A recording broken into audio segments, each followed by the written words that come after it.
You unlock this door with the key of imagination. Beyond it is another dimension, a dimension of sound, a dimension of sight, a dimension of mind. You're moving into a land of both shadow and substance, of things and ideas. You've just crossed over into the Twilight Zone.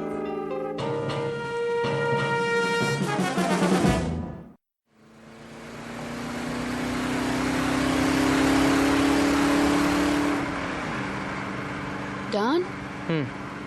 How fast are we going? Oh, 60, 65.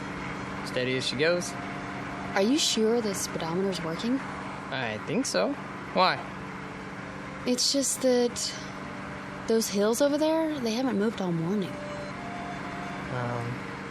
Hills don't move, you know that, honey. But we've been driving for hours. Shouldn't we be a little bit closer? This is the wide open spaces. Objects are not closer than they appear. You can say that again. What you have here, ma'am, is the great American Southwest. Desert to the right of us, desert to the left. Amber waves of cactus and all that. Where are we, anyway? Well, if it's Tuesday, this must be New Mexico. Where's the map? I got it. You're wrong. Me? I'm never wrong. First time for everything. Actually, it's Arizona. You're kidding. Nope. Nope? Yep. Could have fooled me. There should be a town pretty soon. I'll watch the signs. You need a rest stop? Oh, it might be nice to stretch our legs. Get some lunch, don't you think? I think that's a capital idea, Mrs. Carter. Say that again. What? Mrs. Carter. I like the way it sounds. So do I. How long has it been? Let me see. 238 hours and 17 minutes. Wow, you're good. You're right, I am. Don't forget it. Not much chance of that. You want a soda? There should be some in the back. All gone. I already checked. Then we better hope for a town. We could use some gas, too. Dawn, look out. What does he want? Gosh, I don't know. To go around us? Well, let him. Don't worry. I'm not gonna duel with him. Look at that. His license plate. 3 7s. Dawn, listen. What's wrong with the car? I don't know. We still got a quarter tank.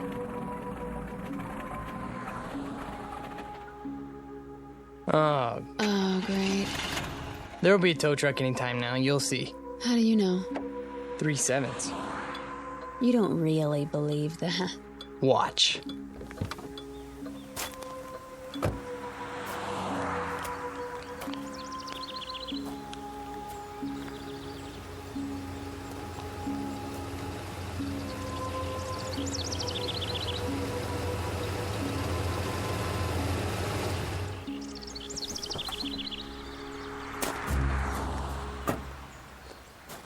Hi there, folks. Need a tow? As a matter of fact, we do. Oh, come on then. Hop in the front seat. Gas station's about 20 miles. They got a mechanic? Oh, sure do. Fix it right up. What did I tell you? Huh? Let's go, honey. You are so lucky, Dawn. Luck had nothing to do with it. Don and Pat Carter, honeymooning couple on their way back to New York. They've had the time of their lives, and they'll be home in a few days. Or that was the plan. But their new life together is full of surprises. Very shortly, Mr. and Mrs. Carter will be subjected to a gift of sorts, one that most humans never receive in a lifetime. They will be given a glimpse into the future. The price of that glimpse? A mere penny, 1/100th of a dollar. The time is now. The place of their revelation is a little diner in Ridgeville, Arizona. But what our honeymooners don't realize yet is that this unassuming town just happens to lie on the outskirts of the Twilight Zone. And now, The Twilight Zone and our story, Nick of Time, starring Marshall Allman and Jamie Brown, with Stacy Keach as your narrator.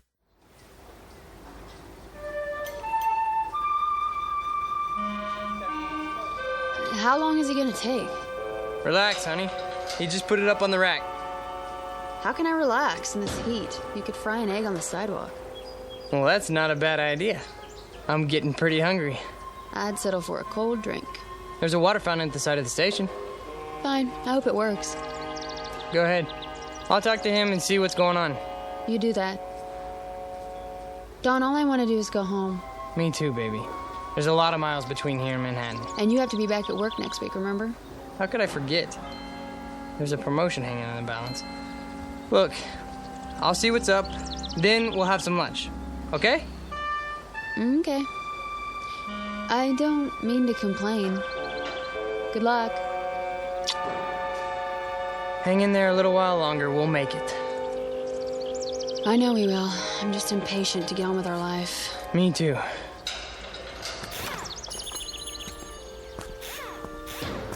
Oh, hi, Mr. Carter. Hi there. How's it coming? Oh, she's coming. You got yourself a bad fuel pump is all. That right. Well, can you fix it? Sure, I can fix it. Be a while, though. Oh, why's that? Won't take but an hour to put it on. But I got to order one from Klingman. How long's that gonna take? Well, if I send the truck over now, hour and a quarter each way. Oh. You know, my wife would like to get going as soon as possible. I'll bet she would. Can't keep every part in stock, though. Don't see cars like this all the time. Can you get right on it? I'd appreciate it. We can't wait around all day. Oh, I'll get it done before long. Don't worry. Why don't you and the missus take it easy? Have some chow. Where would you suggest? Diner's right down the street. Best in town. Ask the truckers, they'll tell you. Thanks, I'll do that. We'll be at the diner then. Let us know when you're finished.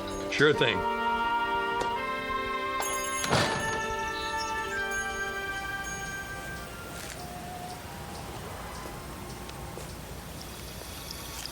There you are. How you holding up? The drinking water isn't cold. I'm sorry, baby.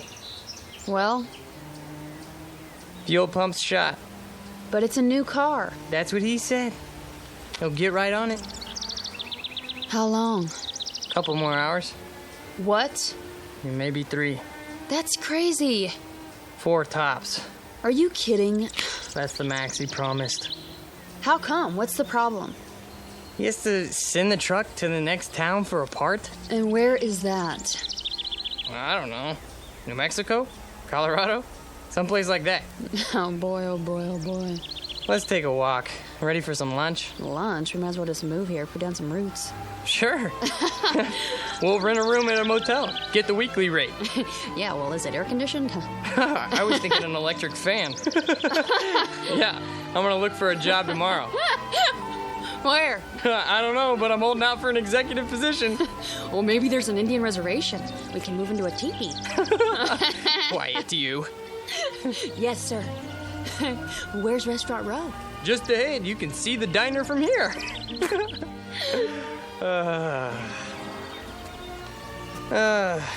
Speaking of jobs, you think I should phone the office again? Easy, lover. You're going to lose that promotion if you keep pestering them. I'm probably gonna lose it anyways. Oh, that's a fine attitude. I thought I married a man on the way up. Who's the best man for the position? Me. There you are, then. Thompson has seniority. Doesn't mean a thing. Take it from me. Little Mary Sunshine, huh? That's my name. Whoops. What's wrong? Don't step on the cracks in the sidewalk. Why? Or I'll break my mother's back. I'm only trying to save her life. Thank you, dear. Here we are, the best coffee shop in town. The only coffee shop in town.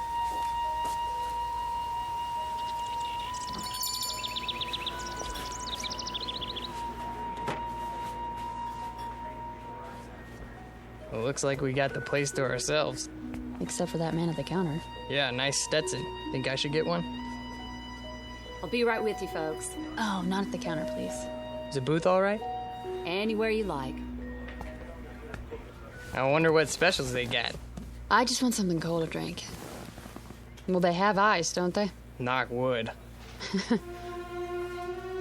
Well, look at that. Huh. Well, wonders never cease. Look at what? The napkin holder. What about it? It's got one of those little built-in vending machines. The Mystic Seer. Answers. Read what it says. Insert 1 cent. Ask me a yes or no question. You put a penny in and push the lever down. Lovely. The plastic devil's head's a nice touch. I'll bet it even wobbles when the coin goes in. I'll bet it does. May I see a menu, please? The Mystic Seer knows all. Does she love me? Will I become rich? Is my future bright? I can answer those questions for free. Well, let's find out what the Mystic Seer says. You're like a little boy. Come on. It'll be fun. I got a penny somewhere. Here's a question. Anything exciting ever happen around here?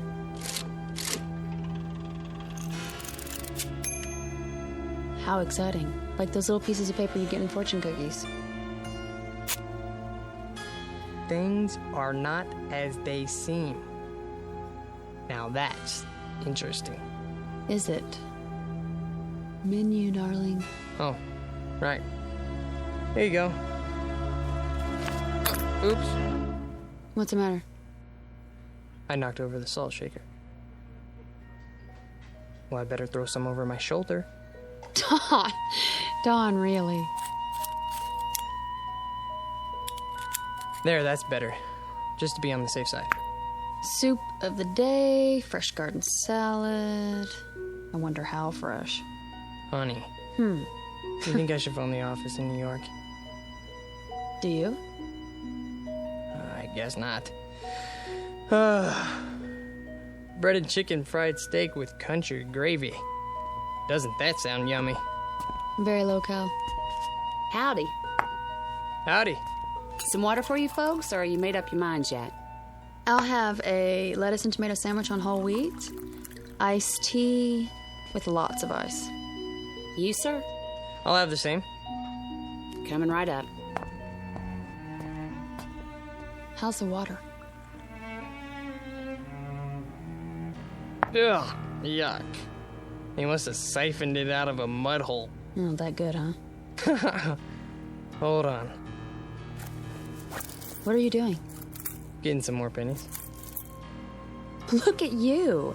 A rabbit's foot, a plastic 4-leaf clover. You really are superstitious, aren't you? Isn't everybody? Well, to a degree. What are you going to ask now? What else? Am I going to be promoted for Pete's sake?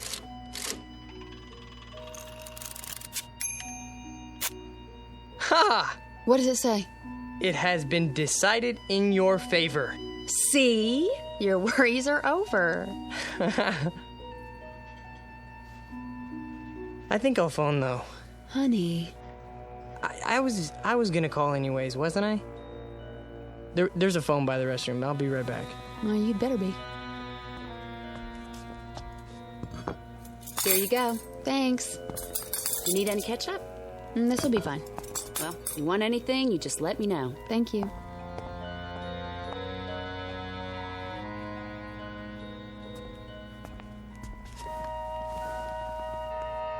I started already. I hope you don't mind. Not in the least. What are you so happy about? You are now looking at the youngest office manager in the history of the company. Honey, I'm so proud of you. I told you, didn't I? So did he. Who? The Mystic Seer. Well, I told you first. You sure did. How's this sandwich? Passable. Office manager. Oh, that's amazing. We should ask him something else. He really came through on that one. And while you're at it, ask him why he didn't warn us. About what? That the whole wheat bread is stale. Let's see. Does she love me? Don't you know? Will I become rich? Wait, I know that too. I'm gonna be the first millionaire accountant in the company. Office manager, dear. All right, Mystic Seer. Is it really gonna be 4 hours before we get out of here? That's my question.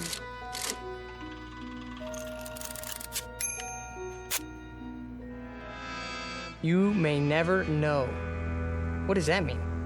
Who knows? He does. Look at that winking eye. Devilish creature. I gotta know more. Well, it'll cost you another penny. So, I'm an office manager now. What do you mean we may never know? Wait. It's not a yes or no question. You mean something could keep us from knowing? Something could happen to us?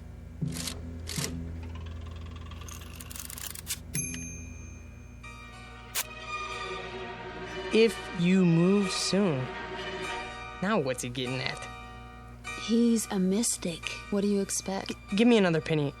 I'm all out. Well, I can see I'm going to have to be the frugal one in the family. It's just one. All right. Thanks. You mean we're not supposed to move? We're supposed to stay here? Only one question per penny, please. That makes a good deal of sense. Well, I'm not staying unless I get some dessert. One more. Give me another penny. You're gonna break me.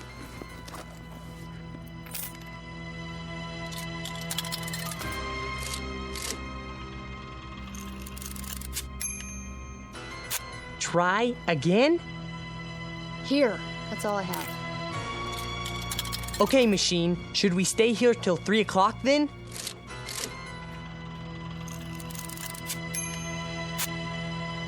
Look at the slip. There is no question about it. Let's go for a walk. Funny. Every answer seems to fit. You're joking, aren't you? I mean, Dawn, no more. Okay, if we don't stay here until 3 o'clock, will something bad happen to us? Honey, for heaven's sake. Read it. All right, let me see that. Go ahead.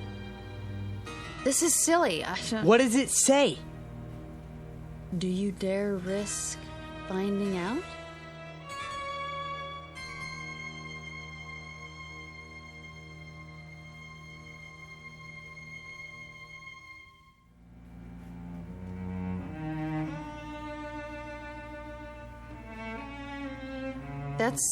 That's what it says. Do you realize what it means? Do you dare risk finding out? It doesn't mean anything. Can we go now? No, it's not 3 o'clock yet. I asked if we don't wait until 3, will something bad happen? And it said... That's exactly right. It. You're talking about a machine, Dawn. We're not talking about... Okay, let's order some ice cream. Are you stalling? No, of course not. But you said you wanted dessert, didn't you? Look, I think you're taking this a little too seriously. Taking what seriously? It's something to pass the time. Besides, it's hot out there, isn't it? I suppose some ice cream would taste good. Over here. Ready for your check? Not yet. 2 dishes of your best ice cream, please. 1 vanilla, 1 chocolate. Yes, sir. Now, we'll sit here and enjoy a cool dessert. Then we'll both feel better. Do you agree? If that's what you really want.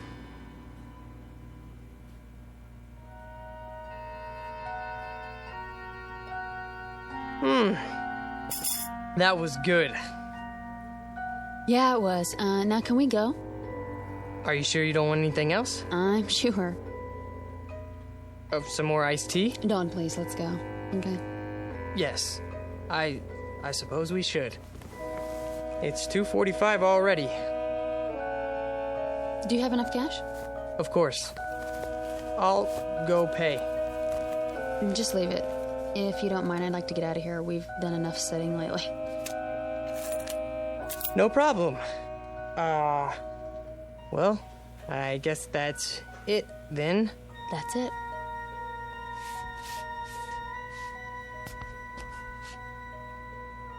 The money's on the table with the check. Well, thank you kindly. Now you come on back now.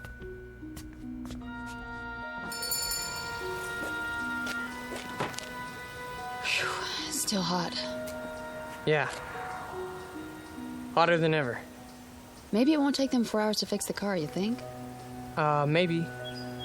Don, What? tell me one thing. Yeah? You didn't really want to stay in there till 3 o'clock, did you? No. Honey? No. But But what? why was it so specific? Specific? You saw the answers. If you move soon, that makes a good deal of sense. Try again. You've memorized them? There's no question about it. You may never know. Do you dare risk? Don! What? It's a novelty machine, a napkin holder in a cafe in Ridgeville, Arizona. Not something... Dude, don't you think I know that? Well, I'm glad you do, because for a while there you were freaking me out. What about my promotion? Then, huh? Didn't it tell me it has been decided in your favor? Don, listen to yourself.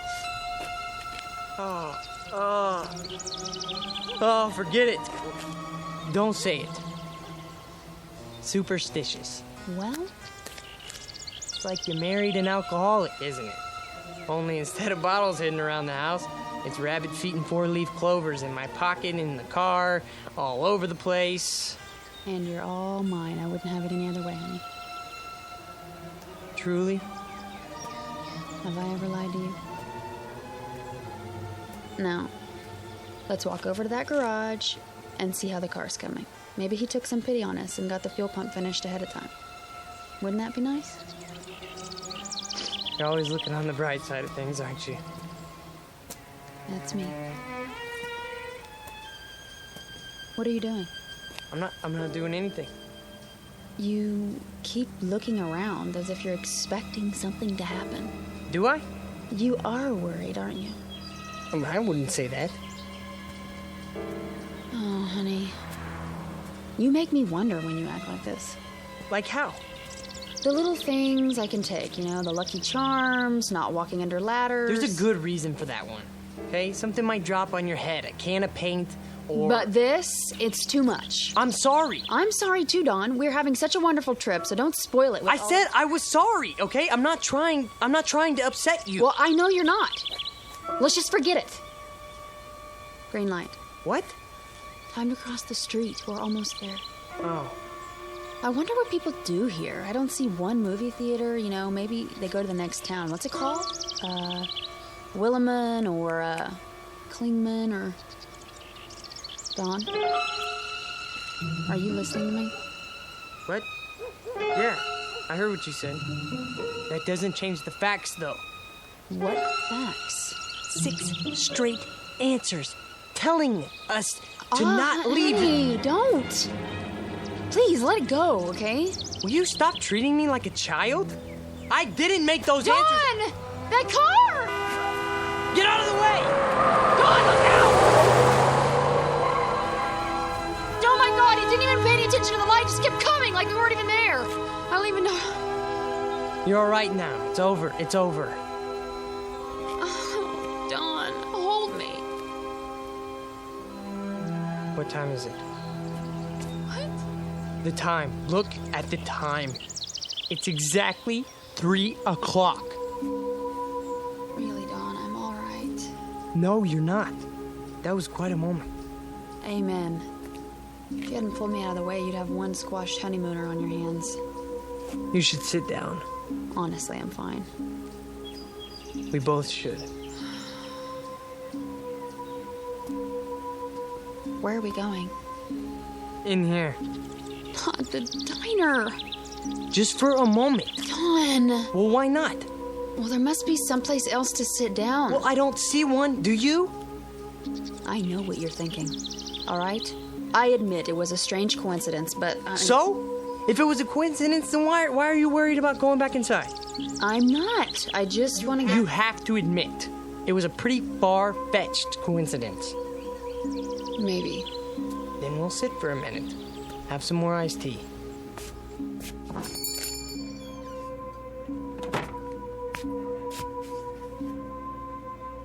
Well, hi, you two. Back already?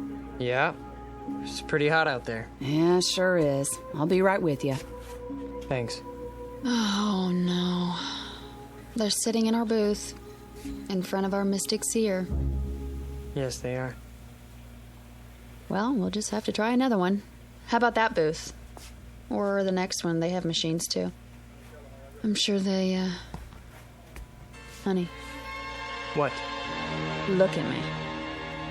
Do you honestly believe that gizmo over there can foretell the future? It foretold ours. How? Sit anywhere you like, folks. Thank you. Sit down, honey. Yes. All right, what'll it be? Just some iced tea. Honey, I don't care. make that too. Be right back. I asked you a question. It's a reasonable one. How? You want to know how?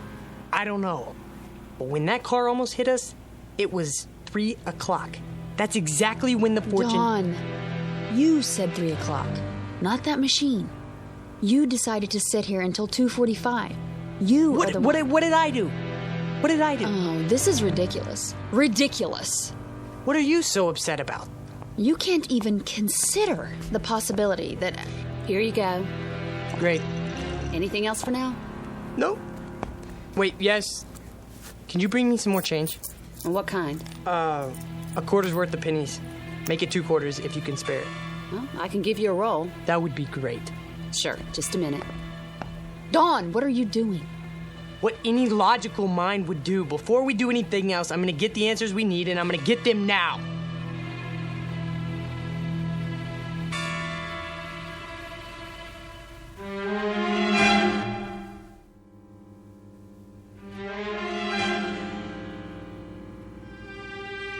Logical.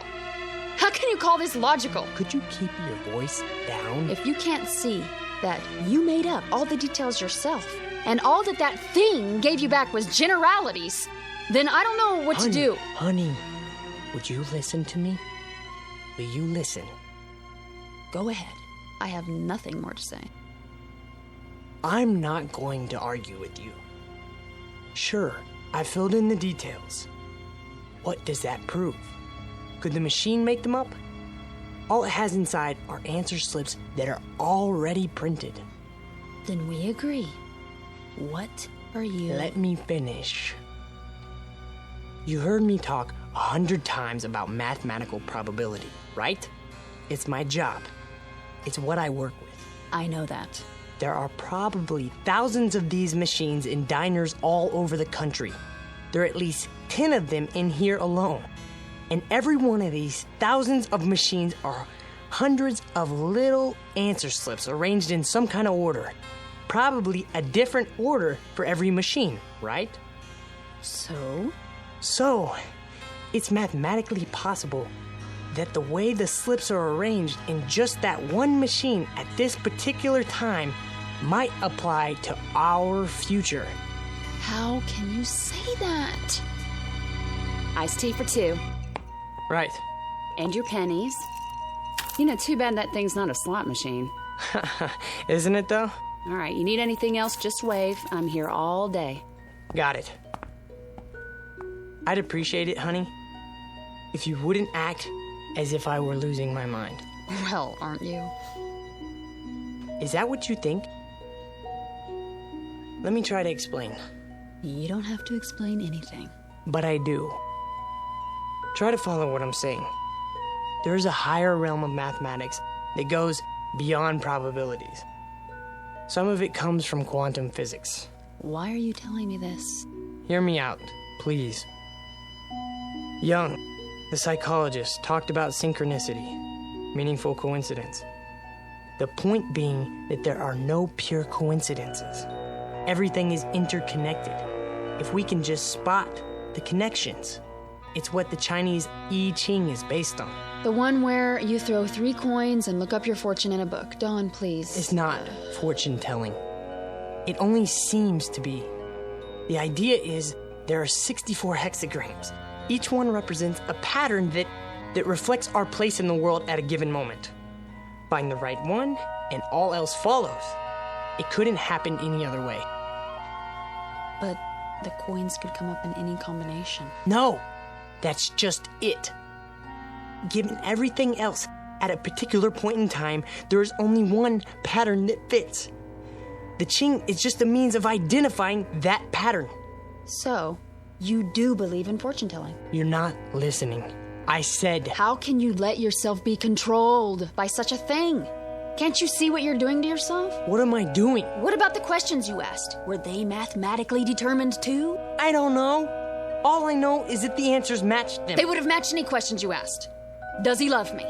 You may never know. Will I become rich? If you move soon. Is my future bright? There is no question about it.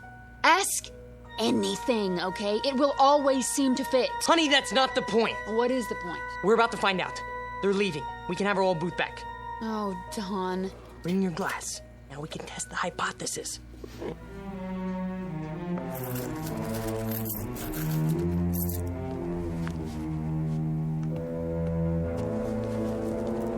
Here we go. First question. Did you know about that car almost hitting us?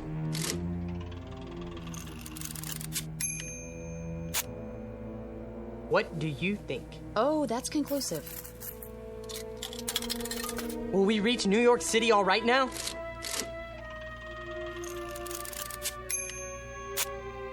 The chances are good. You see that? Very precise. What do you expect? Okay? A slip of paper should come out that says, "Hiya, Dauncey and Patsy. So how's by you?"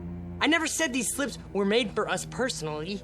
I only said... I heard. Honey, don't you see that you could get the same kind of answers from any one of those machines in here? Try. You'll see. The same kind, maybe, but not the same answers. So you're not interested in being objective? I'm interested in what's gonna happen to us.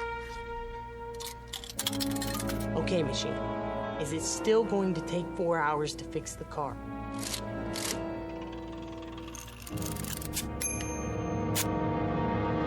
It has already been taken care of. Swell, that's it then, let's go. Wait! Maybe it doesn't mean... Mean what? Mr. Carter? Yes. Oh, hi. From the garage. I thought you'd like to know your car's ready. Is it? Had a lucky break. Found a fuel pump right here in town. Last one they had, too. That's good news. We'll be right over. Okie dokie. Shall we? You think that was a coincidence? Yes. Why don't you ask it some questions then? Or are you afraid to? All right, if that's what it takes. Okay, go ahead. Here's a penny. Will we reach El Paso by tomorrow? We're not going through. Quiet. You're trying to trick it. If that's what you really want. See? It can't be tricked. Will I ever get married? Read it. The answer to that is obvious. Mystic Seer. It isn't possible to foresee the future, is it? What does it say? That's up to you to find out. You're a stupid piece of junk, aren't you? It all depends on your point of view. I don't want to stay here. Even if it's true? Sit down. Especially if it's true. What are you talking about? I've had enough. We're not finished with the test. Maybe you're not, but I am. I think you are afraid of it. Not of it, Dawn. Of what then? Don't you know? Can't you see it on my face? Fine, then I'll finish it for you. Okay, machine. Are we always going to live in New York?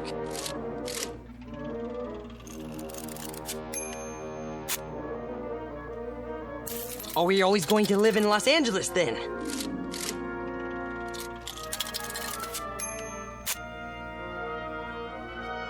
Well, then are we going to live in the Midwest? Then are we going to live in this country? Dawn. No more. What? Let's go. No! Put those down. Are we just going to stay here? I don't know! Sweetheart, listen, please. If you love me, listen to me. No, you listen to me! I believe that this machine can tell what's going to happen to us.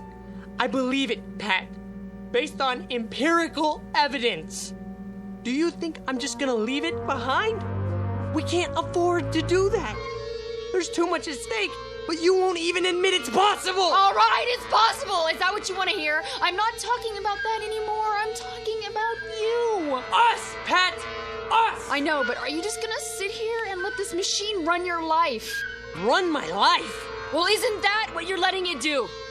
Dawn, it made you phone the office before. It made you stay here instead of leave. It made you afraid to walk down the street. Now it's telling you where you're going to live. That's not true! Honey! It's as if every superstitious feeling that you've ever had is all wrapped up in this one machine. It isn't just a matter of whether it can foretell the future. It's a matter of whether you believe more in these predictions than you do in yourself. Honey, you can decide your own life. You have a good mind, a fine mind. Don't waste it trying to justify a penny fortune machine to yourself, okay? We have such a wonderful life ahead of us, but only if we depend on ourselves to make it wonderful. Not if we, you know. Oh, Pat. Shh. Come on. I don't want to be told what's going to happen to us. I want us to make it happen. Together. All right, baby. Don't cry. Something wrong, folks? No. We're okay. It's all right, baby. We'll go now. We'll go. I'm a jerk. You're not. You're wonderful. Sure I am. Come on. I'm the world's biggest jerk. You want my handkerchief? Come on. We'll go get the car, all right? Don't do it just for me, Dawn. Honey, that's the best reason I have right now. Just give me time, huh? I'll shape up. I love you so much. I love you too.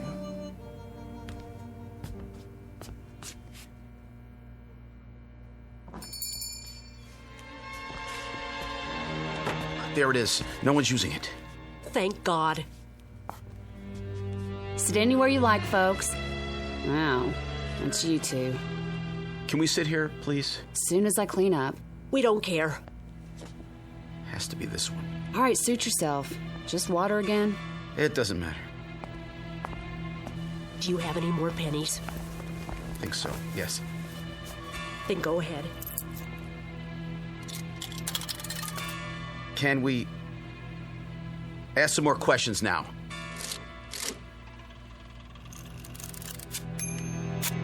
What does it say? Choice is yours. Do you think we might leave Ridgeville today?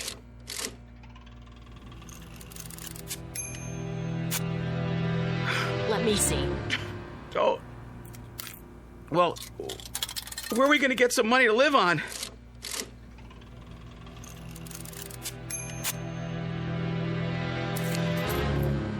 Should I sell our car?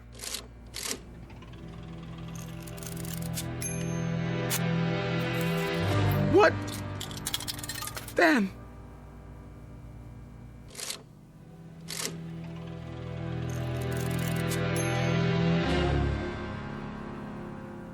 A delicate balance in the little town of Ridgeville, Arizona. Two people who have escaped from the tyranny of fear and superstition. Two others permanently enslaved by it. One couple able to face the future with confidence. Another couple facing it with hopeless dread. Victims of life imprisonment in the darker regions of the Twilight Zone.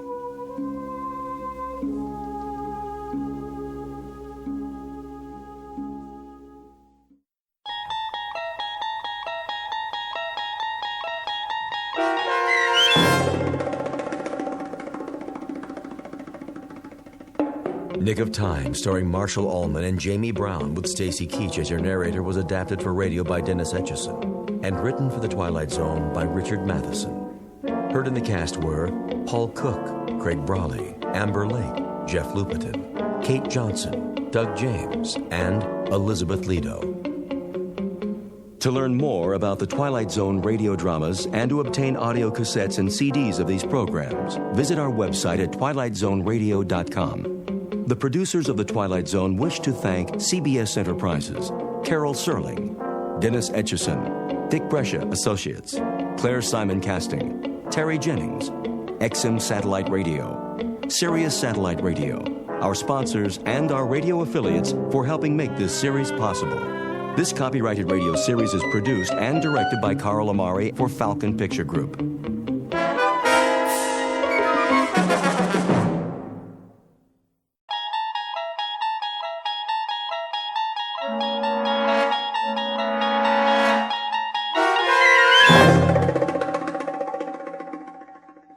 The Mighty Casey, starring Paul Dooley, with Stacy Keach as your narrator, was adapted for radio by Dennis Etchison and written for The Twilight Zone by Rod Serling. Heard in the cast were Christian Stolte, Joby Cerny, Jeff Lupetin, Alex Sopener, Kurt Nabig, Derek Purcell, Roger Mueller, Elizabeth Lido, Carl Amari, Jason Mallow, Doug James, and Vince Amari. This copyrighted radio series is produced and directed by Carl Amari for Falcon Picture Group. Doug James speaking.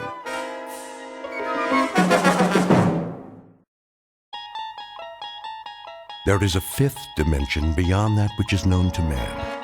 It is a dimension as vast as space and as timeless as infinity. It is the middle ground between light and shadow, and it lies between the pit of man's fears and the summit of his knowledge.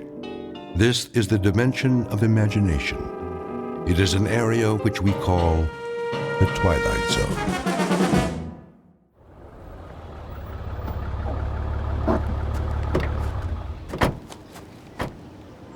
Okay, Pete, let's mark it off. Starting where? The dugout. Run a chalk line in front of the fence all the way to the gate so they can bulldoze it flat. Wait, what's the dugout? Where the team would wait. They'd sit on the bench, shoot the bull.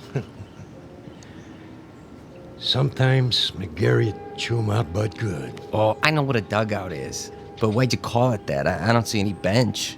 Not now, you don't. Used to be right over there, under the bleachers, near home plate. Okay, I get it. This place used to be a ballpark. Of course, that was before my time. Yeah, I'll bet it was. I always thought this was a track for motocross and monster trucks. My old man used to take me before it was a swap meet of me. That right. There was just one truck, the Grave Digger. Oh, man, you should have seen it. Big old tires, roll right over anything. How old are you, kid? Me, 22. 22? I was out of high school before you were born. You know what? You really missed a lot. Yeah, Pops, back in the day. Hey, you ever see the monster trucks? Afraid I missed that. Ever see the Zephyrs? The what? Only the greatest ball club there ever was. Sure. That's why I never heard of them. Yeah, World Series champs, huh? They could have been. Let me tell you. And they almost did. 1 year in particular. We better get back to work, Corrigan. Wait a while, kid. I want to tell you a story. You bring your lunch? Sure, I brought it in the truck. Then let's take a load off. Good time for a break. It's okay by me.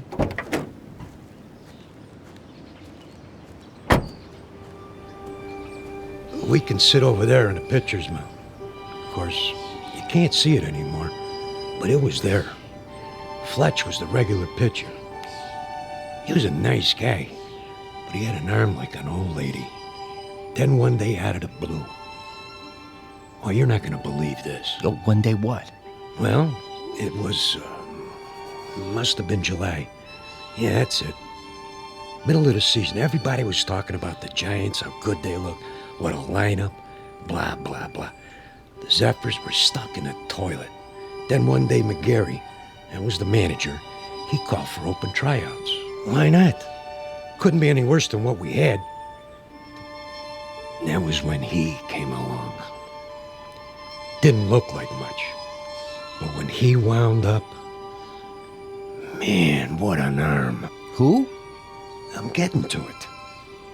Better start at the beginning. It was a hot one that year.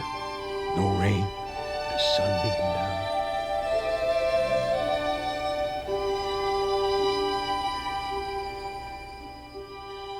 You're standing in the middle of what used to be a baseball stadium. Now the grandstand is falling apart, the field is covered with weeds, and the men who played here are nothing but ghosts. But believe it or not, this was once home to a major league team known as the Hoboken Zephyrs. Never heard of them? That's not surprising, unless you're one of the old-timers. Today it holds only memories and no sound except the wind that stirs in the high grass of the outfield. A wind that on occasion still carries a faint, eerie echo of the crowd that once sat in those bleachers.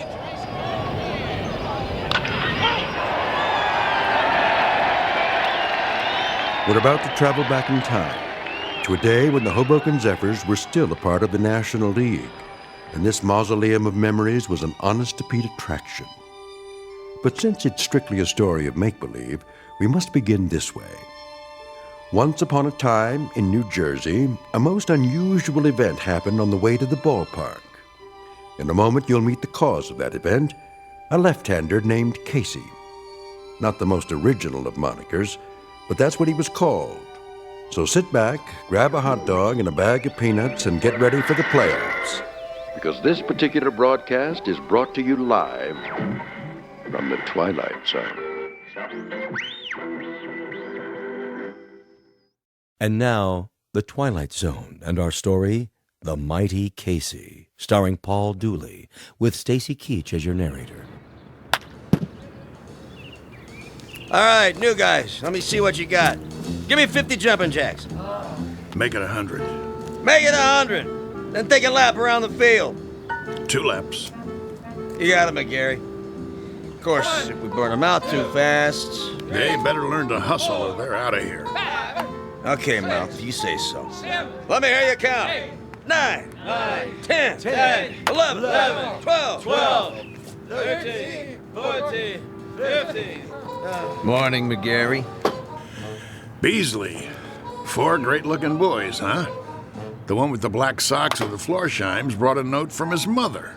Who are you expecting, the All-Stars? Post a sign for open tryouts in a last-place club that happens to be 31 games out of first place, and this is what shows up. You never know, I guess. Might be some talent out there. Yeah, and you might be Yogi Berra. I can't make something out of nothing. You're the owner of the club. You gotta give me some ball players. Think you'd know what to do with them if I did? 20 games out of 4th place, and the only big average we've got is a manager with the widest mouth in the business. When the Zephyrs win 1 game, we gotta call it a streak. Buddy boy, when contract time comes around, you don't have to. Sure. You let me go. Who you gonna get? Now think of something. You can always manage the team yourself. One more time, Fletch. Ugh, trying to get it over the plate. You okay, Monk? I must have slept funny on my arm last night. How's the team doing? Are you kidding? Last week, Fletch pitched 4 innings and only gave up 6 runs. That makes him our most valuable player of the month. Hey! Okay, let's see some sweat out there. New guys, take a lap. We gotta do it. Jeez, it just goes on forever and ever. I get it. Dugout. What? Who? Just a minute, I'll ask him. McGarry! Yeah? You want to look at a pitcher? You mean someone besides Fletcher? Now, why would I want to do that? Send him down. New boy? Gotta warn you, he's a lefty. Lefty, schmefty. If he's got one arm that works, he's for us. Hey, Monk. Yeah? Fletch can take it easy now. I got a new boy coming in. Catch a few for him? Yeah, sure, Moth. Yeah, okay, Fletch. Go on, shower up. Check.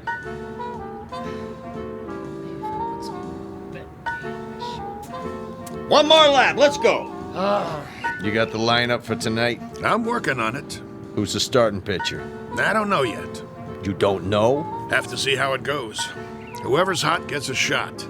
Make that lukewarm. Oh, my. Chavez, that's enough with the laps.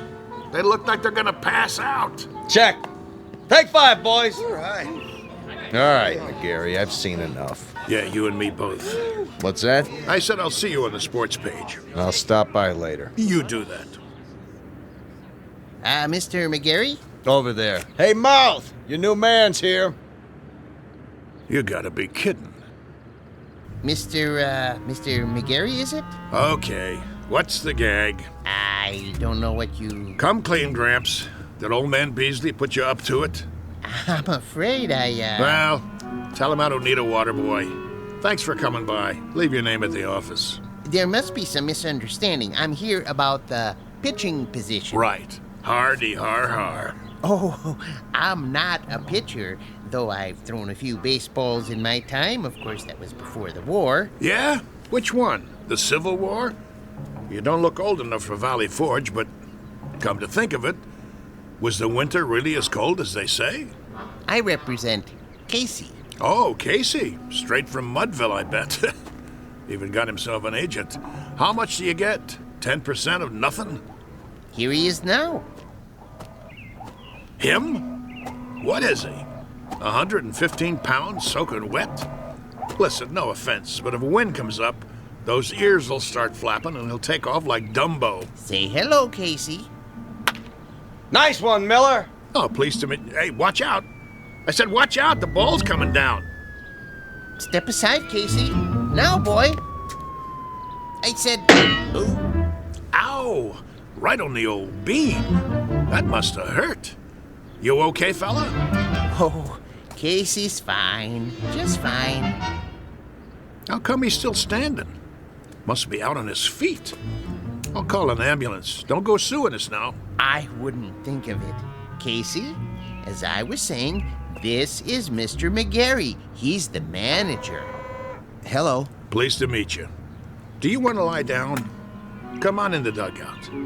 Shake hands, Casey. That's all right. You remember how to shake hands, don't you? Yes, sir. Right hand, Casey. Your right hand. Put her there, pal. Oh, ow! You can let go, Casey. That's right. Release now. Whoa! My hand. What a grip. Sorry. Casey doesn't know his own strength sometimes. Some arm. Never would have guessed it. Well, let's see what he can do. Mind if I try him out? That's what we're here for. Right, Casey? Correct. Okay. See that guy over there with the great big mitt? Yes, we see him. He's what's known as a catcher. His name is Monk. Ah. Go out there and throw him a few. Thank you, Mr. McGarry. This I gotta see. Quite. You his father? Casey? Oh, no, he has no father. An orphan, huh? Not exactly. I guess you'd call me his creator. That a fact. It is, actually. Come from around here, does he? You might say so. Uh-huh. How old is he? Well, that's a little difficult to say. What's difficult about it? It's hard to discuss Casey's age in chronological terms. He's only been in existence for a brief time. What I mean is, he has the mind and physique of roughly a 22-year-old, but in terms of how long he's been here, the answer would be 3 weeks. Huh? Approximately. Would you mind going over that again? You see, I'm an inventor. I made Casey. You made? In my workshop. Well, that's swell, pal. There ain't too many homemade left-handers in the league. You don't understand. I'm serious. Sure you are. Anytime you're ready. Yes, sir.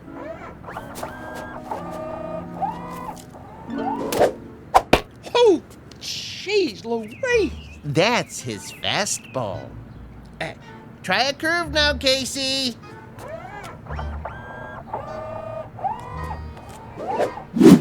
His curveball. Hey, do that again. If you like.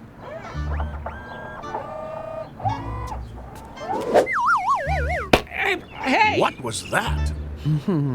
We don't have a name for it yet. Go ahead now, Casey. Don't hold back.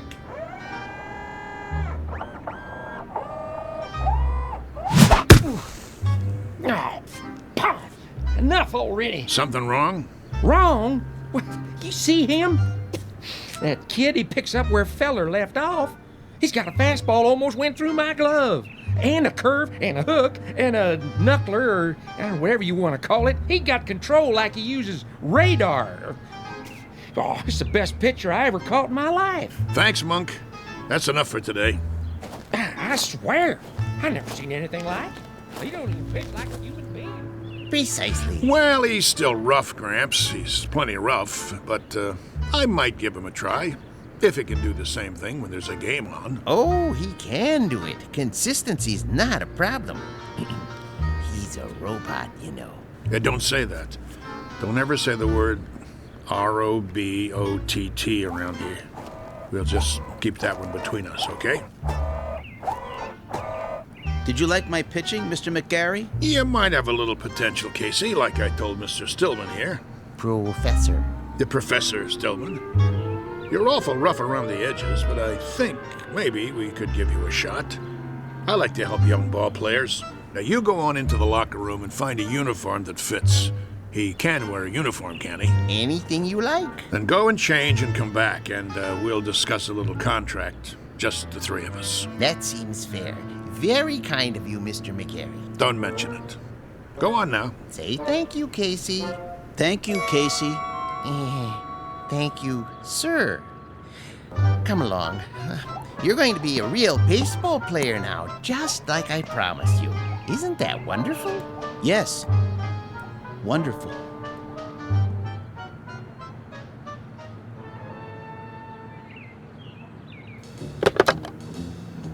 General Manager's office? This is McGarry. Now listen. Draw up a contract. New pitcher, name of Casey. No, I don't know his last name. Leave that part blank. Just do it. The only thing that's between us and a pennant now is if this guy's battery goes dead or he rusts in the rain. Never mind what I mean. Draw up the contract before he gets away.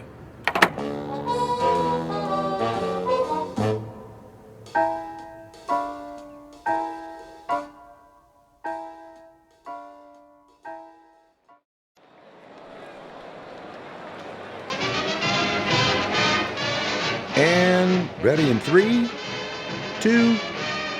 Good afternoon, sports fans. We're coming to you live for the last in a series of home games for the Hoboken Zephyrs. The Bullets are already on the field, warming up, but there's been a delay. The Zephyrs are still in the locker room. Now, we understand they're getting a last-minute pep talk from their manager, the colorful Mouth McGarry, and knowing him, it's an earful. Peanuts, Red Hots.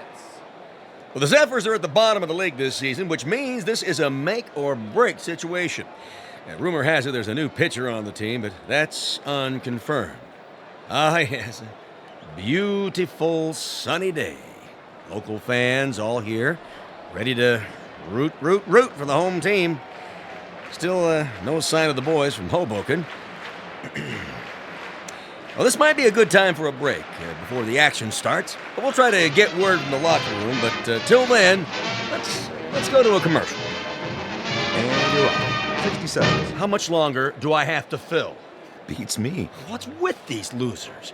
Well, if I was on that team, I guess I wouldn't want to show my face either. 45 seconds. Beer here, get your ice cold beer. Somebody get me a beer. I'm dying out here. What am I supposed to do? Play tiddlywinks? It's going to be another slaughter anyway. Hey, ask him if he's got anything stronger than beer. You can always read him the stats. There are no stats. If this team was any lower, they'd get stuck in the grass. What am I doing here? Get me another gig. Little League. The weather. I don't care. Just get me out. 20 seconds. The Zephyrs are charging onto the field. No. The Zephyrs look hungry this afternoon. Yeah, sure. Who am I kidding? They're not going to show. The game's canceled. You'll see. 10 seconds to air. Oh, those bums. It's the same old story. Fletcher winds up, he throws, and he drops the ball on his foot. They should send out a bunch of chimpanzees. 5, 4, 3, 2. And welcome back, ladies and gentlemen, to more thrilling baseball action.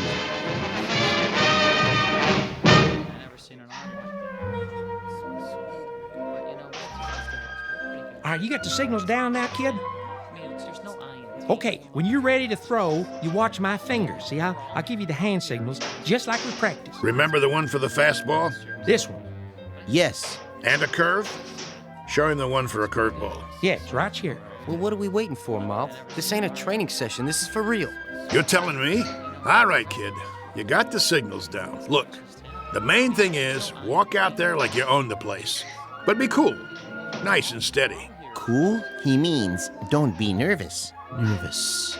Yeah, that's right. Whatever you're feeling, don't let it show. Pull your cap down over your eyes like this. You got nerves of steel. You know what I mean? Not steel, exactly. You know what nerves are, Casey. Oh, yes. Neurons, axons, and dendrites. In this case, nerves means ill at ease. As if one of your electrodes were corroded and, Nervous, Casey. Like as if it's 2 out in the 9th and you're 1 up and you're pitching against Joe DiMaggio. He comes up to the plate, looking intent, eyes straight ahead. That wouldn't make me nervous. No? Why not? I don't know anyone named DiMaggio. What? He never heard of... I know what he said.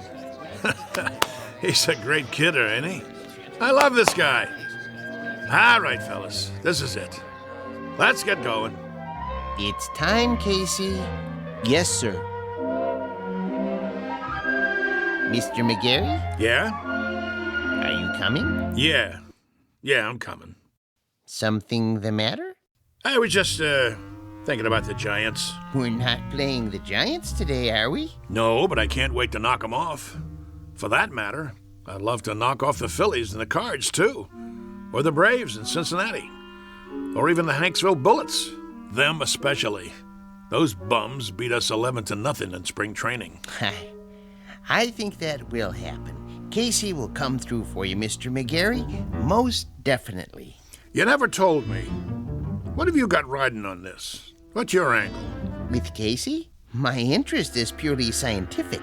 I know he's a Superman of sorts, but I need to have that proven under test conditions. You mean you can't guarantee he'll work? Oh, I have no doubts. Once I built a home economist to run my house.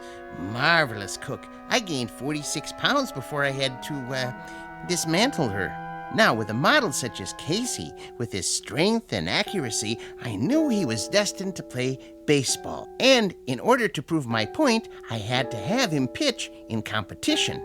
As an acid test, I settled on the absolute worst team I could find. Nothing personal. Nah, of course not. Very nice of you to think of us, Mr. Stillman. Professor Stillman. Professor, I really appreciate it. No kidding.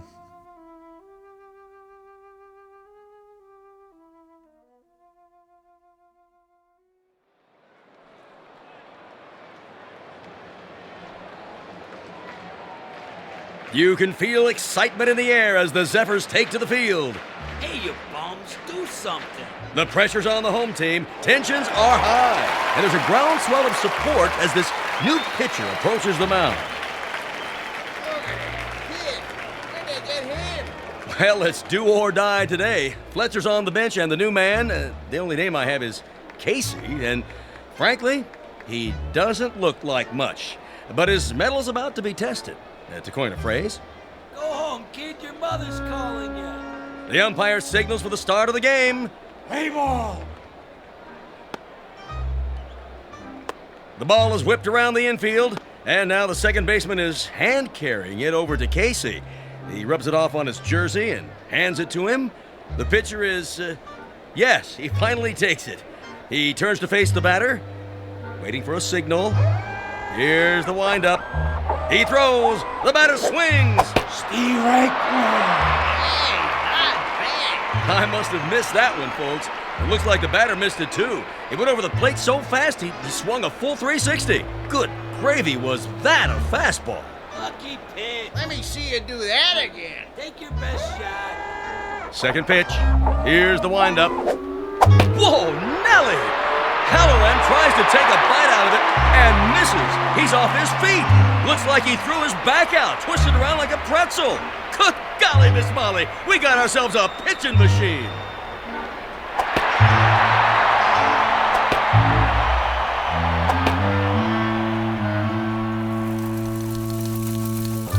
In baseball news, here's a cutie for you. Seems there's a rookie in Hoboken who's pitched 3 straight shutouts. They said it couldn't be done, but with a blistering performance to sew up 9 in a row. In a stunning comeback, the Zephyrs zoom to 4th place in the National League as Casey gets ready for number 14. And that makes 3 more no-hitters for the mighty Casey. The Zephyrs are locked into 1st place. Questions in the news this morning about the mysterious Casey.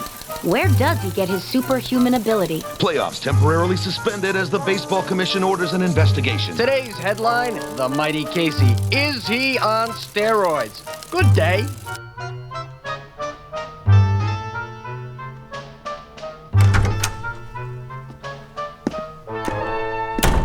All right, Casey, just relax. What do you mean? He's relaxed. Let's get this over with, Doc. I'm going to sit down in front of you and strike your knee with this little rubber hammer. Why? It's a test, Casey. Nothing to get shook about. You mean shaken? Here we go. Casey, watch where you're kicking. Well, I'd say his reflexes are 100%. That it, Doctor? Not quite, Mr. Beasley. Just let me check his pulse and do a blood test. Oh, no. What's the matter? If Casey doesn't pass his physical, there goes the pennant. There goes the series. There goes my career. But why are you worried? He doesn't take anything illegal, does he? Absolutely not. You may rely on it. Then... there's something I haven't told you, Beasley. What? Now to take your pulse. Hey, Doc, you really need to do that? Oh, a mere formality. He seems to be in A1 shape. Absolute perfection, if I do say so. Quiet for a moment, gentlemen, while I listen through the stethoscope. Oh, boy. Here it comes. Breathe, please. Once more. What's wrong? Nothing. Not a thing. Everything sounds fine. It's just that... Out with it. What? This man doesn't have a pulse. No heartbeat either. Try again. I already have. This man isn't alive. He can't be. That's pretty funny, Doc. Okay, go ahead and draw your blood sample. We gotta get Casey cleared for the rest of the season. I'm afraid that won't be possible. Why don't you wait out in the hall, Stillman? You're starting to get on my nerves. Nerves make up the neurological system in the human body. When a small electrical charge passes from one to another... Enough already. Mr. McGarry, it'll have to come out now. There's no way to avoid it, Doctor. What's this all about, Mouth? Beasley, you ain't gonna like this, but see, I didn't have a choice. It was Casey or nothing. Are you trying to put something over on me? Ah, what a pitcher he was. The only ball player I ever had on the team who didn't eat nothing.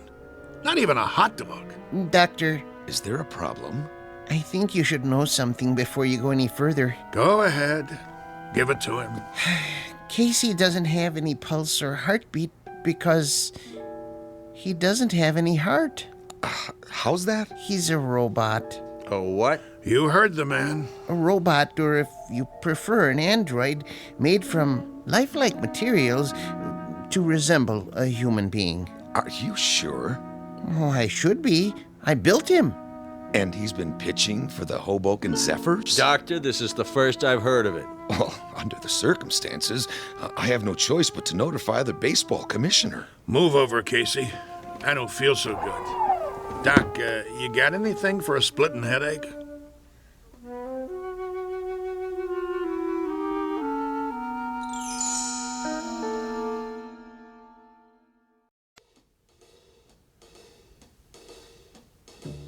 McGarry, you gave me your word. Yeah, that the team would win. I didn't say nothing about... Yes, you did. You brought me Casey and I said I never seen anything like him. Did I lie? Not as such, but you can't run roughshod over the rules. I'm holding you in breach of contract. Me? What did I do? I got you a winner. Know how many tickets we sold? You never had such a season. All right. Knock it off, you two. I'm the commissioner, and I say he's suspended. That's final. On what grounds? He didn't take no illegal substances. He doesn't have to. Everything about him is illegal, from the top of his head to the cleats on his shoes. He's a machine. So? Article 6, Section 2 of the baseball code, I quote, "A team should consist of 9 men." End quote. Men, understand? Not robots or vacuum cleaners or mix masters. Commissioner, perhaps there's another way of looking at this. For all intents and purposes, he is human. Casey, would you mind saying a few words?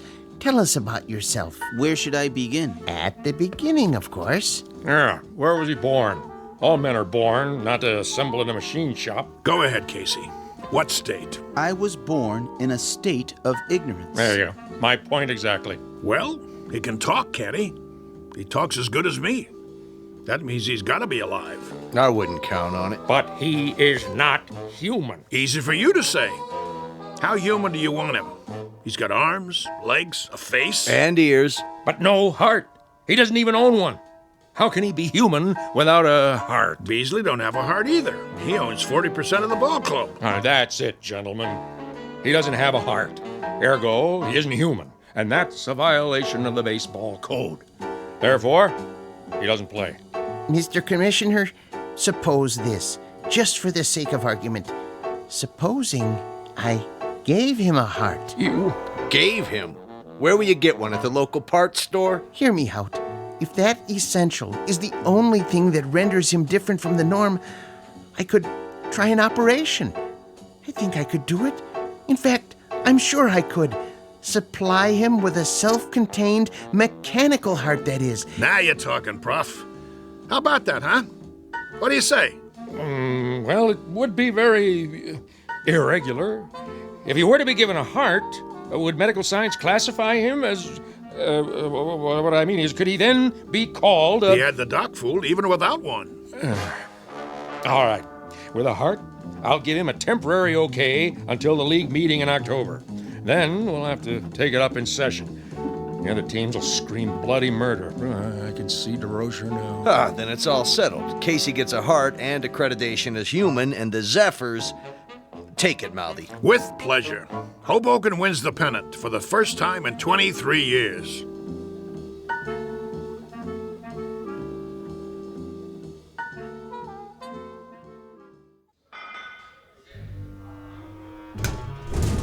So, where's Casey? Search me. He's supposed to be here. Yeah, well, thank you very much, operator. Well, how's Casey? Is he coming? I don't know. What do you mean you don't know? The operator can't get an answer at Stillman's house. Well, maybe he's in the middle of the operation. So he's in the middle of the operation. What's the matter? He can't use one hand to pick up the phone? We can't wait no longer. I gotta turn in the starting lineup. Corrigan? Yeah, Mouth? You'll pitch tonight. All the rest of you, same as before. Now listen, you guys. That's the enemy out there. That's the New York Giants. And while we're out there playing, a fella named Casey is lying on a table struggling to make it. And I know that the last words out of his mouth before the knife went into his chest were, "Go on out there and win one for me." And I'm going to tell you something else, fellas. From now on, there's going to be a ghost in that dugout. Every time you pick up a bat, look over to where Casey used to sit, because he'll be there in spirit, rooting for us, cheering for us, yelling, "Go, Zephyrs, go!" Hello. Oh, hi there, Professor.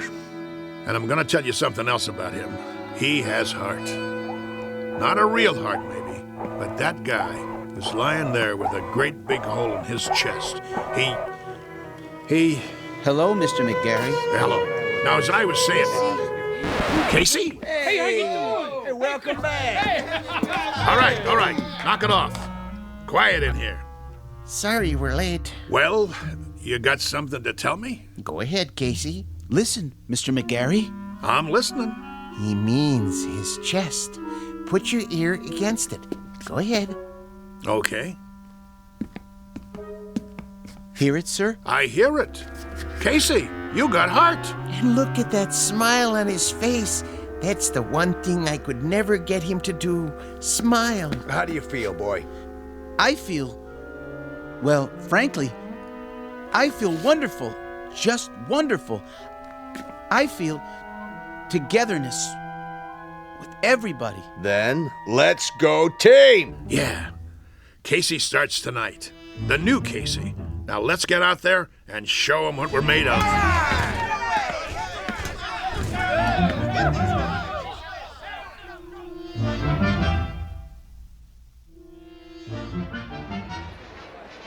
Here, get your red hot.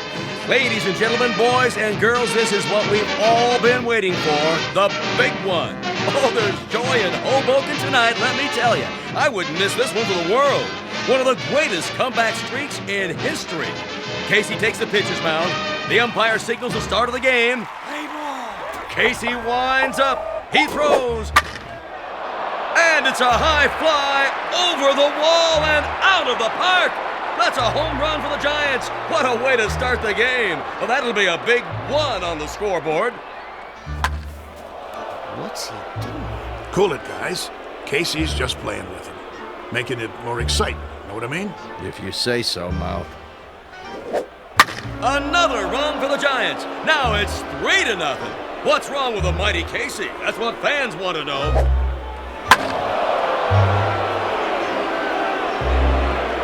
And it's all over. A shutout for the Giants.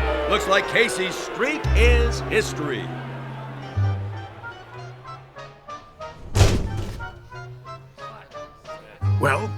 Well, 1 minute he's 3 Bob Fellers rolled into one, and the next minute he's a tanker with nothing. You want to tell me what's going on? It's rather complicated. Then you tell me, Casey. Start by explaining how one pitcher can throw 9 balls and give up 4 singles, 2 doubles, a triple, and 2 home runs. I don't know what to say, Mr. McGarry. Shall I tell him? Tell me what? It's because Casey has a heart now. So? He has heart. Big deal. The thing is, Mr. McGarry, I just couldn't strike out those poor fellows. I didn't have it in me to do that, to hurt their feelings. He felt compassion. What? That's what he's got now. Compassion. See that smile on his face? Give an individual a heart, Mr. McGarry. Particularly someone like Casey, who hasn't been around long enough to understand things like competitiveness or drive or ego. And it's bound to happen. Oh, my aching back. I'm sorry, Mr. McGarry. I just couldn't hurt their careers. Professor Stillman thinks I should go into social work. I'd like to help people. That's what happens to you. Should I tell you what happens to me? I get shipped off to a baseball farm system that consists of 1 silo and a McCormick Reaper. The only thing we get come spring is a wheat crop. Right now, I'm gonna go have me a drink. Oh, Mr. McGarry. What do you want? I was wondering if I might come with you. What for? Do you mind, Casey? Oh, don't worry about me, sir. You go ahead. Good. Now, Mr. McGarry, I've been doing some thinking. About what? The characteristics necessary to make a great baseball player. I figured out the mechanism for hooks and curves and sliders, and I think Casey is the perfect height. But when it comes to temperament, motivation, attitude, that sort of thing, there may be a better way. Such as? I might be persuaded to build another model, new and improved, who would work out even better. I could have him ready, say, for next year's spring training. Who's gonna pay for it? Oh, I've got the funding, don't worry. But I thought if we could go over the plans together. What do you got in mind? Let me draw you a picture.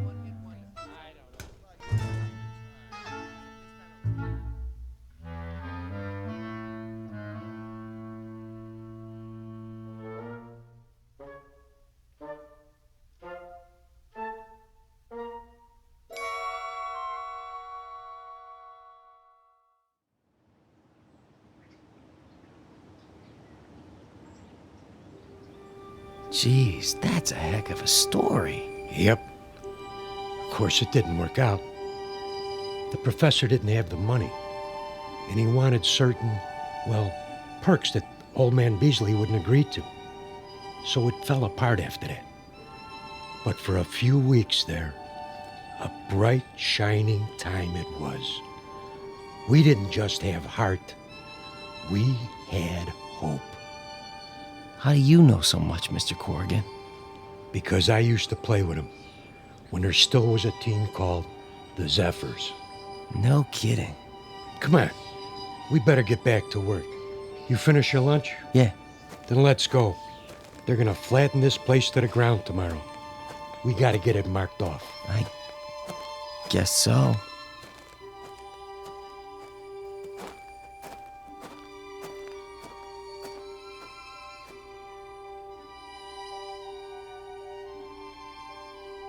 Once upon a time, there was a Major League Baseball team called the Hoboken Zephyrs, who, during the last year of their existence, wound up in last place and shortly thereafter were consigned to oblivion. There is a rumor, unsubstantiated of course, that a manager named McGarry took some of them to the West Coast and wound up with a pennant and a world's championship not long after. This newly revised team had a pretty fair lineup of pitchers with names like Drysdale, Koufax, and Sherry, or so the story goes. So if you're interested in where any of those now famous gentlemen really came from, here's a tip. Just check under B for baseball in the Twilight Zone.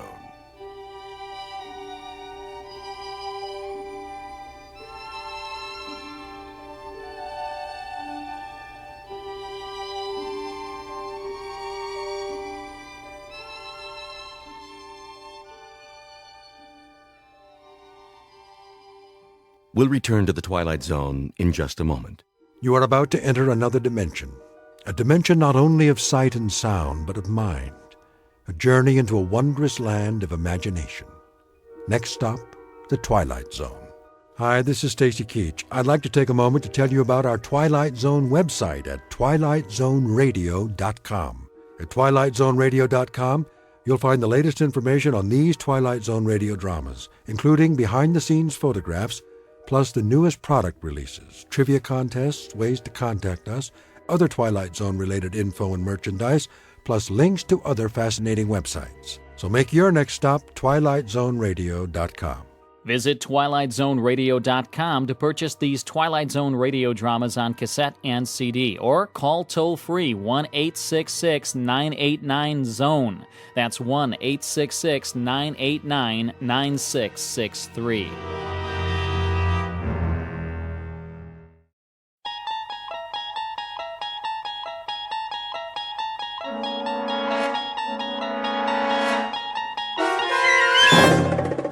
You're traveling through another dimension, a dimension not only of sight and sound, but of mind, a journey into a wondrous land whose boundaries are those of imagination.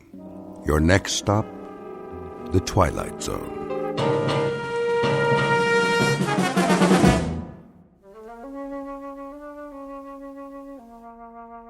There, nice and creamy. Anthony? Hi, Aunt Amy. I just knew that was you. What's that in your hand? My Jack-in-the-Box. Oh, yes. That's such a funny toy. Where's my mother? In the bedroom, lying down. She'll cook the rest of the dinner soon as I'm finished. But I wanted to get this done first. What you making? Well, what do you think? A cake, of course. For my favorite little boy. Is it a good one? Oh, yes. A very good one. Very, very good. I just took it out of the oven a while ago. Chocolate on the inside with little yellow swirls? What else? I know what my Anthony wants. See? Doesn't that smell good? Where's the frosting? Right here in the bowl.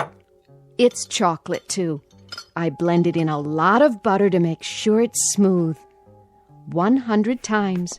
By hand. Milk chocolate? You bet. We don't like that dark chocolate, do we? Ugh. No. Hurry up, Aunt Amy. Don't you worry, it'll be ready in a jiffy. Put the frosting on. Plenty of time for that. Besides, we have to let the cake cool first. Put it on, now. Oh, I know what you want. You want to lick the bowl. Well, you'll just have to wait. I don't want to wait. Be a good boy now. I am a good boy.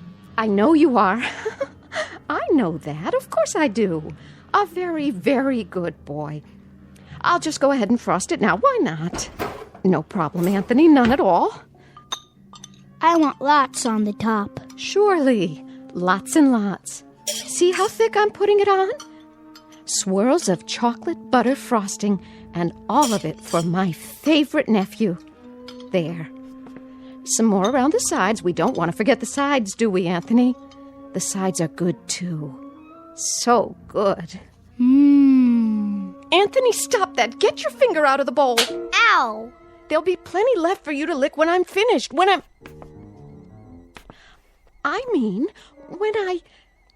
You hit me. Oh, I didn't hit you. I barely touched your hand. You're a big boy, aren't you? That hurt. Why, it didn't. I only meant for you to wait till I've finished frosting the cake. Then I'll give you the entire bowl. All of it. Everything's for you. It always is. You know that, don't you, Anthony? I don't think I like you anymore. Well, I like you. I love you. You're my favorite boy in the whole wide world. I mean it. I really, truly mean it. Come and give your Auntie Amy a kiss. No. Then I'll give you one. I'm going outside now. Yes. Yes, you do that. Go outside and play. Playing is good. Here, take the bowl with you. Anthony? Anthony, come back!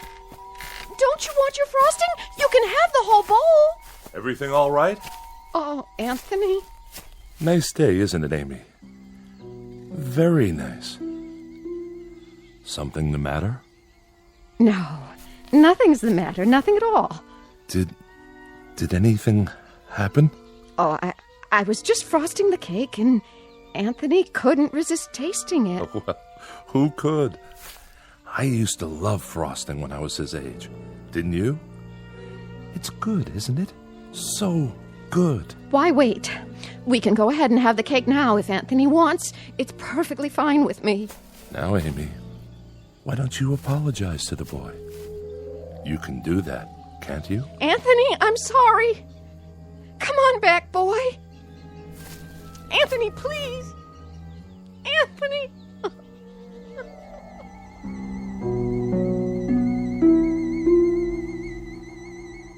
Welcome to Peaksville, Ohio on a hot July afternoon. At first glance, you'd think this is a farm like any other, and the little boy, Anthony by name, is like any other little boy. But Peaksville is a place not found on any map, and those fields of wheat and barley, they're not the only crop. Something else grows in Peaksville, and for want of a better term, we'd call it horror. One day, exactly 6 years ago, a boy was born. And as far as the people are concerned, that's all that matters. There isn't anything else. Because Anthony controls it all. In just a moment, we'll take a closer look at Anthony Fremont and the people in the village and the village itself. A world in which nothing exists except Peaksville. A world Anthony manufactured and which he now rules with absolute power. A nightmare of rare design, located dead center in the Twilight Zone. And now, the Twilight Zone and our story, It's a Good Life, starring Mike Starr, with Stacy Keach as your narrator.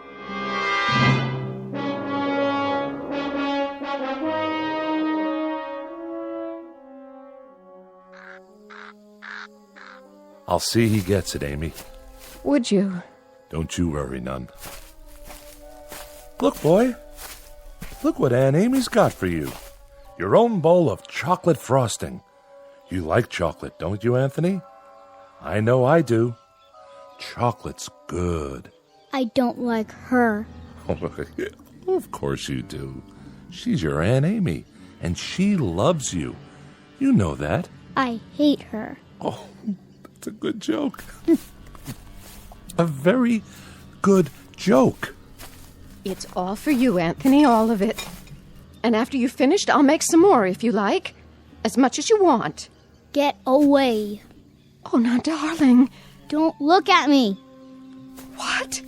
I don't like you to look at me. Hear that, Amy? Anthony's got a point. Why don't you go back in the house for now, so you can help Agnes cook dinner? Yes. Yes, I'll do that. It's going to be a good dinner, isn't it? I believe it will be, yes. You know, just the way he likes it. Don't you? It'll be delicious, Anthony. You'll see. I told you, don't look at me. She's not... I'll make it so she can't look at me. So she can't look at anything ever again. Watch your step there, Amy. I can't see. What do you mean? Sure you can. That would be some joke. Just go on inside. The light. That's all I can see. The sun. It's so bright. The sun blazing in the sky. Like white fire all around. Amy? Help me. Please. I can't see. I can't see. Help me. It's nothing, Amy. I'll help you up. Sit here in your chair. There you go. That's right. Sit and rock. You'll feel better real soon, I'm sure. It's good to rock, isn't it? Yes, it's good to sit on the porch and rock. There now.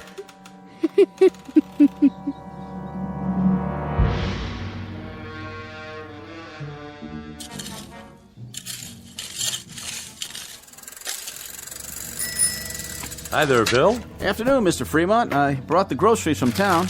Gee, that was fast. Thank you, Bill. Very thoughtful of you. My pleasure. Howdy, Anthony. Hi, Mr. Soames. Mighty good to see you today. Mighty good. It's such a good day. A real good day, isn't it, Anthony?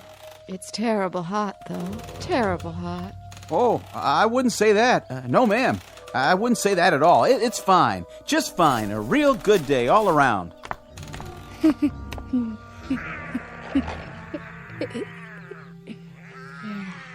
What are you doing, Anthony? Playing. My, that's real good. Whatever it is. You like it? Sure do. I was just wondering, what you were doing. I made something. By golly, you did. Know what it is? Can't rightly say that I do. Take a guess. Oh, I'm not very good at guessing. Guess. Go on, Bill. You can do that, can't you?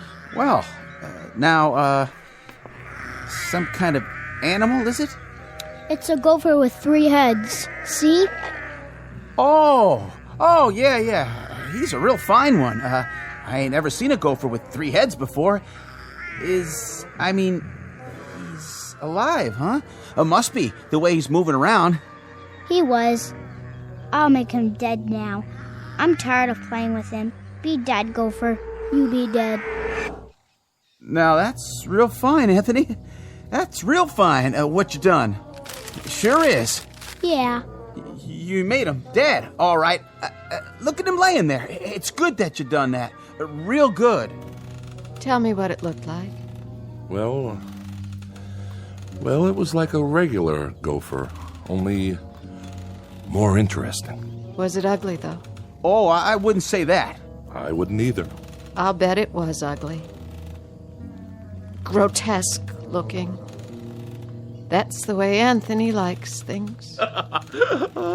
What a good joke. You'd better bury him now. Okay.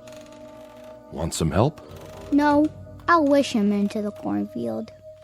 You do that. Gopher, go into the cornfield. Go be in the cornfield. Well, what do you know? Ain't that something? What are you doing here anyway? Me? What do you mean, Anthony? I'm delivering the groceries. What do you think? Go ahead and do it then. Why, sure. I'm the delivery man. That's me. You better. You don't want me to wish you did, do you? Why, no, Anthony. No, I don't. But what? But I just wanted to say, you do some real fine things. Real fine. You're a good boy. We all love you. Don't we, Miss Amy? Don't we just love Anthony? Oh, yes. We love him. Everybody loves Anthony. Yes, sir. We sure do love him. We love that boy. Well, hi, Bill. Mrs. Fremont, how are you? I was just checking the roast in the oven. Got everything we asked for? Pretty much. I have your list here. Let me see. Didn't have any laundry soap. General store is all out of the laundry soap. Well, that's to be expected. Not even bar soap, though, huh? All out of that, too? Oh, we've been out for a year. You know that, Mrs. Fremont. We ain't had no bar soap for over a year, so I guess nobody has to wash their hands or behind their ears anymore. That's right, Bill. That's exactly right. I got a couple of cans of soup in there. That's nice, huh? Didn't even know we had them on the shelf. And I remembered Anthony loves tomato soup, doesn't he? So I brought that. How thoughtful. You'll tell him, won't you, Mrs. Fremont? Tell him I brought the tomato soup because I heard he liked it. Tell him I brought it, won't you? Why, of course I will, Bill. I'll tell him. Matter of fact, I'll tell him right now. Oh, no, Mrs. Fremont. You don't have to go to the trouble. I gotta get going anyway. I gotta get back to the store. You don't have to be frightened of him, Bill. He likes you. He told me that several times, how much he liked you. Oh, that's real nice to hear. He's a clever boy, Mrs. Fremont. That he is. About the cleverest boy I've ever seen. Know what he was doing out there? Making something, I imagine. You got it. Yesterday he made some kind of furry animal. I have never seen the likes of it, but he invented it all by himself. Had real sharp teeth, too. Long and sharp. Could have done some real damage. It tried to bite him. I was kind of hoping that it would. Mrs. Fremont. But Anthony wished it into the cornfield before it could do him any harm. I gotta be going, Mrs. Fremont. I'm real glad. I mean, it's real fine that Anthony keeps making these things. Real fine indeed. Yes, ma'am. It's great. See you tonight, won't we, Bill? Tonight? Why, sure. It's TV night tonight. Oh, yeah.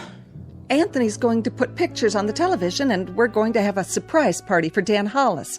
A real nice surprise party. I'll be there, Mrs. Fremont. You can count on me. Where? What? Nothing. Bye now, Miss Amy. Be sure to say goodbye to your nephew for me. I will.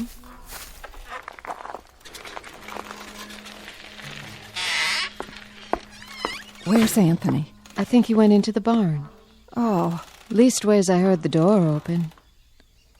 I keep telling him he shouldn't go in there, but... Amy, why, it's real nice that Anthony goes into the barn.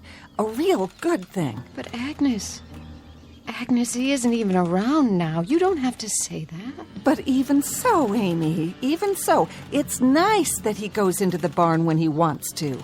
It's real nice. We mustn't even think anything bad about him, Amy. Do you understand? But he isn't around. Amy, dear, you know as well as I do. Sometimes he can hear what we're thinking, no matter where he is. He doesn't even have to hear it with his ears. It's like when you lost your temper. That was only for a second. 1 second. I know, but look what he did to your eyes. Now you can't even see. So you just think nice things, Amy. Real nice things about how good it is that Anthony's going into the barn to do whatever he does in there.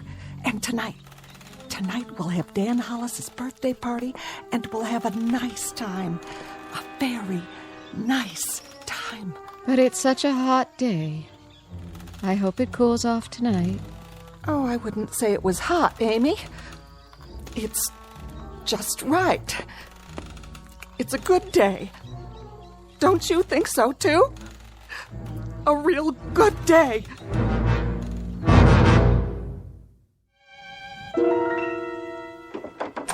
Who's... Oh. It's you, Agnes. What are you doing? Thought I'd lie down and try to rest before dinner. That's a good idea.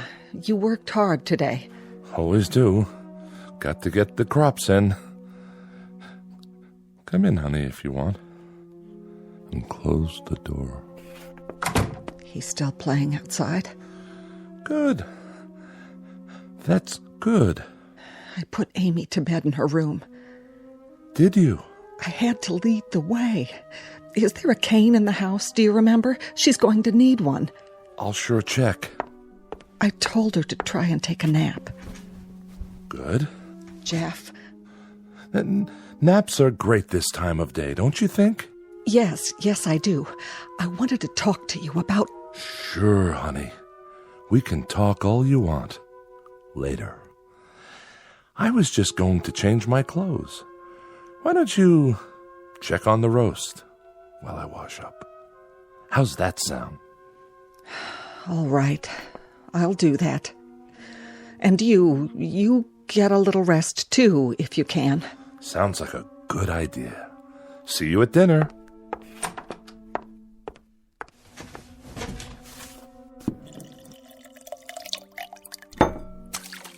Oh. Well, howdy, son. You crept up on me. You look funny. Do I? You need a towel. Well, by gosh, I sure do. I was just about to dry my face.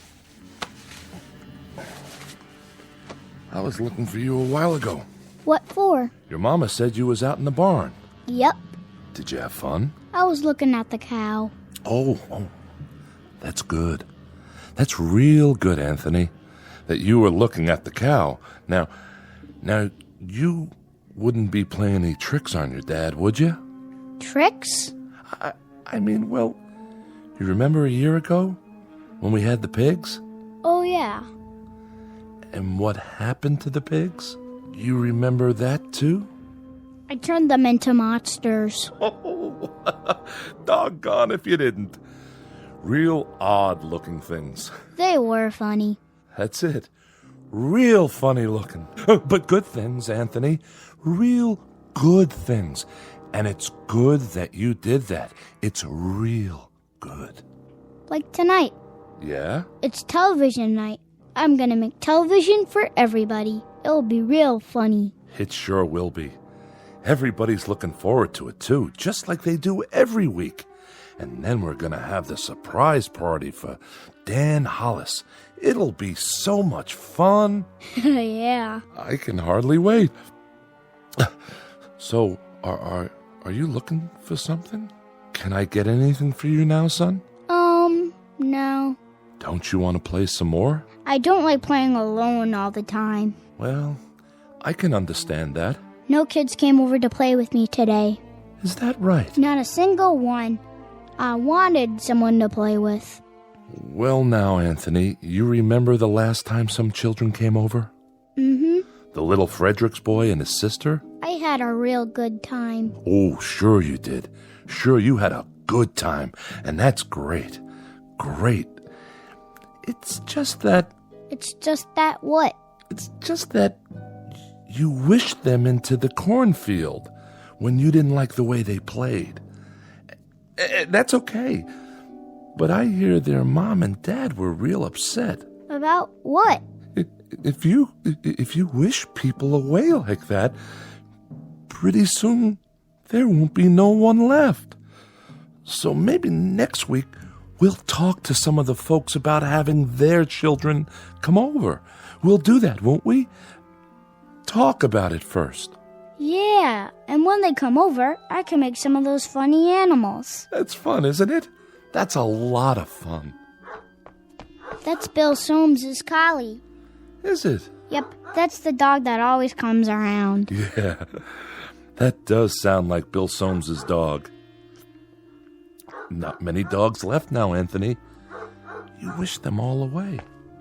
I didn't like them. They didn't like me.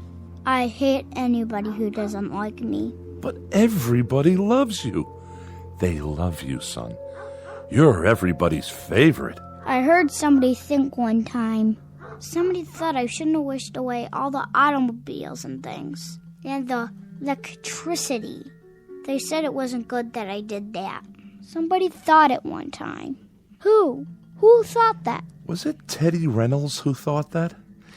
He owned the farm up the road. Oh yeah, I remember. He shouldn't have thought those bad thoughts. That's why I made him go on fire. Sure, that was why... That dog, that collie, he doesn't like me. Oh, I don't know about that. He's a bad dog. Well, now, Anthony, did you do something to Bill Soames's dog? Guess you must have. He isn't outside anymore. I put him in the cornfield. I'm gonna go out in the yard now. Bye. No. Bill Soames's collie was out by the tree just now. I heard him barking, and then he just...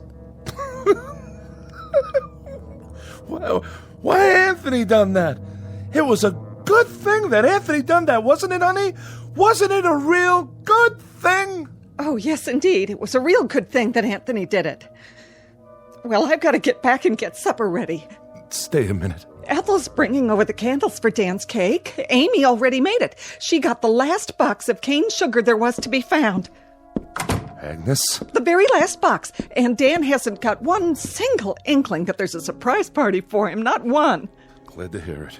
And you know how much Dan likes music? Well, last week, Thelma Dunn found a record in her attic. That a fact? Yes, and she's going to give it to him tonight. Isn't that a wonderful surprise? It sure is. A record. Imagine. That's a real nice thing to find. What record is it? Perry Como singing You Are My Sunshine. Well, what do you know? I always liked that tune. How did Thelma happen to find it? Oh, you know, just looking around for new things. Or old things. The ones that are still left. Say, who has that picture we found a while back? I kind of liked it. That old clipper ship sailing along. The Smiths.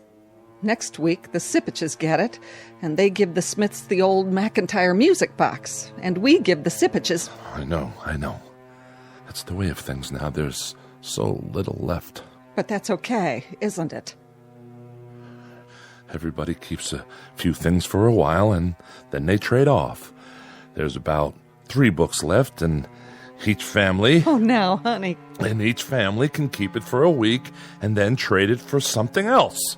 Like with the stereoscope the Van Nusens found in their cellar, or the can of beer that Bill Soames found wedged into an old icebox in the junkyard.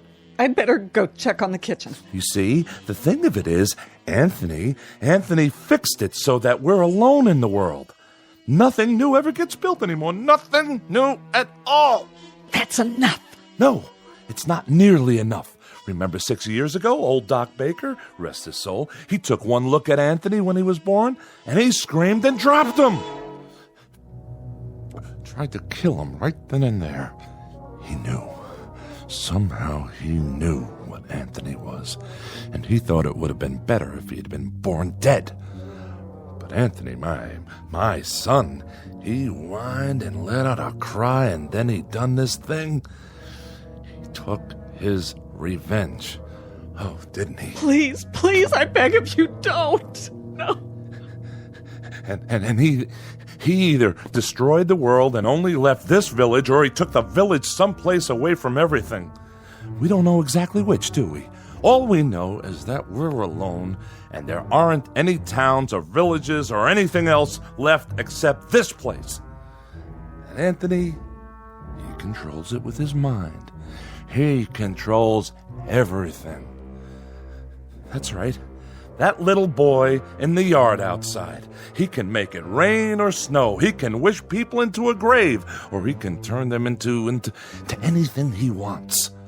That's why you got to keep smiling or laughing, or you got to mumble something to keep your mind clear, because Anthony can tell what you're thinking, and if it's a bad thought, his mind will snap at you, and he'd do most anything at all. Please, for the love of God.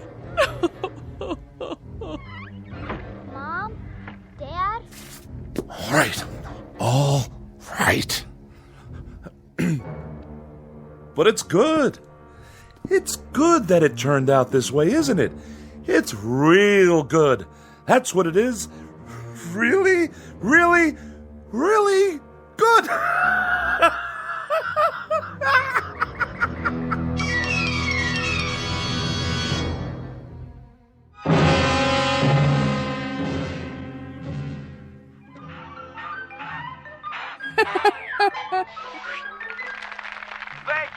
Thank you, ladies and gentlemen, and especially you kids. And now for our next act. It's time for Stupid Animal Tricks. And here's some film we thought you'd like to see. First up is Rocco the Squirrel in Crossing the Road.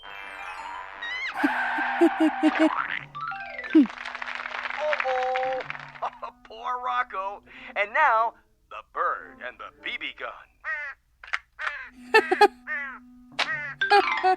Oh, my. Will you look at that? What, Ethel? It's just like cartoons, only better.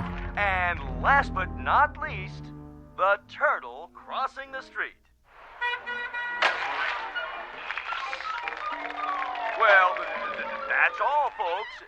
And now, time for our next program.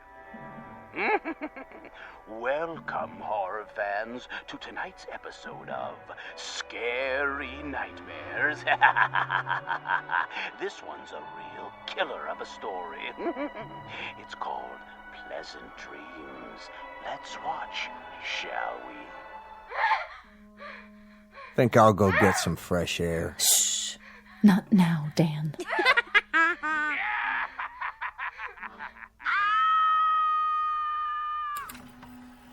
That's all the TV there is.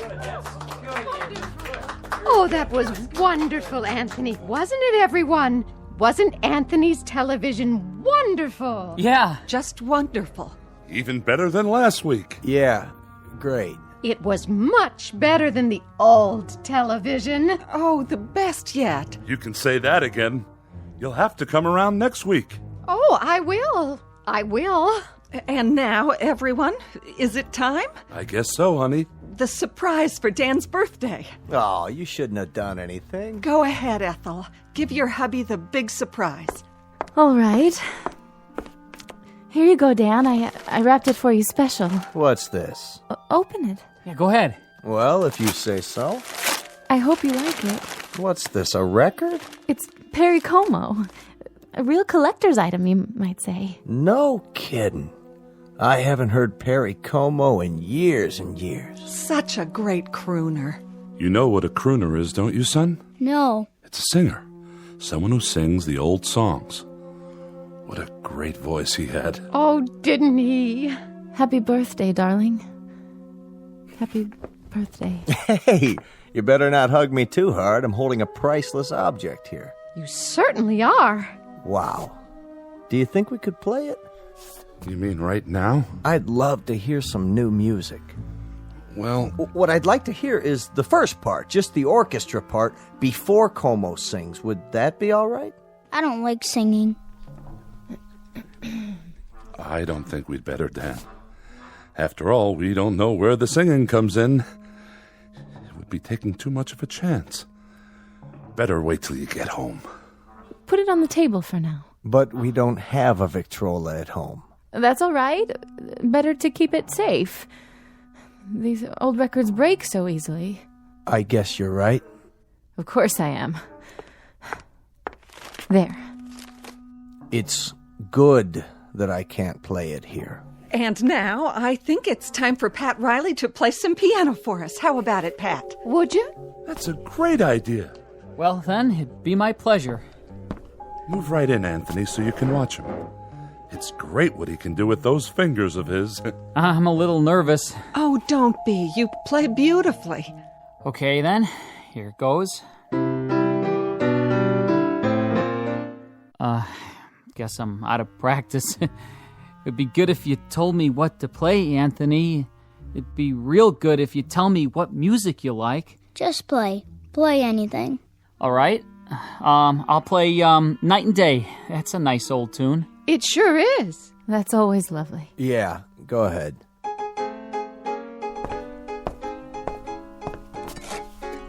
What are you doing? What does it look like, having another brandy? You've had enough. Not hardly.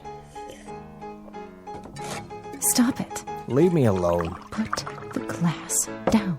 Take your hands. Don't make any noise. I don't like noise when the music is playing. I'll drink to that. Oh, don't worry. I'll clean it up. Go on, Riley. Finish the song. Yes, please. It's so pretty.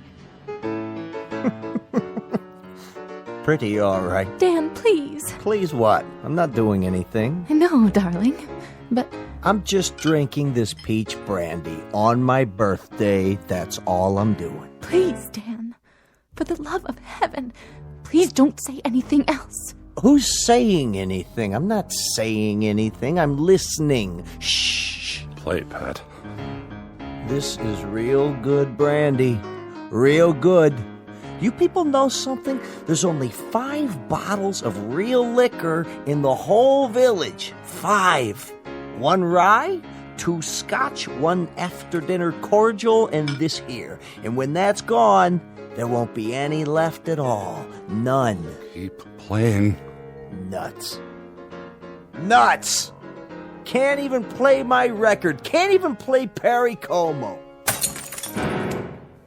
Don't play that anymore, Pat. That's not what I want you to play. Play this. Happy birthday to me. Happy birthday to me. Dan! Happy... Please, stop! Oh, please, Ethel, be quiet! Dan! Ethel, you have to stop now. Happy birthday, dear Danny. Happy birthday to me. Play it, Pat. Play it so I can sing it right. You know, I can't carry a tune unless somebody plays it. I'll do my best. That's enough. I said that's enough. Go outside for a while, Dan. Get a breath of fresh air. You and her, you had 'em. You had to go have 'em, didn't you? If there's any fault, it's yours. You are my sunshine, my only sunshine. You make me happy when I am blue. You monster. You dirty little monster. You murderer. Hey, what you thinking, Anthony? You go ahead. You think about me. You think bad thoughts about me and maybe some man in this room. Some man with guts. Somebody who's sick to death of living in this place and is willing to take a chance. Maybe he'll sneak up behind you and lay something heavy across your skull and end this once and for all. You're a bad man. You think that, Anthony. You go ahead. I'm a bad man. Keep thinking that. Somebody get behind him. That's all it takes. Somebody end this now. Pick up a bottle or a stick or something, anything, and... You're a very bad man, and you keep thinking bad thoughts about me. But now you can't anymore. You can't even see me. My eyes? Your eyes aren't real. They're like a toy. That's all you are now. A toy jack-in-the-box.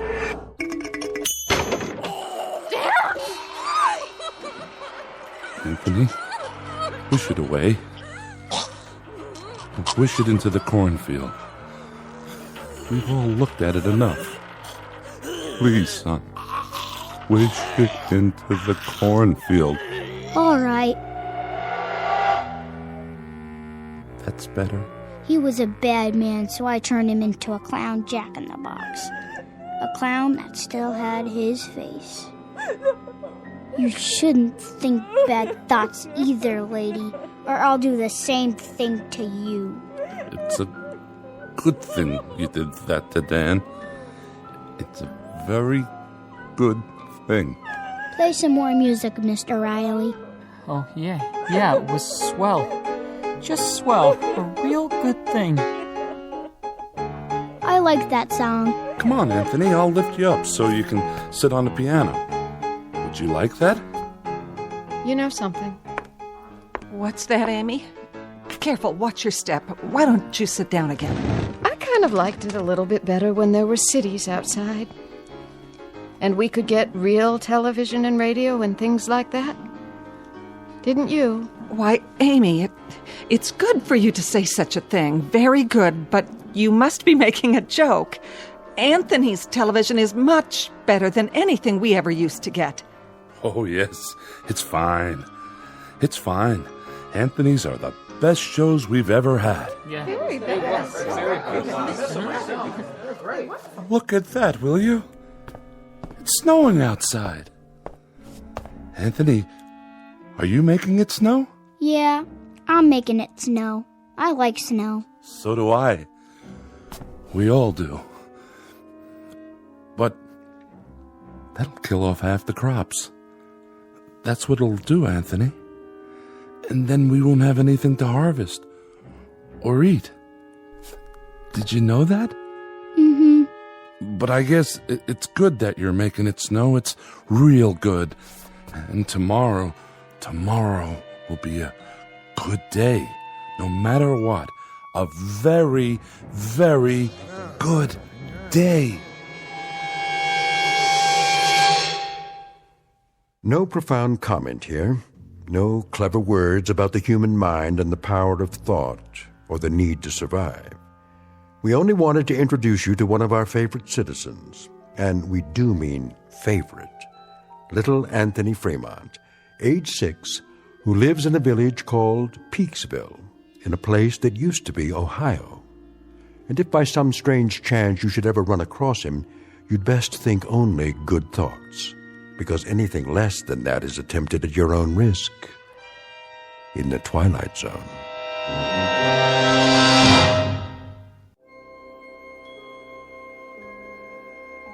Hi, this is Carl Amari, producer of the Twilight Zone radio dramas. I'd like to take a moment to tell you about our official website at twilightzoneradio.com, where you'll get the latest news and information on these Twilight Zone radio dramas. Plus, at twilightzoneradio.com, you can digitally download 3 free episodes or any of our episodes for only $1.95 each. In this age of ever-changing technology, we've decided to make these episodes instantly available to you by making the Twilight Zone radio dramas a digital download-only series. This means that this series will no longer be offered on CD. The CD collections at our website are now being offered while supplies last at buy one, get one free. So be sure to get your favorites before they're sold out. Be sure to visit us often, and I'll see you in the zone.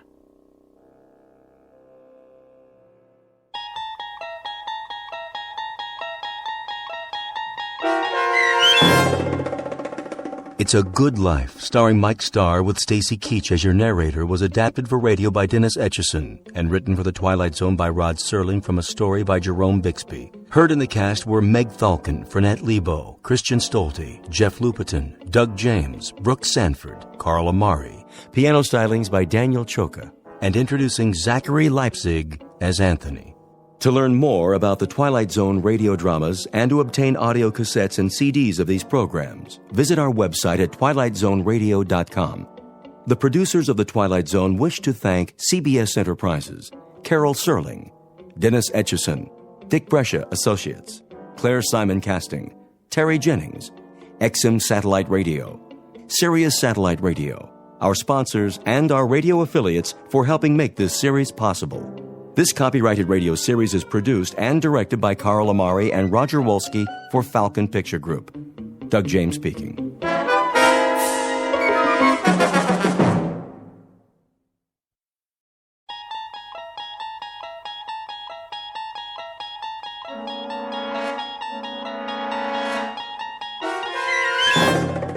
You unlock this door with the key of imagination. Beyond it is another dimension. A dimension of sound, a dimension of sight, a dimension of mind. You're moving into a land of both shadow and substance, of things and ideas. You've just crossed over into the Twilight Zone.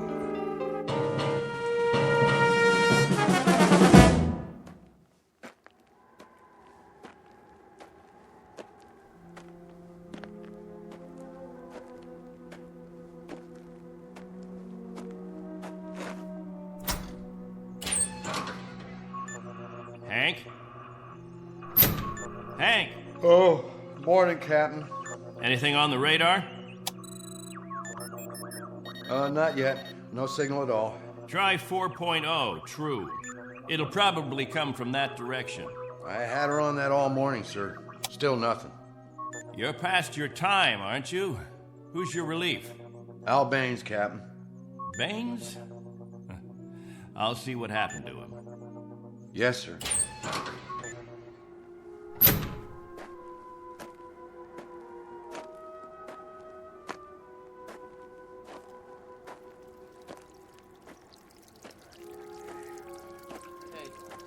Morning, all. Anything yet? Afraid not. They lost, you figure? There's no telling. Okay if we fill our containers now? Go ahead, as long as the water supply holds out. Be a while till the next batch is ready. Julie, where's your husband? He was sleeping, Captain. Get him, Julie. Is something wrong?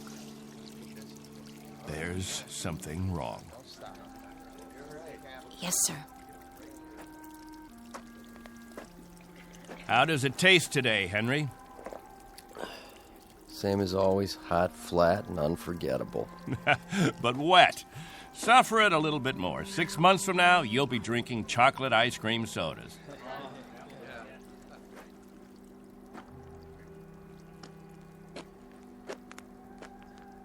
You want to see me, Captain? There's a man in the radar tower who'd like to see you, Al. He would have liked to see you 2 hours ago when you were supposed to relieve him. I overslept. Tell that to Hank Parker up there in the tower. Tell him you overslept, and then be good enough to tell him, Al, that you'll stand his watch all day tomorrow. That's not fair, Captain. It doesn't happen often. Once is too often, Al. More than once is intolerable. And many more than once is a case history of Albert Baines who likes his sleep. I prefer it to a stupid game in the hot sun, both of them. A game, Al? What are we listening for? 30 years of 2 shifts a day. What have we ever heard? Wind noise. And what have we ever picked up on the radar screen? Dust particles? But anything to make you happy, Captain. You listen to me. There's a ship on its way. And when it reaches this atmosphere, it may want to be vectored in. They may want landing instructions, wind direction, ground temperature. And if Al Baines is in the sack, we may spend the rest of our lives here. Is that what makes you happy, Al? How do we know there's a ship out there, Captain? A lot of garbled static 2 months ago that you told us was a message, and then nothing. 2 whole months, and you decide there's a ship coming here to take us back. You make the rules and set the watches and plan the days, and now you tell us the Messiah is coming. And you tell us to pray? The difference between you and me, Captain Benteen, is that I do my dreaming when I'm asleep. You do yours on your feet. There's a ship coming, Al. All of us believe it. Because he tells you to. And we believe him. Whatever Captain Benteen says, that's what will happen. Sure you believe him. He tells you this is the best of all possible worlds, and by God, you break into song. You're sweating your lives away on this rock, but the captain says it's paradise, and we have to clap our hands. Rule by hypnosis. Al, there's a ship coming.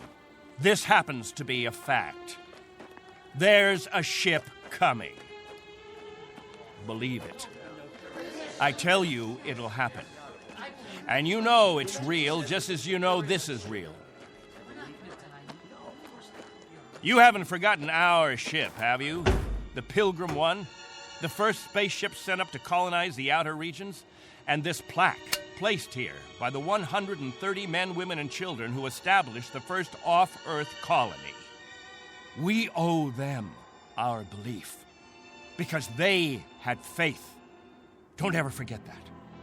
Now, if you'll excuse me, I better go check on the generator.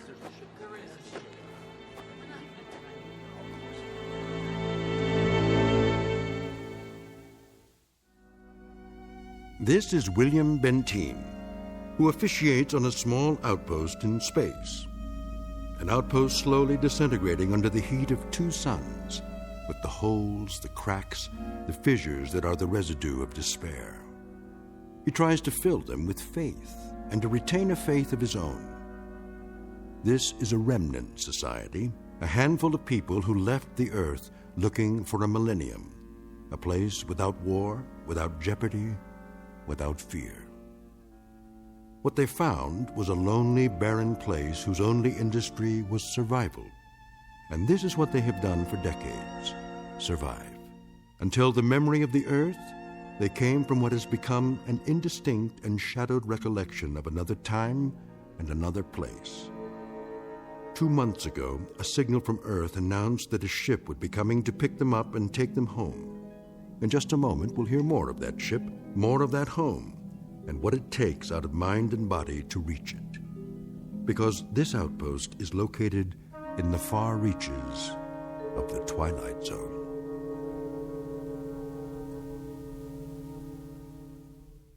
And now, The Twilight Zone and our story, On Thursday We Leave for Home, starring Barry Bostwick with Stacy Keach as your narrator.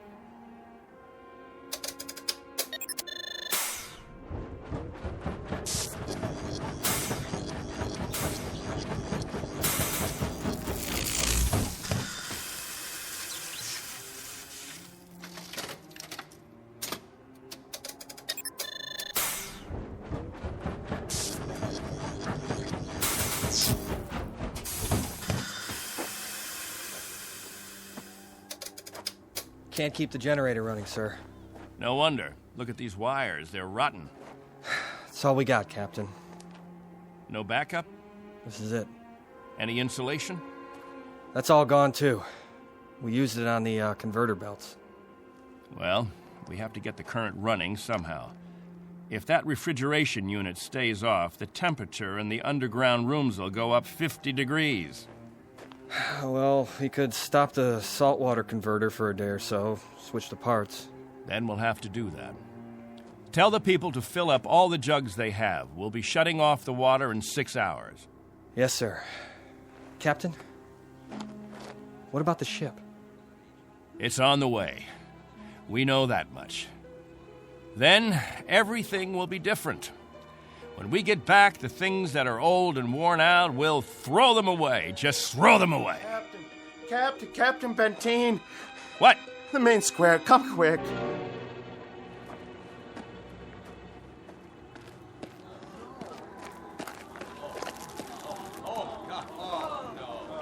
It's Mrs. Rodale. She's hanged herself. Cut her down.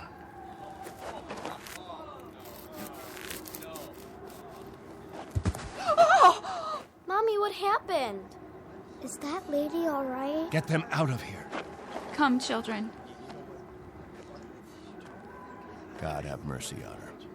You men there prepare her. We'll bury her in an hour. Yes, sir.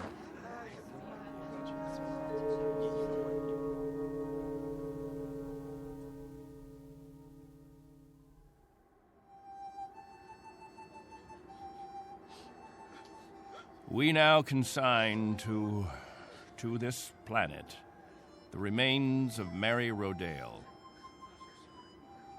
We ask God in His infinite mercy to give her the serenity and joy that she sought while she was with us. And we ask His forgiveness for her sin. Amen. Amen. We ask that this good woman be allowed to rejoin her beloved husband who preceded her in death 11 years ago. Bid your farewells now. Forgive her, Lord. Have mercy on her, Lord, for what she's done. A terrible thing. She didn't know what she was doing. She knew what she was doing. Better and clearer than the rest of us. This is a funeral, Al. The 9th funeral in the last 6 months. Nobody talks about it. We just let it go by. But there have been 9 people who thought that maybe heaven is a place where they can get a drink of water without salt in it, where they'll be able to breathe air without choking on the heat of it. If you want to talk blasphemy, Al, take it away from here. I'm talking truth, Captain Benteen. I'm saying that this woman and the others, they took their own lives because living became intolerable. And I say that dying was their right. Anything else? Just this question. I put it to everyone here. Al, please. No! Isn't living tough enough that we don't have to do it by the book? Isn't it hot and blinding and miserable enough that there shouldn't have to be rules? So that we shouldn't have to suffer by the numbers? Will anyone make the simple observation that there's far more happiness going into that hole than what's left above ground? There's more peace of mind in that dead body than all you mourners put together. All we've got here is anguish. Captain Benteen, let us live with it or die from it in our own way. Young Mr. Baines here wants us to lie down in the sun. Young Mr. Baines would have us give in to death when there is still life. He would end all the rules. He'd throw away the regulations. There'd be no standing in line for water. Let the strong take it away from the weak. No rationing of food. Let the young steal it from the old. And when that ship comes down to take us back to Earth, it won't find a society. It will find only a pack. There'll be no human beings left. Only animals. There's a ship coming. It's winging its way in now. It's on its way. Say it. Say it out loud. Let me hear you say it. There's a ship coming. There's a ship coming. There's a ship coming. There's a ship coming. There's a ship coming. There's a ship coming. That's right. There's a ship. A ship. Yes. A ship that's coming to take us. Hear that? Can you hear that, everyone? Do you hear? It's the meteor storm. It's a meteor storm. Find shelter. Get inside. Up to the cave. Get up to the cave.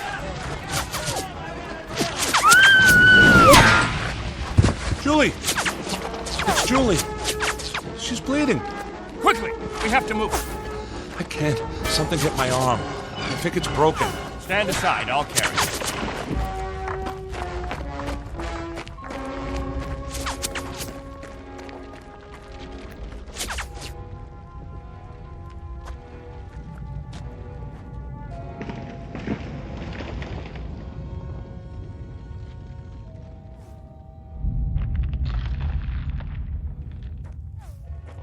How is she?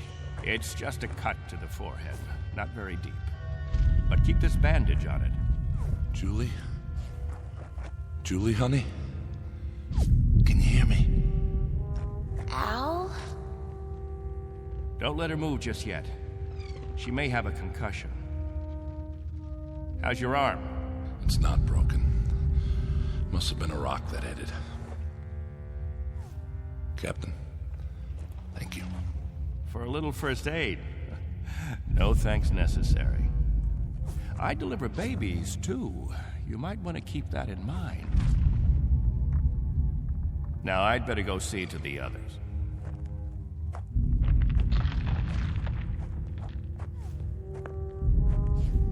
Will it go on much longer, Captain? I wish I knew.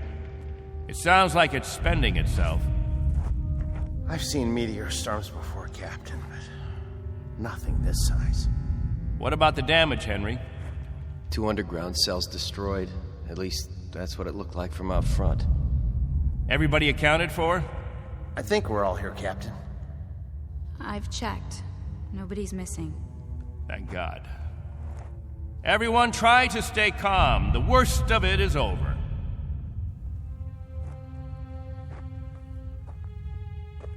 Jojo? Yeah, Captain? You're not scared, are you?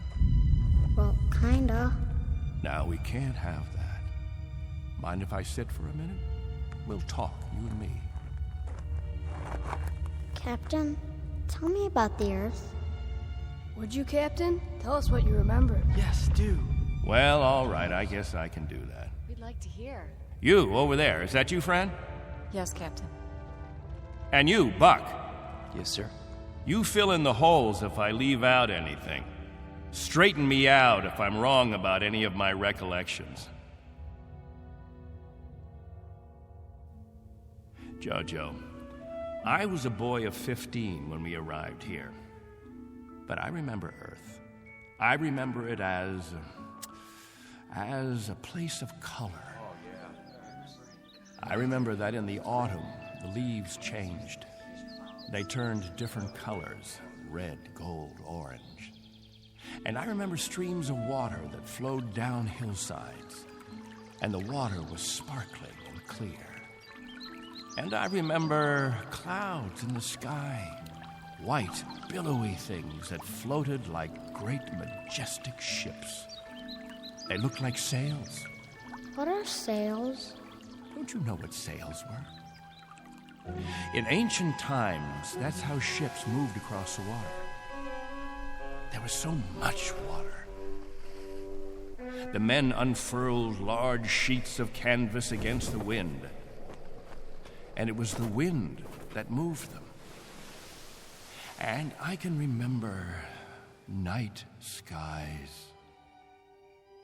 Night. Endless black velvet with stars. And sometimes a moon that seemed to hang there as big as the face of an old man, looking down on us all. Captain, what's night? Why, that was the quiet time, Jojo. Night was when the earth went to sleep. It was the cover it pulled over itself. Not like here, with two suns always shining, always burning. It was a darkness that felt like a cool hand brushing over tired eyes. And there was snow on winter nights, gossamer things that drifted down and turned the earth all white. And we could build snowmen the next morning and see our breath in the air. And it was good then. It was right. So, why did you leave there?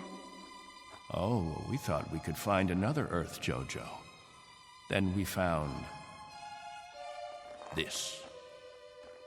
We thought we could escape war. We thought we could build an even better place.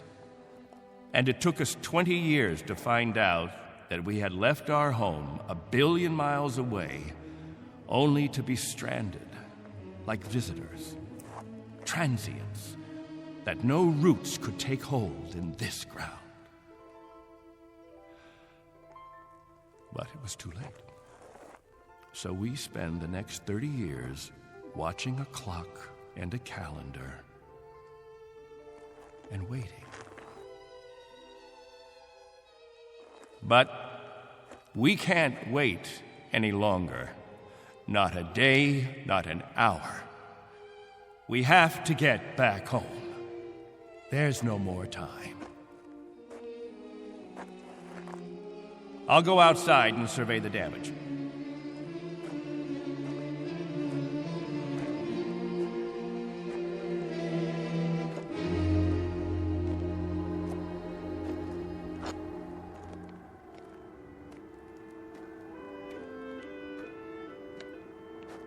Not much harm.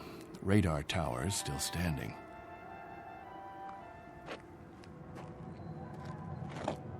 What? Why, it's... Al! Al Baines, do you hear that noise? All of you, come out here. Do you hear it? What is that? That's not a meteor show. That's not a meteor, and it's not wishful thinking. Not this time. Those are rocket engines. Look, I remember the sound of it. That's the ship. The ship has come at last.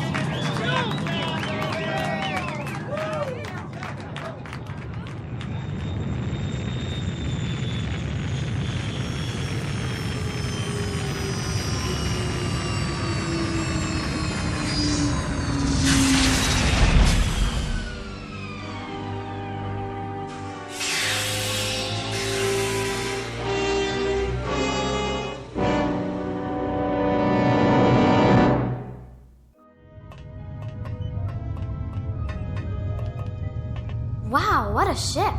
How fast can it go? Oh, pretty fast. Watch your step. Looks like you got plenty of room for everybody. Do you have any water? Clean water? We have enough. Oh, doesn't that sound wonderful? Delicious. Careful. I better talk to your leader. You have one, don't you? Sure do. Captain Benteen. I don't see... He's standing over there. Hey, Captain, come see the ship. Mr. Benteen? I'm Benteen. Colonel Sloan. I command the Galaxy 6. Our orders are to transport you all back to Earth. Colonel, what took you so long? 6.5 months, Mr. Benteen. 100 times that. We've been waiting for 30 years. Does it all look like this? Salt flats and scrubby mountains. 2 suns, hot and perpetual. 30 years of it. 30 years. The children have never seen Earth, and some of the older ones don't even remember it. They'll see it now. Our orders are to get you aboard as soon as possible. We figure that we should be able to lift off on Thursday. Are you still using Earth time? Of course. Good. That'll give you 3 days to prepare. Unfortunately, your people will only be able to take what they can carry. Over 200, aren't there? 187 men, women, and children. It may be a little crowded, but we'll fit you all in. You've been used to a lot of space, Mr. Benteen, haven't you? Space? Room to move around. That's all there is here. That and the heat. I can feel it. They'll make the trip standing on their heads if necessary. I'm sure they will, but I don't think that'll be necessary. Do you know, can you understand what a godsend this is for all of us? It's hard to imagine. I can only say your country's very, very proud of you. What of the Earth? Has it changed? Not too much. Still green? Still green. And the cities? The cities still stand. And war? As always, I'm afraid. One dies down, another one springs up. But through some miracle and the grace of God, we never had the big one. Now, Mr. Benteen, all things considered, I think you'll find it very much as you left it. Captain Benteen. Captain? That's what the people call me. This place, their very lives, it's all been my responsibility. You've done quite a job, Captain Benteen. But you can rest easy. I'll take over the responsibilities now. No need. I'm used to the job, Colonel. The living quarters, they're underground? I was saying, Colonel, I'm used to the responsibility. I wouldn't quite know how to function without it. Is it cooler there, Mr. Benteen? I'm sorry, I didn't... Your underground rooms, are they much cooler? Yes, they're refrigerated. It's... Captain. Morning, Captain. George. The best morning ever. We just wanted to say thank you, Captain. Why? For what? For keeping us alive all these years. That's right. Without the Captain, none of us would be here. That's not necessary. You better believe it, Colonel. I do. I do believe it. Captain Benteen. Go ahead, Colonel Sloan. That's all right. I'll see to the others.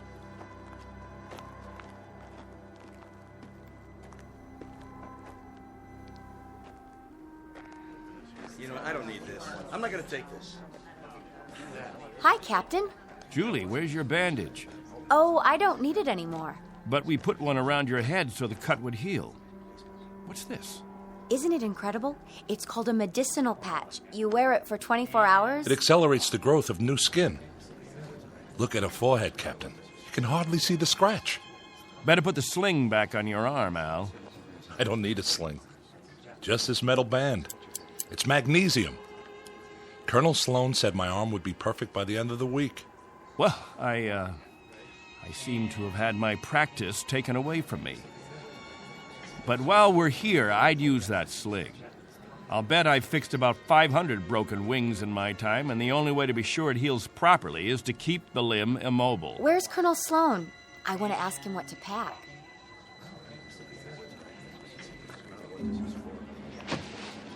Eleanor, let me help you with that bundle of clothing. Thank you kindly, Captain. I'll carry it for you. No, thank you, crewman. I've got it. Here you go, ma'am. I don't know how to thank you. Are all the crew as strong as you? That's our job, ma'am. Nothing to it.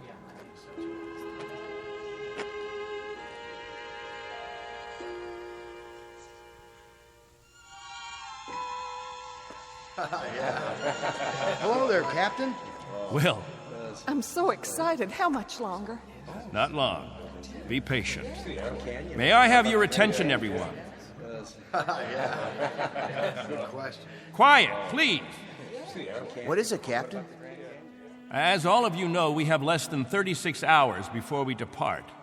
And as I told you earlier, there is a maximum allowance of 14 pounds per person. Soon we'll begin weighing your belongings, and if we're over the limit, I'll make up a list of necessary items. I hope I'm not intruding, Captain. I was just telling them about the weight requirements. We'll handle all that tomorrow. I heard you'd called a meeting here in the cave, so I brought Lieutenants Engel and Rafferty with me. Everyone has so many questions about Earth, I thought perhaps this would be a good time. Actually, Colonel, the purpose of this meeting is simply to make some last-minute arrangements. Colonel, I used to live in San Diego. Is California still the same? Sunny and warm most of the time, but not this warm. Los Angeles has become the biggest city in the world. These kinds of questions, we could just as well handle them when... Colonel Sloan, are there still major leagues? My dad used to tell me about baseball and the World Series. The leagues are just as before, American and national. What about the Dodgers? They came in 10th last season. I'm told they need pitchers pretty desperately. I'll tell you what, when we're finished here, we'll improvise a ball and bat and have ourselves a game. How's that sound? Yes! That'd be great. Let's do it. I think it's a little hot for that kind of activity. What we could do is have some group singing. We haven't done that for a while. I got an old sack. That'll be the ball. Who's got a stick? What are we waiting for? Let's go. Please, wait. We haven't finished yet.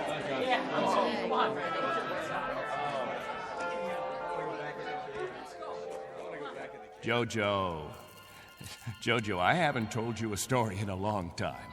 How would you like to hear a story about... What have you got there? This is what they call candy. One of the spacemen gave it to me. It tastes... Sweet, Jojo. It tastes sweet. Yeah, sweet, Captain. Want a bite? No, thank you, Jojo. Back on Earth, we can get all we want.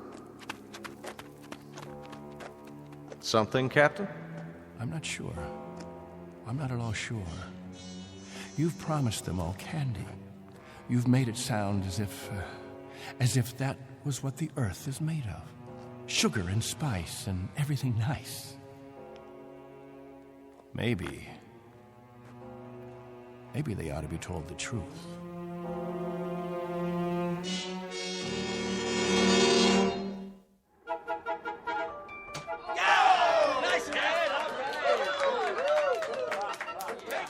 The universal language. Baseball. You have a limited vocabulary, Colonel. Do you have any idea what the temperature is? At this hour, it's about 110. I don't know whether your crew can take it, but I know my people. They're going to pay for this little athletic event. Some of the older ones, it might even be serious for them. It's just a game, Benteen. My guess is that it's worth it. Now, I'd better get back to the ship. Colonel Sloan. Something else, Mr. Benteen? Colonel, when we get on the ship, you can tell us what to do and we'll all fall into line. But here, in this place, I'm in command.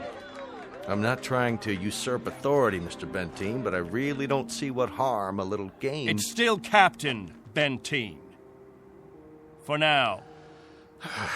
Galaxy crewmen, back to the ship. That's an order. Oh, come on. It's time for rest now. All of you go back to your homes. I'll announce when the new day will start. I don't know. I guess it's suddenly illegal to have fun. You happy now, Captain? I was never unhappy, Colonel. I just happen to know what's right and what's wrong. I ask you to keep your crew in the ship during the rest time. I don't want my people distracted. You rule with a heavy fist. If it were 1 ounce lighter, no one would have survived. I've held these people together by will. They'd have died, Colonel, without someone they could hold on to. They'd have withered away. Not anymore, Captain. Relax. That's a luxury I've never been able to afford, Colonel. I've never been able to marry, to think only of myself, because of them. I've been a father figure, a governor, a confessor. I've been all those things. And if I hadn't been, there'd be no life here. These are my people. Understand? My people.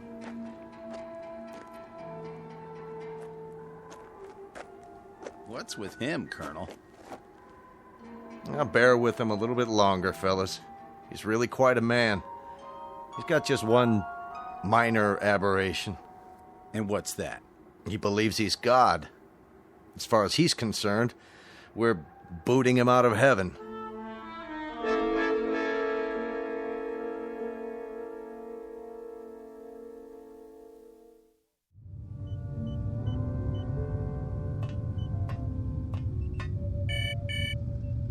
Yes? Mr. Captain Benteen is here, sir. Show him in. Very well, sir. Come in, Captain. Sorry my quarters are a bit cramped. Please sit down. Colonel Sloan, this is a list of all passengers with their approximate weight and the weight of their belongings after each name. The scale we have is pretty beat up. My guess is that it underweighs by about 4 or 5 pounds. Fine. All I wanted was an approximation. We'll weigh them in on our own equipment before blast off. This is Wednesday, 12 midnight? I keep getting confused with the constant light. When do the people get up? About 2 Earth time. The hours from 7 until 1:45 are the hottest. That's when we try to stay indoors. Then we have our meetings at the cave about 2 hours afterwards. We've had to improvise our own schedule. You've improvised very well, Captain.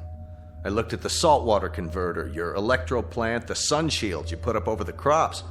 Very inventive. Necessity hasn't been the mother of invention here. It's been the father and the whole family. Well, you'll be able to give way to progress now. Though I wonder if all of it'll be to your liking. The way you'll be lionized when you get back to Earth. You're referred to in the press as the Lost Pioneers.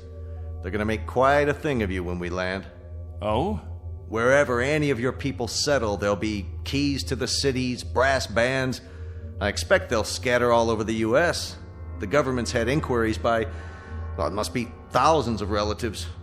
My guess is that they'll just about have time to look into a television camera and then get whisked off. Well, they won't be scattered, Colonel. They'll go as a group. We'll find a place where we can settle, and that's where we'll stay. I'm talking about when we get back to Earth, Captain. That's what I'm talking about. They won't be splitting up. Not my people. Captain, as a point of interest, did you ever ask them? Ask them what? Whether they'd want to stay together. That would be a ridiculous question, like asking a child if he wants some more ice cream. They're children, you see, Colonel. Oh, chronologically, they range from 6 months to 60-odd years, but socially, psychologically, they're children. I've kept them alive and functioning all this time. Once we're back on Earth, I'll simply continue the process. Captain Benteen, have you told them that? Have you told them that after 30 years of waiting, 30 years of living in a compound, they're going to travel 1 billion miles just to walk into another one? Have you? There's no need. They wouldn't have it any other way. To leave them to their own devices, that would be an act of cruelty. Captain, do me one favor. Just ask them.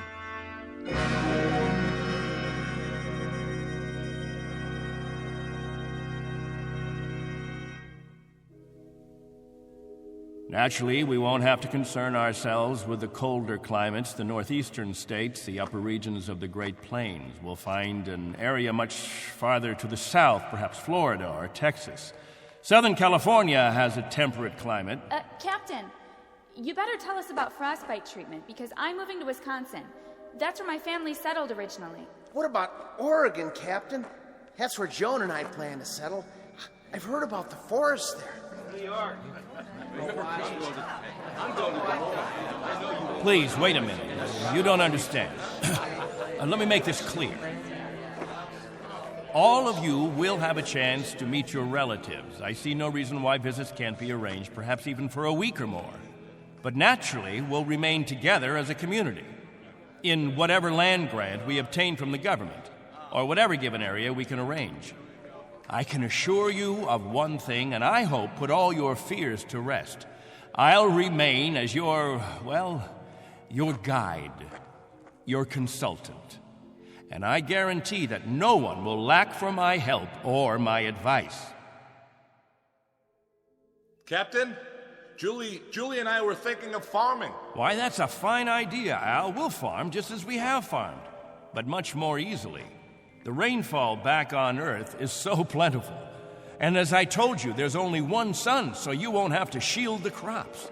Of course we'll farm. Certainly, we'll farm. Julie's got relatives in the state of Washington. You couldn't take the cold. None of you could. But I guarantee that wherever we settle, the farming will be good. I'll see to that. What's the matter? Don't you understand? We don't plan to stay together. You don't understand, Al. You've never understood much of anything. If we split up, I seriously doubt that we'd survive. Al, explain it to him. Go on. We'll survive, Captain. If anyone wants to stay together, that'll be their right. But if they want to go their own way, that'll be their right too. Am I wrong, Colonel? You're not wrong. We're to take you back as a group. Once on Earth, you can do as you please. Colonel, let us settle our differences in our own way. There are no differences, Captain. There are differences. There are. Changes that have taken place on Earth. Things we aren't prepared for. Oh, the Colonel has made it sound like a big holiday. The good life just plucked off a tree. Well, friends, I don't want any of you disillusioned. Wherever men live, they grub, they scrabble. They have to dig to stay alive. It's a fact. But together, that's the word, together. We've got to stay together. Think of that word now. Let's say it out loud. Everybody, now. Together. Together. Together. Together. Together. Looks like the congregation isn't with you anymore, Captain. What's the matter with all of you people? Wait.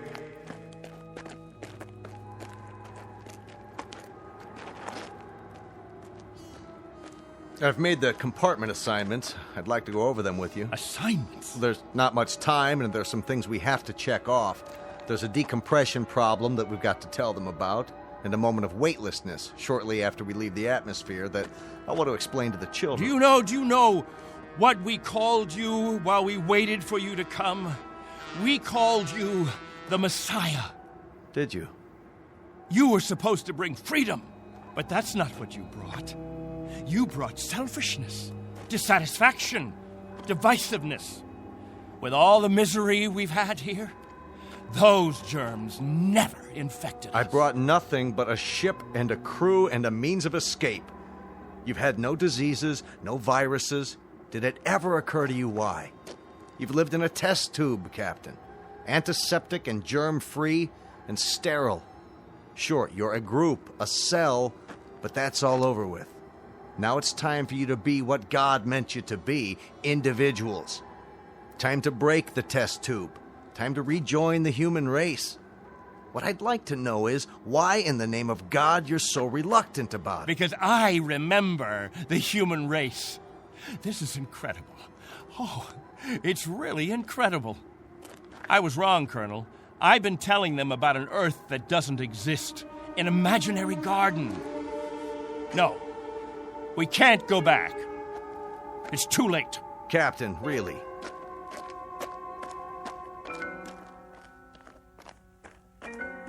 Everybody, gather around. I've got something to tell you. Listen to me, all of you. I want to tell you all. Listen to me, all of you. I want to tell you about the real Earth. Captain, are you all right? Let's talk about the diseases. What? The viruses, the cancers, the floods and the freezing, the wetness and the cold. And there are other miseries, worse than anything we've experienced. Hatred, jealousy, violence. Listen to me. It's an Earth we don't know. We can't leave here. We'd be committing suicide. We'd die of things we've never been exposed to before. We'd die of the loneliness that animals get in a zoo. Because we don't belong. We don't belong to his kind. Do you understand me? We don't belong there. Captain Benteen, why don't you let your children vote on it? Only if they know what's waiting for them. Only if they understand that Earth isn't any garden. It's never been, and it never will be. That's fair enough. I'll tell you what Earth is. The same as it's always been. It's a race struggling to survive, just as you have survived. Captain Benteen is right when he tells you that it isn't all a place of beauty. There may still be wars and prejudice and strife. I suppose there will always be jealous men and angry men and unforgiving men. But it has one thing you don't have. Every man is his own master. There won't be anyone telling you when to eat and when to sleep and when to meet, what to sing and how to play. Instead of heat, you may feel cold, and instead of thirst, you may feel hunger. But you'll be men and women. You won't be sheep. You won't be a kindergarten. And when you pray to God, his name won't be Benteen.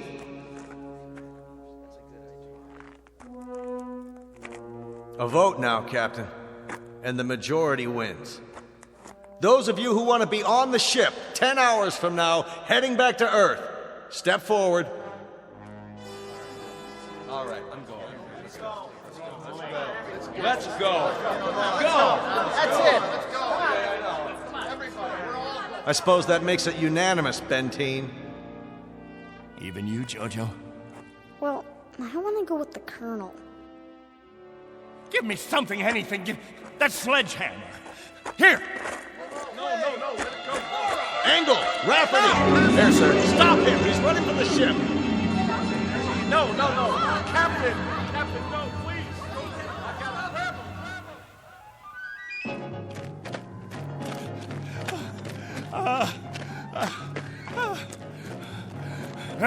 We'll see how far you get without a tail fin. Put it down!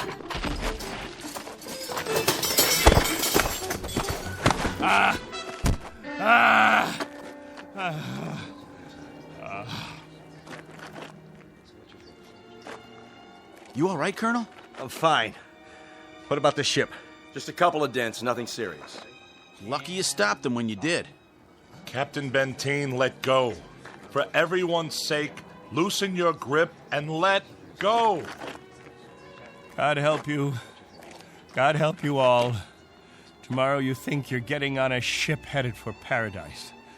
What you don't realize is you're heading for hell. What about you? I'll stay here. That's right. This is my home. This is where I belong. This is where you belong. You just don't have the brains or the guts or the sense to know it. This ship leaves at 0800 tomorrow. If you're not on board... I want no special privileges, Colonel Slow. No special treatment. If you're to blast off at 8, you blast off at 8. As for the rest of you, you can go on the ship or you can remain here with me. I'll be at the cave. Any who want to remain can meet me there.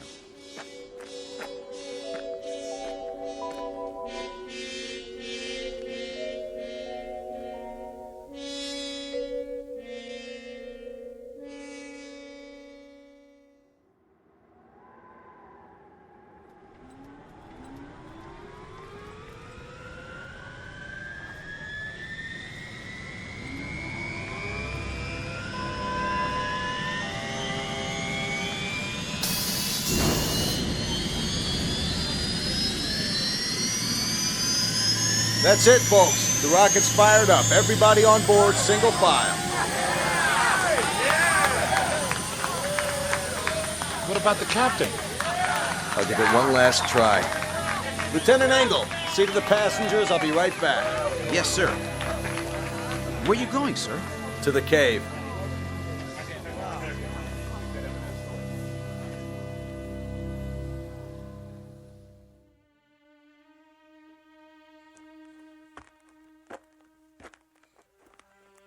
Captain? Benteen? Benteen, we know you're in here. Please, let us talk to you. He's not going to show himself, Colonel. We're leaving now. We have to blast off in 5 minutes. If we don't, we'll have lost our orbital position. Benteen, it has to be now. Captain, please, come out. Remember this. If we leave without you, there'll be no other ships. This is where you'll live the rest of your life. And this is where you'll die. All right, Benteen. As you prefer. Let's go, Baines. Goodbye, Captain.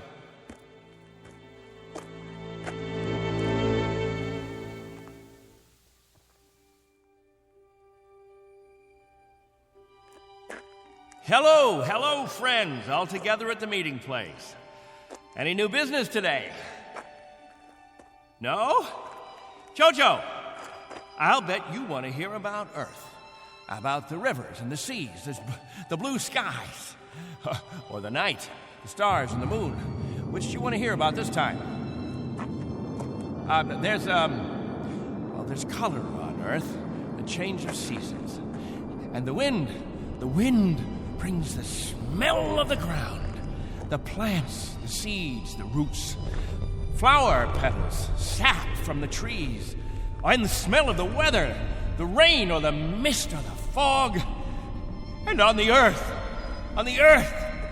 there's green, the color green, the feeling green.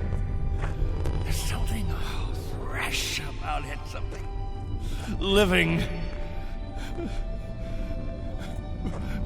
Earth. It's called Earth. Don't leave me. Please. Oh, don't leave me.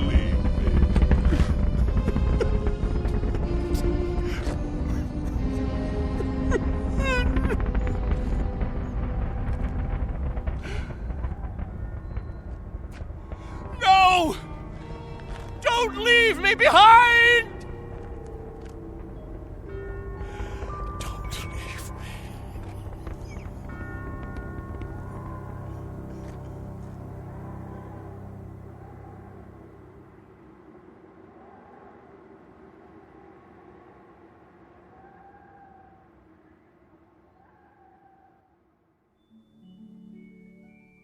A man named Benteen, sometimes known as Captain, who had certain prerogatives. He could lead, judge, legislate, even dictate. It became a habit, and finally, a necessity. William Benteen, once a god, now a population of one, on a distant outpost in the Twilight Zone.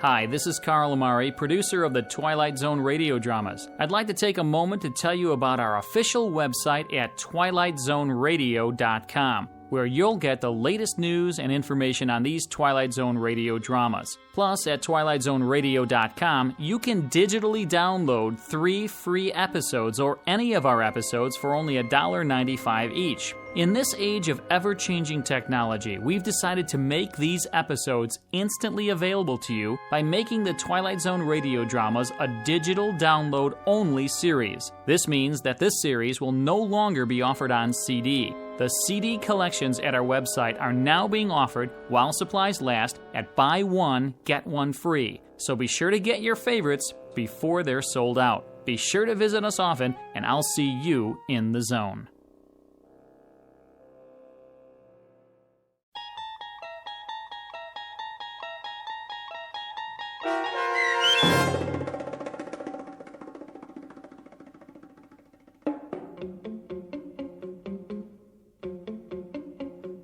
On Thursday, We Leave for Home, starring Barry Bostwick with Stacy Keach as your narrator, was adapted for radio by Dennis Etchison and written for The Twilight Zone by Rod Serling.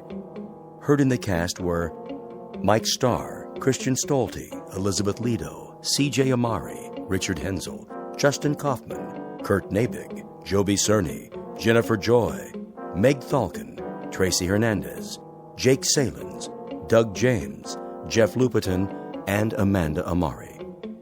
The producers of The Twilight Zone wish to thank CBS Enterprises and the Rod Serling Estate for making this series possible. This copyrighted radio series is produced and directed by Carl Amari for Falcon Picture Group.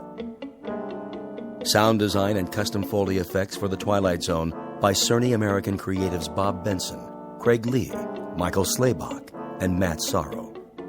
To learn more about the Twilight Zone radio dramas and to contact us, visit our official website at twilightzoneradio.com. Doug James speaking.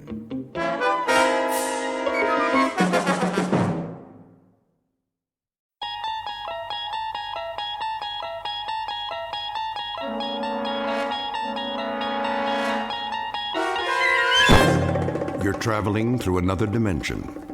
A dimension not only of sight and sound, but of mind. A journey into a wondrous land whose boundaries are those of imagination. Your next stop, the Twilight Zone.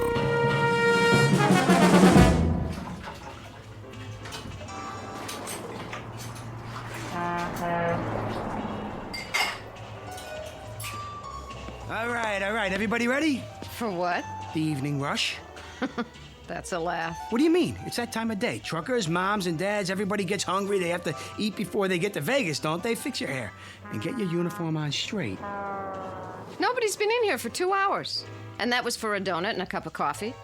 We'll be lucky if anybody stops between now and closing. You've got some attitude, Kitty. Well, do something. Fill the napkin holders, get setups on all the tables. Look at this salt shaker. It's half empty. You never give up, do you, Ace? Give up, you kidding? The Happy Days Diner is my livelihood, yours too. And don't forget it, all a question of attitude. You gotta think positive. How's that floor coming, Jimbo? There wasn't too much to sweep. Third time I've done it today. Good. People like a nice, clean place. I found one French fry and a matchstick by the payphone. You know, Ace, maybe you ought to ease up, sit down, take a load off. Ease up. We got to be ready for them when they start coming in. Well, I don't know if anybody is coming in. What are you talking about? He's right, Ace. The truckers like to stop at Big Jim's now. And the families, they all go to that chain restaurant by the state line. We'll get them back. You'll see. All we need's a new sign. Some specials on the window. You know how to write with a paintbrush, Jimbo? Big letters they can read from the highway? I guess so. Then you can start on it in the morning. Till then, keep your attitude up. That's what makes the difference. Positive thinking. Get a nice, clear picture in your mind. A big rig's on his way here now. He knows he can't make it without stopping. He sees us, pulls off. He's got a wad of cash big as a hole in his stomach. Give me a quarter. Oh, now, Ace. Come on. It's my lucky day. You keep doing that, the whole cash drawer will be in that slot machine. That's the point. It's never paid off, has it? Not one jackpot. That means the odds are in my favor. Now, Kitty. Make this one count. Sure. Now we're getting serious. Okay, listen to me, machine. This is your old buddy Ace talking to you. We've been together a long time, you and me, and I've been real good to you, haven't I? Dusting you off, keeping you all shiny, getting the customers to feed you their change. I gave you everything you wanted, right? Now it's time to show a little gratitude. You talk to that slot machine like it's got a brain. Oh, it does, a memory at least. And the time's come to pay off. Cherry. And a prune. Well, at least I doubled my money. Take my advice, hold on to them. That's 100% profit. Nah, I'm just getting her warmed up. Okay, sweetheart, you had your fun. I'm warning you for the last time. Pay up or get out. Ace? Don't bother me. Ace, I think we've got a customer. Yeah? Yeah! Hey, a big rig, just like I said, see? You were thinking of it, weren't you, Jimbo? Like I told you to. Oh, I don't know, Ace. I might have been... Sure you were. Mind over matter. That's the ticket. It's all in the concentration. Well, what are you waiting for? Go in the kitchen, put the soup on, heat up the grill. We got ourselves a live one.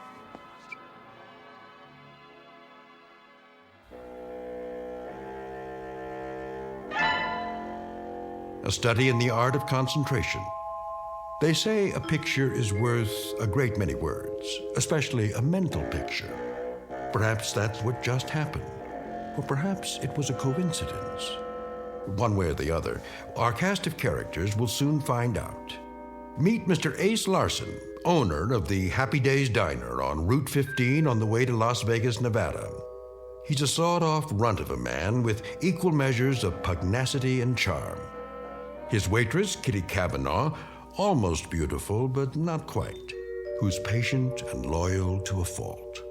And Jimbo Cobb, fry cook and right-hand man in the quest for the American dream. Whether that quest will become a reality depends on a bit more than luck, because this particular highway leads directly through the Twilight Zone. And now, The Twilight Zone and our story, The Prime Mover, starring David Eigenberg, with Stacy Keach as your narrator. That's better. Enjoy your meal? Yeah, it's great. Here's the check. Feel pretty good, huh? I do now. So do I. Kitty, give me a quarter. Oh, Ace. Come on, come on. Are you gonna play that one-armed bandit? Oh, yeah. She's ready to pay off. I can feel it. That'll be the day.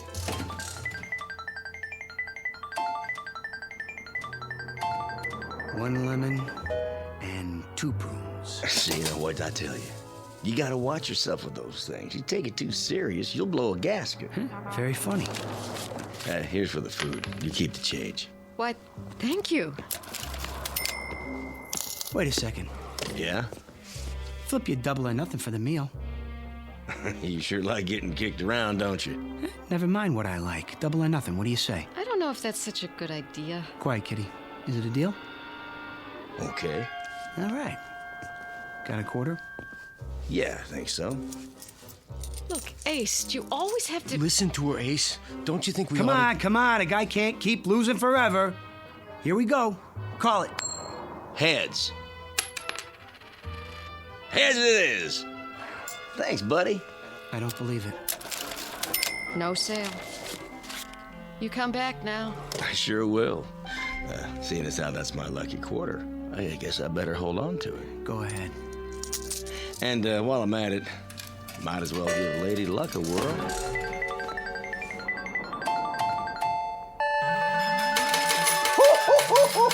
Jackpot! Just like that. Oh, hand me a paper bag, will you, sweetie? I'll take him to go. Sure.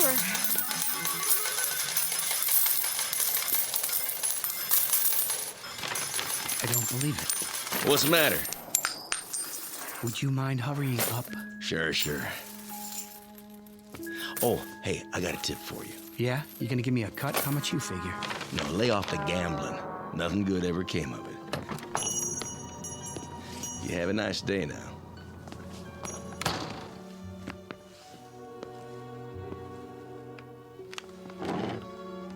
Easy, Ace.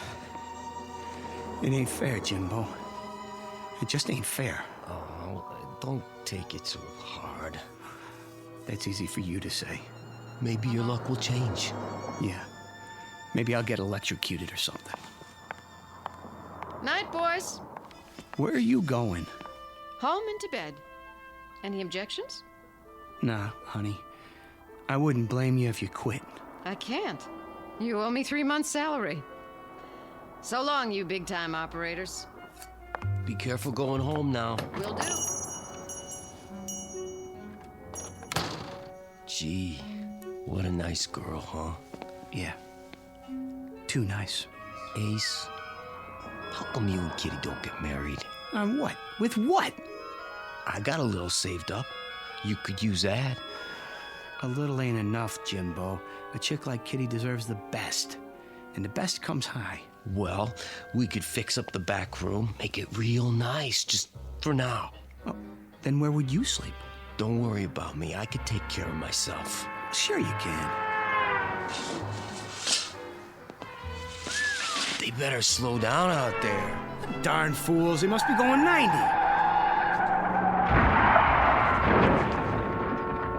What in the... Jimbo, we gotta do something, quick!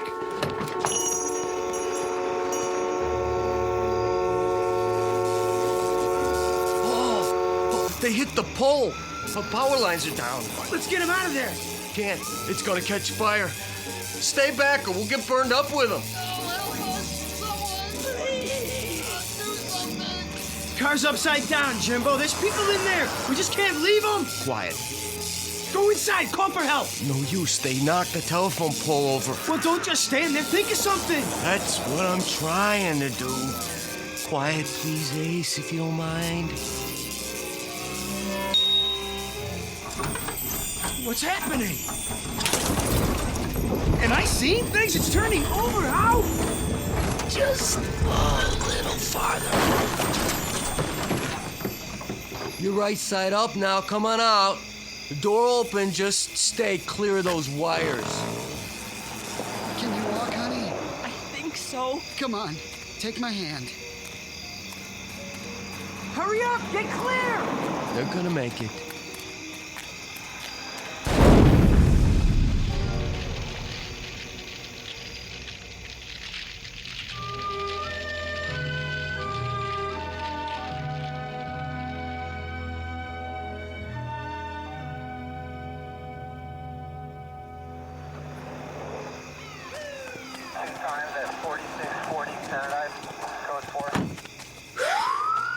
They're taking him to the hospital. That's good.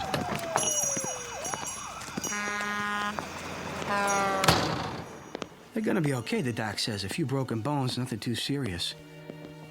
Thanks to you. Oh, what are you talking about? Jimbo. Yeah? How'd you do it? Do what? You know. That business with the car? Lifting it up and turning it over? Without even touching it? Even with the sparks and all? From 30 feet away? How, Jimbo? Oh, come on, Ace. Look, let's forget about it. I can't forget about a miracle, not when I seen it with my own eyes. Ace. Okay. Okay. I mean, if you want to keep secrets from me, I mean, that's your business. I'm just gonna turn in early anyway. I mean, just don't snore tonight. It's tight quarters back here, and...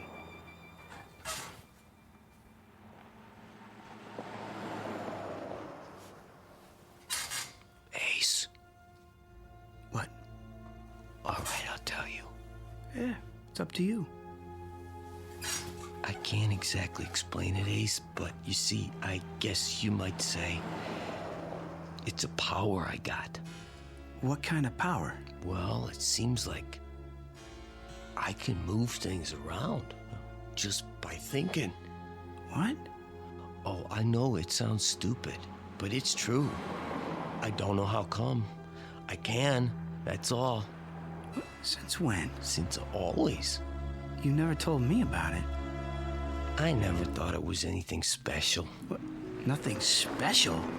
I thought everybody could do it. You know, like breathing.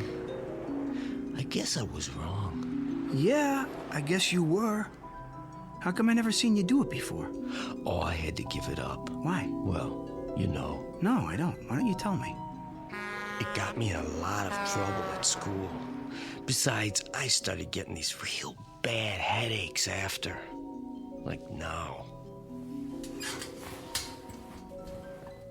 Jimbo?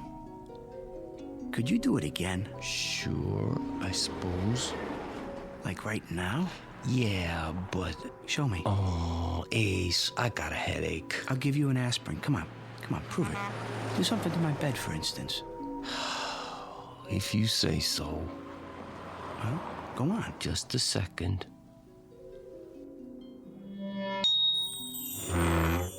It's lifting up off the floor. I can see under it. Oh, sorry, Ace. I'm pretty tired. Jimbo, listen. Could you move something small, like a quarter, maybe? Oh, that's easy. Give me one, then. Here you go. Make it come up heads. Okay. Heads! That's not hard. How about, say, a pair of dice? Smaller the easier. Here, let's give it a try. What did you get? A 4 and a 2. Now, make it a 7. You did! He did it! What's the joke? There's no joke. I just feel happy. What for? Oh, you big stupid jerk! See, 4 years working in this crummy joint, beating our brains out, and we could have been living like kings. We could? How? You'll see. Did they get the phone lines back up? Don't ask me. Who do you want to call? When I think of all the dough that we could have... Hello, kitty? Listen, baby. Hold on and listen, will you? Can you get packed and ready to go in 10 minutes? Never mind, I'll explain the whole thing later. Just pack your suitcase, you hear me? I'm bringing the car over. We're taking a little trip. You going somewhere, Ace? Come on, move. We ain't got all night. We? You bet we're going to Vegas!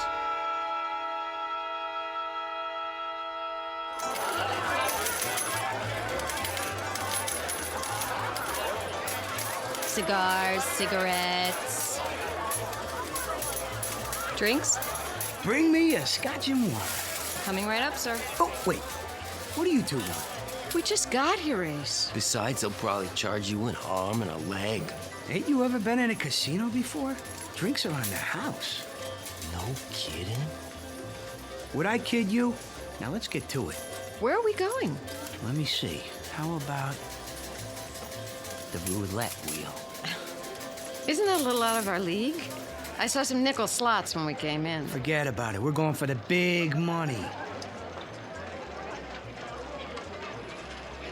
Place your bets, ladies and gentlemen. Place your bets. $100 on number 8. Ace, that's all we've got.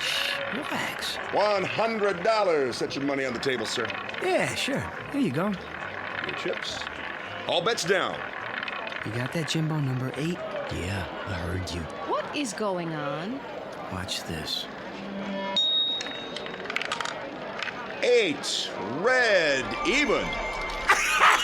Oh, you see that? I told you. The gentleman wins. Oh, look at all those beautiful chips. 30-something to 1. Ace, how did you do that? Quiet, baby. What's the limit here? Oh, Ace. Huh? Maybe we should take it easy. Why? So we don't draw attention. Oh, yeah.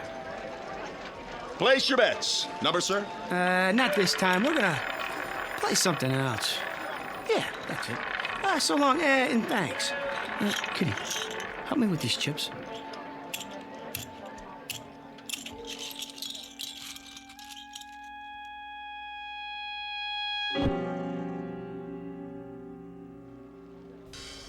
Seven craps, line away. Excuse me. Mind if we get in here? That'd be my guess. This table's cold as ice. It is, huh? Well, let's see if we can change that. New shooter. Dice, sir? Sure. I'll give it a shot. But you don't even know how to play craps. Quiet, kitty. Well, do you? I know plenty. You ain't seen nothing yet. New shooter coming out. Here we go. Hey, Jimbo, where are you? Right here, Ace. Hey, good. That's good. Just a minute, sir. What's the matter? You need to have a bet down. Oh, yeah. Kitty, give me those chips. Put them on the table right in front of me. Not all of them. Just do what I say. Line bet? Yeah, why not? $200 limit. Then spread the rest of them around. Play some numbers?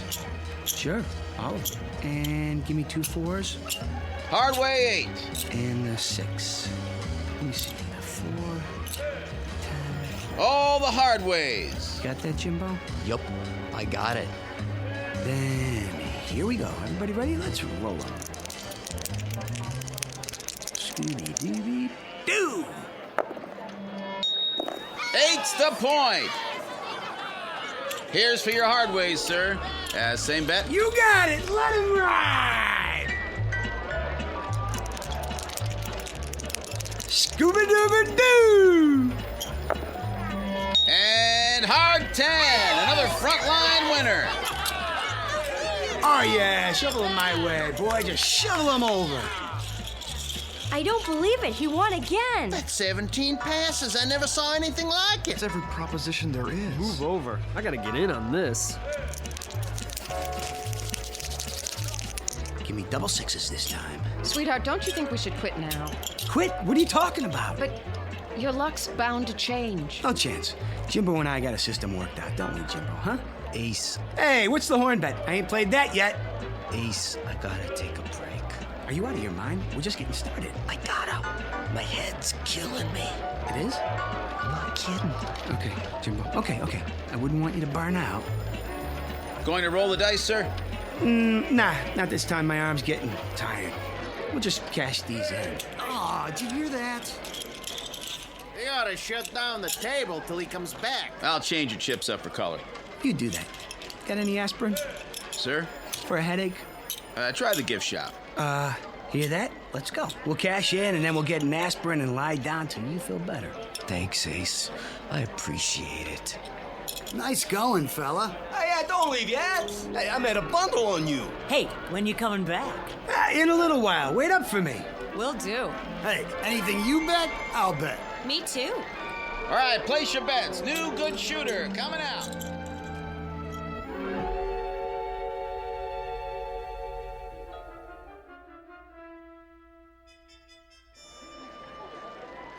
$17,600, $7,000, $8,000, $9,000, $220,000. Thanks, babe. Jimbo, help me carry it. Are you staying at the hotel, sir? Maybe, maybe not. What's it to you? I was just going to suggest they have a safe in the office if you're a guest. Don't worry about it. I like to keep a little petty cash on me. You know what I mean? Of course, sir.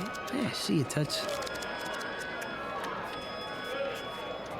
Don't wave it around like that. Not bad, huh? For starters. You did pretty good, I guess. Pretty good. We've got more money here than I've ever seen in my life. Headache go away? Not yet. Then we better do something about that. Cigars, cigarettes, chewing gum. Got any aspirin? Let me see. Bromo, candy bars. Here, aspirin in the 2-pack. Great. Oh, I'm afraid I can't change a bill this size. Oh, who asked you to? Why, thank you, sir. Don't mention it. Ace, that was a $50 bill. So? Plenty more where that came from. Let's see what kind of rooms they got in this dump.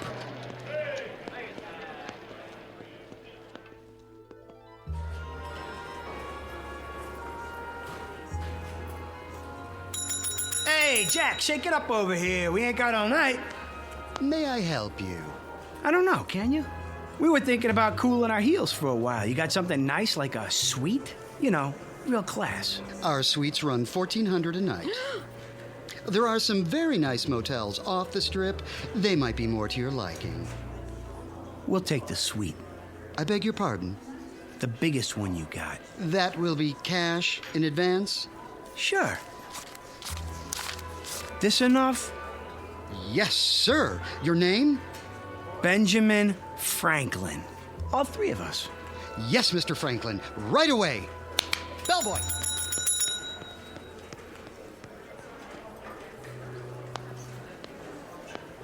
Ah, there you are. Depends. Who wants to know? Come on, Ace, let's just go. I'm the manager. The pit boss told me about you. He did, huh? We'd like to be sure you're taken care of. Thanks, but we just got a room. Nonsense. Those are for the regular customers. May I offer you our penthouse on the top floor, courtesy of the house? Now you're talking. As long as there's room for my friends here. Oh, plenty, I assure you. 3 king-size beds, plus a sauna and dining area. I can put a car and driver at your disposal as well. Already have a car. Maybe you could have somebody move it, though. It's the Chevy out front, parked in the loading zone. As you wish. I'll send up a fruit basket right away. Anything else you need, just call the concierge. Oh, Ace, should we? Don't think twice, baby. You deserve the best. Where's the elevator? I saw one in the hall. then let's get moving. A little downtime, Jimbo, and you're gonna feel like $1 million. We all will. Guaranteed.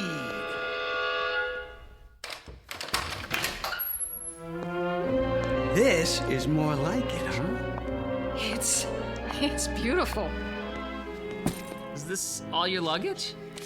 Yeah. Here you go, Junior. Go buy yourself a pair of roller skates and pick me up some toothpaste, toothbrush, and all that jazz. This ought to cover it. Thanks.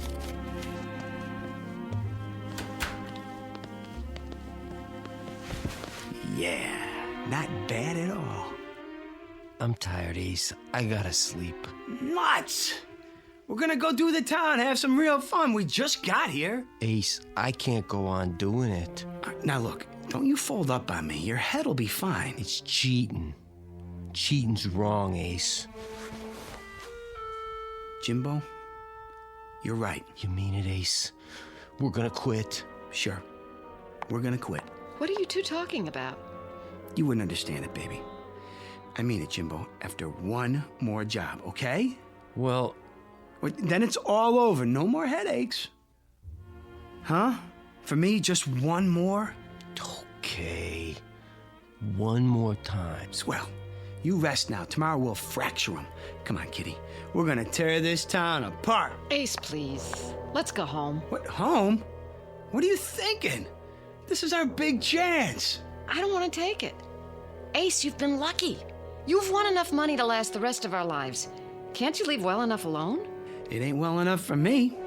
Don't you get it? By tomorrow, I'll have enough to buy this state. Understand? Aceville, USA. You're sick.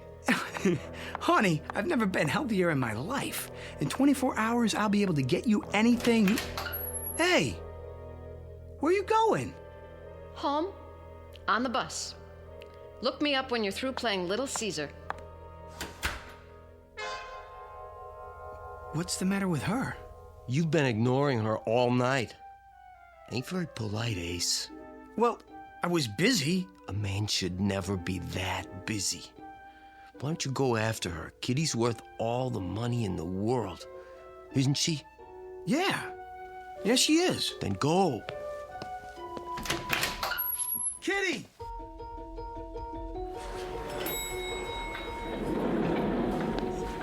Kitty? Kitty!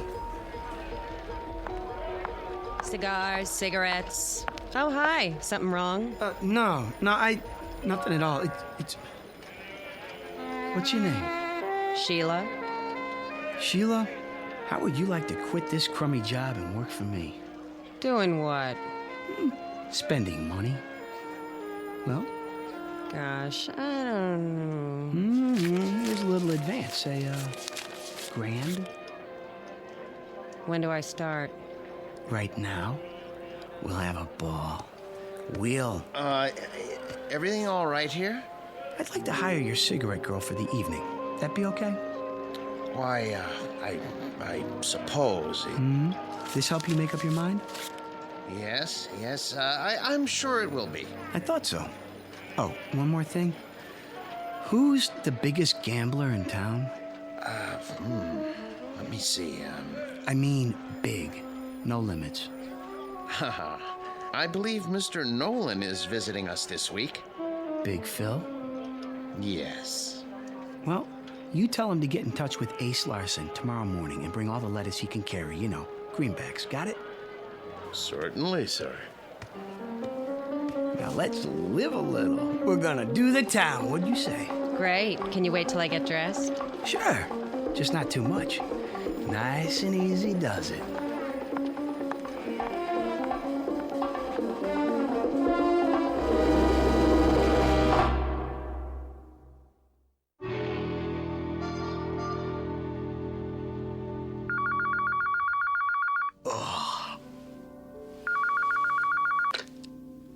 Hello? Yeah, he's here. Just a minute. Ace, you're wanted by the... Who's calling? Mr. Nolan? I'll tell him. Ace? Let me alone. Phone call, Ace. Mr. Nolan. Oh, yeah. No, I'll take it in here.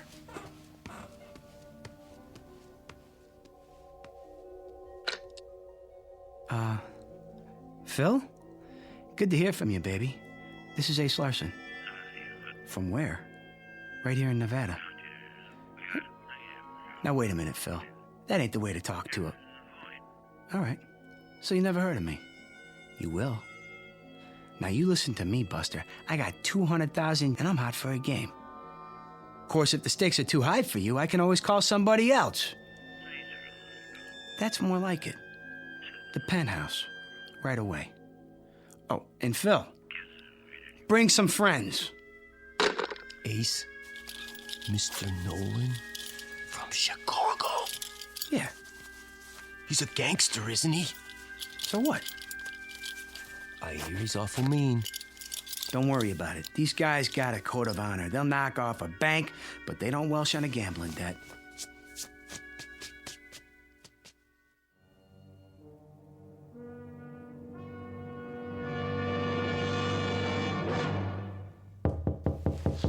Get the door, Jimbo. Don't keep the gentleman waiting. You Larson? No, sir. My name's Cobb. Come on in, Phil. I'm Ace. Who are your friends? Let's see the stuff. Jimbo. Sure, Ace. I put it in the suitcase.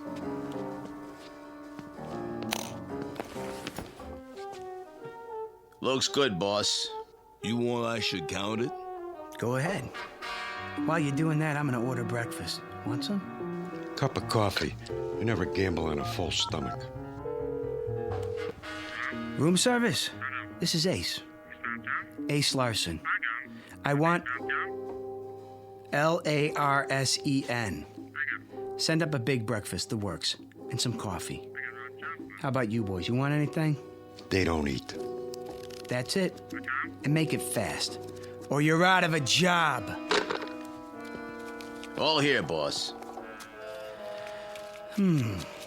Suppose we start off with, 10 big ones. 10 grand? What's the matter, too high for you? No, 10's fine. Yeah. First, let's take a look at your stuff. I don't play for peanut shrimp, but then you ain't gonna see none of it. Okay, I'll take your word for it. We can set up the table over here. I got some dice and everything. How about we use my dice? Be my guest. Jimbo, smooth out the tablecloth. Sure, Ace.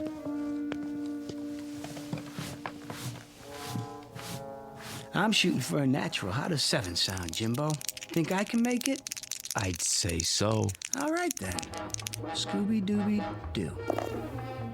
And 7 it is. I guess that means I win. Huh, fellas? This time. One more. Shooting for an 11 this time. Yo. 11. 11. Let's see those dice.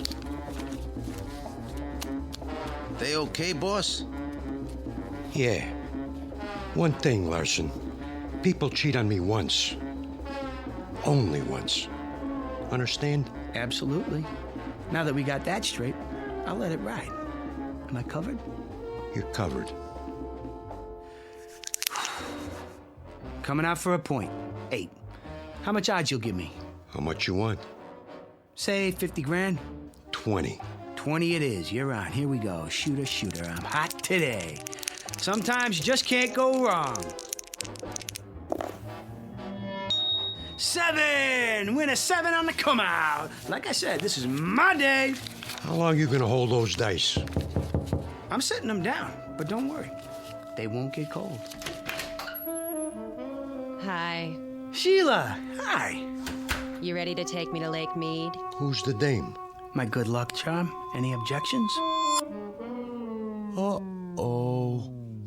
Ace, can I talk to you for a minute? Come on in, baby. Sheila, these are some buddies of mine. We're playing a little penny ante type game. Stick around. It won't take much longer. Ace, there's something I Come need. and watch. Roll 'em. You know, this is getting to be a drag. Let's separate the men from the boys, huh? What do you say we shoot the works? Jimbo, Ace. I dump it all out. Now, hold on. What's the matter, Nolan? I thought you were a big operator. You chicken? Hey! Hey, go ahead, Larson. Shoot the works. And where's the dough? My credit's good. Sure it is, Phil. Sure it is. This is the life, huh? Win $1 million, lose $1 million, just like that. Okay, I'm looking for an 11 or a 7. Ace! Don't bother me. Ace, listen. Scooby-Dooby-Doo, and there it is. Ha! Load up the suitcases, Jimbo. This game is over. Tough luck, trooper. Huh? Read 'em and weep. Snake eyes. But Pick it all up, boys. I don't understand. You got nerve, pal. I like that. Anytime you want to play some more, just let me know. For now, I'm out of here.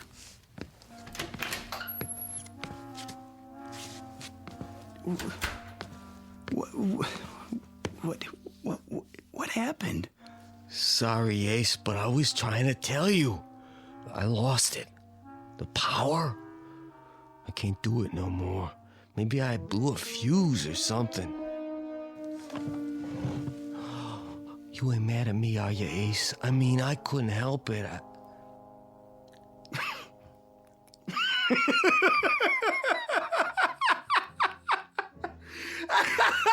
He blew a fuse! Oh, man! Something funny, Ace? Does this mean we're not going to Lake Mead?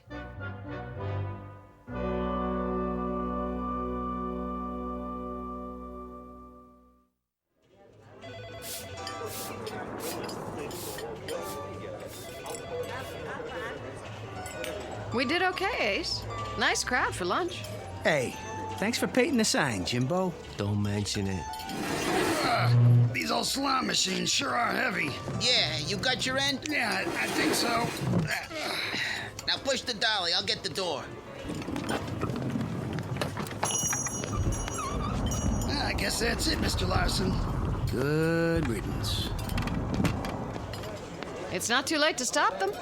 What are you talking about? Who needs that hunk of junk anyway? You had it a long time. Too long. It's strictly for suckers. Let it rob somebody else for once. Go on, get it out of here!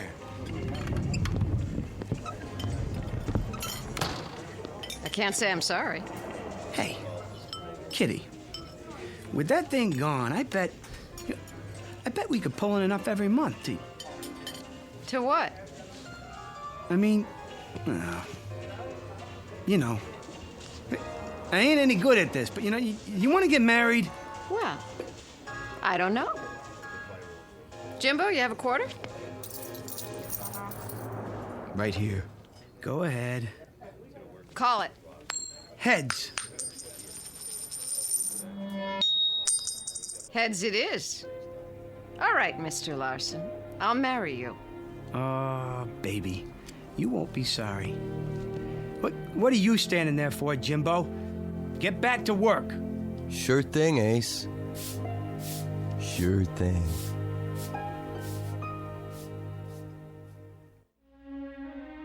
Some people possess talent, others are possessed by it. When that happens, the talent becomes a curse.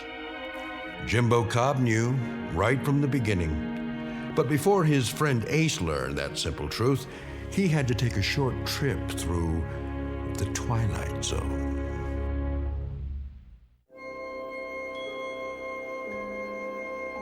Hi, this is Carl Amari, producer of the Twilight Zone radio dramas. I'd like to take a moment to tell you about our official website at twilightzoneradio.com, where you'll get the latest news and information on these Twilight Zone radio dramas. Plus, at twilightzoneradio.com, you can digitally download 3 free episodes or any of our episodes for only $1.95 each. In this age of ever-changing technology, we've decided to make these episodes instantly available to you by making the Twilight Zone radio dramas a digital download-only series. This means that this series will no longer be offered on CD. The CD collections at our website are now being offered while supplies last at buy one, get one free. So be sure to get your favorites before they're sold out. Be sure to visit us often, and I'll see you in the zone.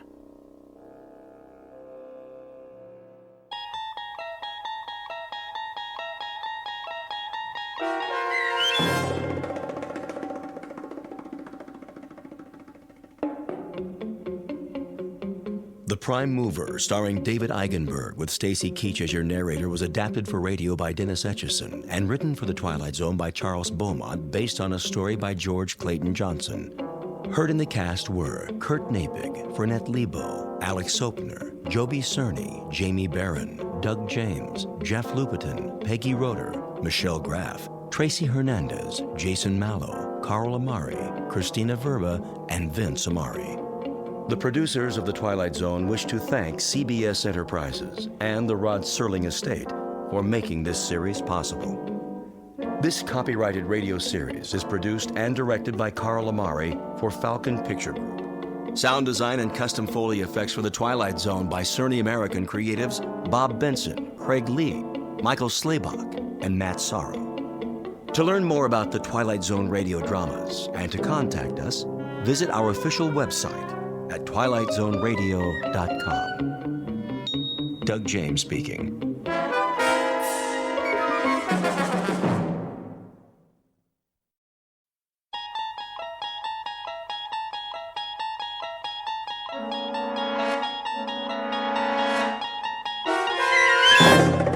You're traveling through another dimension. A dimension not only of sight and sound, but of mind. A journey into a wondrous land whose boundaries are that of imagination. Your next stop? The Twilight Zone.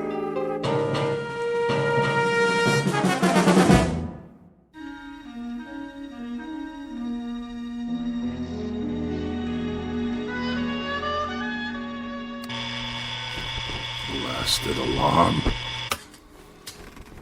Let me sleep.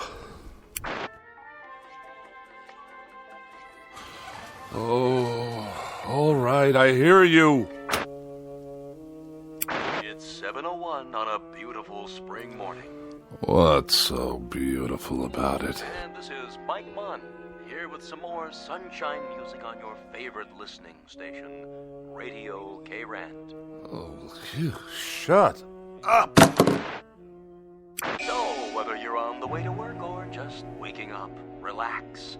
We'll be with you all day long, bringing you melodic masterpieces around the clock. Off, I say. I did not set this radio to go on at all. And before we start another set of timeless hits, here's a special message for one of our favorite listeners, Bartlett Finchley. What? Mr. Finchley, we know you're out there, so put on a happy face. Take some time to smell the coffee, and remember, we love you madly, but we'd love you even more if you'd get out. Nobody wants you here, so you may as well pack up and get out now. We'll see about that. Of all the outrageous gall.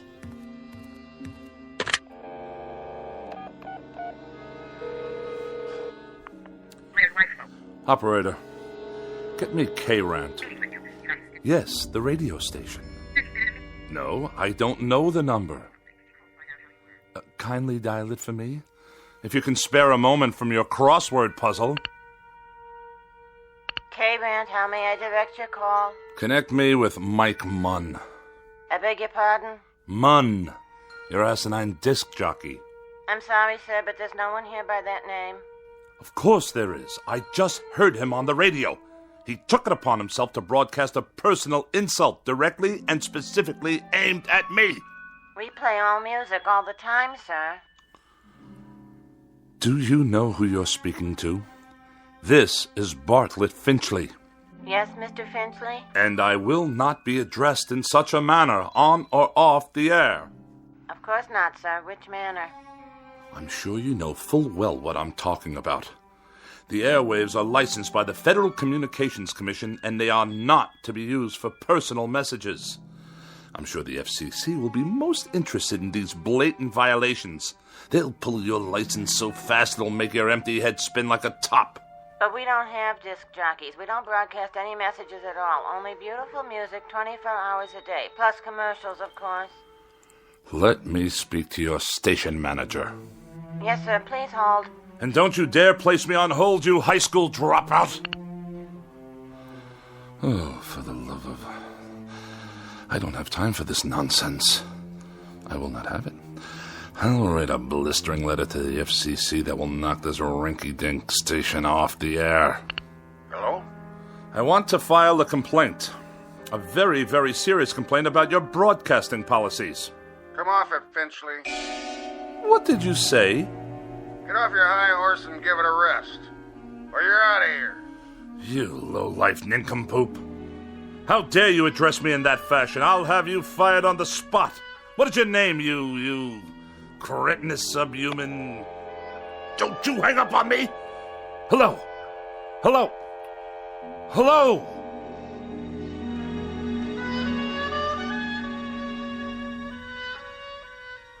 This is Mr. Bartlett Finchley, age 42, a practicing sophisticate and dedicated misanthrope who writes very special and very precious things for gourmet magazines, critical journals, and the like.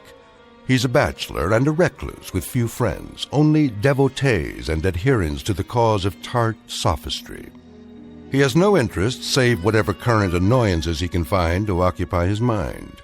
He has no purpose to his life, except the formulation of day-to-day opportunities to vent his wrath on the mechanical contrivances of an age he abhors. In short, Mr. Bartlett Finchley is a malcontent, born either too late or too early in history, and who in just a moment will enter a realm where muscles and the will to fight back are not limited to human beings. Next stop for Mr. Bartlett Finchley, the Twilight Zone. And now, The Twilight Zone, and our story, A Thing About Machines, starring Mike Starr, with Stacy Keach as your narrator.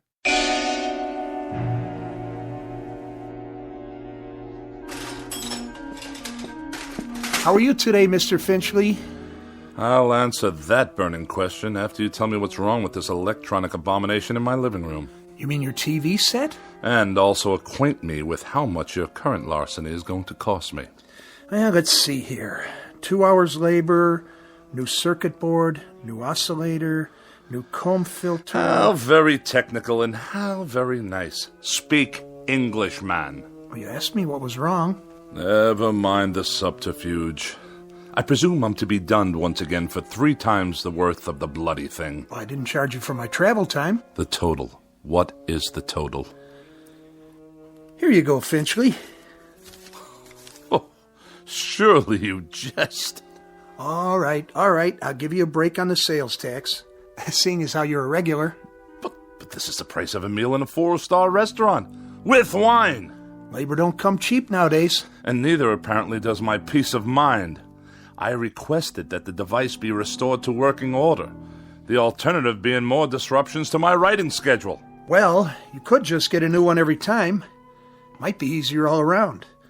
Last time I was here, Mr. Finchley, you'd kicked your foot through the picture tube, remember? I have a vivid recollection. It was not working properly, like every other electronic contraption in this house. I tried to rehabilitate it. By wrecking it? After a certain point, that is the only option left. I disposed of a clock radio in a similar manner this morning. Unfortunately, I must view a cooking program this evening in order to write my review of their fare, which I'm sure will be abysmal as usual, if the television should choose to operate at all. Why don't you just horsewhip it, Mr. Finchley? That'd show it who's boss. What do you say we cease the small talk? Let's get down to the petty larceny and be done with it. I'll put it on your tab. Send me a check before I come out the next time. I sometimes wonder exactly what it is the purpose of the Better Business Bureau in such transactions. You got a complaint about my work? When they allow you itinerant extortionists to come back week after week, move wires around busily probe with ham-like hands, and accomplish nothing but the financial ruin of every customer on your route. We're not a jip outfit, Mr. Finchley. We're legitimate repairmen. But I'll tell you something about yourself. Spare me, please. I'm sure there must be some malnutrition analyst with an aging mother to care for whom I can contact for that purpose. Why don't you hear me out, Mr. Finchley? That set doesn't work because you obviously got back there and yanked out wires and heaven knows what else. You had me over here last month to fix your tape recorder because you'd thrown it down the steps. It did not work properly. Well, that's the point, Mr. Finchley. Why don't they work properly? Offhand, I'd say it's because you don't treat them properly. I assume there's no charge for that bit of analysis. What does go wrong with these things, Mr. Finchley? Have any idea? Have I any idea? Now that's worth a scholarly 10 lines in your repairman's journal. Bilk the customer, but let him do the diagnosis. Well, the reason I ask that is because whatever it is that really bothers you about that television set and the radio and all the rest, it's something you're not telling me. Aside from being a rather incompetent clod, you're a most unreceptive listener. I've explained to you already. The television set simply did not work properly. And as for that original Marconi operating under the guise of a radio, it gave me nothing but static. You sure that was all that was wrong with them? I choose my words very precisely, thank you.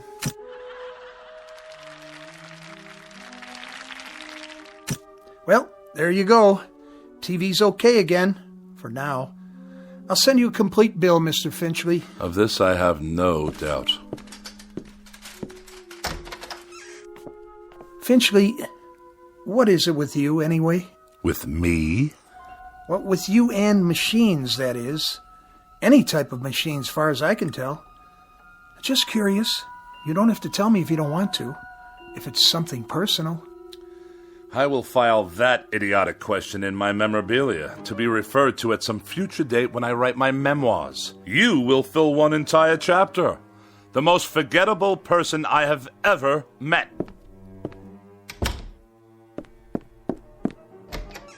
It just so happens, you boob. It just so happens that every machine in this house refuses to cooperate on any level. They behave as if... There! You see what I mean? Enough! I said that will be just about enough of that. Stop! Stop! Stop! Please!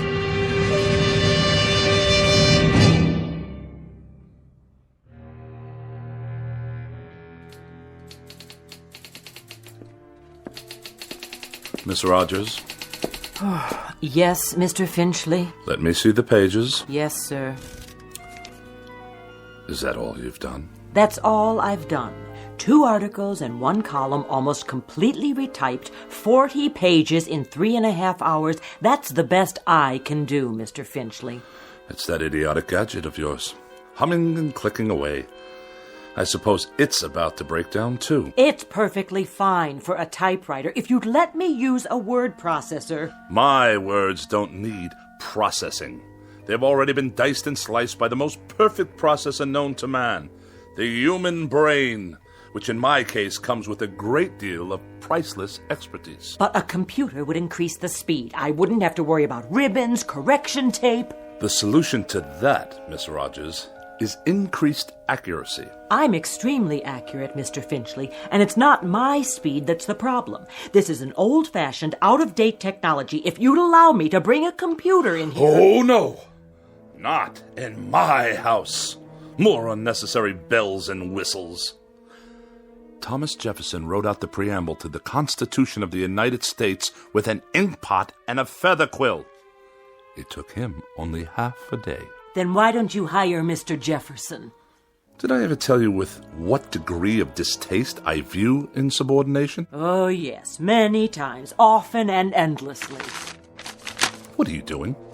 What does it look like? I'll tell you what, Mr. Finchley. From now on, you can get yourself another girl. Somebody with 3 arms and roughly the same sensitivity as an alligator. Then the 2 of you can work together till death do you part. As for me, I've had it. And you are going where? Where? I think I might take in Bermuda for a couple of weeks, or Mexico, or maybe a quiet sanitarium on the banks of the Hudson. Now, Miss Rogers. Any place where I can be as far away as possible from the highly articulate, oh so sophisticated bon vivant of America's winers and diners, Mr. Bartlett Finchley.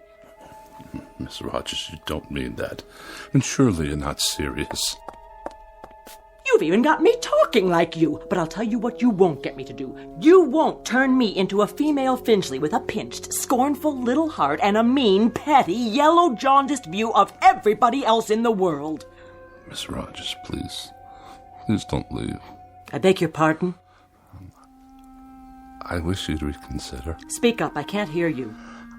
I wish you'd stay for a little bit longer. You what? I don't mean to work. All that can wait. Then why?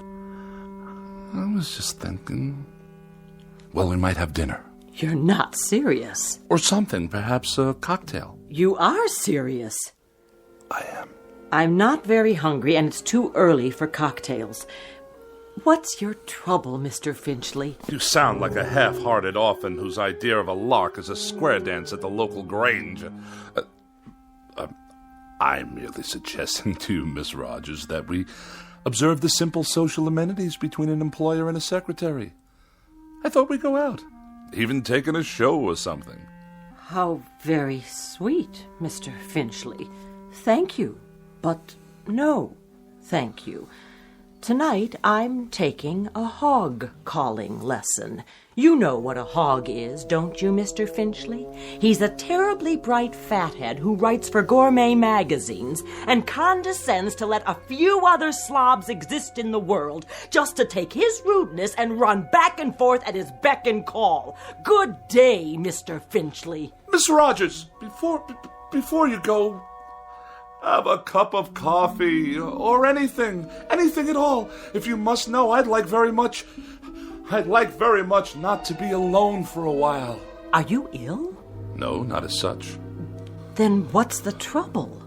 Does there have to be trouble because I'm desperately tired. I've hardly slept for 4 nights. And the very thought of being alone now, well, frankly, it's intolerable. Things have been happening, Miss Rogers. Very odd things. Go on. That TV set in the corner. It goes on late at night. Just goes on all by itself. I see you got it fixed. And the clock radio I kept in my bedroom. It went on and off, too, of its own accord, whenever I tried to catch up on my sleep. I'll let you in on a little secret. There's a conspiracy afoot in this house, Miss Rogers. Really, Mr. Finchley? That's exactly what it is. A conspiracy. The television set, the radio, electrical devices of every sort. That miserable car I drive. Even the clock on the mantelpiece. There's no clock on the mantel. I know. I threw it away. Why would you do that? What I'm getting at, Miss Rogers, is that for as long as I've lived, I've never been able to satisfactorily operate machines. Mr. Finchley, I think you ought to see a doctor. A doctor? Oh, the universal panacea of dreamless idiots. If you're depressed, see a doctor. If you're happy, see a doctor. If the mortgage is too high and the salary too low, see a doctor. You, Miss Rogers, you see a doctor. I am a logical, rational, intelligent man. I know what I see. I know what I hear. And for the past 3 months, I've been sharing this house with a collection of wheezy Frankenstein monsters whose whole purpose is to destroy me. Now, what do you think of that? I think you're terribly ill. I think you need medical attention. You obviously haven't heard a word I've said. I think you've got a very bad case of nerves from lack of sleep. By no choice of my own, I assure you. And I think that way down deep, you yourself realize that these things are nothing more than delusions. Now I know what you really think of me. That I'm to be pitied. That I'm a poor wretch, not in my right mind. That... Think what you like. Now where are you going? You don't need company, Mr. Finchley. You need analysis. You're no better than a cogwheel robotic machine yourself. You haven't an iota of compassion or sympathy. Mr. Finchley, please, let go of my arm. I'll let you go when I get good and ready to let you go. Mr. Finchley, let's not make an ugly scene here. Now, come on, let me go. Mr. Finchley, let go of me! Get out of here and don't come back! with distinct pleasure and manifest relief. Don't ever come back. I'll send you your check. I will not be intimidated by machines, so it follows that no empty-headed little secretary with a mechanical expression is going to get away with anything either. Mr. Finchley, in this conspiracy you're suffering, this mortal combat between you and the appliances, I hope you get licked. Good riddance! What? More typewriting? Oh, you think you'll turn yourself on any time you feel like it, do you? Let's see what you've written. Get out of here, Finchley. Get out of here, Finchley? Who are you to tell me to get out of my own house? You're a machine, a silly machine, an inanimate object. All right, that's it. This is war. You're not going to intimidate me. Did you hear what I said? You're not going to get away with it, you machines.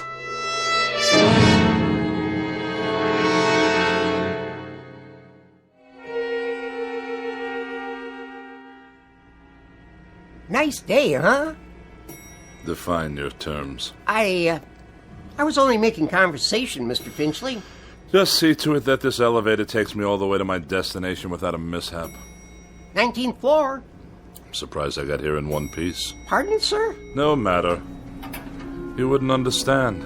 You couldn't, since you choose to collaborate with these infernal contraptions all day long. Yes, sir. Good afternoon, Mr. Finchley. Is it? I just meant... I know what you meant. The warm, languid weather outside, fluffy white clouds scudding across a pale blue sky. The sort of day when a young woman's thoughts turn to romantic mush. Disgusting. Mr. Finchley, I assure you Well, I'll have none of it. Do you hear? Excuse me. Editorial department. Ah, another telephone. Mr. Alexander Graham Bell's most loathsome invention. It undoubtedly knows my whereabouts at all times. Please hold. Mr. Finchley, did you want to see the editor? No need. I simply wish to drop off my manuscripts for the next issue, the reviews and the personal opinion column. Oh, and kindly note, the final pages are handwritten this time. Oh, did your computer crash? By no means. My typewriting apparatus is in the shop. Actually, I prefer this method. It allows me to make last-minute revisions directly from my hand to your eye, as it were. I'll tell them it's here. Then I shall take my leave. Out into the blinding white heat of the cruelest month. Reflux Publications? Iron Gourmet Magazine? Just a moment, please.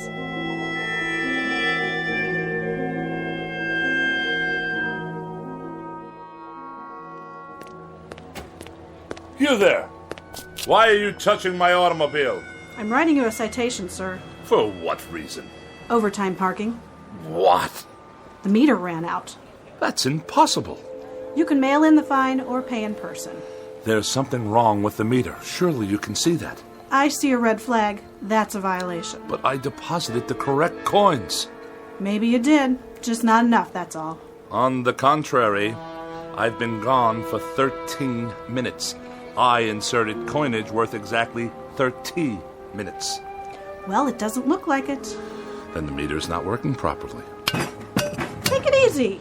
You don't want to break city property now, do you? It's already broken.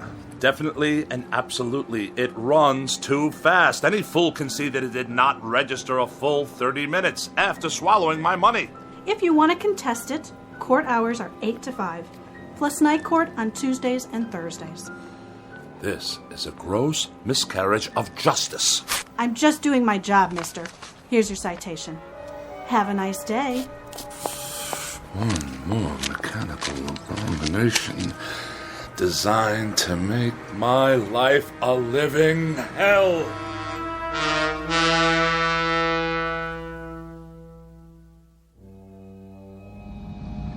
One side, madam. You, sir.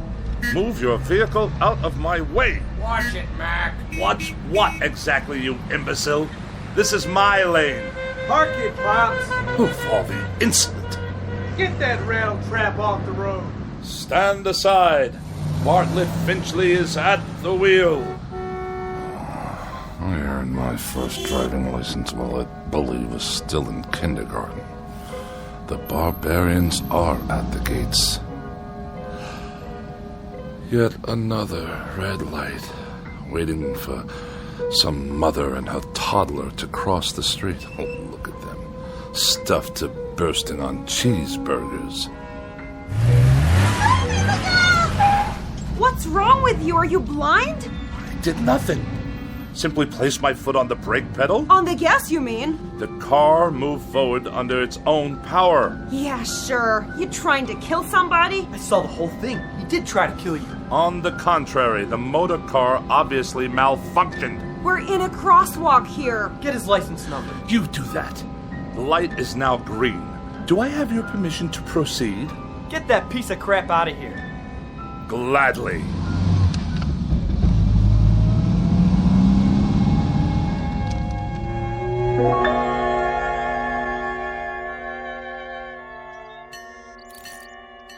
Pardon me, attendant. If I may be so bold. Yeah. When will you be finished with the repairs? On the old four-door? Soon, I trust. You've had more than enough time. Right. It's parked over there.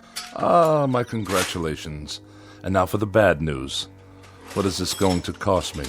Nothing. For a brake overhaul? You mean no charge for the labor? I'll consider that a professional courtesy. I mean no charge, period. So you haven't completed the work. My good man, I can't wait around this gas station all day. There's nothing wrong with it. I checked the brakes, transmission, the works. It's an oldie, but there ain't nothing wrong with that car. Nothing? She's a classic. You know, you could sell that baby for good money if you want. But I distinctly felt the machine roll forward under its own volition. All the same, it's working perfect. Real cherry set of wheels you got there. I know a collector looking for something like that. I'll give you, say, $900. $900? The hubcaps cost more than that. Okay, $1,000. Give me the keys. If you say so. Here you go, Mr. Finchley. But she's not gonna last forever, you know. You ought to get back what you put into it. Buy yourself a nice new car. If you can hang on a minute, I'll call the guy. And waste even more of my precious time? Good day.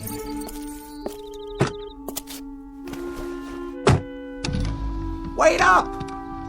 Ah, now you deduce what's wrong, as I'm about to drive away. $1,100. Cash on the barrelhead. Oh, go tighten your fan belts or whatever it is you do in this incompetent establishment. Knuckle-dragging dolt. At least I can hear some decent music. Get out of here, Finchley. More abuse. Just go, Finchley. We don't want you here. Pack up and get out. Before it's too late.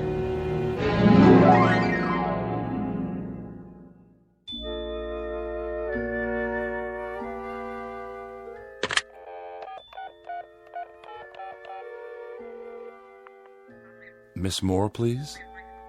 Oh, is that you, Agatha? Bartlett Finchley here. Yes, my dear, it has been a long time. Too long. Which indeed prompts this call. How about, dinner this evening? Yes, with yours truly.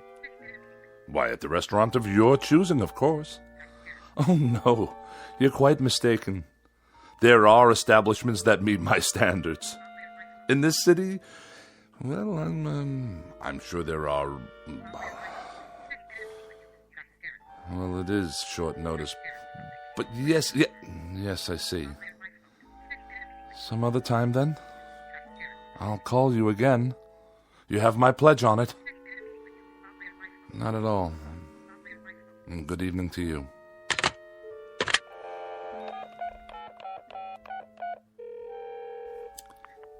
Mrs. Donnelly, please.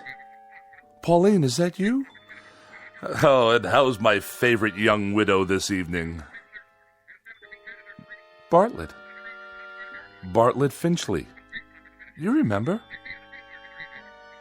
Yes. I'm tip-top. And you? Splendid. Say, listen, Pauline, I was wondering, sort of spur of the moment and all that, but oh... I see. I see. Yes, perfectly. That's quite all right. No, I hadn't heard the good news. Well, I'm delighted for you. Truly delighted. In June. I'll send you a wedding gift. Of course. Good night. It's the telephone. I'm sure of it. Distorting my voice, twisting my words. What other explanation is there? An army of forces dedicated to embarrassing me, inconveniencing me, and generally making my life as miserable as possible.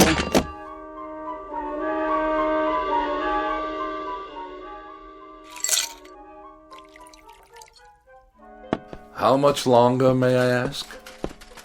The phone's all fixed, Mr. Finchley. One in the bedroom, too. So you say? Yeah, she's operating all right now. Had to replace a handset, though. Shouldn't give you any more trouble. I'm deeply indebted. Convey my best to Mr. Bell for his reliable invention. Yeah, sure. Is there something else? Well, you tripped over the cord. Is that what you said? If that's what I said, you may rest assured that's what happened. Well, you're the boss, Mr. Finchley. Reason I asked, though, those wires sure looked like they were yanked out.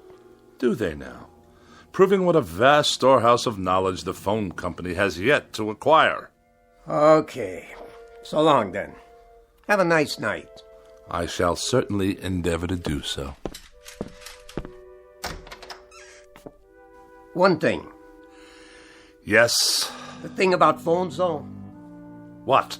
Well, you see, they're just like any other piece of electronics. You have to be careful. Treat them right. Because if you don't, they won't do what you want. Kind of like people, I guess. Kick them to the curb, and they won't be there when you need them. You get back what you give out. But, well, I figure you know that already, don't you, Mr. Finchley? A smart man like you. Good night. So be it. Another evening alone. Just as well. At least this way I'll have the company of a person of quality. And welcome once again to Dinner for One on the Eating Channel. Tonight we prepare a bright and breezy repast guaranteed to liven up any kitchen. Oh, spare me. 3 new and exotic courses imported from jolly old England. For appetizers, a wonderful discovery called the Scotch egg, followed by an exquisite cold watercress sandwich. And the traditional pièce de résistance, bangers and mash. Sound excited? Well, it is. So sit back and enjoy and keep a pencil and paper handy. Now for something completely different. Balderdash, not worthy of a review. Cretins and half-wits at every turn. Well, who needs you? Who needs any of you? Mr. Bartlett Finchley is going out on the town. He's going to have a wonderful evening with some good wine, and who knows what lovely lady I may meet during my nocturnal meanderings. Who knows indeed?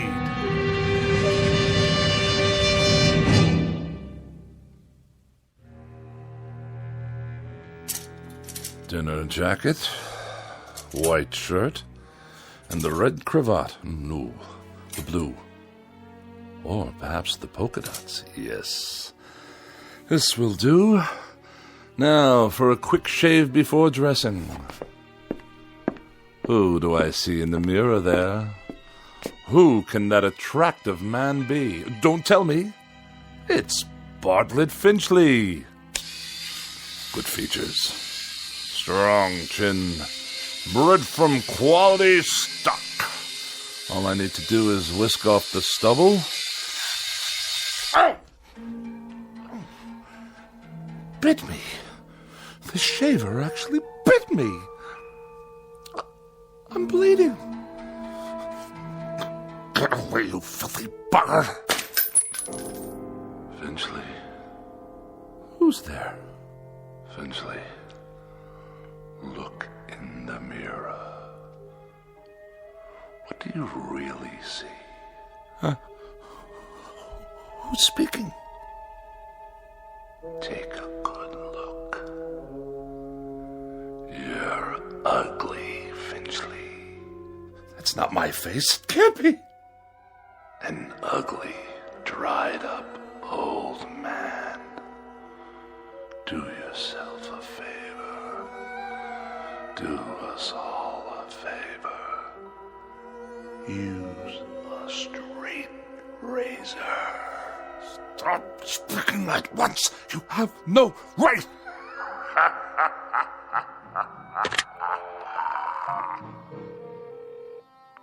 Hello, operator. Get me the police. Someone's in my house. Hello? Hello? Finchley, get out of here.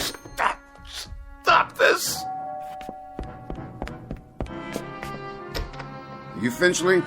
Oh, thank God you're here, officer. Your car? What? The car in the street.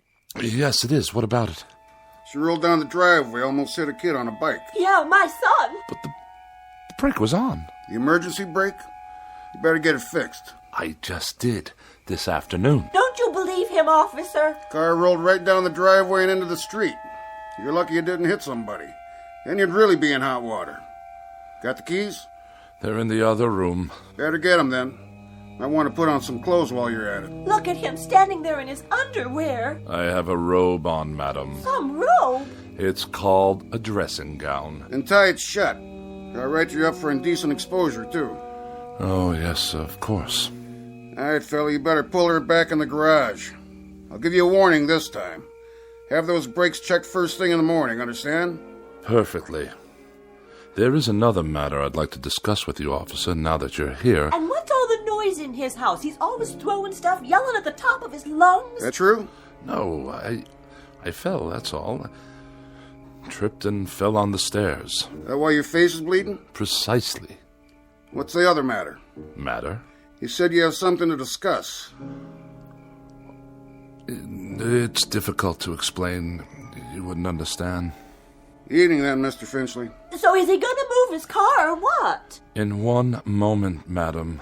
For now, you may remain on my property until I return with the keys. At that time, I should like you to be out of my yard. Otherwise, I shall solicit the aid of this gendarme to forcibly eject you. Idiots! I need a drink.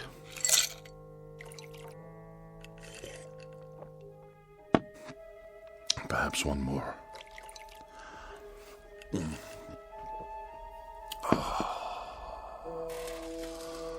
Oh, that's better. But if the car can't be trusted, how can I go out this evening? I'm a prisoner in this madhouse. Miss Rogers? Edith? Is that you? Yes, of course. You had second thoughts, and now you've come back. Where are you? But if you're not here, then who's typing? Get out of here, Finchley. Get out of here, Finchley. Is that all you can write, you infernal machine? Who turned you on? Get out of here, Finchley. Get out of here, Finchley. No. You get out of my television set. What's that? The clock. I smashed it this afternoon. Smashed it to smithereens. And you. I destroyed you too. Oh, you won't get me. You won't get me. I won't let you.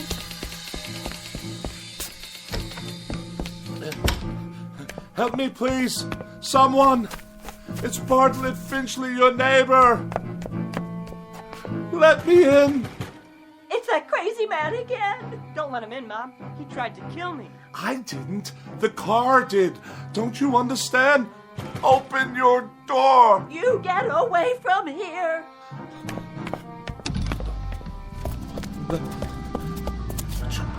You can't follow me. You're only a car. My car. Stop. There's no one at the wheel. You must stop. I demand it! Back to my house. Then it can't follow me to the house.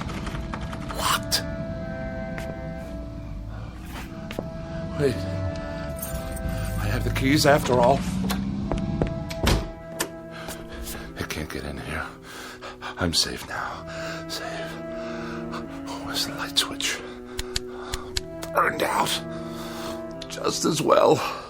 I'll hide here in the dark until the car goes away. Yes, that's it.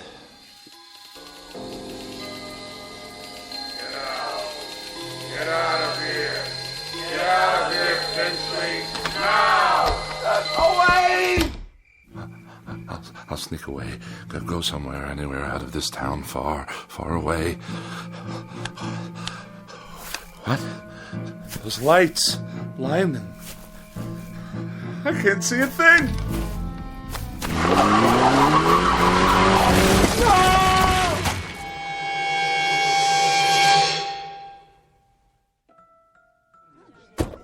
I have your 1019 on Woodlawn Drive. What is the status? Cancel that call for backup. Paramedics have arrived, waiting their decision. Do you have a positive ID? Finchley, first name B for Bartlett. Stand by, 10-4. That man. He was running in his bathroom. Never saw anything like it. What's his condition? Flatline. He's gone. I'll put him down as DOA your arrival. Heart attack? That's what it looks like. What happened here, you know? Neighbors said they heard him shouting about something last night. He sounded scared. What about? Well, whatever it was, he took it with him. Was he out here?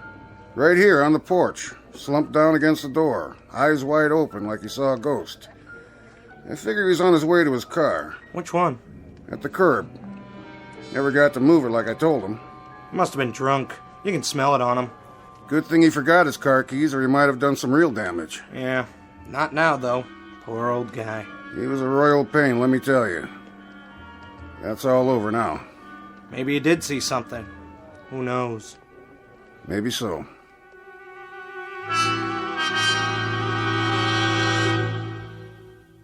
Yes, maybe so. It could just be that Mr. Bartlett Finchley succumbed to a simple heart attack and a set of delusions that were self-generated. It could just be that he was tormented beyond the breaking point by an imagination as sharp as his wit and as pointed as his dislikes. But as reported by those in attendance, this is one explanation that has definitely left the premises with the deceased. For now, look for it filed under M for machines in the Twilight Zone. More from the Twilight Zone after these words. Hi, this is Carl Amari, producer of the Twilight Zone radio dramas. I'd like to take a moment to tell you about our official website at twilightzoneradio.com, where you'll get the latest news and information on these Twilight Zone radio dramas. Plus, at twilightzoneradio.com, you can digitally download 3 free episodes or any of our episodes for only $1.95 each. In this age of ever-changing technology, we've decided to make these episodes instantly available to you by making the Twilight Zone radio dramas a digital download-only series. This means that this series will no longer be offered on CD. The CD collections at our website are now being offered while supplies last at buy one, get one free. So be sure to get your favorites before they're sold out. Be sure to visit us often, and I'll see you in the zone.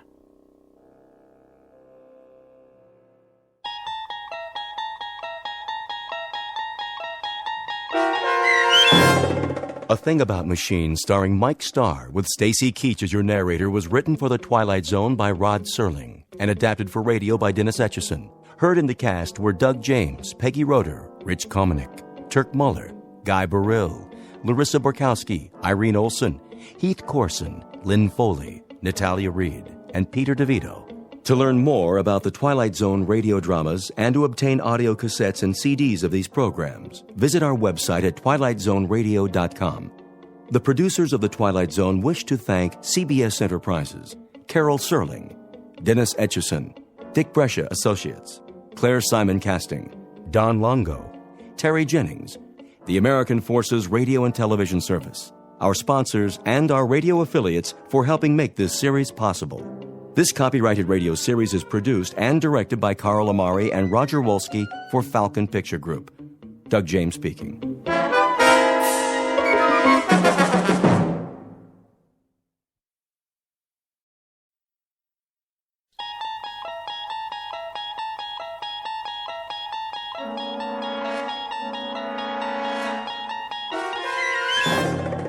You unlock this door with the key of imagination.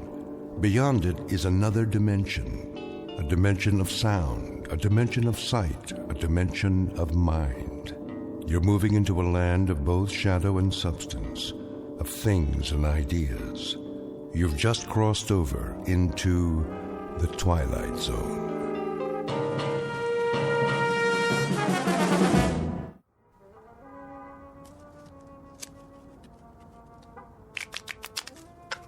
Time to feed the kitty. I've been feeding it all night. Yeah, that baby's hungry. Let's go, boys. You heard the man. Put in 2 chips. 2 times how many hands? The auntie's eating me alive. You got some cards coming. I can feel it.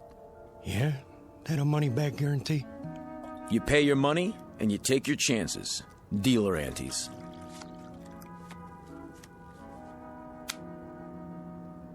Let's go, Johnny. I gotta give it some thought. My stack's getting pretty low. Look at who's sitting this one out. That right, Johnny? I'm thinking.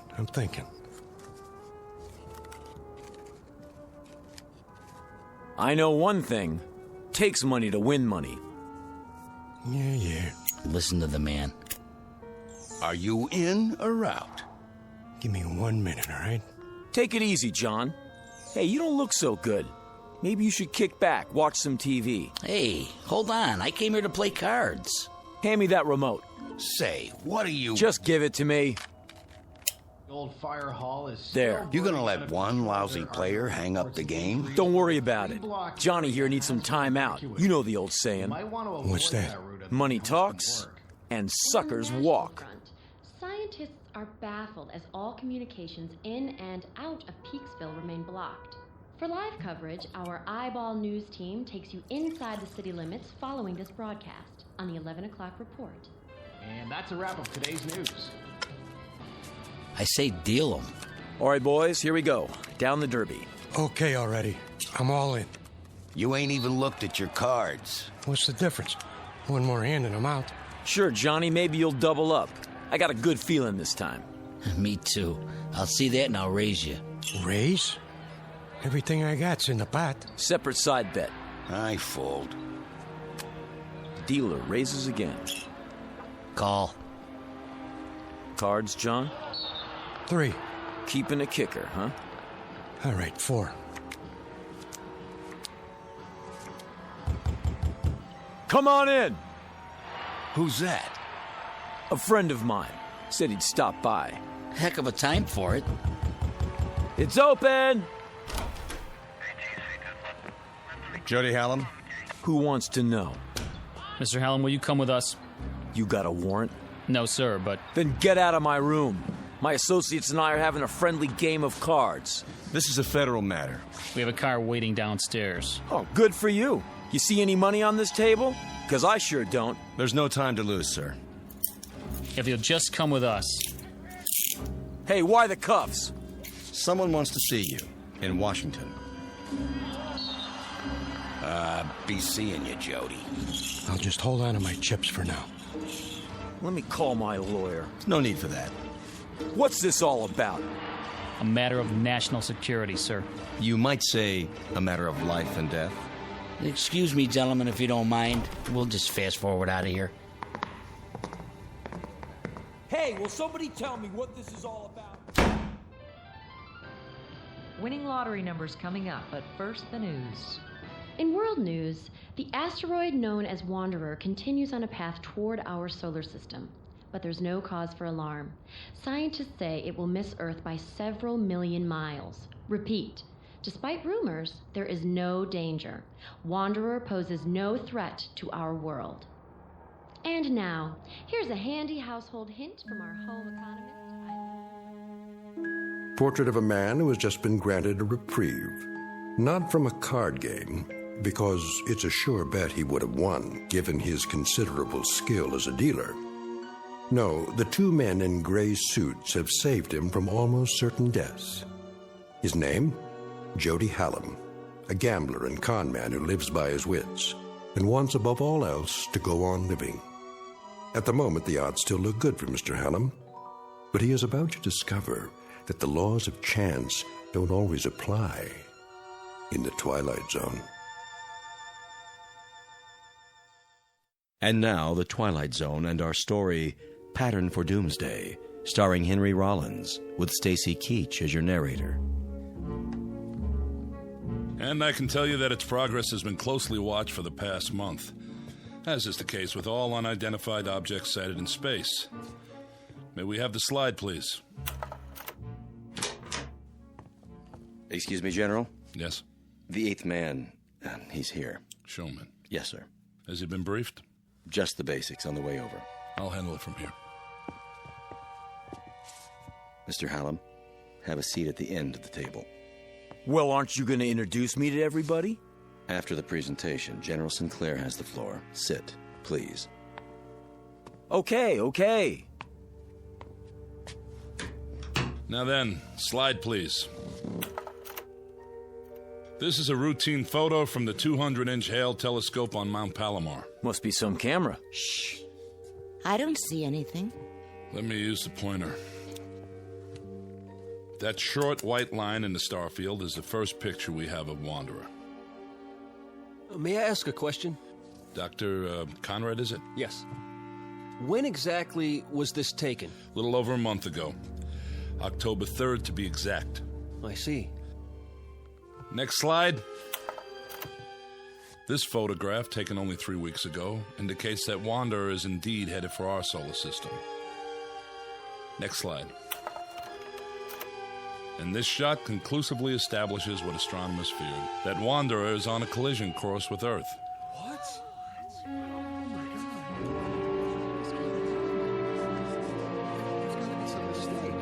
Next. This picture from 2 days ago allows astronomers to accurately measure Wanderer. It is about 2,000 miles in diameter, a little less than our moon. Can we have the lights, please? Hey, General, is this on the level? I wish I could report otherwise. The fact is, the time of collision is now 53 hours and 40 minutes. Couldn't we blast it with an H-bomb or something? I saw that in a movie one time. Efforts are underway to destroy or deflect the asteroid, but unfortunately there isn't much hope for success. General, if, as you say, astronomers have known about it for some time, why is it that the public hasn't been told the truth? To begin evacuating the cities, for example. To avoid panic. Virtually all heads of state are in agreement. And the damage is projected to be so widespread that there's no longer any point. But what about us? Why were we dragged here if this thing's gonna hit in a couple of days? And I thought I was washed up. Now I find out the whole world's done for. What do you expect us to do, General? Most of us are ordinary citizens. Mr. President. Please remain seated. Have you finished your briefing? I have, sir. I wanted to meet you all personally. It's a great service you're about to perform for your country and for the world. I don't like the sound of that. He's not as tall as he looks on TV. Please, hold your questions. That's all right, General. They're about as confused as the rest of us. I'll get to the point. Out of the entire population, you 8 people are among a very few to be made aware of the situation. Let me tell you why. I can handle that part if you like, Mr. President. No, they deserve to hear it from me. I'm the one who signed the order.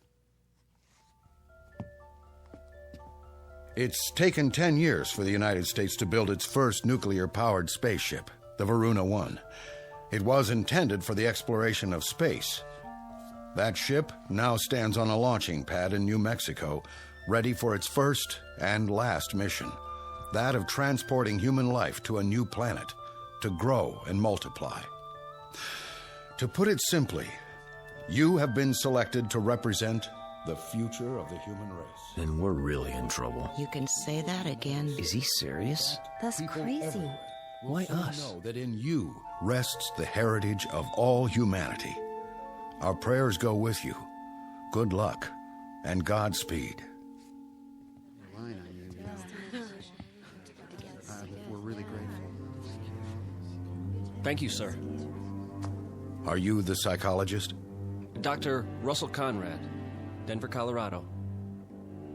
I'd like to shake all of your hands. Francie Blaze, Los Angeles. I, entertain. Pleased to meet you. Jody Howland, Mr. President. I'm from Chicago. I guess you could say I'm a speculator. I see. Regina Walsh, Kansas City, Missouri. I'm a singer. Or I was. Is that right? Dee Clark, Spokane, Washington, bacteriologist. How do you do? Philip Jewell, New York City. Mr. President, I'm not sure I approve of all this. I don't understand. You're Dr. Jewell? Yes. I've read several of your books on philosophy. Thank you. But about what's happening here... General Sinclair will fill you in on the details, Doctor. Lily Wong, San Francisco. I am an artist. Hello. Harvey Winterroth, Traverse City, Michigan, and just an auto mechanic. Don't say that. You all have very valuable skills, chosen to complement each other. Believe me, the hopes and aspirations of the world go with each and every one of you. Try to bear that in mind. And now, goodbye, and good luck. Thank you for taking the time, sir.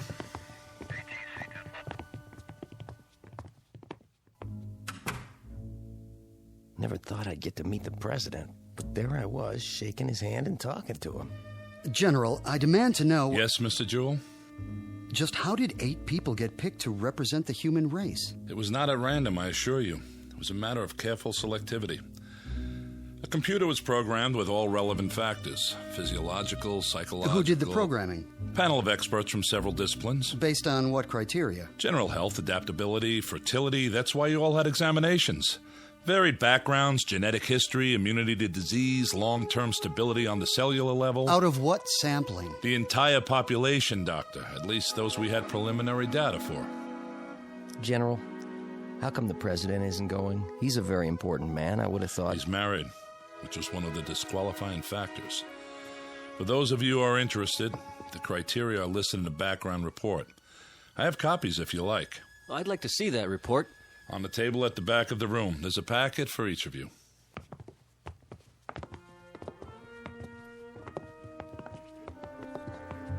Look at me. What a mess. I better fix my face.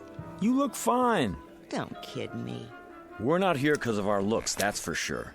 Must be because we're in such good shape. Yeah, you're a regular bodybuilder. I'm serious. Other kids got the measles, but not me. I was always lucky that way. Goody for you. Oh, maybe not 100%. But when I lost, it was because someone else was dealing. Man, I sure wised up in a hurry. A dealer, huh? I can spot one a mile away. Fingers always twitching. Just keep 'em to yourself. Hey now, baby, I never done anything crooked with these fingers. I know. You just help the cards along. The suckers get greedy, that's all. So they get restless and overplay. Is that my fault? Can I help it if they want to make it all in one night? I ask you, who's the smart one, me or them?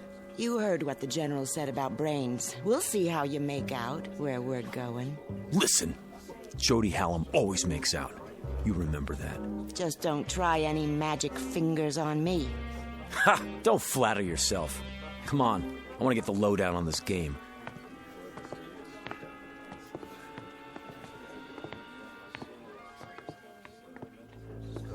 And after that, it was all entered into the memory banks. The results were collated and sorted until we had it down to this number. Ah, so we have a machine to blame for being here. Blame? You should be happy the machine picked you. Should I? Then why do I feel as if I'm deserting humanity in its hour of need? General, how soon will the Varuna leave Earth? In less than 24 hours. We will all be flown to the launch point. What about food on the ship? It will be stocked with bread, soup, meats, even ice cream, in a concentrated form. Enough for a lifetime if necessary. You won't be hungry. How can they get that much chow on one ship? It will be made from continuously harvested tanks of chlorella, a fast-growing, single-celled plant. A plant? That doesn't sound very palatable. Hey, General, where are we supposed to land? There's an area on Mars if we can confirm it's suitable for a small colony. How about if it's not? Ship's nuclear power pack can take you all the way to Alpha Centauri if necessary, using a new form of hyperdrive. That's the nearest star system with habitable planets. Maybe there'll be people there like us. I read a story about a princess on Mars. Then you can go into your dance and knock their eyes out, if they have eyes. Who's kidding who? I was never a very good dancer. I was never very good at anything. But I got along because people would pay for it. All that's over with now. You better believe it. I'll start over up there. Be me this time. I'll be what I want to be, not what they want me to be. Right. Keep that attitude. I have a question. Who's flying us to where we are going? We've assigned a crew of 2. That should be sufficient. Captain Gerald Vickers and Lieutenant Robert McKenna. You will meet them when... excuse me. Sinclair? Yes. Right away. Limousine is downstairs, ready to take you to the airport. No calls for us? To say our goodbyes? I'm sorry, Doctor. We can't risk breaching security. Now, if you'll all come with me, please. You have a great adventure ahead of you. Perhaps the greatest in the history of mankind. Oh, wow. This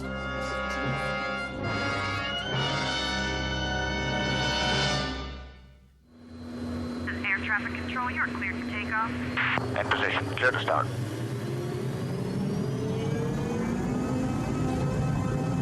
Made a move. Nose job back in front.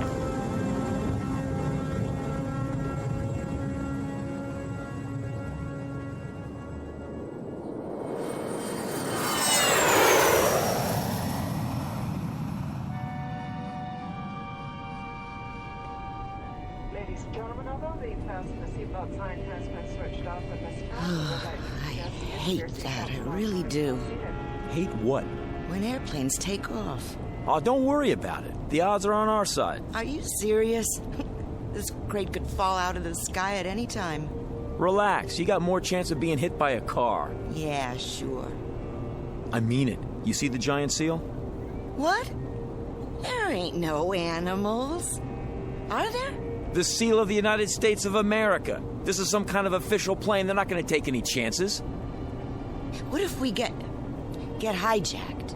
Now you're really dreaming. We got searched. Nobody could bring a gun in here. Oh, yeah? What about them? Who? The guys up front. With Sinclair. Take a look. They both got pieces under their coats. How do you know? I know. You don't think I ever saw a shoulder holster before? Well, if they got him, it must be okay. Secret Service or something. A lot of good they can do us now. Easy, baby. Easy. Ladies and gentlemen, in a few moments we shall be landing. Thank you.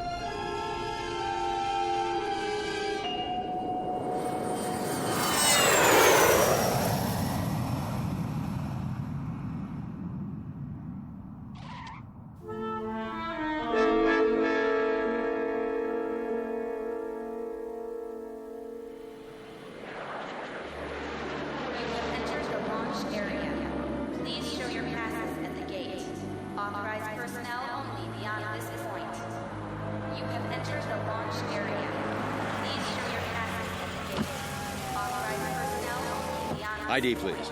General Sinclair and Company to operations. Oh, right, General. Operations is the first building, straight ahead. I know where operations is, son. Yes, sir. Open the gate.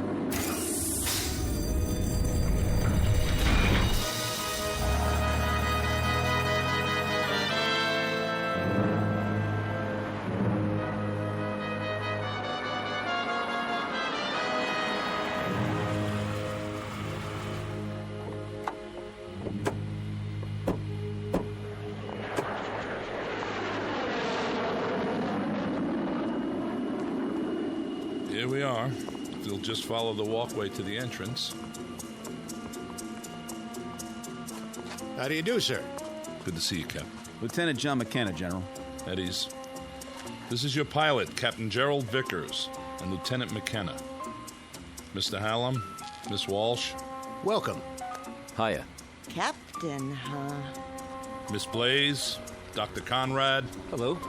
Miss Clark, Dr. Jewell, Miss Wong, Mr. Winteroth. Hi. Nice to meet you. You're the pilot? I'll do my best. I sure hope you know what you're doing. Well, there she is. Where? Out in the field. Take a good look. That ship's gonna be home for a long time. It's beautiful. Wow, some design. A little small, isn't it? Not really, Miss Blaze. It's a very efficient design. Just enough room for 8 passengers. 8? Don't you mean... I'll go over the details in a few minutes. For now, they're expecting us inside. If you'll follow me...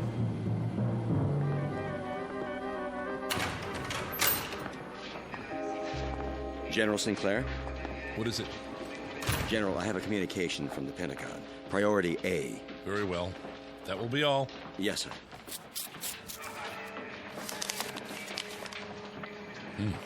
What is it? Don't tell me. The flight's overbooked. You might as well know. The nuclear missiles we sent up from 3 countries to intercept Wanderer have made contact. All detonated on impact. They hit Wanderer? And? Well, don't keep us in suspense. There was no appreciable deviation. The asteroid is still on course. What does that mean in plain English? It means that there's no last great hope for Earth. I would say then that this group is our hope. Captain Vickers. Yes, Doctor. Something you said a moment ago. What was that? Well, you said there was only room for 8 people aboard the ship. That's right. Does that include you and Lieutenant McKenna? I'll answer all your questions at the final briefing. But... This way, please.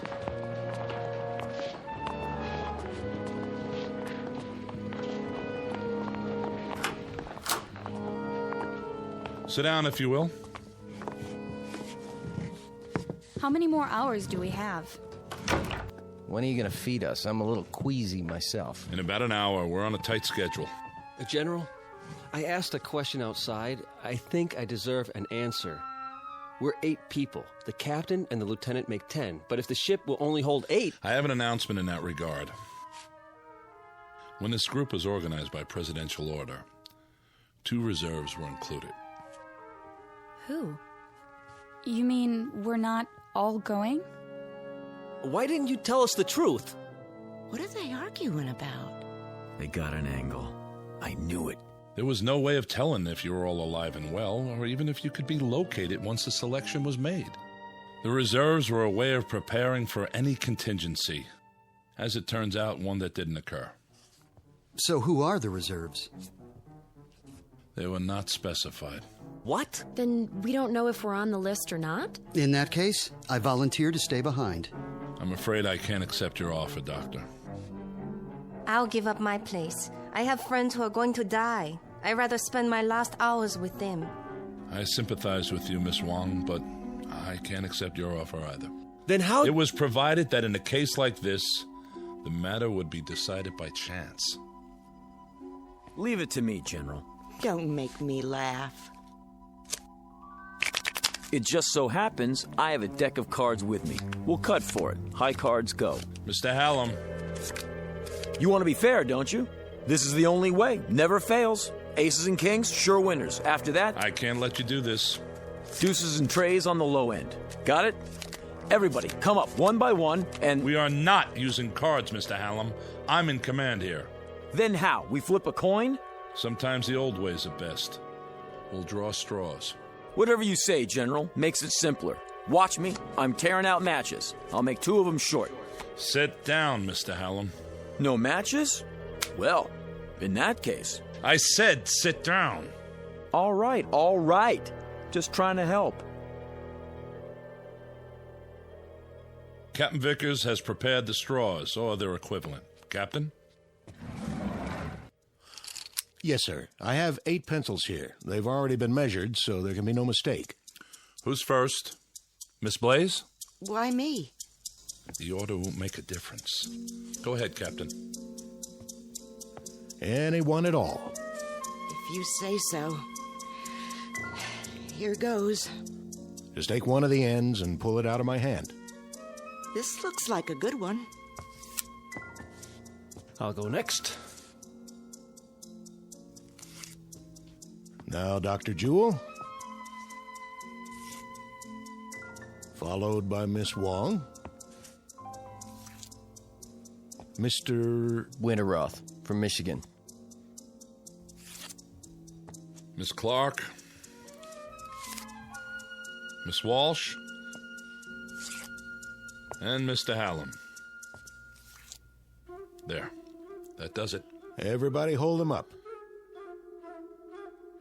The short ones are Miss Clark and Mr. Hallam. You two will not be going with us. Hey, wait a minute. Sit down, Mr. Hallam. I was the last man on the totem pole. I didn't have a choice. Someone had to be last. Sure. Give everybody a break, but me. Statistically, it doesn't matter. The result was random. All I'm asking for is a fair shake. Game over, Mr. Magic Fingers. But I'm telling you, it ain't fair. You should talk, honey. Sit down. Are we free to go? You are, Miss Clark, with my profound thanks. You may go to the bunker with the rest of the personnel to observe if you like, or I can have you transported any way you choose. I'll have to think about that. Of course. There's a rest area down the hall. Lieutenant McKenna will open the beverage machines for you. Thank you. And goodbye to you, Mr. Hallam. And thank you, Mr. Hallam. Yeah, thanks for nothing. Come on, let's get out of here.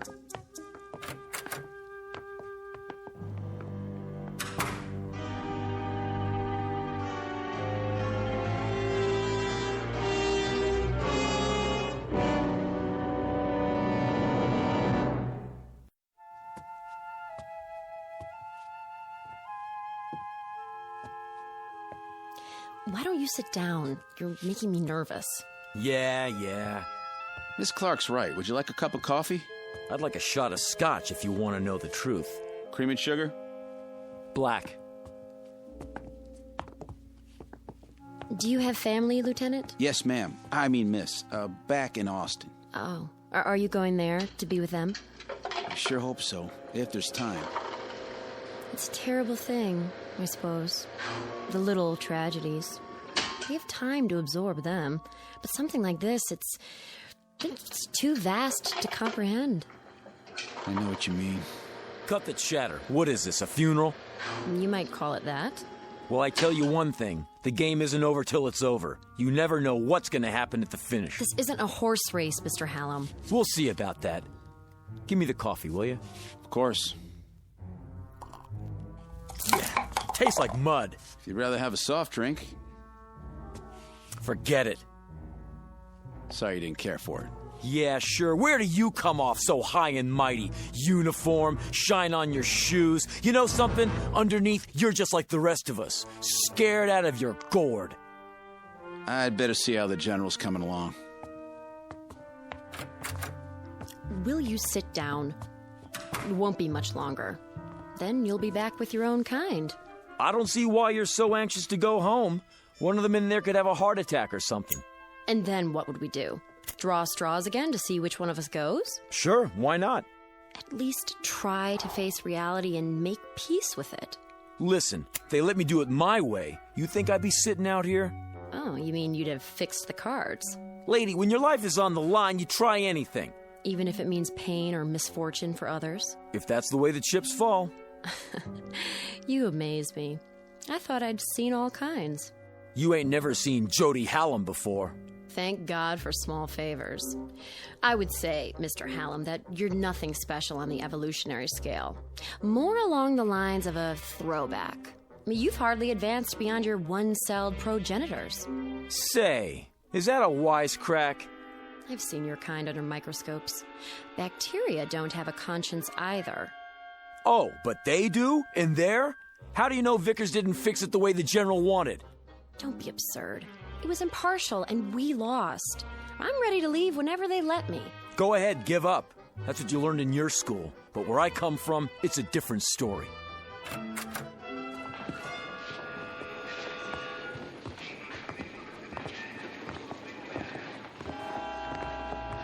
General? Yes? General, I'm sorry I blew my stack before, but, well, it's a hard thing to take. It really hit me, you know? Believe me, I understand. Everybody all set? They've had their final instructions. Everything worked out, huh? No hitches? Ladies and gentlemen, you'd better get ready for the pre-launch. Look, do you think it would be all right if I see him to the ship? Wish everybody good luck and everything? I don't see why not. That doesn't sound like you, wishing everybody but yourself good luck. No? Why the change of heart? Can't win them all. You ought to know that. That's not what you told me before. Well, that's what I'm telling you now. Miss Blaze? Yeah. Yes, sir. We're going to the ship now. Follow me. Sure thing.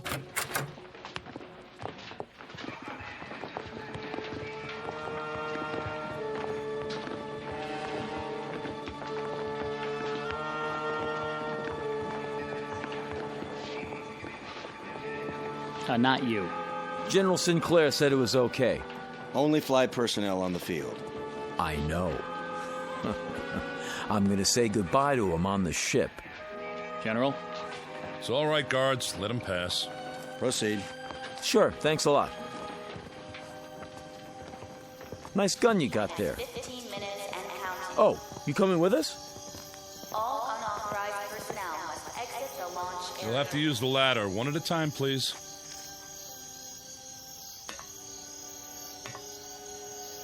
Well, this is it. So long to the good old U.S. of A.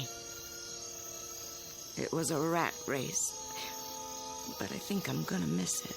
It just doesn't seem possible to think that all this will change in a few hours. How much time? Not long, by my watch. The Varuna 1 is now on internal power. Look at all those stars. Skies like this in Michigan. There's a place I used to fish at. I guess I won't see it again. T-minus 10 minutes and counting. We'd better get aboard. All unauthorized personnel must exit the launch area. Move ahead to the control room at the end of the passage. Guards, stay with us a moment longer. How long till liftoff? 8 minutes.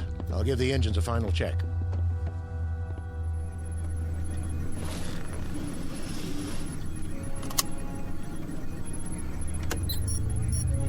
Main thrusters powered up. Retros all clear. Gyro stabilizer charged. I feel like a sardine already. Relax, baby. This is one tin can nobody's gonna open. Aren't you supposed to wave bye-bye now? Let me have your attention. This is it, Mr. Hallam. Shh. I want to hear what he says. The President has asked me to extend his blessings and his hopes for a safe journey. Also, he's aware of the hardships that lie before you. He wants to remind you that in all the years to come, you must not lose sight of your purpose. Guards. There's a digital library. See Mr. Hallam back to the building. Yes, sir. Each of you Come are with the me. seeds In a of the minute, future I said. It will be your trust to nurture the first generation born off Earth. For upon this, a new civilization will be built, long after we are forgotten. This way. Right. What kind of gun are you packing? 45 automatic, huh? Keep moving. Can I see it? Keep your hands... I just want to look at it. What in the... Back off! Drop it. Not on your life. Watch him. He's got a gun. He's... Hold it! Now, General, since Dr. Jewell here won't be making the trip, as his reserve, I'm electing myself to take his place. He didn't want to go anyway. Do you think these people would have you after this? No more pretty speeches. You and the guards, make yourselves scarce, and drag the doctor with you. Something wrong with your hearing? General. Touch your holster, flyboy, and you're a dead man, too. Do as he says. That's better. Well, what do you know, honey? Looks like we're gonna get better acquainted after all. What do we call you now? Little Caesar? Just what do you expect to gain by this murder? Life, my friend, in the big blue up there like the rest of you. Oh, I know you're thinking you'll make me pay, but you won't. Not if there's only 8 people left. You're gonna need me. Keep your distance, Buster. Now, Francie, you know better than that. A man gambles, he loses here and there, but the game's not over till the last card's been played. Am I right or am I right? Hey, you! Keep your hands where I can see them! I can't let you do this. Back out of here real slow like. You too, Lieutenant. Are you going to shoot them too? If you do, who'll fly the ship? Back out, I said. I'm not going anywhere. Neither am I. Put the gun down. Yeah, sure. There are too many of us. Guards, Mr. Hallam is going to surrender his weapon. Take him into custody. Yes, sir. You're invading my space, flyboy. You're surrounded, mister. Hand it over. Now. Don't make me laugh. If he won't, I'll just have to take it. I warned you. The next one won't miss. Try me for a target, little man. Let go! Drop it! Drop it!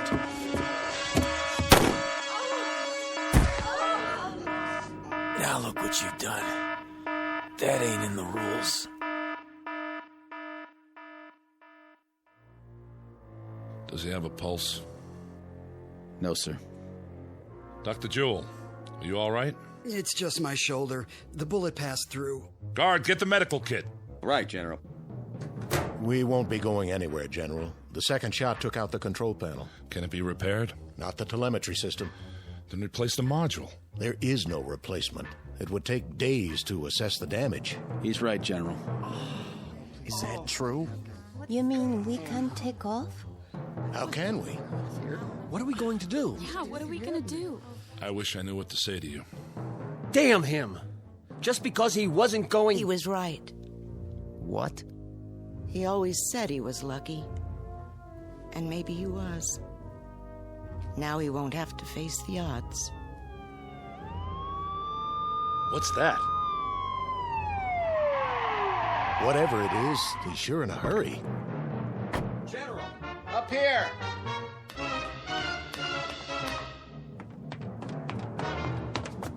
General, this just came in, sir, from the President.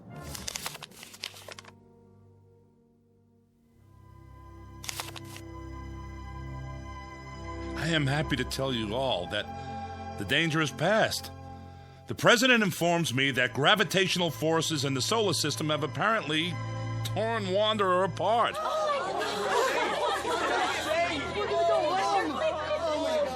You mean it's not gonna hit Earth? Initial reports are that it is broken up into 5 pieces. Each will miss us by many thousands of miles. Let's get out of here. One at a time, folks.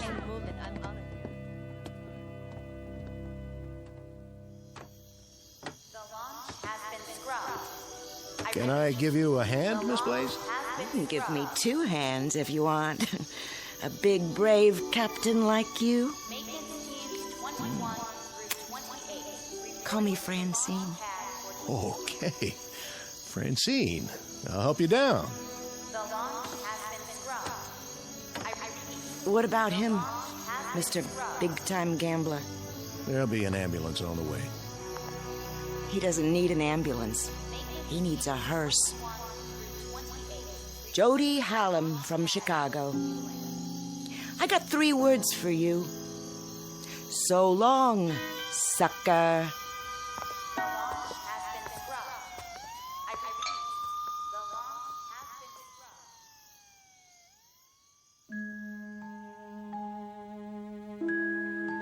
Portrait of a man who lived by his wits and wanted to go on living. The odds looked good, at least for a while. But when billions were marked for death, he lost faith in the laws of chance. Jody Hallam, who played a desperate last card, and ended up the only man on Earth to die as the direct result of a threat that never came true. In the Twilight Zone.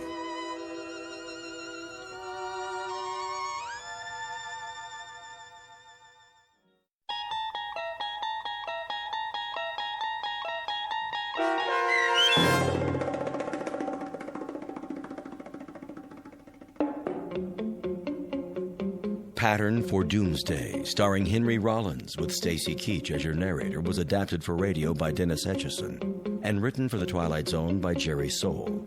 Heard in the cast were Mike Starr, Linda Ryder, Richard Hensel, Roderick Peoples, Jeff Lupetin, Jamie Barron, Steve Key, Nikki Lindgren, Elaine Robinson, Kurt Nabig, Jennifer Joy, Doug James, Carl Amari, Alex Sopener, and Vince Amari.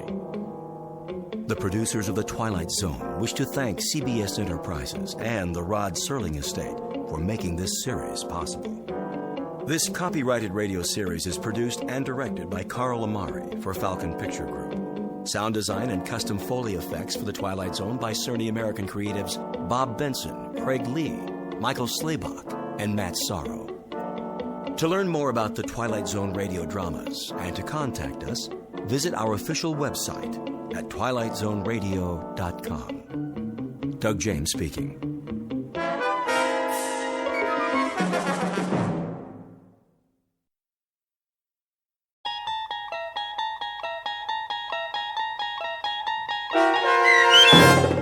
People Are Alike All Over, starring Blair Underwood, with Stacy Keach as your narrator, was adapted for radio by Dennis Etchison and written for The Twilight Zone by Rod Serling, based on a story by Paul W. Fairman.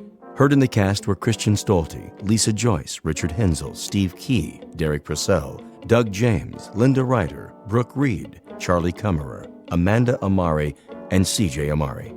To learn more about the Twilight Zone radio dramas and to obtain audio cassettes and CDs of these programs, visit our website at twilightzoneradio.com. The producers of The Twilight Zone wish to thank CBS Enterprises, Carol Serling, Dennis Etchison, Dick Brescia Associates, Claire Simon Casting, Terry Jennings, XM Satellite Radio, Sirius Satellite Radio, our sponsors, and our radio affiliates for helping make this series possible. This copyrighted radio series is produced and directed by Carl Amari and Jason Mallow for Falcon Picture Group. Doug James speaking.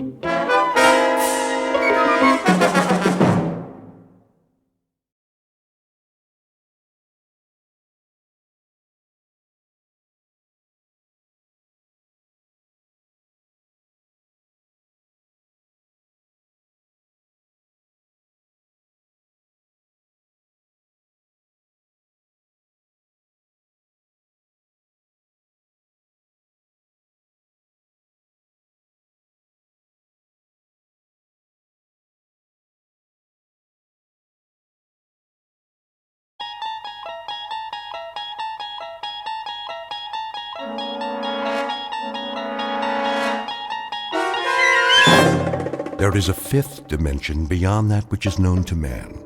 It is a dimension as vast as space and as timeless as infinity. It is the middle ground between light and shadow, and it lies between the pit of man's fears and the summit of his knowledge. This is the dimension of imagination. It is an area which we call the Twilight Zone.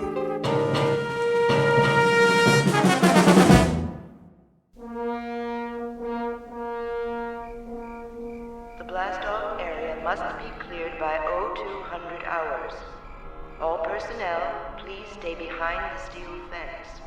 Repeat, the blast-off area must be cleared by 0200 hours. That you, Markison? Evening, Conrad. Thought I'd find you out here. You thought right. Look at her.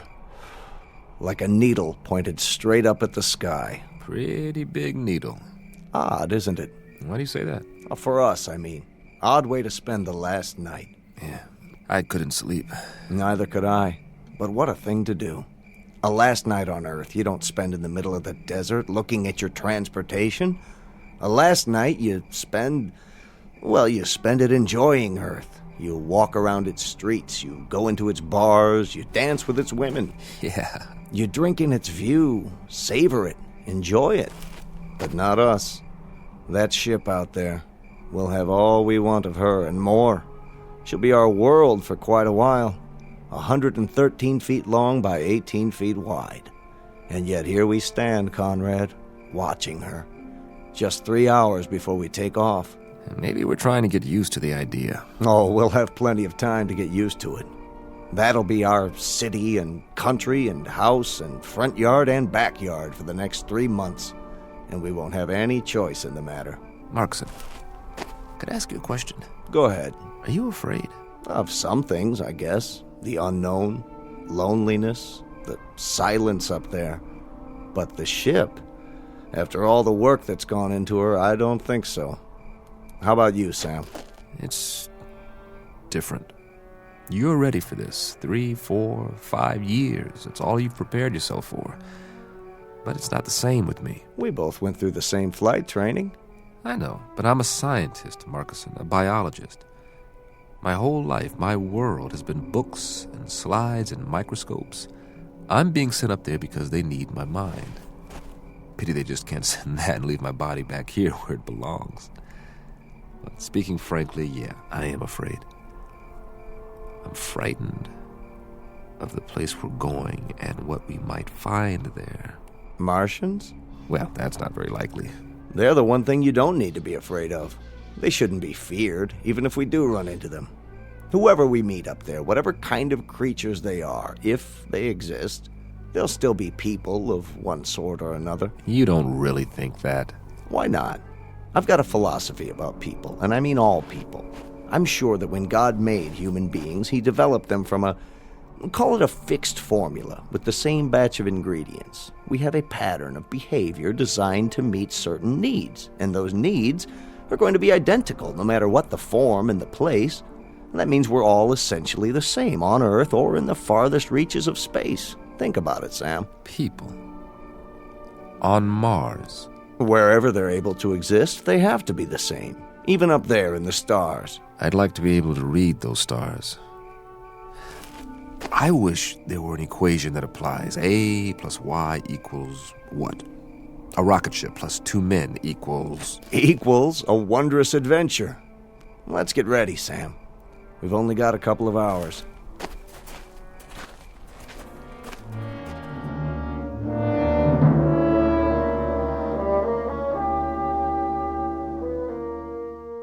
You're standing at the edge of a highway into space, one soon to be traveled by a flimsy, two-legged animal with an extremely small head.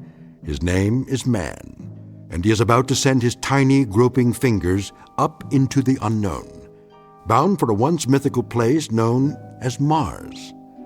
The participants are Samuel A. Conrad, age 35, and Warren Markison, age 31.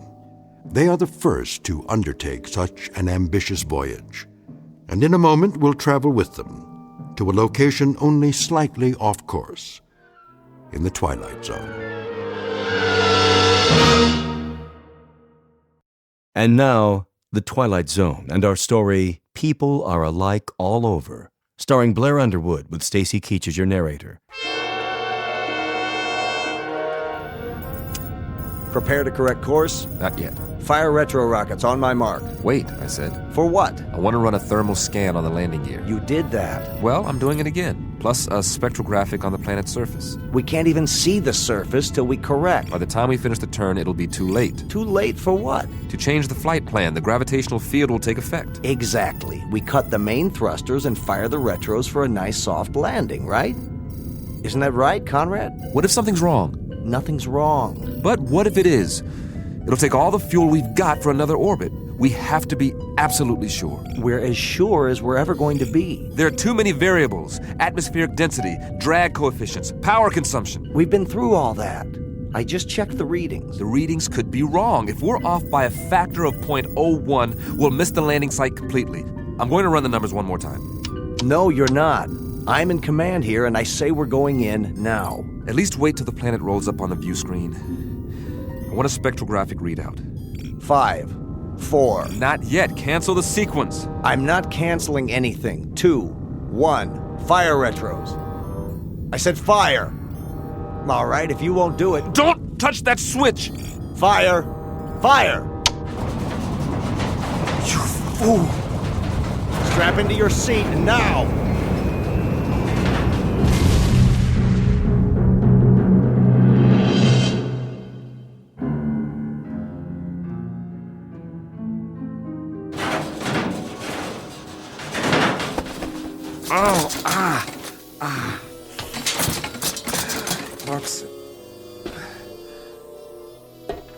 Marcuson?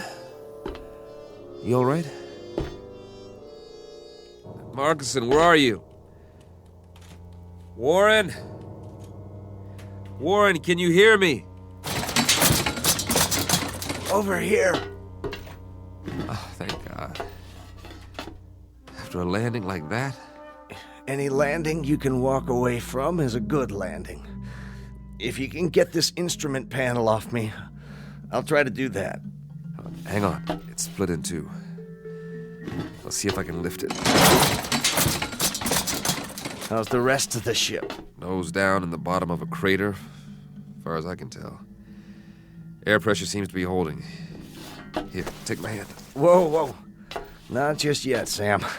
I've got a little bit of a problem with this leg. But we made it, didn't we? Yeah, we made it. With or without my help. It wasn't your fault. Sure it was. If I'd followed your order... We still would have come down at the wrong angle. The flight plan was off. There's nothing wrong with the flight plan. It's the terrain. It's not like the reconnaissance photos. Close but different. Somehow... Then you were right to be cautious. Do we have power? I don't know. I haven't had time to check anything. Try to get the lights running. It's dark in here. I may be able to rig a new circuit. You do that. I'll give you a hand. Don't be crazy. You can't even stand up. I'll do it. Sam? Yeah? Hurry, if you can. Will you, Sam? I want to take a look outside. I want to see what's really there. There's plenty of time for that. Is there? I told you, we've got air. That means the hull's intact. You rest easy. I'll get the medical kit. If you say so, Sam. If you say so.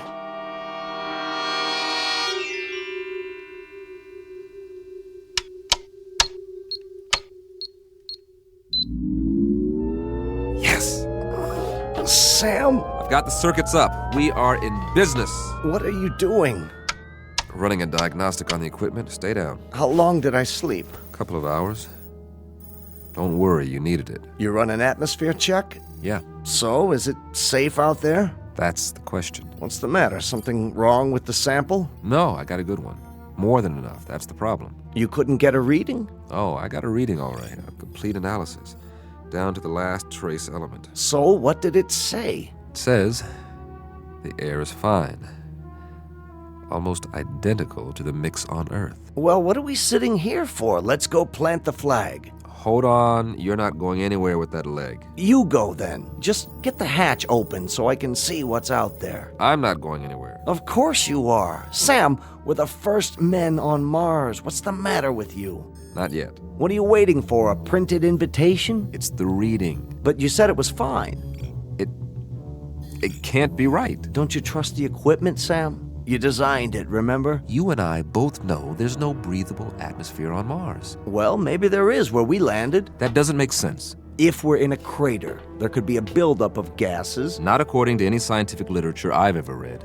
Then it's obvious the literature is wrong. You trust your equipment? I've run the data 50 times. And everything checks out. We made it, Sam. We made it.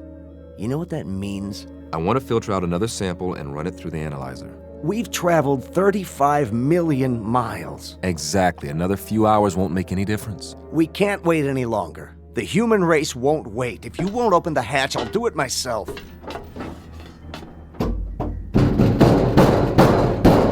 You won't be able to get it open. The hydraulic's out. Patch in the auxiliary power supply. You said the circuits are up. I'm telling you, we can't. Maybe you can't, but I can. You're going to wreck your other leg. I'll use the manual override. That's what I'll do. I'll disconnect the hydraulic lift at the wall and... I told you to take it easy. Sam.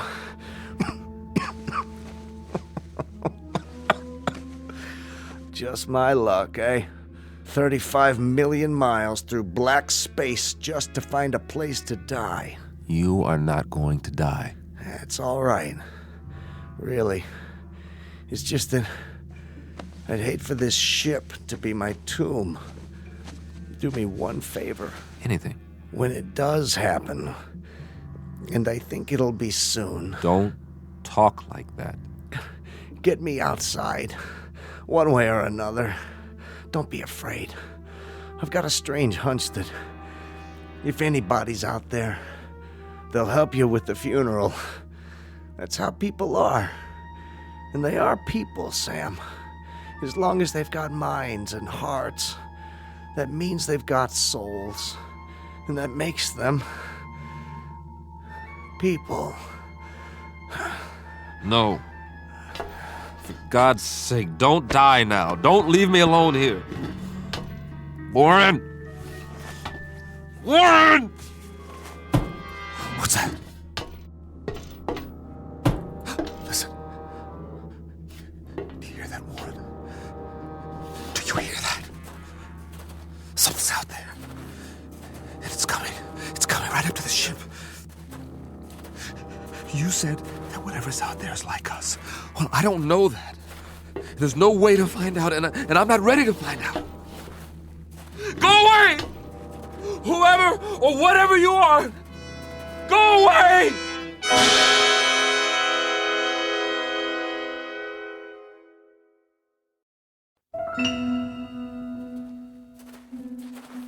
No, they're coming.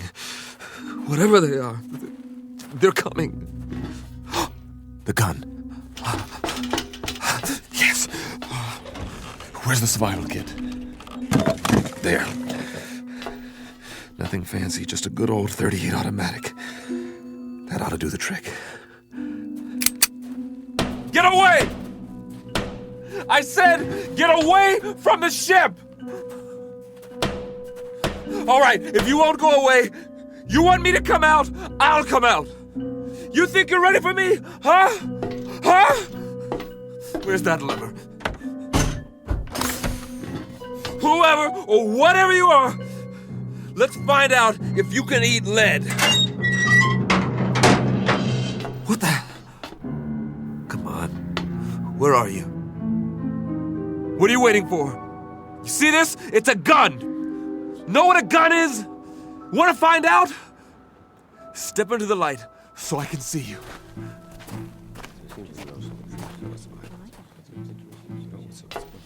But you're people. I swear you are. You're just like me. Face, body, everything. Please, don't be afraid. There's no reason to, you know. What do you have in your hand? Oh, this it's a pistol. It's a... I was only going to use it if... May I see it? What? I suppose so. Just don't touch the trigger. It contains explosive missiles. They're called bullets. We didn't know if you were ever going to come out. We've waited most of the night. Very glad to see that you've finally done so, however. This is amazing. I'm Conrad. Samuel Conrad. That's my name. Do you understand? Name? We understand, Mr. Conrad. We landed here, my friend and I, in this ship. Crashed, I should say. We come from Earth. Earth? Where I'm from, this planet is known as Mars. We took off in our ship almost 3 months ago. Check on the other one. He may be injured. Yes, of course. Here, I'll show you in the sand. See, this is the sun. Sun, the big star. And this is the Earth, the third planet from the sun, and this is you. Here. The other one is dead. His name is Marcuson. Don't be alarmed, Mr. Conrad. We don't intend to hurt you. We've only been wondering when you intended to come out. Of course, we were curious.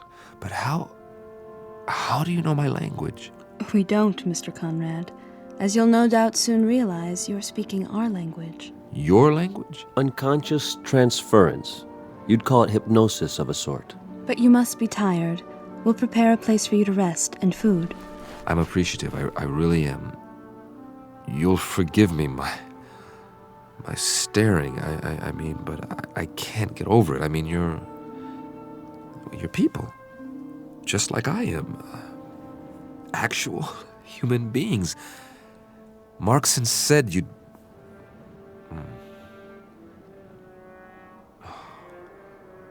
Marcus. We'll bear your friend for you. Later on, you can tell us the sort of marker you'd like. That is your tradition, isn't it? Yes, it is. We can also repair your ship for you. You can? If that would please you. Oh, yes, very much. Good. Consider it done. There are so many questions I want to ask. Really? So many things I want to find out about your civilization, your science, the way you live, the social structure. 100 questions, 1,000. We will be glad to answer all your questions. But first, you must rest. Yes. Come with us, Mr. Conrad. You must have food and drink and sleep. After you. Where are we going? Not far. A structure we've built. I don't see anything.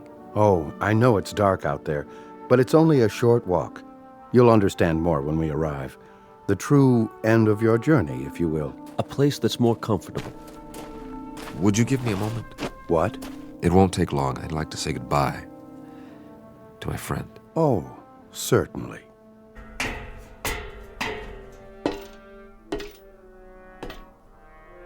Marcus, I hope you know what's happened. I hope you know that you were right.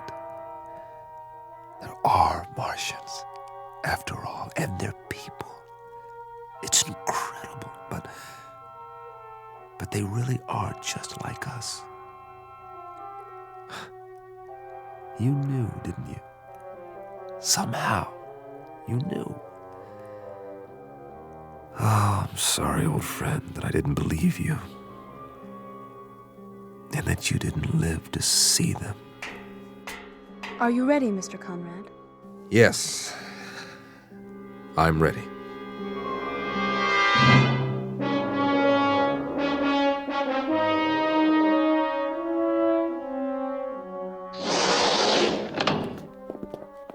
I hope this will do. I'm impressed. On Earth, this would be considered very modern. The angles, the lines. Are the walls stainless steel? Well, not exactly. Something like it. Would this be considered a typical house here? In a sense, it would be the equivalent of an apartment, I believe you call it. Except that there's no furniture. I don't believe it. Everything is built into the walls. What's the power source? Not electricity, surely. It's a simple principle, really. You'll hear all about it. About everything. But we promised you food. Your table and chair. From the ceiling. That's brilliant. And on the table, your meal. It will taste somewhat different from what you're accustomed to, but I trust you'll find it agreeable. Here. Thank you so much. All of you. You know, I am hungry. Very hungry. Please sit down, Mr. Conrad, and eat.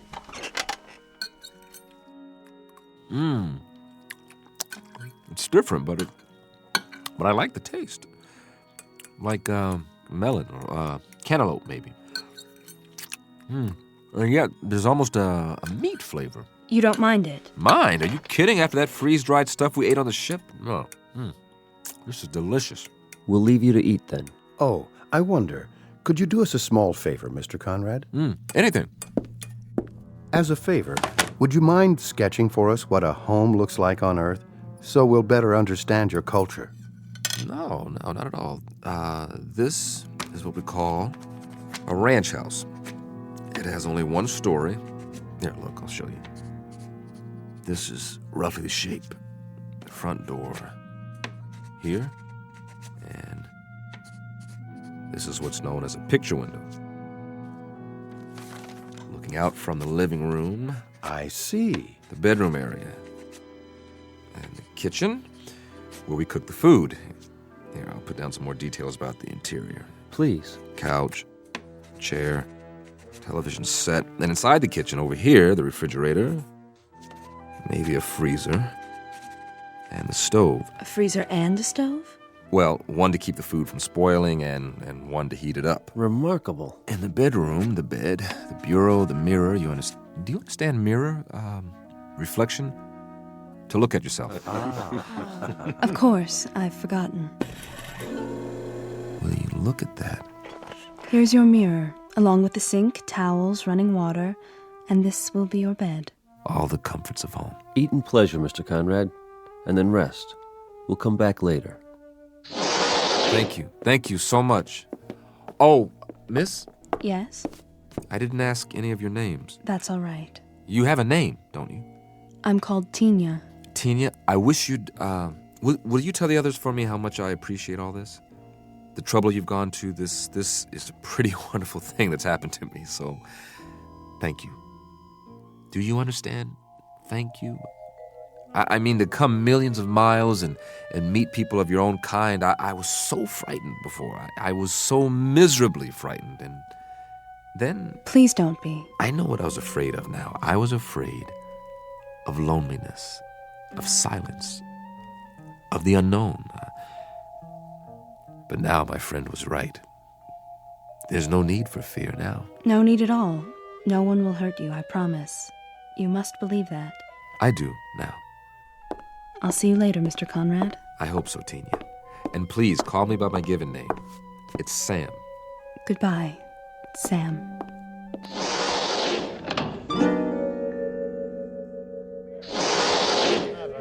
There she is. Sorry, he had more questions. What did you tell him?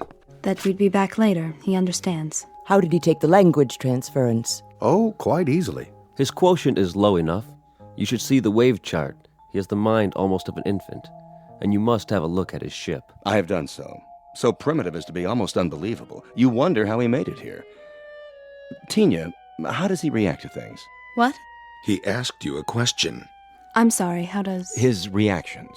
Most trusting, emotionally very complex. He feels loneliness, curiosity, excitement. He seems to crave companionship. And what is your recommendation? For what we should do with him? I think we should let him go. Let him go? How can we let him go? He means us no harm, and he's... He's what? Tell us what he is. Go ahead, Tina. Feel free to speak. He's so much like us, that's all. Did you hear that, everyone? He's so much like us. Excuse me. Tina, where are you going? I have something to do. At this hour, surely not. Perhaps to observe our new arrival. After all, he is almost one of us now. One of us indeed.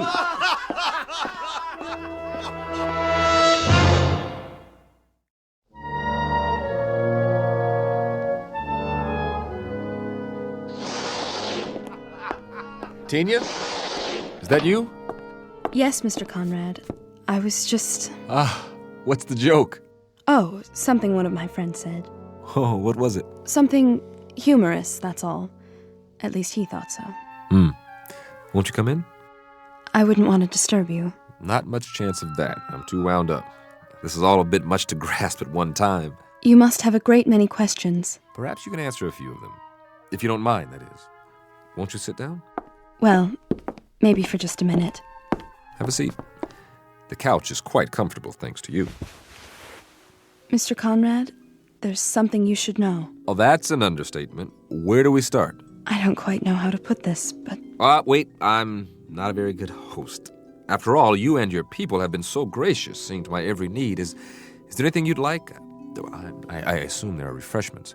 I don't suppose you people know what a drink is. In the cabinet, you'll find several varieties of beverages. Yeah? I hope they're to your satisfaction. Let's just have a look. Do you mind? Be my guest. I don't believe it! This is a 25-year-old single malt. Where did you get it? We manufactured it, you might say, to suit your taste. But how could you know what my taste is? We retrieved it from your memories, telepathically, to use your word. You were very specific in your recollections. May I ask what it is like? You mean you've never had Scotch whiskey before? Well, young lady, you are in for a treat. Here, I'll pour us both one. I'm not sure that's a good idea. You're right, it's not. It's a great idea. Give this a try. Perhaps just a taste. Here's to the end of a long, long journey. And to good people everywhere.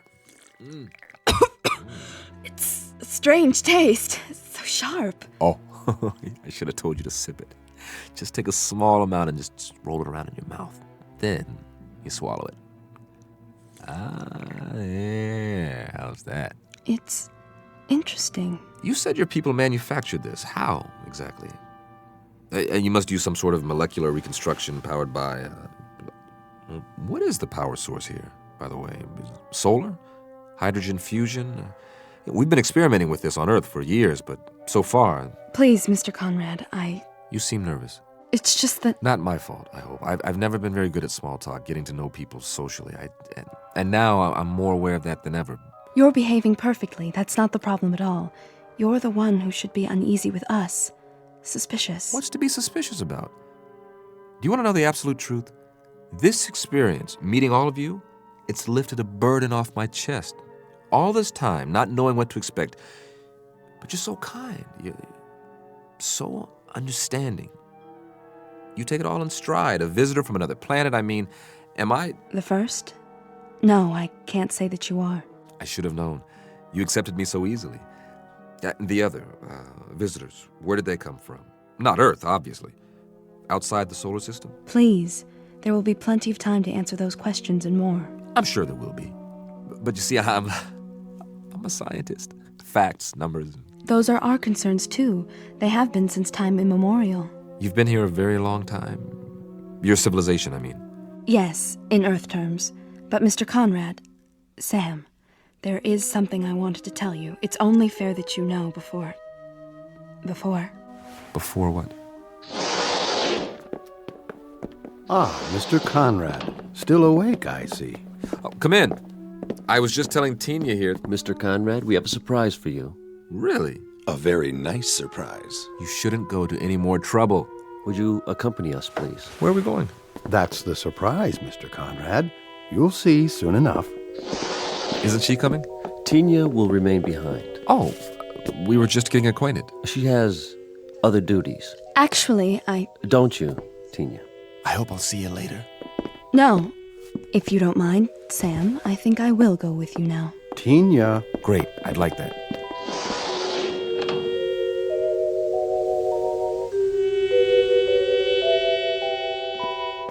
Quite a complex you have here. There must be miles of corridors, like interconnecting tubes. It provides both shelter and a gathering place for our people. The walls, are they glass? A form of what you call plastic. Very strong, for protection against the elements. Then you have seasons. We've seen evidence of dust storms on the surface and, of course, the polar ice caps. We've had to recreate an atmosphere in recent centuries.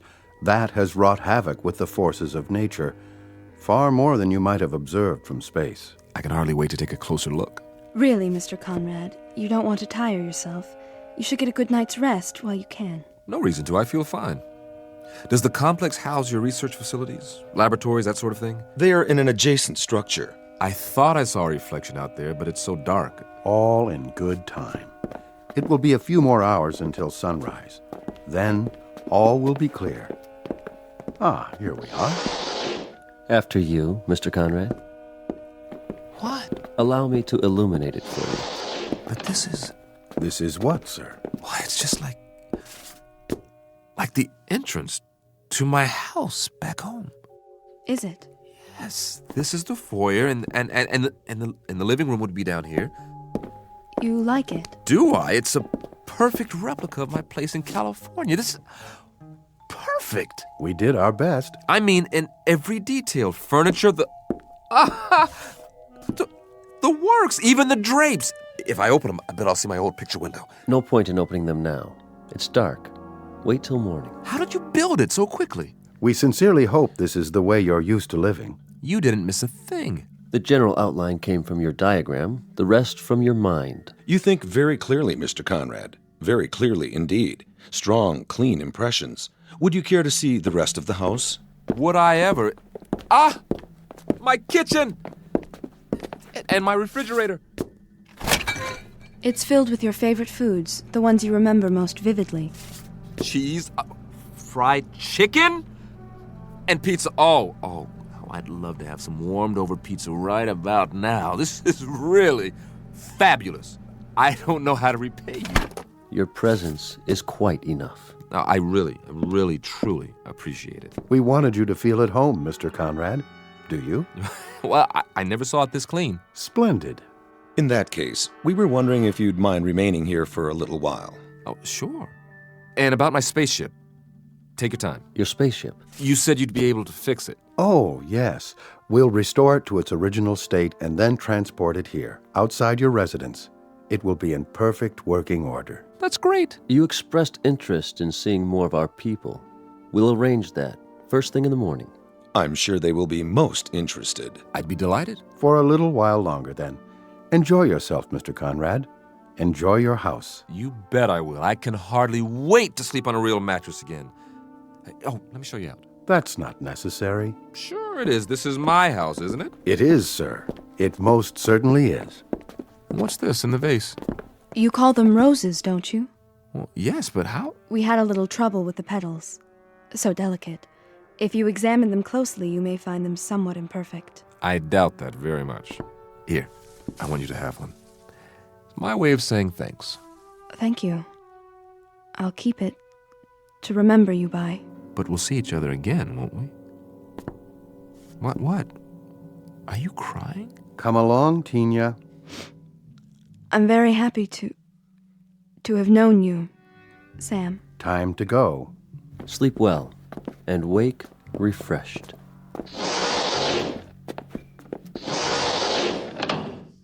Man, this is too much. Wonder if there's some more of that scotch in here. Yes!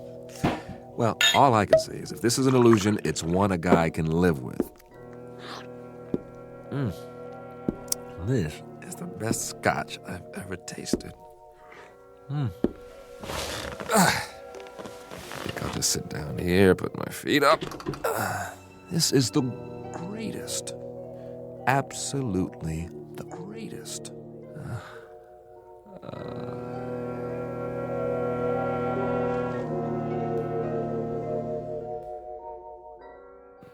Where? It wasn't a dream. I really am here, after all. Never even made it to bed. That's okay. Slept like a baby. Must be morning by now. Well, let's take a look out of my famous picture window and see what morning's like on Mars. Oh, you look at that. Red sand. Red hills. Ooh, oh, wow. They made the window so it retracts automatically.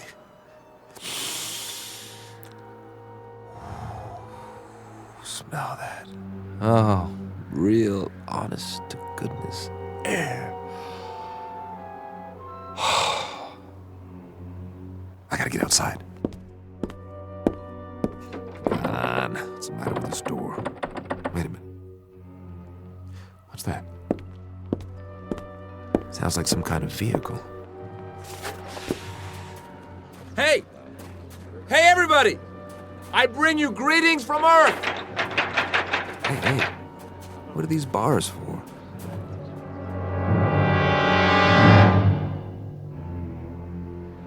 Everyone, please exit through the rear of the tram. Over here! I'd like to shake your hands, but I'm locked in. Go to the main window, please. He's still in quarantine. What's he talking about? Why are you all looking at me like that? Please don't touch the bars. Hey, what's going on? Hey! This is our latest acquisition. No, it can't be. My ship. They said they'd move it here. Wait, why would they? It can't blast off this close. It would set the whole house on fire. Unless they don't intend Isn't he unusual? Careful, children. Can it talk? Yes, on an elementary level, a very limited vocabulary, of course. Its primitive spacecraft will soon be on permanent display. For now, you're free to observe the creature in its natural surroundings. I don't belong Note in the here. simple primal emotions. No! No!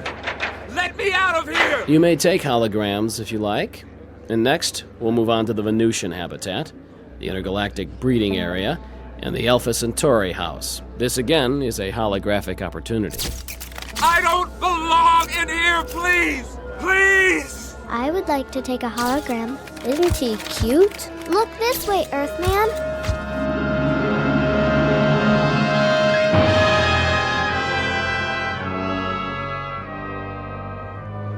You were right, Marcus. You were right. People, they are the same. No matter where you go, they are always the same. It's a zoo. A zoo. A zoo! It's a zoo. Species of animal on public display. Physical characteristics similar to a human being. Head, trunk, arms, legs, hands, feet. Very tiny, undeveloped brain.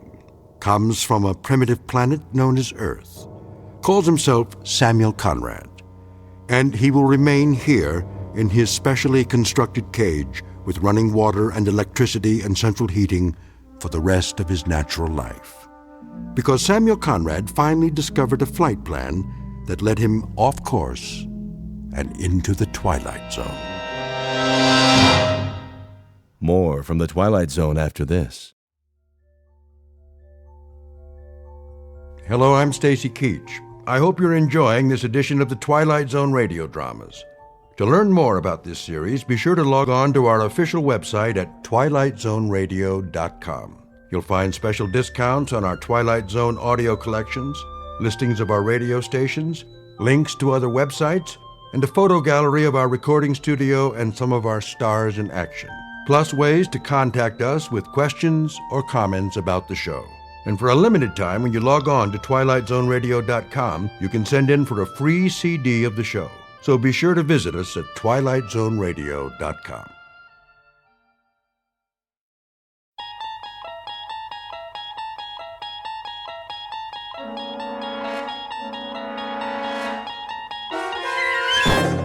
You're traveling through another dimension. A dimension not only of sight and sound, but of mind. A journey into a wondrous land whose boundaries are those of imagination. Your next stop, the Twilight Zone.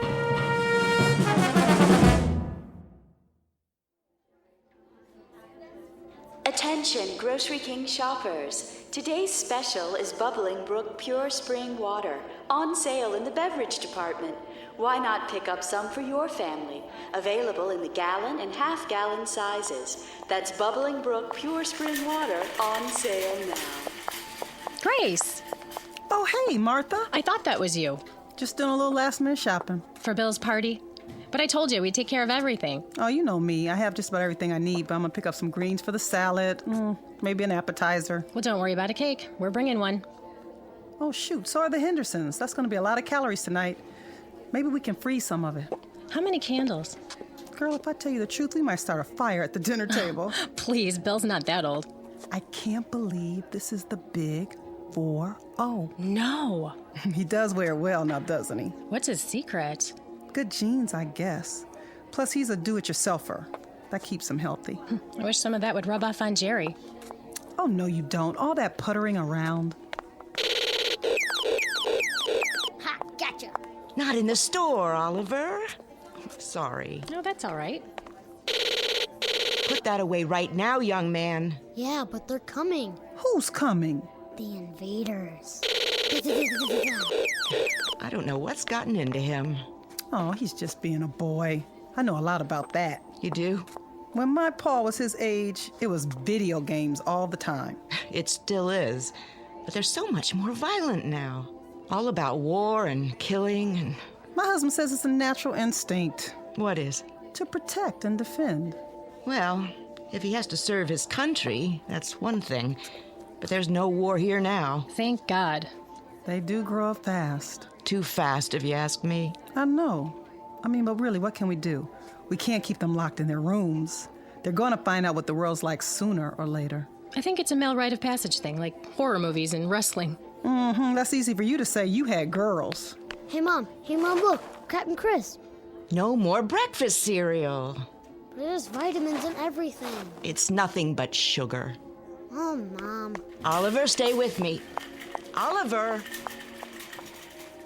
Ooh, she has her hands full. Reminds me so much of my Paul. Too much sugar. Oh, Bill says that's a myth. Food coloring, then. I doubt it. It's the way the world is now.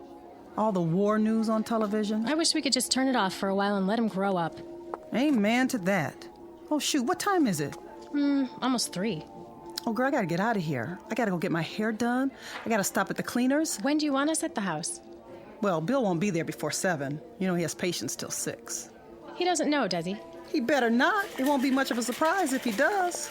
Last chance for Bubbling Brook Spring Water at the sale price. Get some now in the beverage department. Which aisle is that? You need bottled water? You know Bill's always restocking. He's just like a Boy Scout. Gotta be prepared. I can't believe you guys built a shelter. Well, we'll probably never need it, knock on wood. But that's his pet project, protecting his family, and I love him for it. At least he doesn't rebuild cars in the backyard. Or collect model trains like Jerry. Pure spring water for all your family needs. You go ahead, I'll get the water. Really? You don't mind? No problem. Oh, I love you, Martha. I'll pay you back tonight, I promise. See you later. See you later.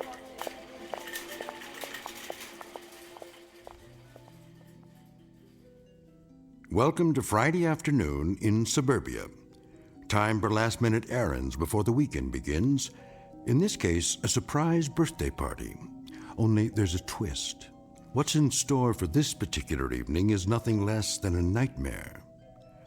Your attention is directed to the following fable. Once upon a time, families built bomb shelters in their basements in anticipation of a war they prayed would never come. The world lived on the brink of annihilation as men hoped for the best and prepared for the worst. Then the Cold War ended and shelters were forgotten, until terrorism again made fear the order of the day. Please note that our story is not meant to be prophetic. It is the fervent prayer of all men of goodwill that such an attack will never come. It need not happen here. But in this place, in this time, the nightmare is about to become a reality, because this place is called the Twilight Zone. And now, The Shelter, starring Ernie Hudson, with Stacy Keach as your narrator.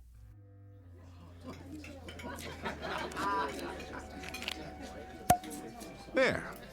Who wants champagne? Maybe just a little. Give me your glasses, everybody. Mom, may I please be excused? I guess so. Just don't go too far. You know the dessert's coming, babe. Okay. Where are you going, son? The family room. My favorite program's on. Okay, but not too loud, Paul. I know. Who wants to make a toast? Now, Martha? If you don't, I will. All right, here goes. Ladies and gentlemen, may I have your attention, please? No birthday celebration is complete without an after-dinner speech, and so let's get to the business at hand. The honoring of Dr. William Butler, who tonight is 1 year older and finally admits to being over 21. Spare me.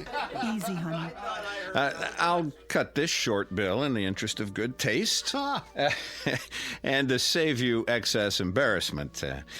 We got this little surprise party together as a very small reminder to you that on this street in this town, you're a very beloved guy. Yeah, sure. His wife loves him. There isn't one of us in this living room who hasn't put in a frantic phone call to you at some hour in the middle of the night. You're not kidding. This kid's sick, or that kid's got a fever or some crisis or other, and you'd come out with that antique medical bag of yours, half asleep without even a moment's hesitation, to to ease a little pain and make a parent's heart beat normally again.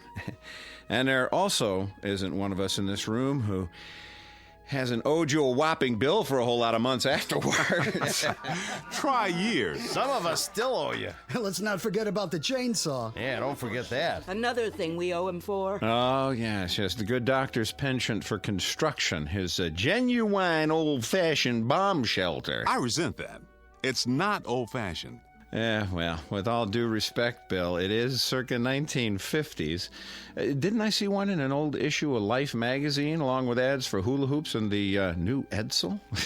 At any rate, I think we might as well go ahead and forgive him for such a quaint little hobby, despite the fact that what he thinks of as farsightedness on his part is a real pain in the neck to the whole neighborhood. Can't take a little noise. A little? Do I have to mention the cement trucks and the nocturnal hammering and sawing and all the rest of it? I mean, don't get me started. Anyway, when Grace mentioned that it was your birthday, we took it upon ourselves to handle the proceedings, and if the truth be told, we didn't mind it one bit. Speak for yourself. So, just as a little personal aside, let me conclude this way. I've lived in this town for 30 years. As you'll recall, Bill, you and I went to the same school, joined the Army together. I became a broker, not a broken-down accountant. You became a doctor. But we raised our kids on the same block, confided in each other about our personal problems, gave each other a few helping hands along the way, and I'm glad to say our wives became fast friends. Well, anyway, in this goofy world we live in today, where the human race still seems unable to function without nuclear bombs and biological warfare, and when it appears that this may be the legacy we're leaving our kids, well, it's a comforting thought that qualities like decency and kindness and friendship still hold sway. And these are the qualities that you have, Bill. In spades. Hear, hear! These are what you love for. You and Grace. So before I start honking into a handkerchief, let me wind it up this way. Happy birthday, Dr. William Butler, from the gang on the block. And may you have many, many more. Oh, thank you so much, Jerry and Martha, Marty and Ellie, and of course, Bob and Betty. We love you too. You are the best neighbors anyone could have. Bill, honey, don't you want to say something? You dirty dogs, you. First, a surprise party, which I abhor, and then a sloppy, sentimental speech. Boy, I thought it would go on forever. You want me to continue? No. You'll spoil everybody's digestion. All I can say is, bless you all. There's no gift that means as much as good friends. But I might add about civil defense. Here we go. I may not be as crazy as you think. Do I have to mention the 3 little pigs? One built his house of straw, the next one of twigs, but the third one, the third little pig, ran squealing all the way home. Did he just call us swine? All right, but you get my point. Believe me, I sincerely hope I'm wrong. I'm not much of a gambler, as you know. In this case, I'm betting that I'm right, but I'm hoping that you win. That's some bet, all right. Now, everybody relax. That's it for the speeches. Who wants some more champagne?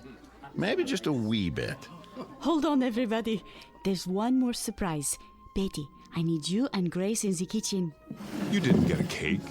Hush now. I'm sure that son of yours will want some. Girl, watch out or he'll eat the whole thing. Come with me. Paulie? Yeah, Pop. Help your mother clear the plates. Okay, but... But what? What is it? The television. It just went out. Gods, a crisis. Marty, you're an engineer. What do you know about TVs that go on the fritz? That there are times when such malfunctions are a boon to peace. What happened, Paul? Picture just went out? Yeah. You still getting sound? No, first the picture went off. Then there was some kind of announcement about an emergency. Here it comes, everybody. We couldn't get all the candles to stay lit. Hold it for a second. What did you say, Paul? The announcer said to turn on the emergency station or something on the radio. The emergency broadcast network? You must have heard it wrong, Paul. I didn't hear it wrong, Pop. That's what he said. Tune to the emergency frequency. Then everything went blank. He's right. It's a blank screen. There's a radio in the living room. Hey, what about the cake? Not now, Grace.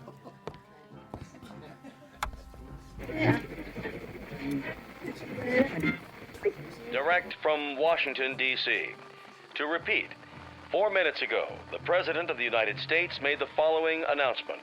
I quote, "At 8:04 Eastern Standard Time, our radar stations in Alaska reported a large number of unidentified flying objects moving southeast across our borders at a high rate of speed."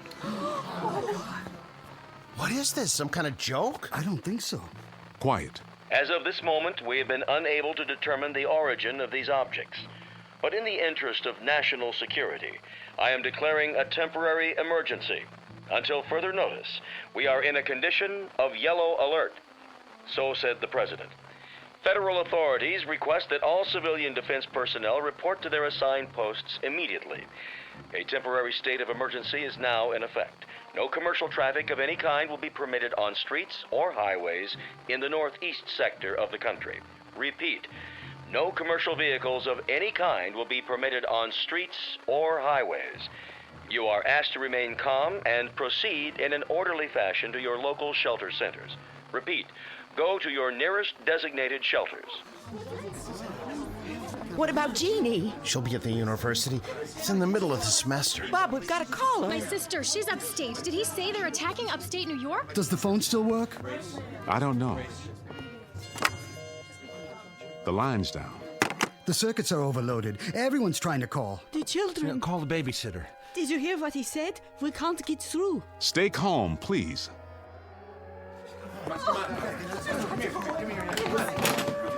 Where should we go? Leave your bra. Come on. Careful.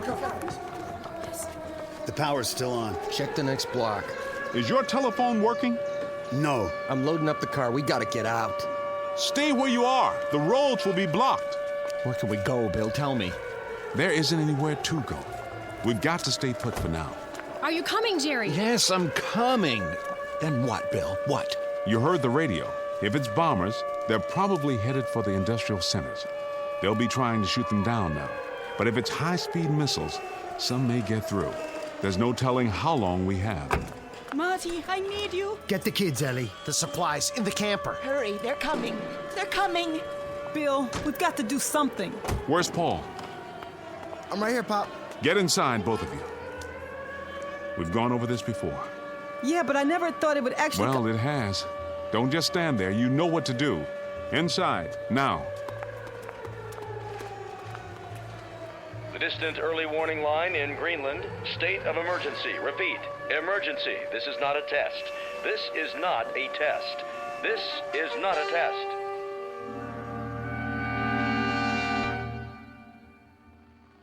This is the Emergency Broadcast Network.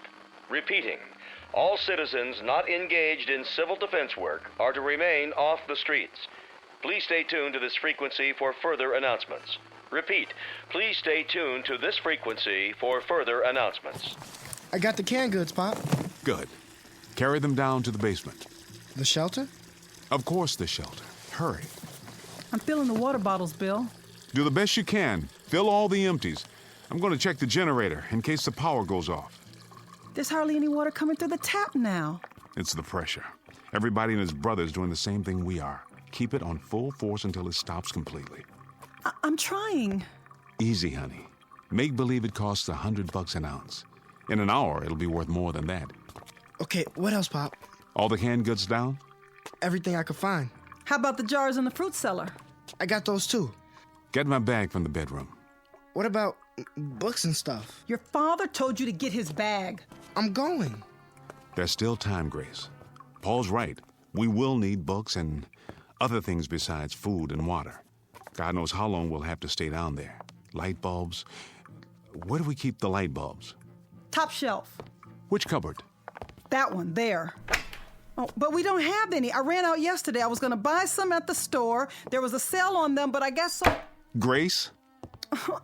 I'm sorry. I'm talking like an idiot now. Go ahead. Mouth all the idiocies you want.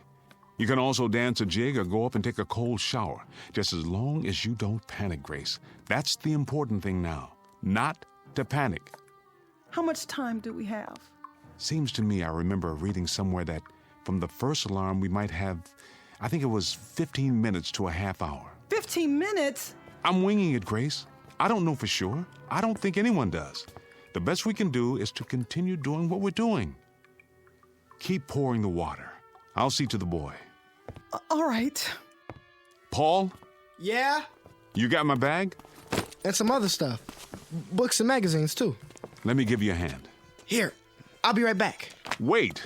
Where are you going? Outside, but just for a minute. Are you out of your mind? Get down to the shelter as fast as you can. But my bike's out there. You won't need it. I said go down to the basement. Why? What?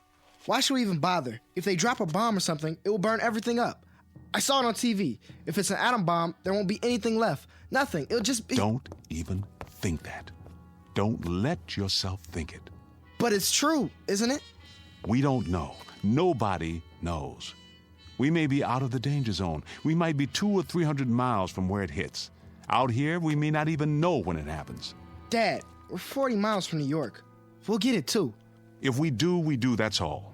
But for the time being, our job is to stay alive. And you're not going to do that by running around in the night trying to find a bicycle. Now give me some help here. And don't say anything like that in front of your mother. She's frightened enough as it is. Yes, sir. Bill, there's no more water. I think we've got enough. I filled every container we could find. Bring a full one with you. Paul and I'll get the rest in a minute. We're going down now? That's right. Down to the shelter.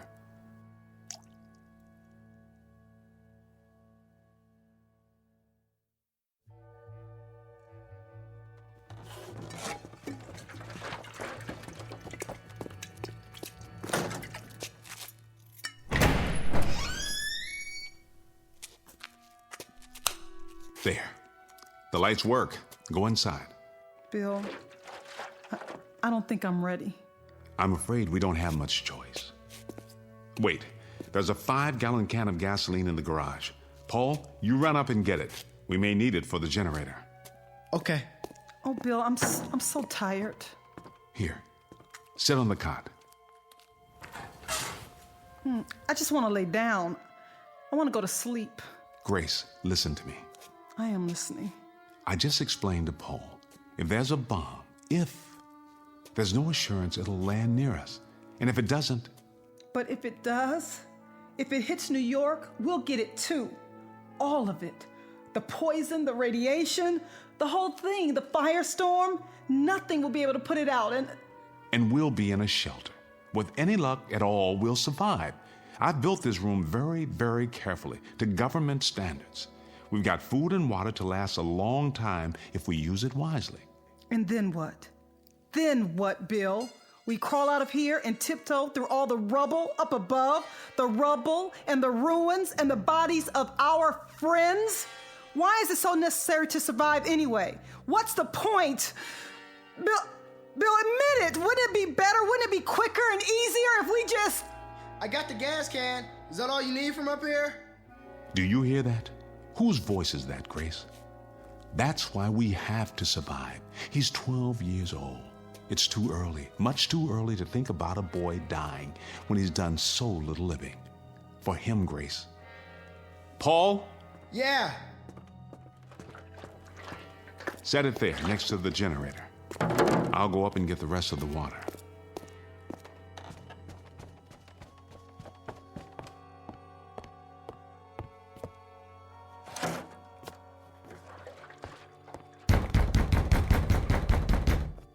Jerry, what in the...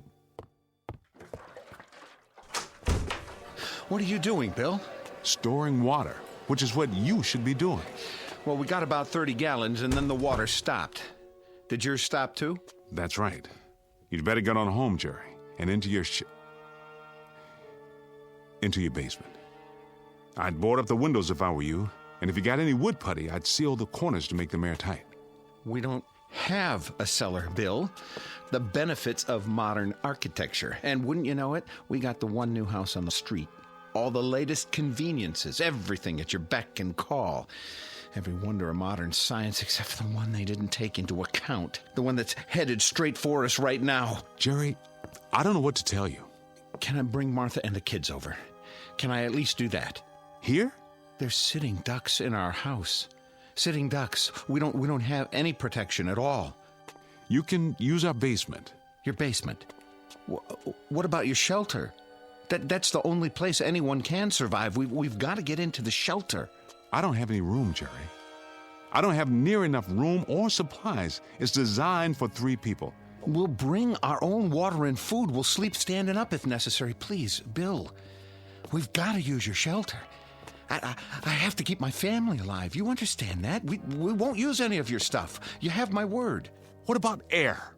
It's a 10 by 10 room with an air filter to supply 3 people. Will you bring your own air? 24 hours, Bill, and then we'll get out, I swear, just so we can have a chance. No. When that door gets closed and locked, it stays closed and locked. I'm not breaking the seal. There'll be radiation and heaven knows what else. I'm sorry, Jerry. As God is my witness, I'm sorry, but I built it for my family. And what about my family? Don't they matter? Of course they do. I'll have to ask you to get out of my way. What do we do? Just rock on the front porch until we get burned to cinders? That's not my concern. At this given moment, it's my family I have to worry about. I am not going to sit by and watch my wife and children die in agony. I am not going to do that. Do you understand me? I am not going to... Let go of me.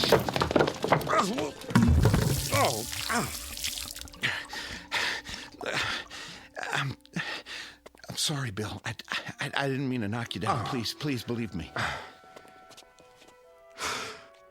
I kept telling you, all of you, build a shelter, get ready, forget the card parties and barbecues for maybe 2 hours a week, and make an admission to yourself that the worst is possible. But you didn't want to listen. None of you wanted to listen. To build a shelter was to acknowledge the kind of age we live in, and none of you wanted to face that. So now, Jerry, you got to face something far worse. Reality. May God protect you. It's out of my hands. It's simply out of my hands.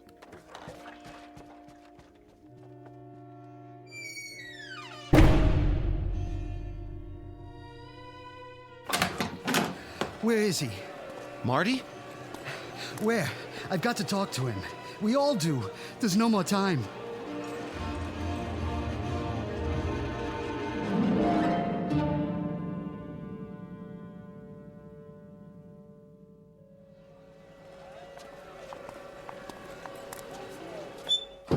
I tell you, there's no more time.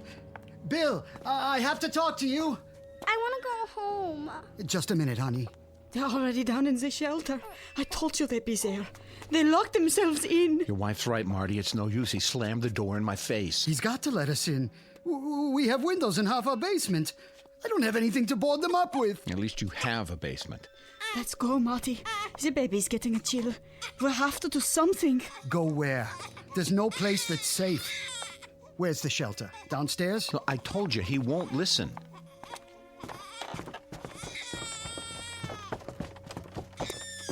Bill, it's Marty. We've got the kids with us. Bill, can you hear me? Bill, please. Mommy, the lights. It's going to be all right. Shh. Marty, where are you? The lights are out. Bill, I know you can hear me. Please let us in. Please, Bill.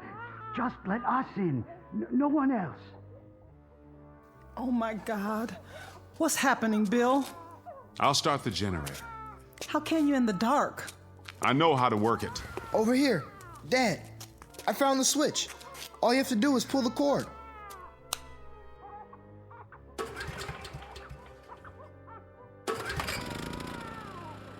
There's a ceiling light. At least we can see. Bill, we don't have any lights out here.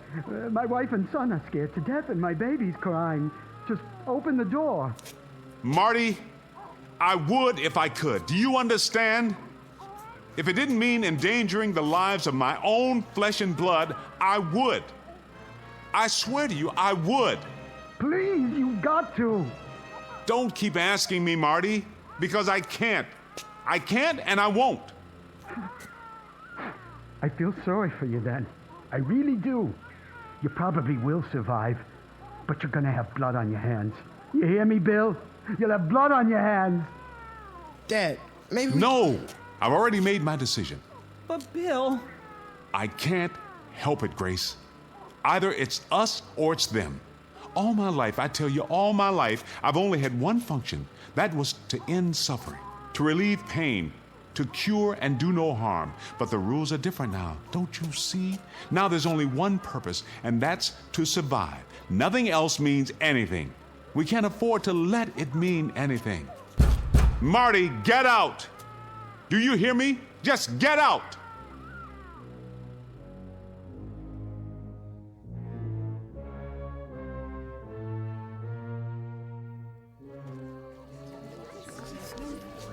I brought a flashlight. Who's got a portable radio? Here.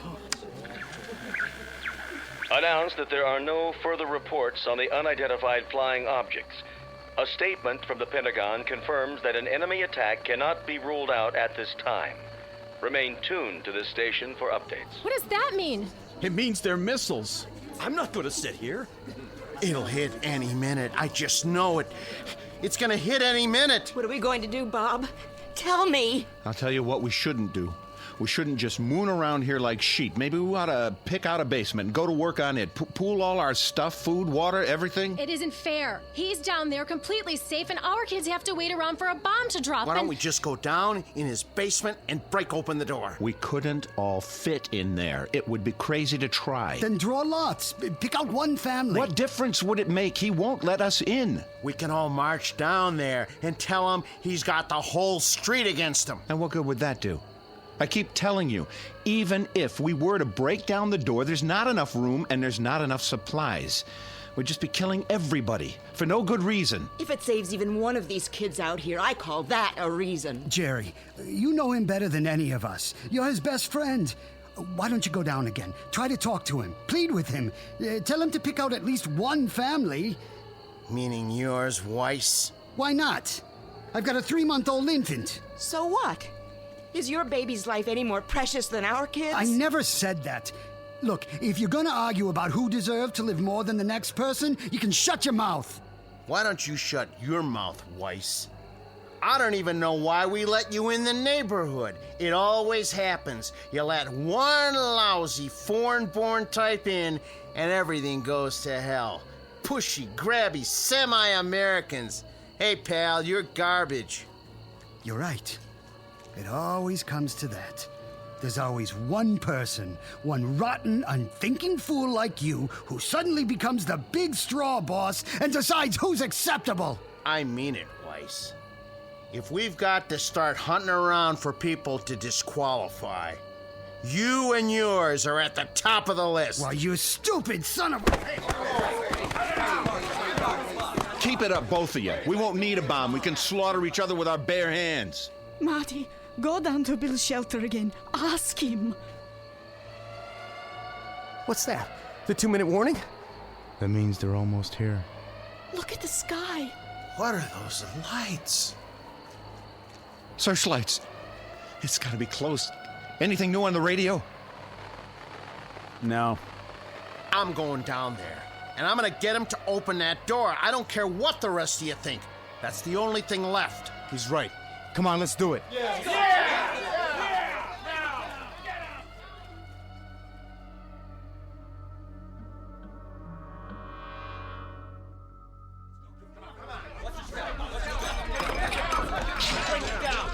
Where's the stairway? Over here.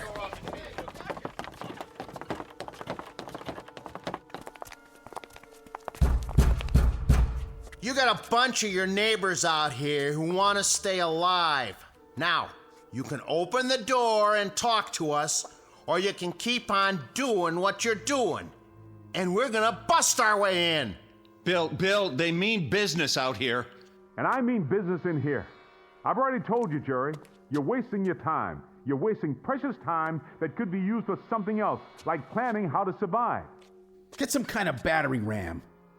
Over on Bennett Avenue, Phil Klein has some heavy pipe in his yard. I've seen it. Nah, that would get Klein into the act. Who cares about saving him? The minute we do that, we let all those people know that there's a shelter on this street. Then we'll have a whole lot of outsiders to contend with. Sure. And what right have they got to come here? This isn't their street. This isn't their shelter. So this is our shelter now, is it? And on the next street, that's what, a different country? Damn fools, you've all gone insane, every one of you. Maybe you don't want to live, Jerry. Maybe you don't care. Oh, I care. Believe me, I care. I'd like to see the morning sun too, but you're turning into a mob, and a mob doesn't have any brains, which is exactly what you're proving. Well, I say let's get the battering ram, and we'll just tell Klein to keep his mouth shut. And if he doesn't keep his mouth shut, what? Will you shut it for him? I agree with Jerry. Let's get hold of ourselves. Stop and think for a minute. Hey, nobody cares what you think, you or your kind. I thought I made that clear. I think the first order of business is to get you out of here. Why did you have to hit him? Marty, are you all right? Easy, Marty. I'll help you up. You had your chance, Bill. Just remember that. You had your chance. Now, come on. Let's get something to smash this door down. Yeah.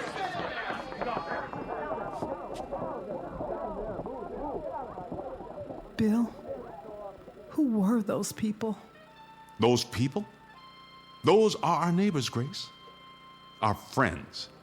The people we've lived next door to for 20 years. Come on, Paul. What do you want me to do, Pop? Help me brace the door. Stack everything we have against it. Maybe it'll hold for a while.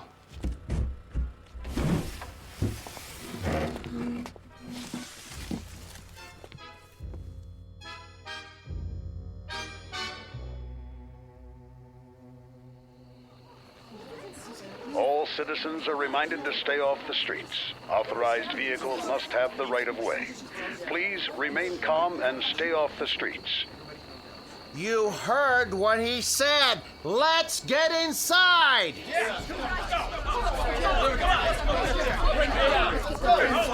This way. Come on now.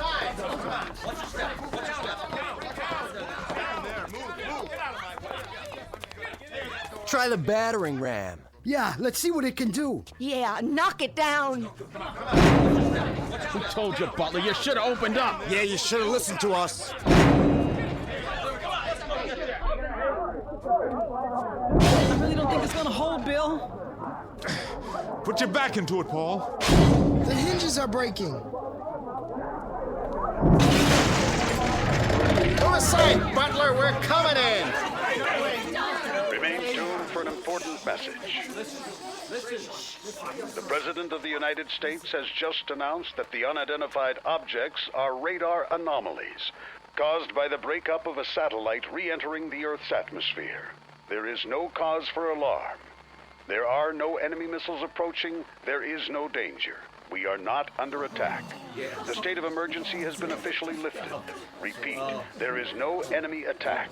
Stand by for further information. Oh, thank God. Thank God. Yes. Oh. Hey, Marty, I guess I went off my rocker, huh?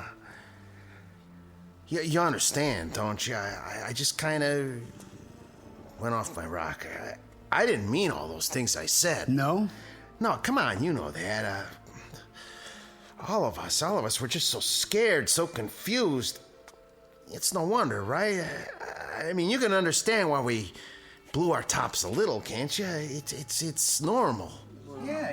Hey, I don't think Marty's going to hold it against you. Just as I hope Bill won't hold this against us. We'll pay for the damage. We'll take up a collection right away. Why don't we have some kind of a block party or something? Tomorrow night, a big celebration, just like old times. So we can all get back to normal? How about it, Bill? Hey, Bill, I told you we'd pay for the damages. Yeah, I'll put it in writing if you want. That's all it takes. Marty, you want a block party and you want things back to normal. And Bob, you just want to forget all about it. And Jerry, You pay for the damages, huh? You'll even put it in writing. You pay for the damages. The damages. I wonder if any one of us has any idea of what those damages really are. Maybe part of it is finding out what we're really like when we're normal, the kind of people we are, just under the skin. I mean, all of us, a lot of naked, wild animals who put such a price on staying alive that we claw our neighbors to death just for the privilege. We were spared a bomb, but I wonder if we weren't destroyed just the same, without a shot being fired. Come on, Grace. Paul, you can come out now. We're safe.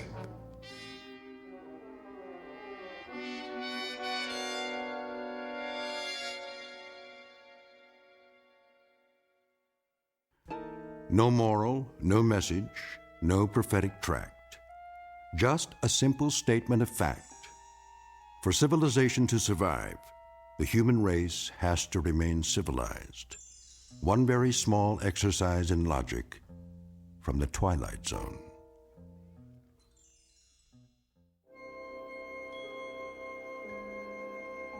Hi, this is Carl Amari, producer of the Twilight Zone radio dramas. I'd like to take a moment to tell you about our official website at twilightzoneradio.com, where you'll get the latest news and information on these Twilight Zone radio dramas. Plus, at twilightzoneradio.com, you can digitally download 3 free episodes or any of our episodes for only $1.95 each. In this age of ever-changing technology, we've decided to make these episodes instantly available to you by making the Twilight Zone radio dramas a digital download-only series. This means that this series will no longer be offered on CD. The CD collections at our website are now being offered while supplies last at buy one, get one free. So be sure to get your favorites before they're sold out. Be sure to visit us often, and I'll see you in the zone.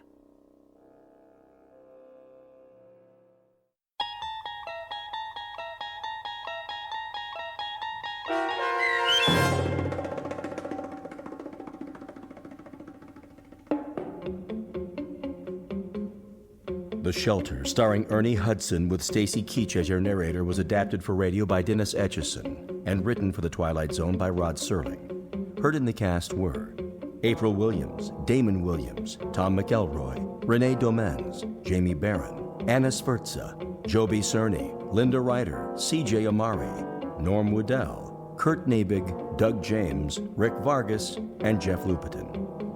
This copyrighted radio series is produced and directed by Carl Amari for Falcon Picture Group and Westwood One. Sound design and custom Foley effects for The Twilight Zone by Cerny American creatives Bob Benson, Craig Lee, Matt Sorrow, Tim Cerny, and Todd Beyer.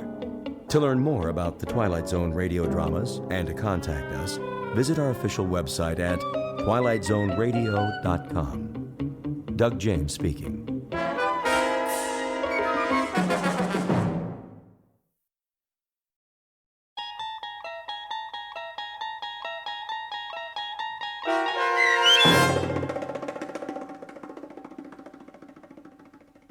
Black Leather Jackets, starring Marshall Ullman with Stacy Keach as your narrator, was adapted for radio by Dennis Etchison and written for The Twilight Zone by Earl Hamner Jr.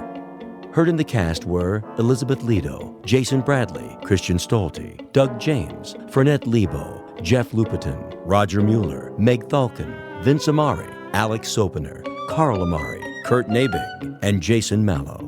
To learn more about the Twilight Zone radio dramas and to obtain audio cassettes and CDs of these programs, visit our website at twilightzoneradio.com. The producers of The Twilight Zone wish to thank CBS Enterprises, Carol Serling, Dennis Etchison, Dick Brescia Associates, Claire Simon Casting, Terry Jennings, XM Satellite Radio, the American Forces Radio and Television Service, Sirius Satellite Radio, our sponsors, and our radio affiliates for helping make this series possible. This copyrighted radio series is produced and directed by Carl Amari and Roger Wolski for Falcon Picture Group. Doug James speaking.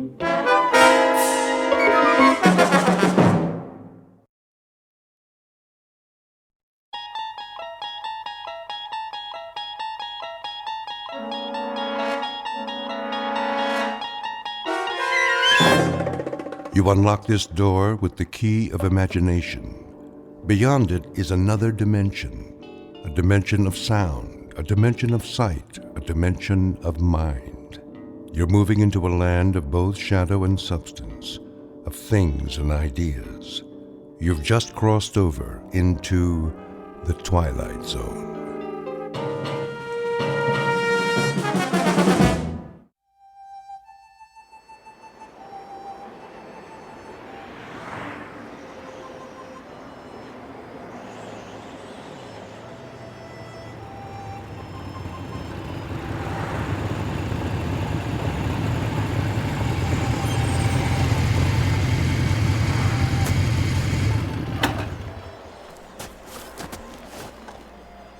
Why here? Looks like a good place. For what? Information. They won't know anything. Maybe they will. Hey, Steve's right. Look at all the trucks parked out front. I say we wait till we come to a town. Last sign said 35 miles. Let's go in. This is Nowheresville. That's what we want, Freddy, isn't it? We need to fit in, disappear. If we draw attention... I checked the map. It's mostly small towns. You think they won't notice us? They'll know we're not from... I said, let's go.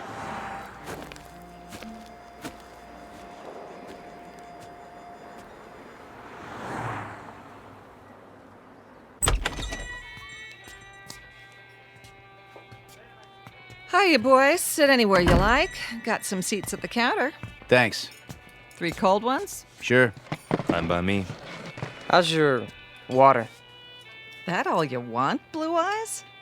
I just wondered how your water supply is. Pure as can be. Down the mountain and over the dam. 1 double shot of H2O coming up. And, 2 long necks. Make it 3. That's more like it, honey. Any, towns around here? You bet. Stay on the highway and you'll hit Fairview. Lots of bikers stop at the motel just inside the city limits. Fairview. Nice place, is it? Oh, it's okay. Kind of quiet. Shops, schools, not much to do. Sounds just right. Yeah? You boys looking to settle down? We might. No kidding. Well, what do you know? Saw your choppers out there. Figured you were just passing through. Hey, they have houses to rent in Fairview? He means pads. Cribs. Someplace to crash. Well, I couldn't say, but you could ask. Where? There's an office on Main, R.C. Jones Real Estate. Park your choppers down the street, though. Don't want to give them a heart attack. We'll remember that. Here's from a bill, Franny. Sure thing. Coffee, burger, and a Coke. How you keep the change? Your tip. Why, thank you kindly, George. You come back and see me on your next run now.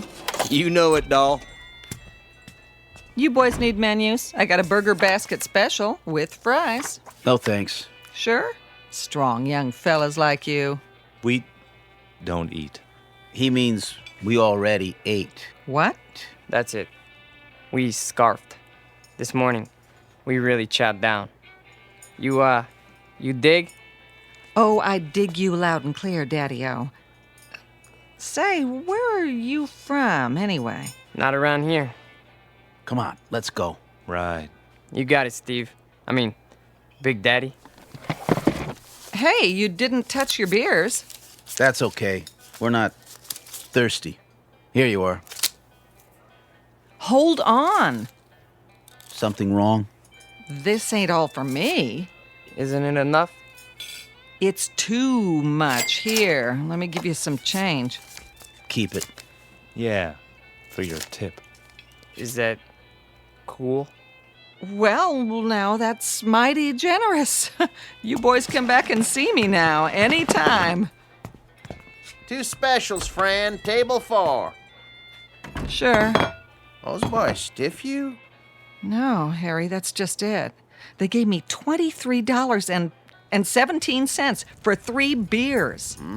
Maybe they're from another country. Maybe so, Harry. But wherever it is, must be a long, long way from here.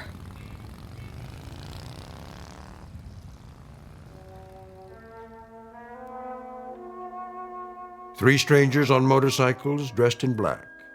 We call them Steve and Scott and Fred, though their names aren't important. They look a bit dangerous, but in truth, they're just passing through, at least for now. They're on their way to a small town with tree-lined streets and white picket fences. A quiet town in the Midwest. But take a look in the eyes of these young men, and you'll see something deeply mysterious. Because they are most definitely not from around here. The truth is, they have arrived to lead us all into the Twilight Zone.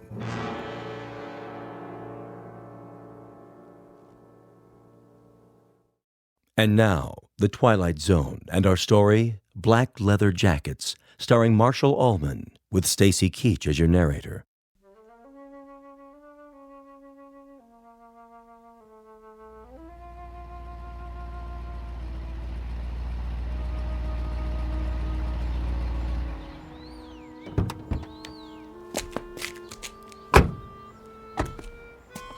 Well, this must be the place. Amanda Drive. That's what Jones said. The old Anderson's house. Knock on the door and tell them we're here. I'll open the truck. Don't look like anyone lives here. The for rent sign's still up. That's because they're just moving in. Probably gonna meet us. What if they don't show? Well, we wait an hour, put it in storage, cost them extra. Go on, knock. Okay.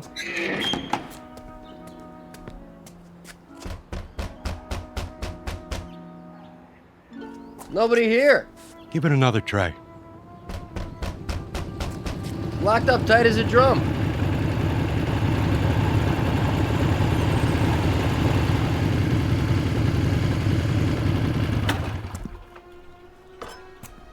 Well, looky here. A couple of creeps messing around our property. You the guys that live here? We ain't the fuzz, that's for sure. Got your stuff in the back. Open the door and we'll move it in. Hey, careful with the big cases. They're fragile. Whatever you say, pal. Somebody got the key to the house. Watch your feet, bozo. You're walking all over my grass. I might want to smoke it later. Get it? Grass? Smoke? I still need the key. Well, we don't. Yeah, we don't need no stinking keys. Scotty? Yeah, I'll take care of it. Done. Hey, how'd you do that? He didn't even touch the doorknob. He just stared at it. Quit, John, and start humping boxes. But it was locked. I tried it myself. Ain't you got any furniture? Chairs, rugs, stuff like that? I said move. Now. Yeah, move it. Okay, Mac. Yeah, creep. Make like a leaf and shake it. Come on, boys. We got work to do.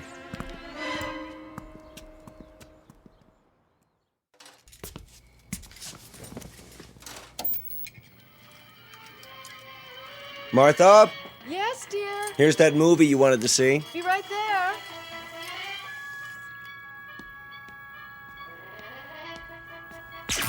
What in the... Something wrong with the TV? I don't know. Do you have it on the right channel? It's not the set. All the lights went dim for a second. Did they? I thought it was just the kitchen. It was the whole house. Anything still running in there, the dishwasher? No, the dishes are all put away. There it goes again. Maybe it's the antenna wire. I doubt it. It slipped loose once before. That's easy enough to check. What do you see? It looks all right to me. Then what do you suppose? Martha, come over here. See something? The roof next door. There, against the moon. What is that? Looks like some kind of electrical device. Now, that wasn't there this morning, was it? No, the Andersons didn't leave anything.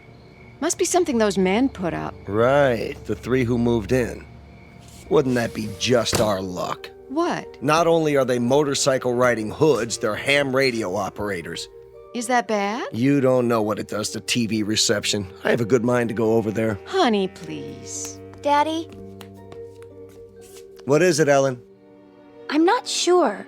I had my radio on while I was studying, and all of a sudden it began picking up these weird voices. What did I tell you? Ham operators. What's that? We can go without television for one night. Tomorrow we'll find out what's to be done about it.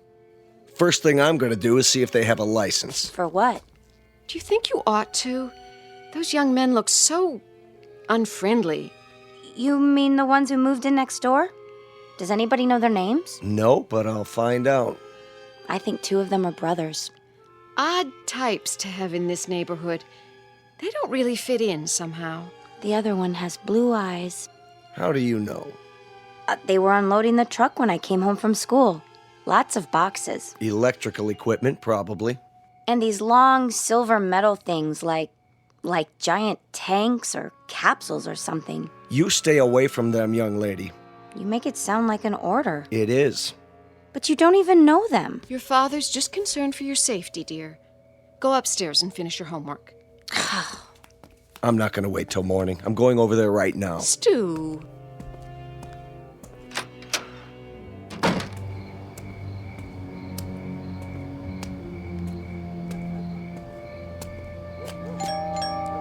Hello?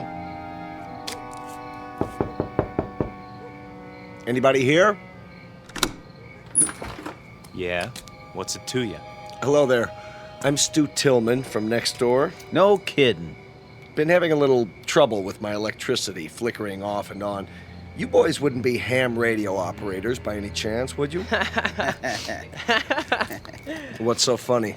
Big Daddy here wants to know what's so funny. Yeah, ain't that a crack up? Who are you boys, anyway? We're monsters, Daddy-o. What's that supposed to mean? Yeah, we got a lease on the place. That okay with you? Where did you come from? From outer space. Woo! Take us to your leader. All right. Now listen. I don't have to stand here and listen. Hey, watch your step, Daddy-o. It's pretty dark in here. Hey. Yeah, you might trip and fall. Yeah, you might trip and fall What and are you hit your doing? head. What are you doing? Hey, you better keep it cool, mister. Or he'll disintegrate you with his ray gun. Take your hands off of me. Ah, look at him go. Stop it. Hey, this cat can really dance. A real cool Hey. cat. Yeah, move it. I said let go of me. Go, Daddy, go. Not to worry. Spaceman won't hurt Earth creature. Earth creature.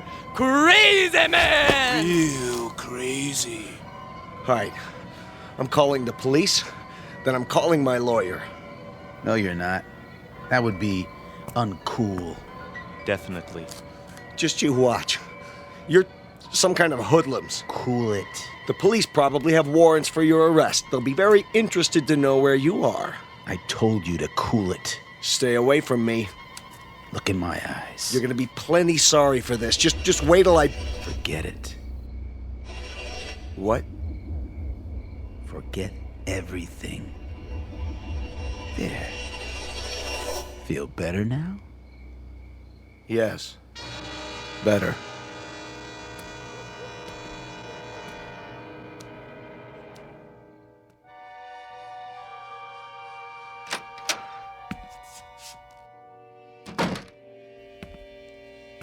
Stu? Stu, I was worried. Did something happen? Martha? What happened over there? Nothing. Nothing at all. Those men next door, did they do something to you? No. But you were going to talk to them about the television interference. Oh, that. Well, did you find out anything? It's not them. They're nice boys. 3 very nice boys. Definitely.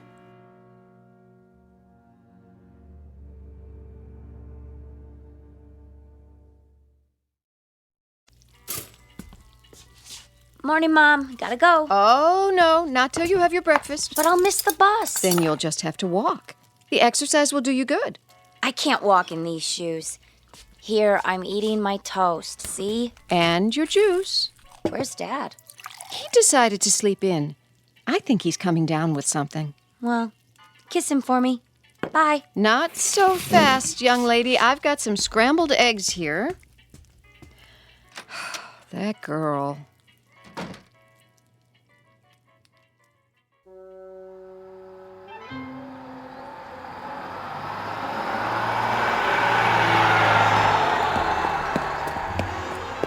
Hey, wait for me!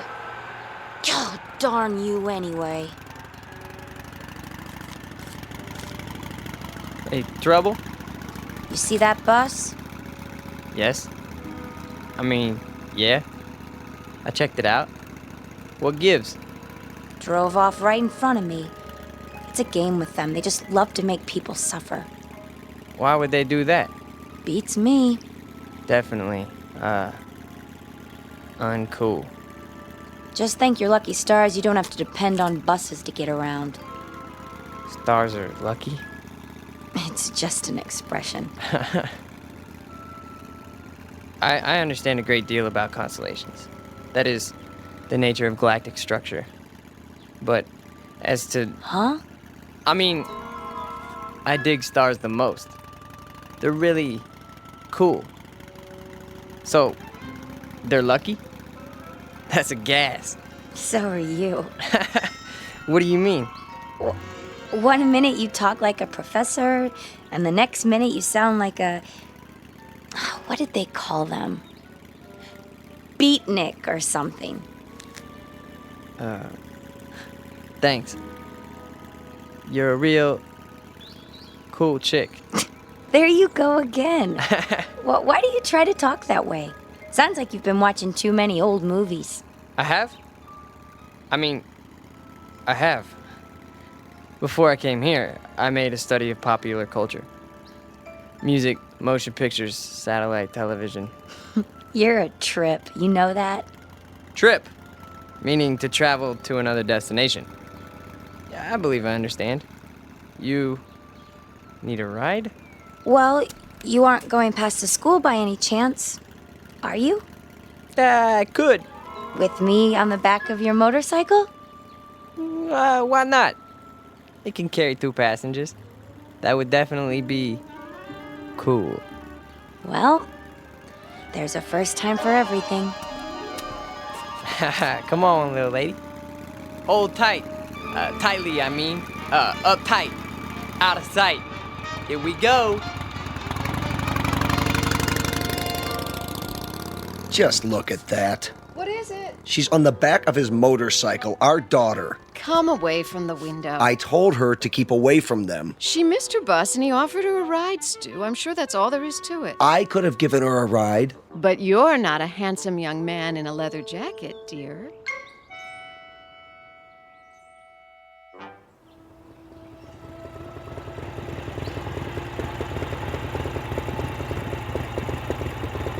Here! What?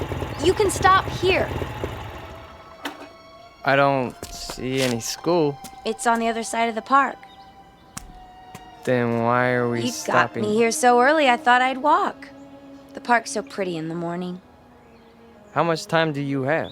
My watch says 8:30. Class isn't until 9. Oh. Would you like to take a walk? Sure.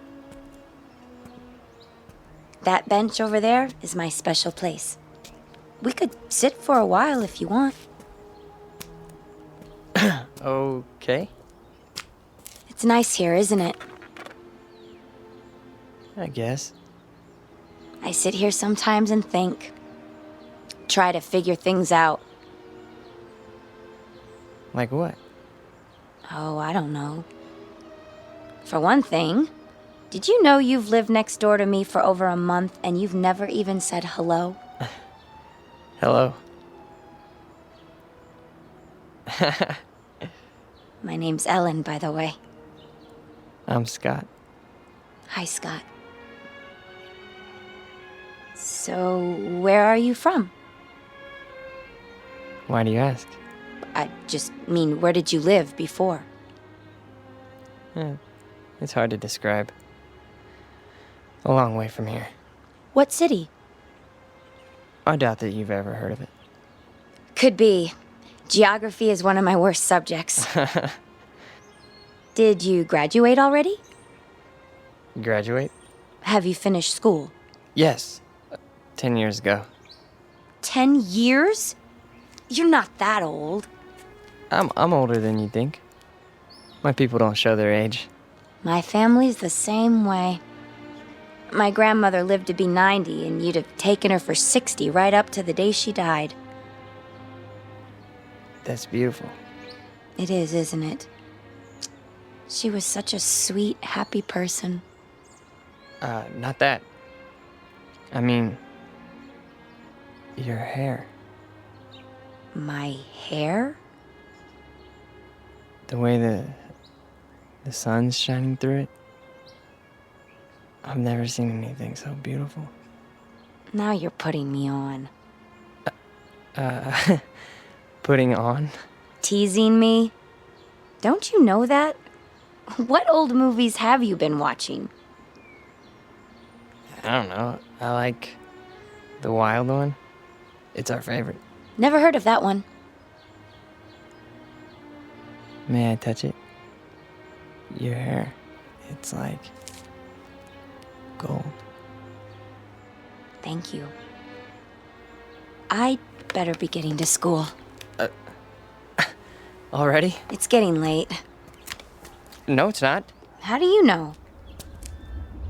Look at your watch. You're right. It says it's still 8:30. How can that be? Has it stopped? No. See? Time is relative. It can slow down or even stand still. It can? Hey, take the long way. So we can talk some more. All right. Tell me more about yourself. Okay? But only if you walk on this side of me. Why? So I could see the sun shining through your hair.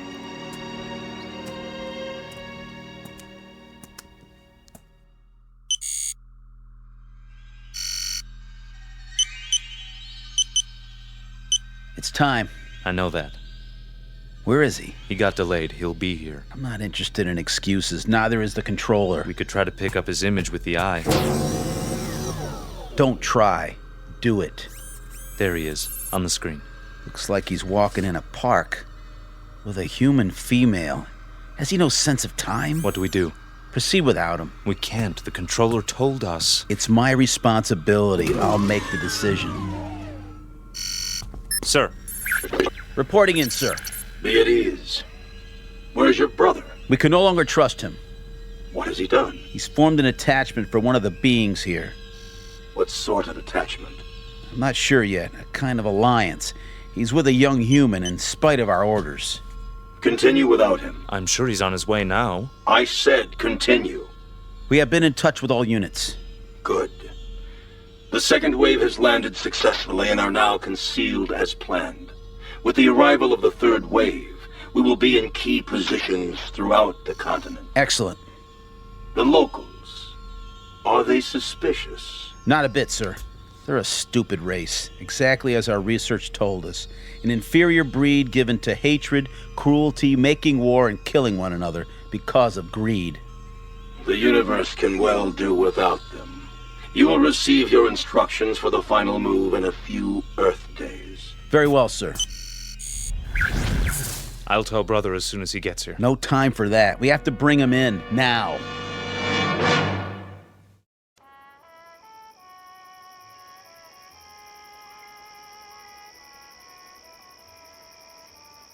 Ellen? Are you warm enough? Yes. It's a beautiful night.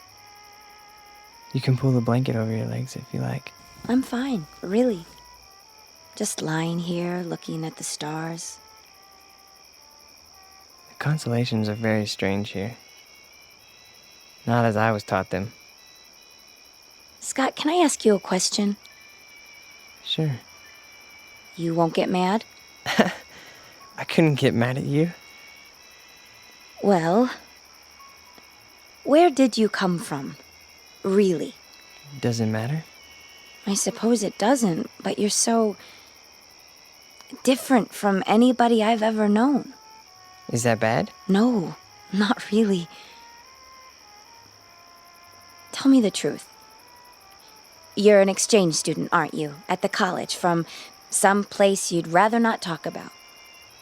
Only in a manner of speaking. Ellen, you like me, don't you? You know that. Very much? Very much. Except when you do your Marlon Brando impersonation. What do you want, roses or something? Come on, I thought I did a pretty good job. We studied your motion pictures. That's just it. You must have looked at nothing but old movies. People don't talk like that anymore. Well, what about the clothing? Oh, don't go changing that. Your leather jacket is way cool. At least we got something right, huh? You got a lot right. Trust me. Ellen, do you know the word love? Of course, silly. Everybody does. What an odd question. What's odd about it? I mean, bringing it up at a time like this. Why would you? No reason. Oh. It's just the word that's all over your newspapers, and your magazines, your music, your television.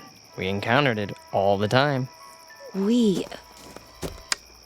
Who is we? That's not important. This is a planet filled with hate, Ellen. Hate, violence, mistrust, bigotry. I don't know how someone like you survived this long. Me? I'm no different from most people. I haven't seen a report on anyone like you. A report? Scott, you talk in riddles.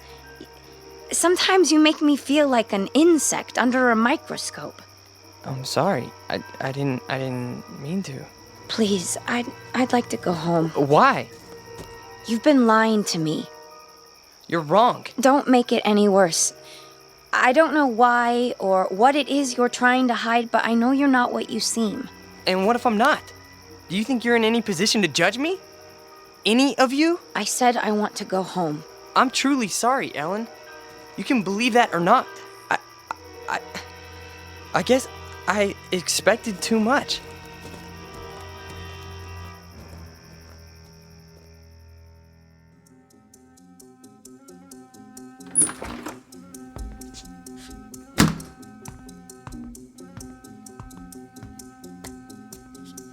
Where have you been? I told you, I was riding around. Every day for the last 5 or 6 days? Yesterday when I sent you to the ship for food? Or last night when you were supposed to be on guard?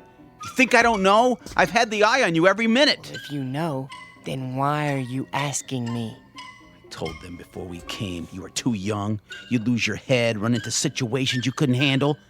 There's too much at stake. I've done no harm. Haven't told her a thing yet, huh? No. Well, now you won't have the chance. We're too close to finishing this mission. Yeah, well, you better go to the control room. Your master's calling. You're a master too, and don't forget it. From here on out, you're just along for the ride. You're not a good enough risk.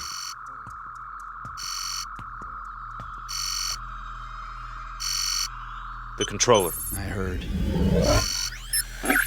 Report. Bacteria Unit 59 reporting in. The test has been an unqualified success. Good. Unit 70 through 100 have reported the same result. What is your time estimate? 30 minutes to the reservoir. Approximately 24 hours for the bacteria to multiply to saturation. How soon before you see results? Within 30 hours, we should witness 50% fatalities.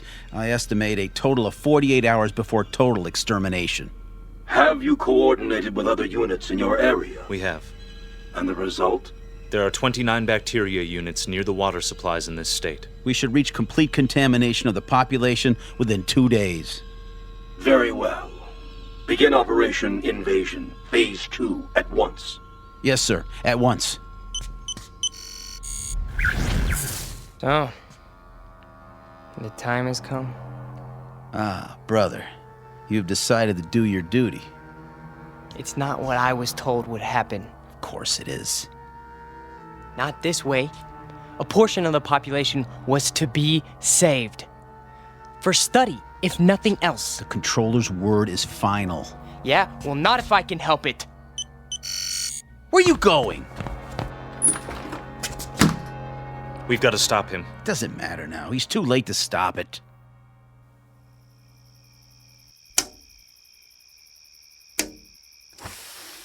Who's down there? Come down. Now? I've got to talk to you.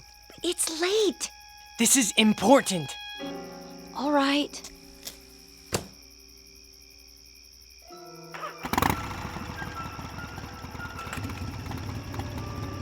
Brother! You're there in the bushes! I can see you! Back to the house and wait, Scott. You're making a mistake. These people aren't worth it. Scott, what's going on? Ellen, you've got to get away from here. What is it? You're in danger. I don't understand. Something terrible is going to happen here. Many people are going to die. I want you to go away as far as possible. I can take you where you'll be safe. You're frightening me, Scott. Please. What do you mean? What's going to happen? I can't tell you that. And it wouldn't matter if I did. Look, we've got to leave right now. Are you trying to scare me into running away with you? Ellen, listen to me. In 24 hours, every man, woman, child, cat, dog, anything else alive is going to be dead. Don't, please. No, not just in this town. All over your country. All over your world. My world? It's your world too? No, it's not. What do you mean? Scott, who are you? Look up. We came from out there, Ellen. From beyond those stars. There are thousands of us here on Earth right now. Our people, we need room. We're gonna set up colonies here. I don't believe you. We've had bacteria units in every country on this planet for months. They have enough to poison the drinking water of the entire world's population. Scott, I'm going to walk with you over to your house. No, it's too late. Even if it is, I think we'd better wake your friends and let them get you to a doctor. No, you don't understand. You haven't seen, okay? The leader, the controller speaks to us from a giant television screen. All we ever see is his head. A metallic mask with slits for eyes, a nose, a mouth, but no lips. And his voice, that's... Scott, I love you, but you're not well. Oh, Scott. Ellen!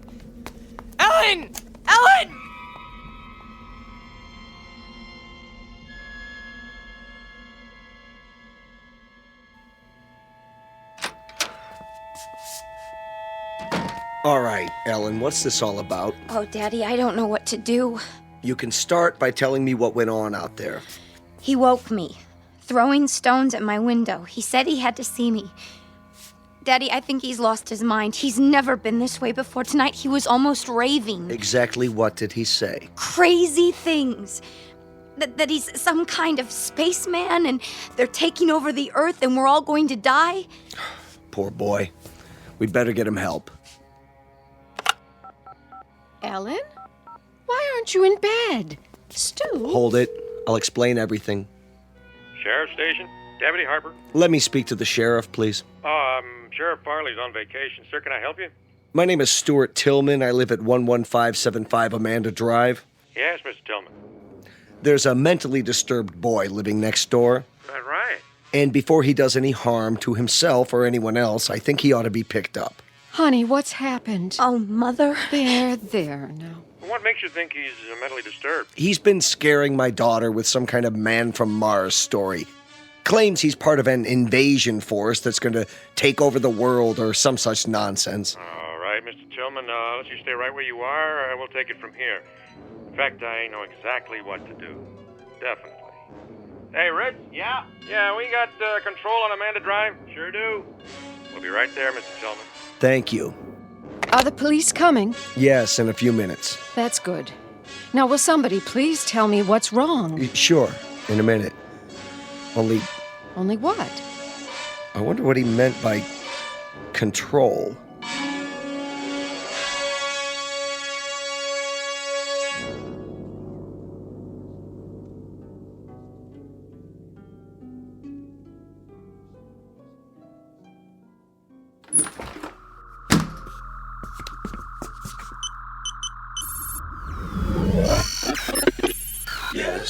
Please, sir. This is an unauthorized transmission. No, sir, I beg you to listen to me. You may speak. What we're doing is wrong. You question my judgment? No, we should save these creatures, not exterminate them. It's true. They murder and hurt one another and are subject to unreasonable hate and prejudice, but the murderers, the cruel ones, are the brutes found in any race. These people have capacity for love. I know it. Our research disproves that. They are a world of angry, frightened people. No, I tell you. I have lived among them. They learn love from their God, and they teach it to their children. There is more of love than hate here. There's no need to kill them. It's too late. Not if you order the plan to stop. For you, a defector, a traitor to your own kind. No, I'm not. You are a traitor. This transmission is ended.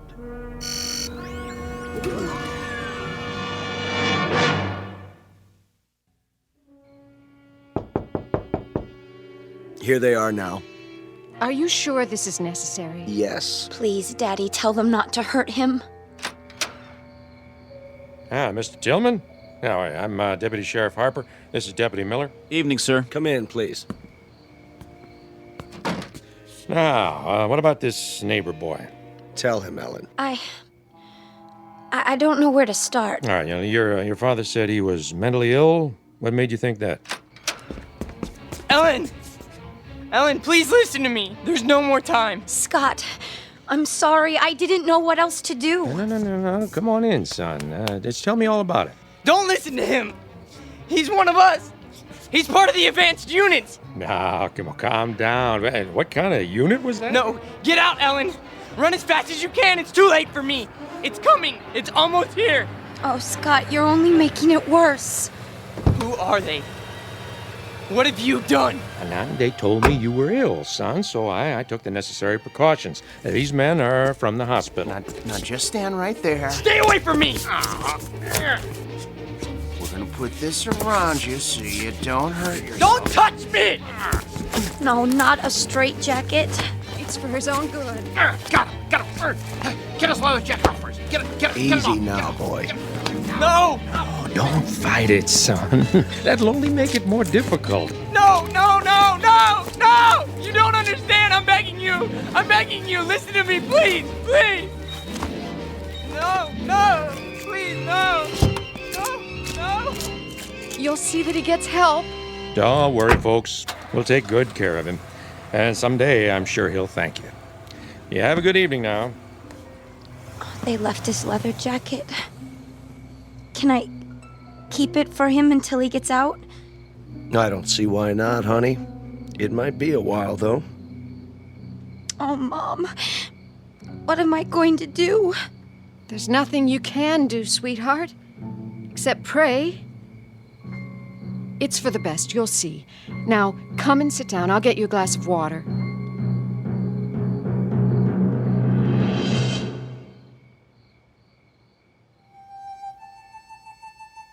Portrait of an American family on the eve of an invasion from outer space. Of course, we know it's only fiction. And yet, you might think twice when you drink your next glass of water. Be sure it's 100% pure and not imported directly from the Twilight Zone. We'll return to the Twilight Zone in just a moment. You are about to enter another dimension. A dimension not only of sight and sound, but of mind. A journey into a wondrous land of imagination. Next stop, the Twilight Zone. Hi, this is Stacy Keach. I'd like to take a moment to tell you about our Twilight Zone website at twilightzoneradio.com.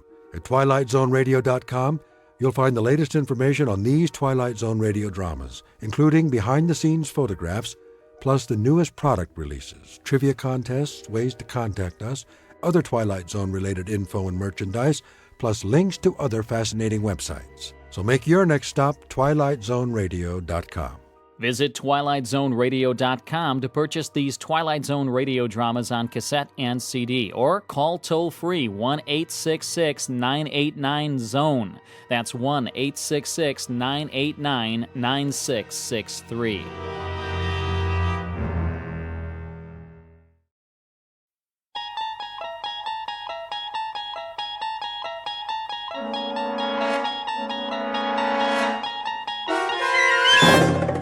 You unlock this door with the key of imagination. Beyond it is another dimension, a dimension of sound, a dimension of sight, a dimension of mind. You're moving into a land of both shadow and substance, of things and ideas. You've just crossed over into the Twilight Zone.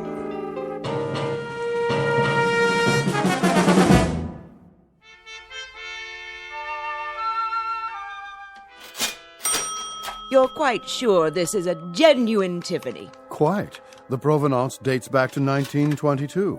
Very well, then. Kindly have it delivered. Of course, madam. Will that be cash or charge? Put it on my account. Very good. I can deliver it to your home by, let me see, Thursday at the latest. But I simply must have it tonight. I've invited the girls over for bridge. The girls. I see. Oh, Robert. Yeah? See that Mrs. Gunt receives her lamp this afternoon. You mean today? Carried by hand to her front door. The servants' entrance, if you please. By all means. Ubermeyer's is proud to be of service. If there's anything else we can provide, don't hesitate to... That will be all. Very good, ma'am. Want me to go over there right away? Not yet, Andrew. First finish unpacking the new shipment. Quickly, before the next customer walks in. Yes, sir. Now then, what do we have? 3 perfume bottles. 3 cut glass vials to contain the otter of damask rose petals. That's more like it. Next. Pottery jugs, 2. Pottery jugs, indeed. Where's your aesthetic sense? You can't entice anyone by calling them pottery jugs. Really think people buy something because of what you call it? People don't come to buy anything in a gift emporium. They come because they don't know what they want. Then I sell them something. So what are you going to call these pottery jugs? Something exquisite. We'll display them on satin pillows with bread. A loaf of bread, a jug of wine, and thou beside me, singing in the wilderness. I'll unload them on some poor sucker before the morning's over. Okay, what about this? When we buy a shipment from Morocco, sight unseen, I suppose we take what we can get. But to sell that will require some creativity. Now, clean this up at once. May I help you? I hope so. I'm not sure. What's this? That would be an authentic voodoo mask. Oh. What about the pajamas? These are not pajamas, sir. They are a genuine imported harem girl's costume in 100% hand-sewn silk. Well, I don't know. It has to be something special. Very special. Suppose you describe the occasion and leave it to me. A personal gift? Not too personal. See, there's this girl in my office. Ah, a young lady. She's like a goddess. I wouldn't want her to think that I was implying, Of course not, sir. I understand. But for a beautiful young lady, what is her occupation, may I ask? She's a secretary. Oh. I have it. Something for her desk. Well, she's already got a computer and a lot of pencils. Something to remind her of you throughout the day. Subliminally, shall we say. Now, as to price, would $100 be too extravagant? 100? But of course she mustn't feel bought. Romanced is more like it. Aha! Perfect. What is? It's ideal. Romantic, but subtle. Not forward. No. You mean this old? This magnificent antique. Truly distinguished. Fit for a goddess. I can't make up my mind. A perpetual reminder of your taste, your flair for romance. Fill this with fresh flowers, and she won't be able to pluck you from her thoughts. Between 9 and 5, at least. After that, it's up to you. It's kind of tarnished, isn't it? That's not tarnish, sir. It's a patina, a testament to its authenticity, and only a mere $20. Well, that is more reasonable, I guess. Put this in a gift box, will you, Robert, for a most discriminating gentleman. Sure thing. Thank you, sir, for making such a wise choice. I hope you'll allow us to serve you again when it's time for the engagement. Don't mention it. Cash, I presume.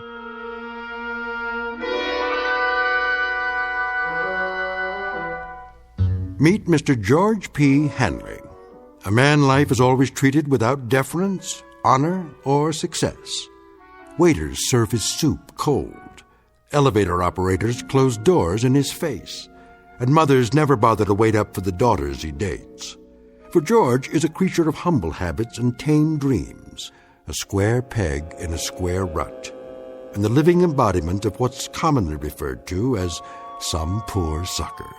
He is, in short, an ordinary man, but at this moment the accidental possessor of a very special gift, one that measures men not against their accomplishments, but against their deepest desires. The kind of gift most of us might ask for, then learn to regret. If, like Mr. George P. Hanley, we were about to plunge headfirst into our own personal Twilight Zone. And now, The Twilight Zone and our story, I Dream of Genie, starring Hal Sparks, with Stacy Keach as your narrator.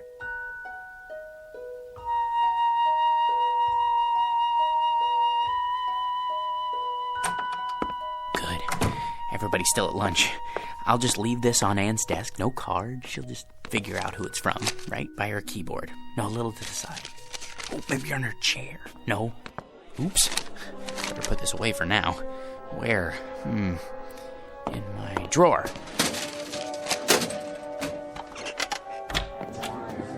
Hey, Georgie Porgy, what happened to you? I had some errands. Well, you missed the worst chili con carne ever offered for human consumption. It set a new low, even for the greasy spoon Nick calls a diner. Fill my stomach, like a bag of rocks. I don't care much for chili. Georgie, witness a solemn vow for me, will you? I have to enter these municipal bonds. I, Roger Hackett, do solemnly swear never again to commit gastronomic harry-carry at Nick's, starting on the day I get my promotion at this office. Your promotion? Yep. I thought everyone with equal seniority had the same chance. Mr. Watson said... That's correct, Georgie old Porgy. We're all equal, but some of us are a little bit more equal than others. Especially me. Hi, Anne. How are you? You're looking nice. Hello, boys. Don't be so sure, Roger. Mr. Watson's a fair man. I'm sure he'll compare our experience in debit financing, evaluating liabilities. And that, old Georgie, is one reason why I am more equal. All you think of is debits and liabilities, with assets like hers around. Now, where'd I put my little surprise? Here, Anne, for you. What's this? Oh, just a little something to say happy birthday to the prettiest girl in the entire office. I'm the only girl. And you'd still be the prettiest, even if this whole place was staffed with Miss Americas. Are you gonna open it? Roger, what? Go ahead. Oh, Roger, it's beautiful. Like it? Why, this is the most gorgeous peignoir I've ever seen. Huh, is that what they call it? But it is awfully revealing. Then you'll just have to be careful who you wear it for. Hey, Ann, put it on. Can you feature old man Watson's puss when he calls you in for dictation? Mr. Watson is interested in a different kind of figure, Sam. Is that what you think? You really like it? I love it, but you shouldn't have. You only have a birthday once a year, at least until you're 30. Then you have it once every 2 years. Oh, you bad boy, come here. What? Oh. That's to show my appreciation and to prove I haven't even learned to count to 30 yet. And what, may I ask, is going on here? Oh, Mr. Watson, you see, it's my birthday, sir, and... Do any of you happen to be aware of the annual statement just issued by this organization? No one? Well, then it may come as a surprise for you to learn that we have just completed the best year in our history, and I believe this department had no small part in that success.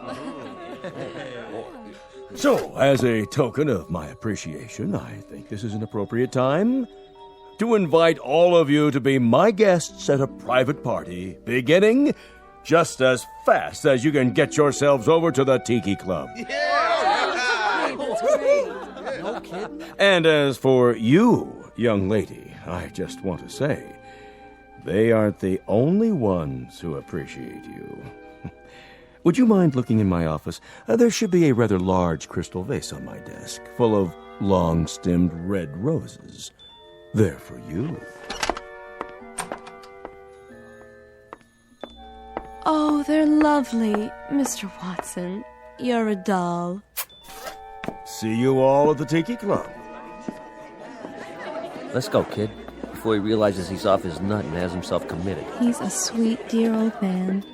Anne, I just wanted to, Yes, George? Come on, Anne. I just wanted to say happy birthday. Why, thank you, George. Aren't you going with us? I'll be along. See you there. Come on, Roger. I guess some people are more equal. Might as well throw this in the wastebasket. Can't give it to her now. Maybe I should hold on to it until it can play with it at home.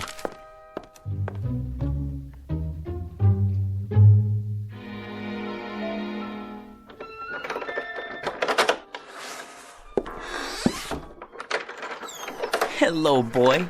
Have a good day. Yeah, mine was lousy, too. You know what they all think I am, Attila? A #1 jerk. And they're right. What a job title, huh? George P. Hanley. Jerk. Take it easy. There's nothing to worry about in the package. Come on, I'll show you. See? It's only a box with a beaten-up old lamp in it.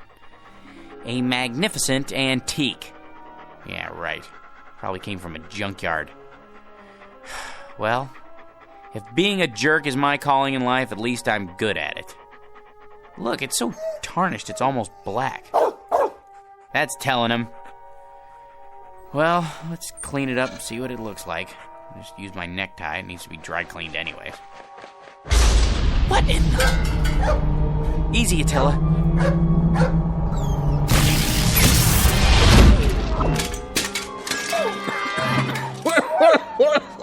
Oh, boy.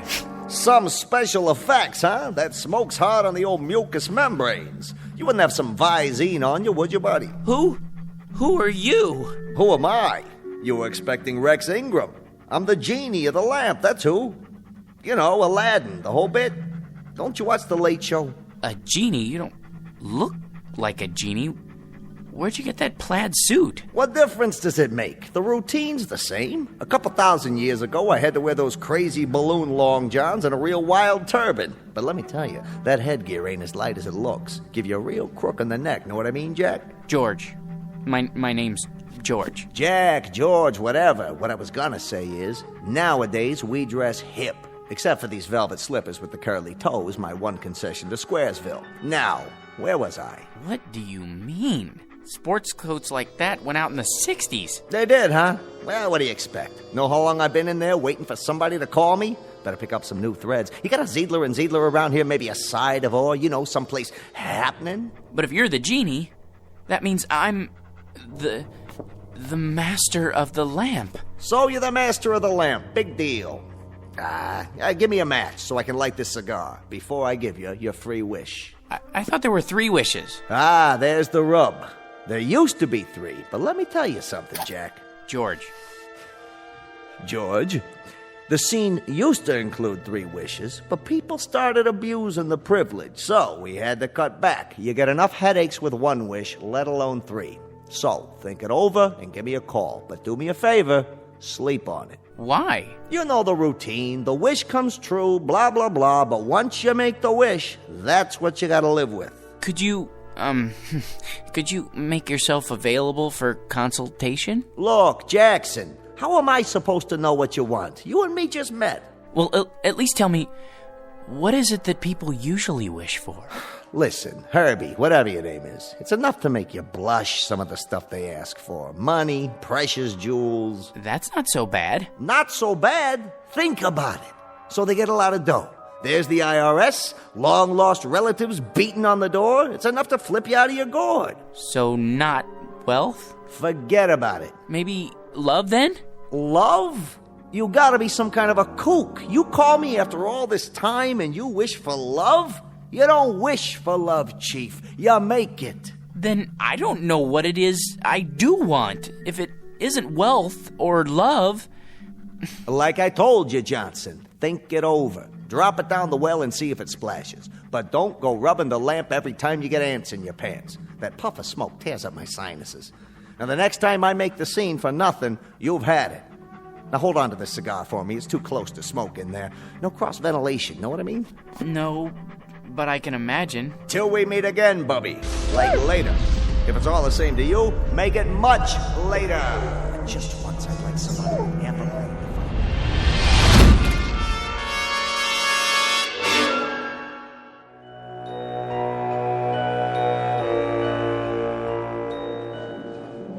All right, everybody. Places, everybody. This is a run-through. Stand-ins, please. Positions. Lighting. Lights on. Camera. Ready with a camera. Excuse me. Hey, buddy. Don't you know this is a closed set? It is? Who let you in here? They said it would be all right. I'm George Hanley. Who? Her husband. Miss Alexander's, I mean. Oh, yeah. Haven't seen you around here in a while. It's been months, actually.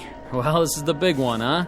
I beg your pardon? The last shot of the picture. Once we get this one in the can, it's a wrap. It is? Say, can I ask you a question? What's that? What's it like being married to her? Well, I don't really know. That is, Man, I sure wish I was you. You do? I mean, lucky stiff. Yeah, I mean, yes. I guess I am. Where is she, by the way? Anne? In makeup, where else?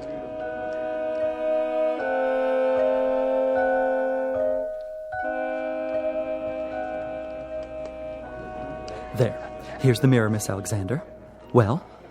I suppose it'll have to do. I blended the MAC lip gloss with the NARS shadow for an ultra-moist look.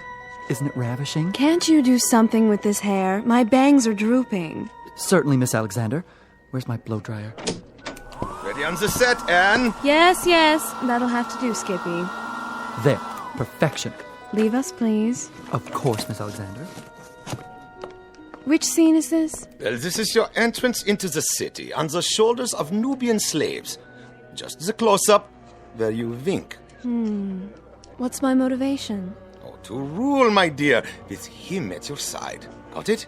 Just remember, you love this guy so much, your guts do a loop-de-loop every time he creeps up on you. He's big. He's manly. He wears a leather skirt. Well, tell him to oil it, will you? He screws up my lines every time he moves. Not a problem. Props! Get me some WD-40 now! Anne? Darling! Hello, dear. My, you look lovely. Good enough to kiss. Not now, Georgie. You'll smear my lipstick. This is the final scene, isn't it? It's been such a long grind. It sure has. They said you could take a few weeks off, but that was 6 months ago. We can still take our honeymoon. That is, if you want to. Do I? Careful with the hair, Georgie. Sorry. They don't pay me to look ugly, sweetiekins. Besides, anticipation is the real joy. Isn't that what they say? They haven't been waiting for 6 months to take the most beautiful woman in the world on her honeymoon. Places, people. This one's for real. It won't be much longer, I promise. Just think. No more crawling into bed with a script so you can study your lines half the night. After today, no more getting up at 4:30 in the morning to go to the studio. And when we get home, you can take a nice hot bath. Maybe even let me wash your back. And then first thing tomorrow, we leave on our cruise. But darling, have you forgotten? Forgotten what? The wrap party, here on the set. There'll be 1,000,000 photographers. There's no point in going home. Not tonight. Not tonight, huh? Sure, Anne, I understand.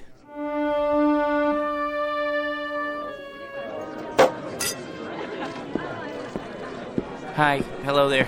No champagne, thank you. Excuse me, has anyone seen... George boy! Hi, Mr. Watson. Call me Eli. Hey, listen, George, I want to talk to you. Anne said something about your needing a vacation. Not me. her, both of us together. I'm not going to mince words. I want Anne to star in my next picture right away. It's a guaranteed smash. Not a chance. What's the matter? Money? Okay. I'll double her salary. It's not the money, Mr. Watson. Eli, you see, it's our honeymoon. Great! I'm shooting on location. Make a great honeymoon trip. First-class hotel, all the trimmings. Some honeymoon. Out of bed before the sun comes up, work all day, study her lines all night. In the last 6 months, the only times I've seen her when she wasn't asleep, she was either covered with makeup or she had so much cold cream on she would have squeezed right out of my hands and stuck to the ceiling. Listen, boy, she's a star. How would you like to see her with bags under her eyes? I'll take her any way I can get her. My boy, you want the world's most beautiful woman. You've got to share her with the world. I've been doing that. Now I want the world to share her with me. Son, it's not for myself. But no Anne, no movie. You know how many good people will hit the unemployment line? Actors, grips, prop men. They've got wives and sweethearts, too. They've got little ones. They've got mortgages and sports cars to pay for. Can't you get another star? Not like Anne. Millions of plain folks all over the world wait for her pictures. Little kids count their pennies. Mothers go without lunch. Brave men sacrifice the tiny luxury of a cigarette just so they can buy a ticket and escape the drab drudgery of an uncaring world. Just by watching Anne up there on the silver screen. Really? For them, George, the salt of the earth. Can't you find it in your heart to make this one little sacrifice? Oh, Mr. Watson, if you put it that way, I'll tell her she can do the picture. It'll be tough, but we'll get through it together. Good. You tell her. She's right over there. Roger, good news. Ladies and gentlemen, I'd like to make an announcement and a toast to the brightest star, the most exciting leading lady, the loveliest woman in the world who has just agreed to star with me in Eli Watson's new film, Beowulf, the greatest epic ever made. News sure travels fast. Oh, there you are, George. How about a photo, Miss Alexander? Miss? Look this way. Smile, please. How about one more? I'm her husband. Oh, the two of you this time. Put your arm around. How about a kiss? A kiss? Sure. Watch my hair, darling. Move right in, Roger. Put your arm around her. Excuse me, George, you don't mind, do you, old boy? I think I need a drink. Champagne? Hors d'oeuvres? Right here. Of course, sir. Hit me again. Twice. 2 more champagne, sir? Yeah, this one's for my wife. I'll take them to go. Excuse me, if I could just get through here. Anne, don't you think it's time to go home? Anne, where are you? She went that way. I don't think they want to be disturbed, though. What? Anne? Aren't you glad you stayed tonight? Don't be so egotistical. I had to be here. Sometimes I don't understand you. You're not supposed to. That's a woman's prerogative. I know, but why? What's his name? George? He's the perfect husband. That absurd little mouse? Why do you keep him around? A handy excuse when I need one, and when I don't, no problem. I'll spoil your makeup. Oh, who cares? Anne, your lipstick. George? Are you still here? Sorry, old boy. Just congratulating my co-star. I think we'd better be going. You go ahead. You should be home anyway to feed Attila. Attila? Yes, George, and he needs his walkies. Do be a dear. You want me to go home because of Attila? Be a good boy and run along. Roger will drive me home later. Won't you, Roger? With pleasure. But Attila's a dog. Aren't I more important to you than Attila? I mean, Attila?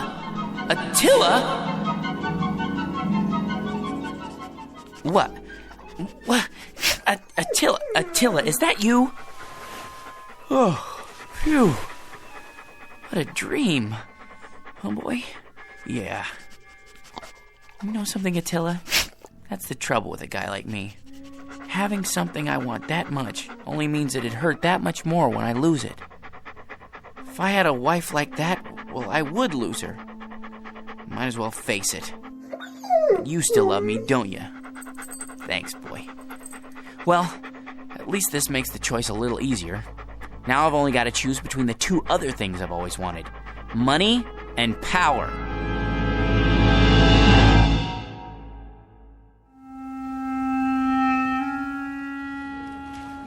Morning, Georgie. Morning. Well, today's the day, huh? For what, Raj? For what? Well, you listen to this guy.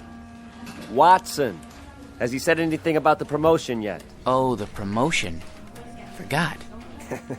He forgot. Roger, Mr. Watson would like to see you in his office. Well, George, this could be it. You wanted to see me, sir. He'd never pick him. Never. Hey, George, the old boy wants you to double-check these entries. I did that already. It's a waste of time. Look, how much do we make a week? Well, look at this account. Guy makes so much dough, he sweats more than that every time he ties his shoelaces. So waste a little time, all right? My gosh. Net worth $260,832,461. What would it be like to have all that money?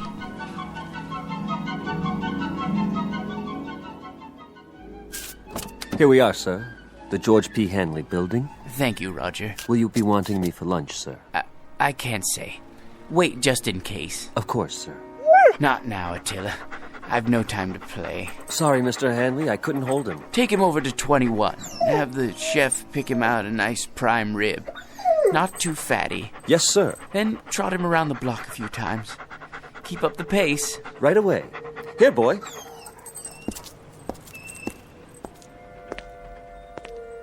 Paper! Get your morning paper! How old are you, son? 9, sir. 9? I see you every morning. Aren't you missing school? Oh, no, sir. I wouldn't miss school. I get up at 5 for my papers, and then I go over to PS 31 for the afternoon session. Incredible. What about your parents? My mom is dead. My old man had a store, but it went broke. Sorry to hear that. I'll have a paper.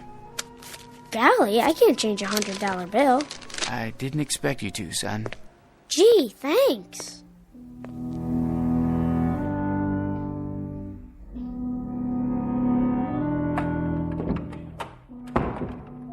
Good morning, sir. AT&T's up 7 points in the morning ticker. Glad to see you back. Thank you, Miss Alexander. How was the Riviera? Oh, all right, I guess. Kind of like a suburban tract with castles. I see. Well, sir, shall I send in your first appointment? Might as well get started. Mr. Hanley will see you now. Watson, what are you doing here? Begging again, I'm afraid. These days, a college president has to worry more about salesmanship than scholarship. Then you came to the right place. Hanley, you've already done more for your alma mater than we have a right to ask. How much? Just enough to start the ball rolling for the alumni. Don't be coy, sir. Give me an amount. Altogether, $10 million. If you could possibly start us off with, say, 1 or 200,000. Done. You're a generous man, GP, but you've made a mistake. This is the entire sum. Don't worry. It's deductible. Besides, I want you to have it. Well, so would others, GP. Thousands of alumni, not as successful as you. Giving, sharing the burden and the satisfaction. It's the cement which binds them to our institution. I only wanted to help. I can't accept this. Send me a check for, a few $100,000. Very kind of you. Don't mention it. Miss Alexander will show you out. Oh, nonsense. I know the way by heart. Send in the next one. Right away, sir. Hello, Masters. Well, Mr. Hanley, ready to add to the old empire? I suppose so. I brought along a few new catalogs. I thought I already owned one of everything ever made. Can't keep up with Yankee productivity. We have to buckle down and do some serious spending. Is that really necessary? If we don't, the government's liable to invent a new tax bracket just for you. Now, here we have an attractive little yacht. Already have one. A 94-foot job up at Newport. This one makes it look like an absolute dinghy. You know, Masters, there's no fun left in buying things anymore. Once I looked forward to a second-hand car like a kid waiting for Christmas. Now there's no anticipation, no hunger. Oh, perk up. I used to enjoy the little things. an ice cream cone, a ball game, going out for a walk in the park. Now people run up and ask if I'm going to subdivide it. No, I've had it. Sir, that's un-American. Think of all the men living on blue sky and a prayer who depend on you for their daily commissions. They have little ones, mouths to feed. Mr. Hanley, you can't stop buying. Please see yourself out, Masters. If you're absolutely positive, sir? Out! I don't know who let them in, Mr. Hanley. That's all right, Ed. Why, hello, son. Is this the man? Yes. Here's the C note. Awful sorry. What else did he lift? I don't know what you're talking about. I told you, Pop. He gave it to me. You gave my boy a $100 bill? He's a fine lad. Listen, you fathead. Know where I found him? Trying to lay the whole 100 on a 2-horse parlay. Herbie Boy and War Biscuit. But what about the newspapers? 5 o'clock in the morning. How can I teach the kid the value of $1 if you toss C notes around like they grow on trees? I was only trying to help. If I ever catch you giving dough like that to my kid again, I'll bust you right in the chops. Millions or no millions. You're a man of integrity, sir. I congratulate you. Congratulate you. Congratulate me. George, I said congratulate. Congratulate? You're looking at the new head bookkeeper. Hey, way to go, Raj. Speech. Thank you. But the first thing I want to tell you guys is I intend to keep my vow. From now on, no more lousy lunches at Nick's. Can't believe it. He wasn't even a good chauffeur.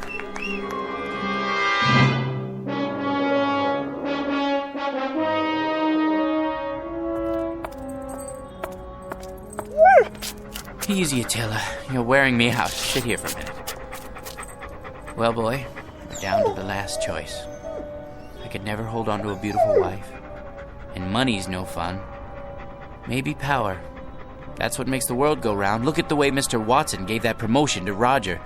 Believe me, if I had power, I'd be fair.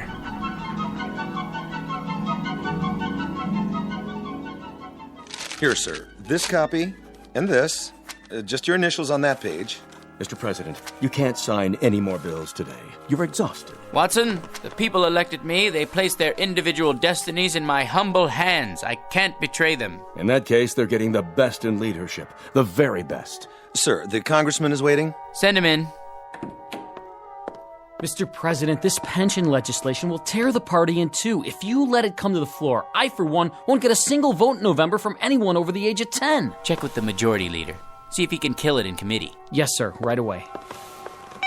Yes? The situation in Asia is fraught with tension, Mr. President. We're not getting enough intelligence down there. Have the CIA prepare a full study. Your appointment schedule, Mr. President. Thank you, Sam. Move the press conference to after lunch. I need a haircut. For the UN speech, have someone whip up a draft. Tell him I need jokes. Yes, sir. Who are Sonny and Mickey? Those scrub scouts who wrote the letter about citizenship. You asked to be reminded when they arrived in the capital. I know there's no time. Make time. The boys and I can get haircuts together. Pass this on to the Secretary of Defense and mark it expedite. Save this for the Economics Advisory Council. Top priority. On the double, sir. Decisions, eh, Attila? Mr. President, I had to see you. Who let you in here, woman? I hid in the building all night. Don't send me away. I'm down on my knees. Kindly get up. How can I help you? It's my grandson. He's just a boy of 18. He fell asleep on guard duty, and they said it was treason. They're going to hang him. Easy, ma'am. He's in the service? Special duty at a missile base. Serious offense. Only a presidential pardon can save him. Please, sir, he's a good boy. Just a little tired. It could happen to anyone. Indeed, it could. Then you'll do it? You'll pardon him? Ma'am, the world will little note nor long remember what I say here. But this nation, this government, and its president are no more and no less than people. Of, by, and for them. Freedom is our battle cry, justice and mercy our glory. Tell your son when you see him tomorrow that I'll have the Attorney General prepare an order for executive clemency. Bless you, Mr. President. You're a great man. Here, Attila. Up on my lap. You know, I think we found our niche. Who said power was hard to handle? All you have to know is how to use it, right, boy? It couldn't wait, Mr. President. What couldn't wait, General Hackett? It's the hotline. Red alert. Red? You mean the missiles? Yes, sir. They're on their way. What do we do? The decision is up to you, sir. The world's about to go up in one big poof. What do you say? Counterattack? How about a staff study? It's too late. Call in the Secretary of Defense. No time. You have 10 seconds, sir. It's up to you. I can't. Let someone else decide. I don't want to decide. Not me. Not me. Not me. Not me. No, not me. Not. Yeah, you, Mac. You and your mutt, get off my stoop. Oh. I must have dozed off.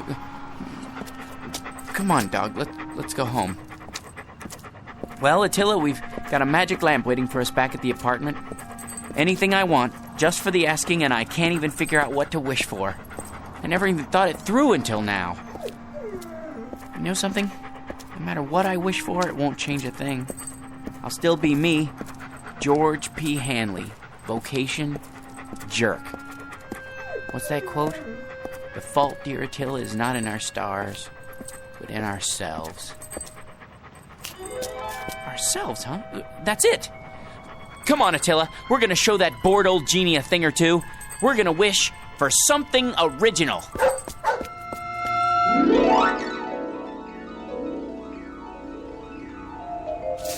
I'm tired, I wanna go to bed. I had a little drink about an hour ago. Hold on, let's see. What's in the dumpster? Let's see. I haven't said for this. It's a kind of round metal thing. It looks like a spittoon. Gold? Ah, brass probably. Let me shine it up. Hey, it's glowing. What the?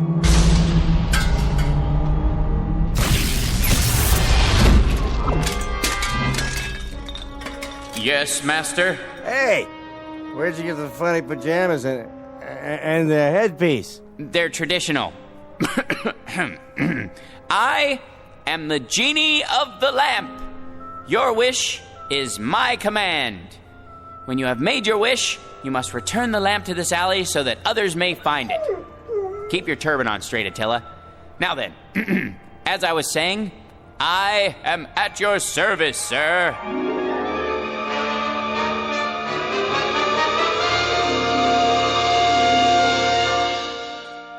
Mr. George P. Hanley. Former vocation, jerk. Present vocation, genie. Once a most ordinary man, treated without deference, honor, or respect. But a man finally wise enough to decide on a most extraordinary wish that makes him the contented, permanent master of his very own Twilight Zone.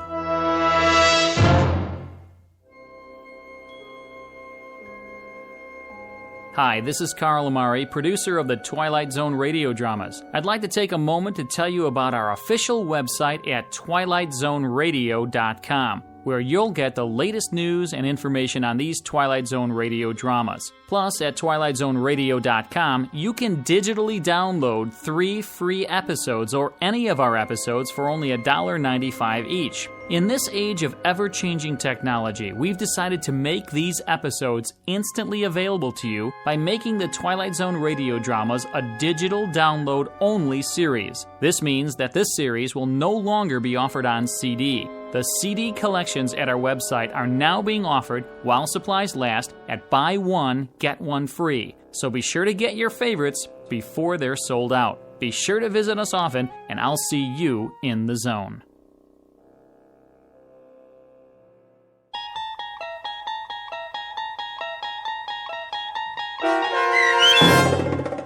I Dream of Genie, starring Hal Sparks with Stacy Keach as your narrator, was adapted for radio by Dennis Etchison and written for The Twilight Zone by John Furia Jr.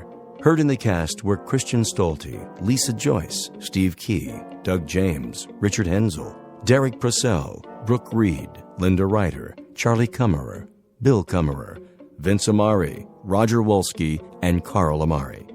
To learn more about the Twilight Zone radio dramas and to obtain audio cassettes and CDs of these programs, visit our website at twilightzoneradio.com. The producers of The Twilight Zone wish to thank CBS Enterprises, Carol Serling, Dennis Etchison, Dick Brescia Associates, Claire Simon Casting, Terry Jennings, XM Satellite Radio, Sirius Satellite Radio, our sponsors, and our radio affiliates for helping make this series possible. This copyrighted radio series is produced and directed by Carl Amari and Jason Mallow for Falcon Picture Group. Doug James speaking.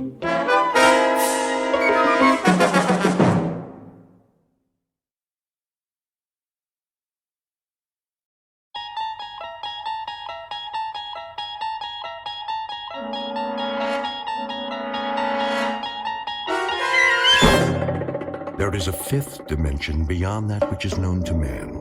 It is a dimension as vast as space and as timeless as infinity.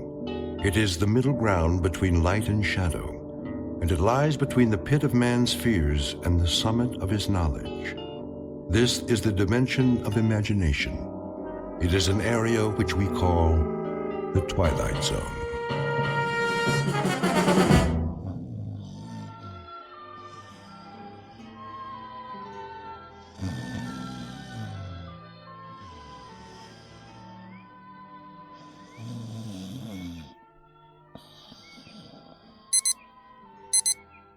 Yeah.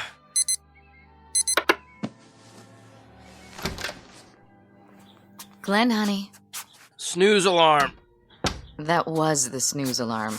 Time to rise and shine. Want breakfast? No. Coffee, at least. Why are you up already? Oh, I had some things to take care of. Well, you should sleep in. Well, I'm awake now. Let's go, Tiger. All right.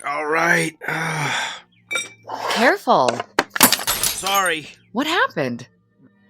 Nothing. I knocked over the picture. Too much stuff on this table. Don't worry about it. I'll clean it up. You'd better get ready. Okay.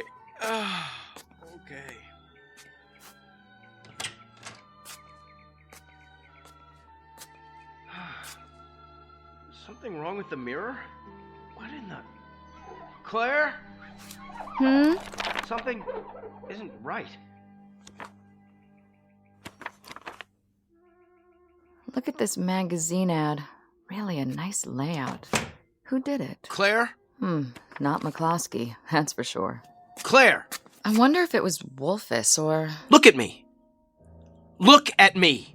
Yeah? What do you see? Oh, Glenn, please. I asked you a question. Coffee's in the kitchen. Why don't you take your shower and... Who do you see? What kind of question is that? Am I supposed to see something? This isn't me. You're right. I knew it. It's somebody acting like an idiot. My face, Claire! Look at my face! Very nice. Now, don't forget to shave. You think it's nice? I just looked in the mirror and I've never seen this face before in my life!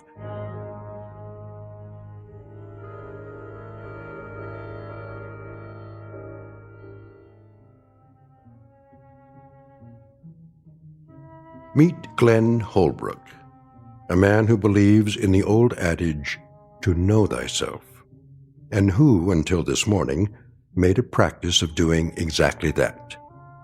For most of his adult life, Mr. Holbrook has felt very much at home in his own skin.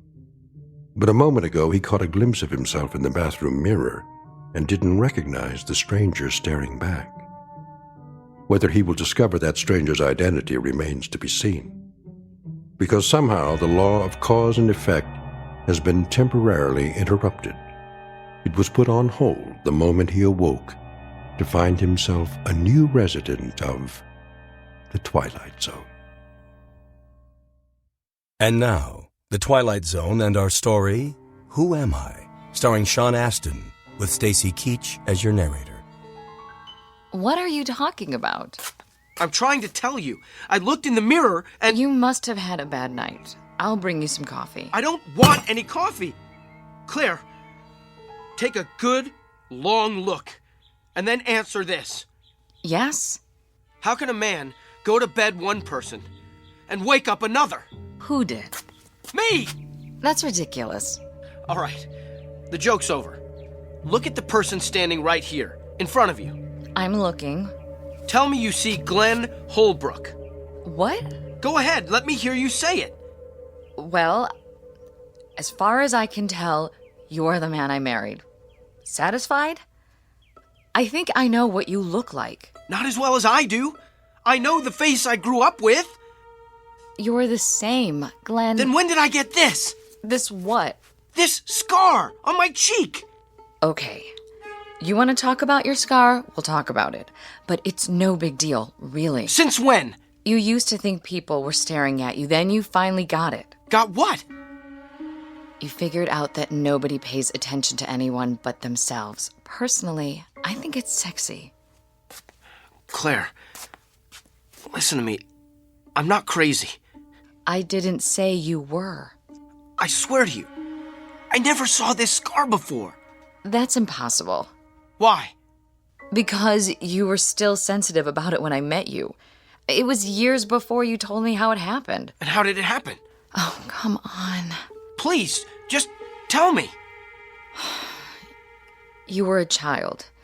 You and some other boys were playing war. Somebody threw a rock and it hit you in the cheek. It required 7 stitches. Your mother was hysterical. Isn't that right? No, it never happened. Not to me. I've had about enough of this. It's getting late. Go over to the bedroom mirror and we'll settle it.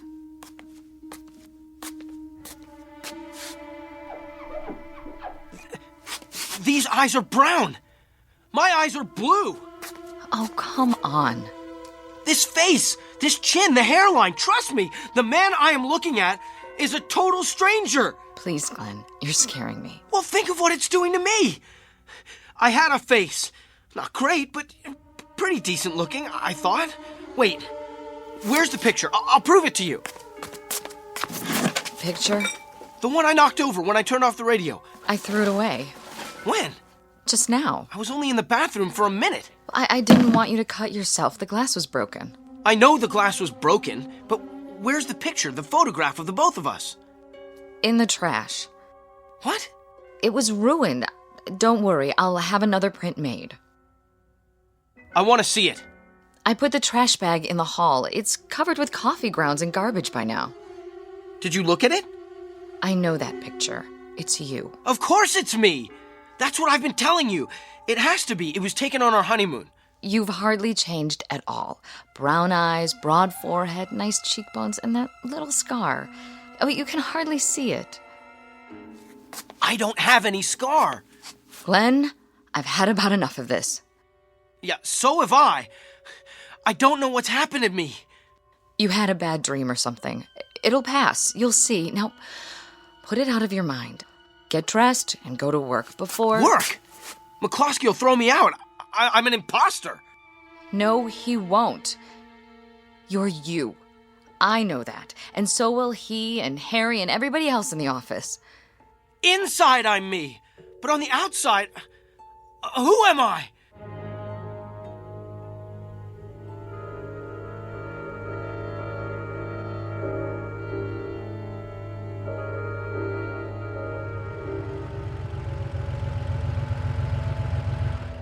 Morning, sir. Good morning, Willard. I know. Park it away from the other vehicles. Don't worry, sir. I'll take real good care of her. No dings allowed in my lot. Willard, you recognize this car, right? Sure do. Been parking it for you. How long is it now? A couple of years. And you recognize me? I should by now. Hey, thanks again for the Christmas tip. You didn't have to do that, you know. Mr. McCloskey pays me just fine, but, well, I sure did appreciate it. Got my girlfriend some French perfume. Oh, keys in the car? Just a minute. Yes, sir. What's my name? Huh? My name. Oh, sorry. You want me to call you Mr. Holbrook? Well, if that's who you think I am. Well, who else would you be? Well, that's a big question. How's that, Mr. Holbrook? Nothing, Willard. Just Checking.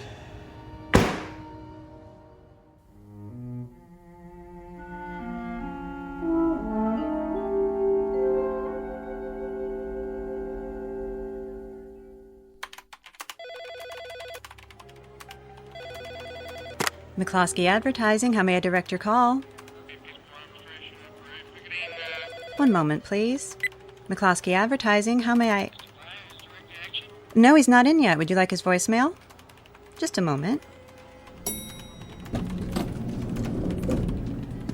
Good morning, Mr. Holbrook. What did you say? I said good morning. Yeah, I thought that's what you said. You know me then? Of course, Mr. Holbrook. Is anything wrong? No. No, everything's just fine.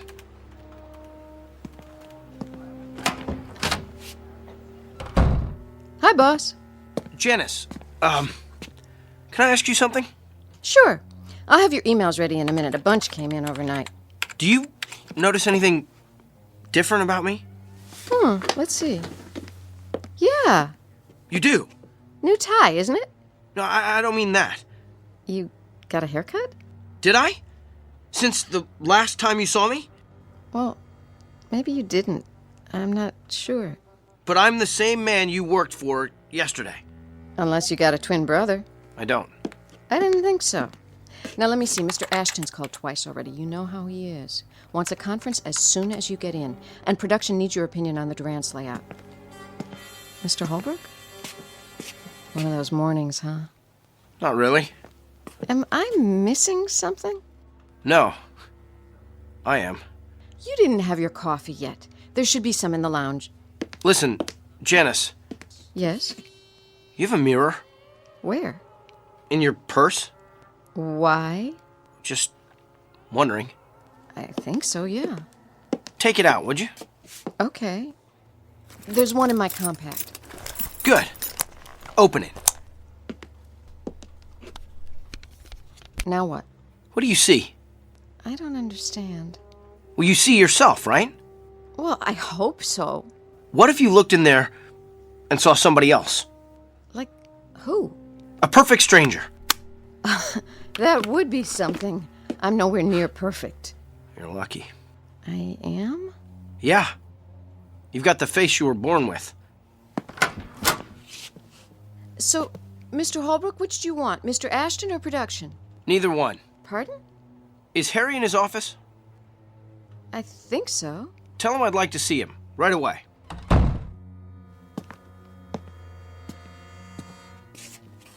Mr. Ashton on line 1.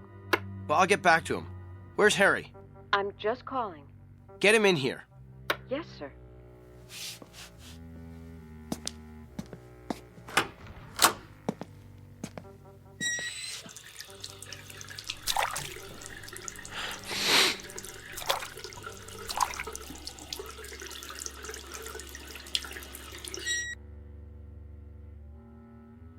Well, what are you looking at? Nice scar there, buddy.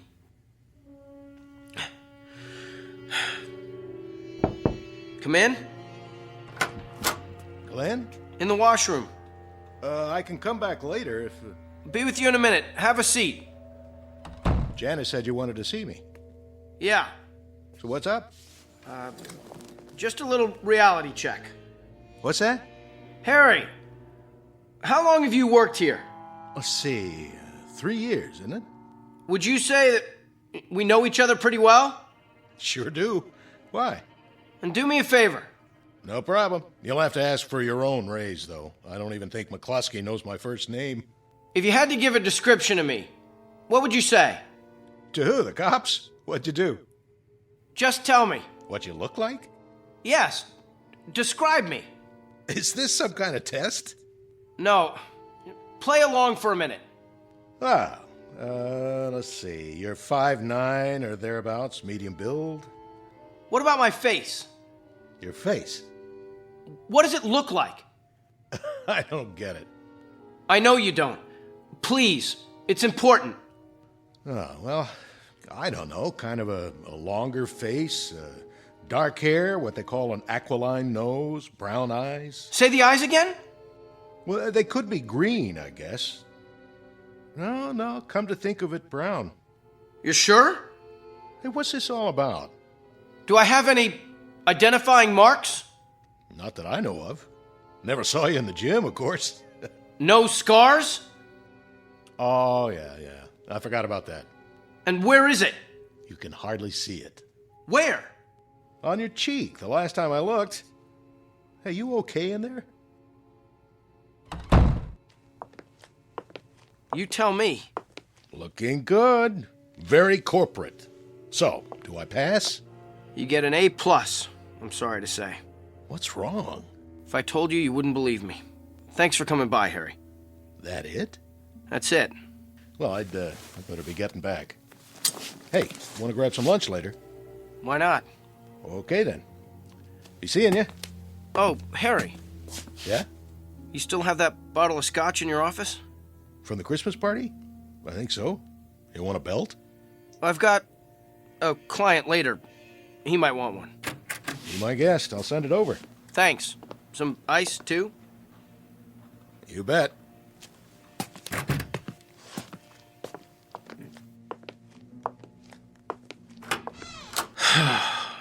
Yeah, I've got a client, all right.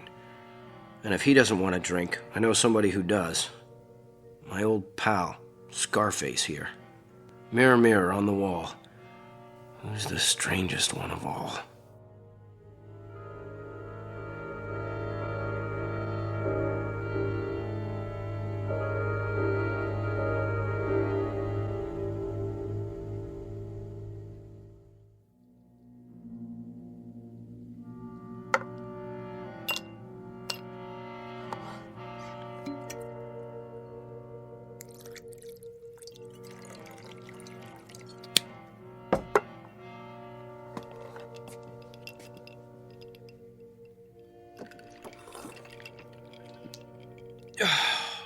There. That ought to take the edge off. Maybe one more.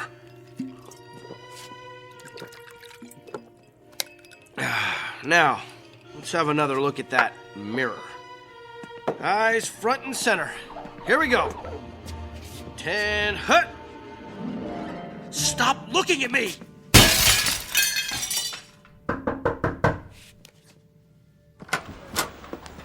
Mr. Holbrook? Where? Mr. Holbrook!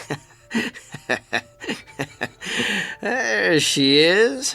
Lucky Janice. The lady who knows herself. You've cut your hand. He never laid a glove on me. Give me a Band-Aid, would you, sweets? What happened? You're bleeding. He was here, Mr. McCluskey, just a little while ago.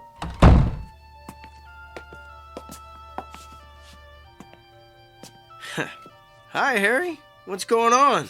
Wrap a towel around it for now. Nah, it's only a little scratch. What's going on here? There was a crash, Mr. McCluskey. I came in as soon as I heard it. 7 years. Bad luck. Here, Glenn, sit down.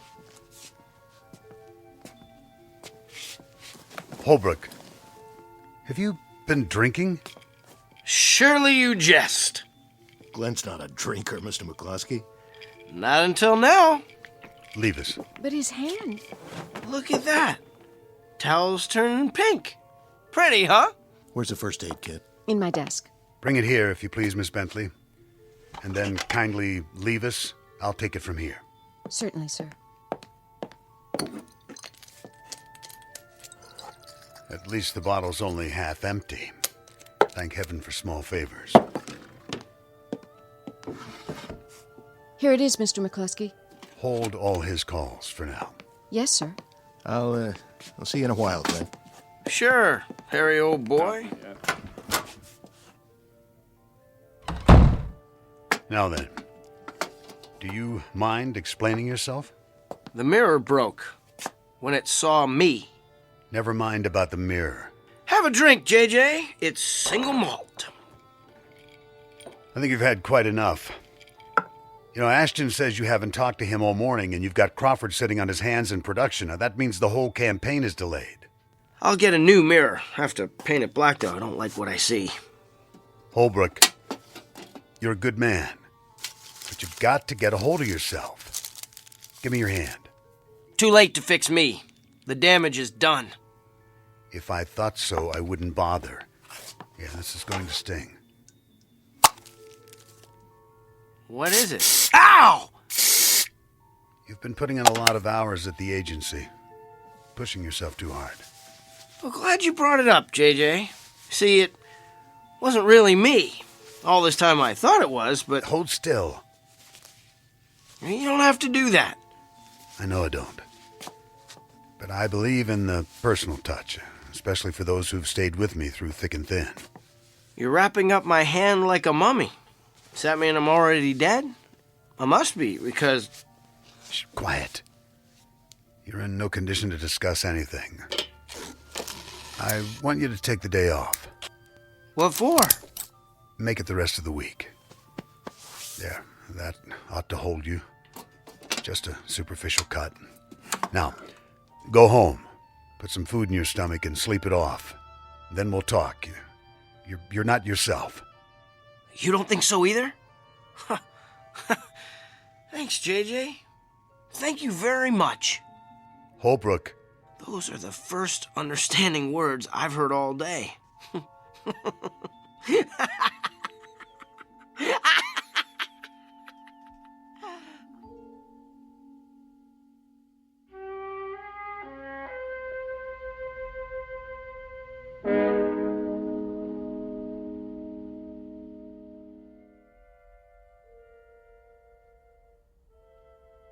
Continue, please, Mrs. James. I'm not sure what you want me to say, Doctor. Anything that comes to mind. You still have a few minutes. Well, as I've told you, I have trouble sleeping, and every little thing seems to set me off. Perhaps that's it. It? The cause of your irritability. The domestic discord. Lack of sleep? Well, my physician did say I need more exercise. No, that's addressing the symptoms. But what is the root cause? Let's try a different tack. How do you feel toward your husband? It's not his fault. He works hard. I'm sure he does. But you said there's financial strain. Do you wish he had a better job? Oh, every woman wishes that. We marry them and they promise us the moon and we wait and we wait and... Yet some women are happily married, are they not? Well, all I can say is they must know something I don't. Perhaps they do. However, that's not the issue. You can't make him over, you know. Oh, sometimes I wish I could. You're angry at your husband for not making enough money. But you can't face that about yourself, so you sublimate it. The result, it comes out in little ways. You can't sleep, bicker endlessly. Yes? Your 2 o'clock is here. Thank you, Louise. I'm sorry, Mrs. James. Your hour is up. See you Tuesday. But what am I supposed to do until then? I see 2 choices. 1, go to a financial counselor. Or 2, trade your husband in for a new model. Well, what's been your experience, Doctor? You're married, I take it. Alas not. Good day.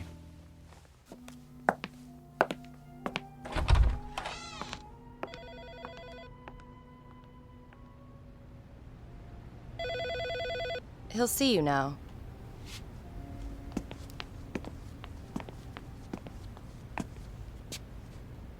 Dr. Blackwood?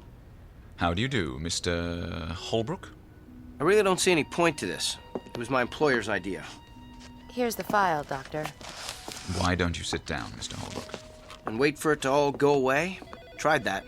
Didn't work. As you wish. Let's start with the facts. You believe you woke up a few days ago with... a face that wasn't yours. Don't tell me. It's all in my mind. You went to your office expecting that no one would recognize you, but they did. So you started drinking as a form of self-medication? And I smashed a mirror. Don't forget that. McCloskey never will. Mr. McCloskey is responsible for your being here. He thinks a lot of you. Why shouldn't he? I've given him 5 years of my life, and he has an option on the rest. I take it he considers you almost a son. Someone worth salvaging. I'm an investment. At least the old Glenn Holbrook was. Was he? Well, compared to this, yes. How would you like it if you had to wear this face for the rest of your life? The question is why it bothers you so. Won't you have a seat? I'm not lying down on the couch. Whatever you're comfortable with.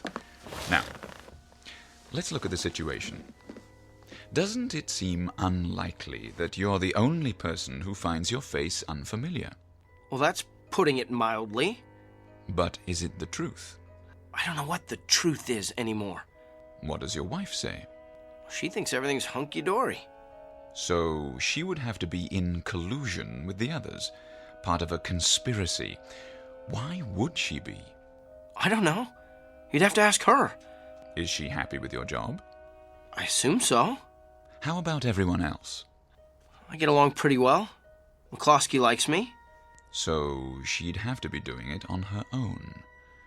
But unless she's got a motive, and the magical power to cloud men's minds or alter the fabric of reality, they're all seeing you as you are, and always were. Well, that would explain it, but... Now, if everyone sees you that way, then you're the only one who thinks you're any different. Isn't that right? I guess so. Ergo, the trouble is not with them, but with you. So it is all in my mind.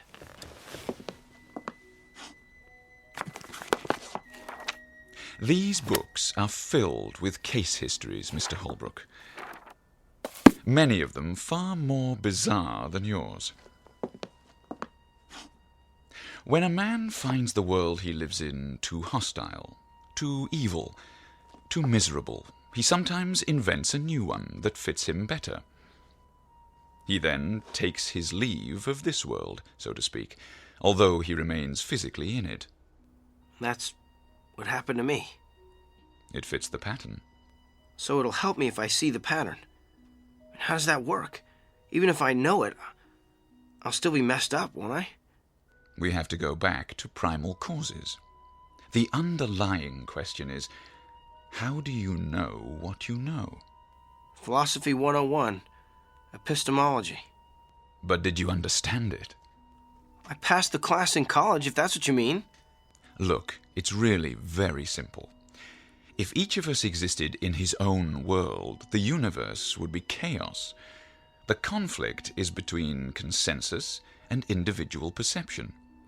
But science is about what can be verified, and one human mind is too fragile to rely on. Without a common ground, where would we be? Lost somewhere in the stars, I should say. But why would I invent the memory of a completely different face? Because your inner self is trying to tell you something. The thing to do is to live with it. Accept it. Easier said than done. Nothing is easy, Mr. Holbrook. The longest journey begins with, you know, the rest. I suggest a series of sessions, 3 times a week to start. Is that agreeable? If it'll bring back the face I was born with. That's up to you. But I would say the prognosis is most favorable. Now, if you don't mind, I'll ask you to fill out an insurance form for your health provider. Louise will fax a copy to McCloskey's office. You don't have any mirrors, do you? There's one in my washroom. Why? Verification. No. I know what I'll see. You better keep it locked up while I'm here so I don't start busting up the place.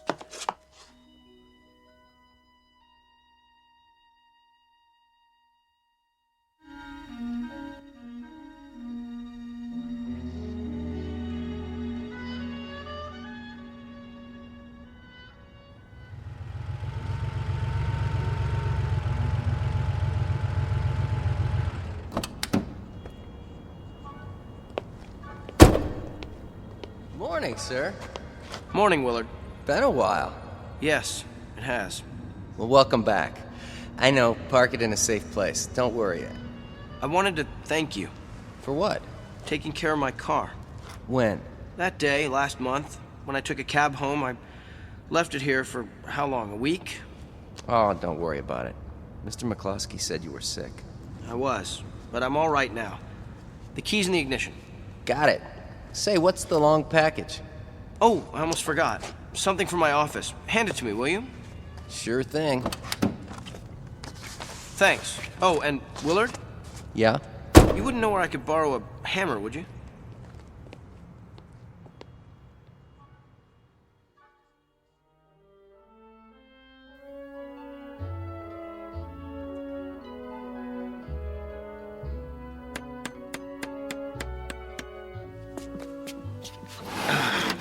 There. All done. Brand new mirror, huh? Yep, got it at the home shack on the way to work. That should make old McCloskey happy. The least I could do. You really had him going. Now, if I'd broken that mirror, I'd be out on my ear. Hand me the towel so I can polish it up. There you go. Mirror, mirror on the wall. Hi there, ugly. Don't talk about yourself that way. Well, it's true. Does anybody like their own face, especially with a scar? Oh, will you come off that? It hardly shows, I tell you. Mr. Holbrook? In here. Mr. McCloskey's here to see you, sir. And, Mr. Holbrook, I just wanted to say, it's good to have you back. It's good to be back. And Janice, please call me Glenn from now on. If you like, sir. I mean, Glenn.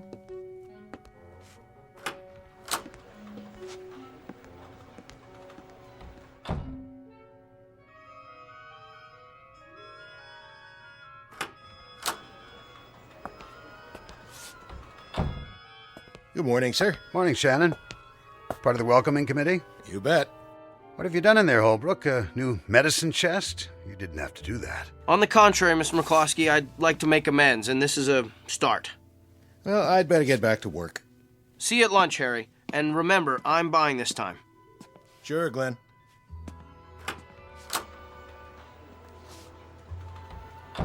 You're doing well.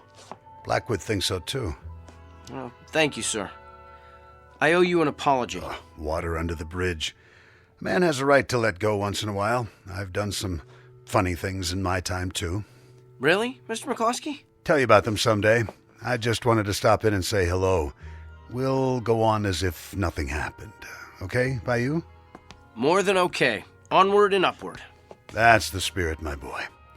If you need advice about anything, you let me know. My door's always open. Thank you, sir. Call me JJ.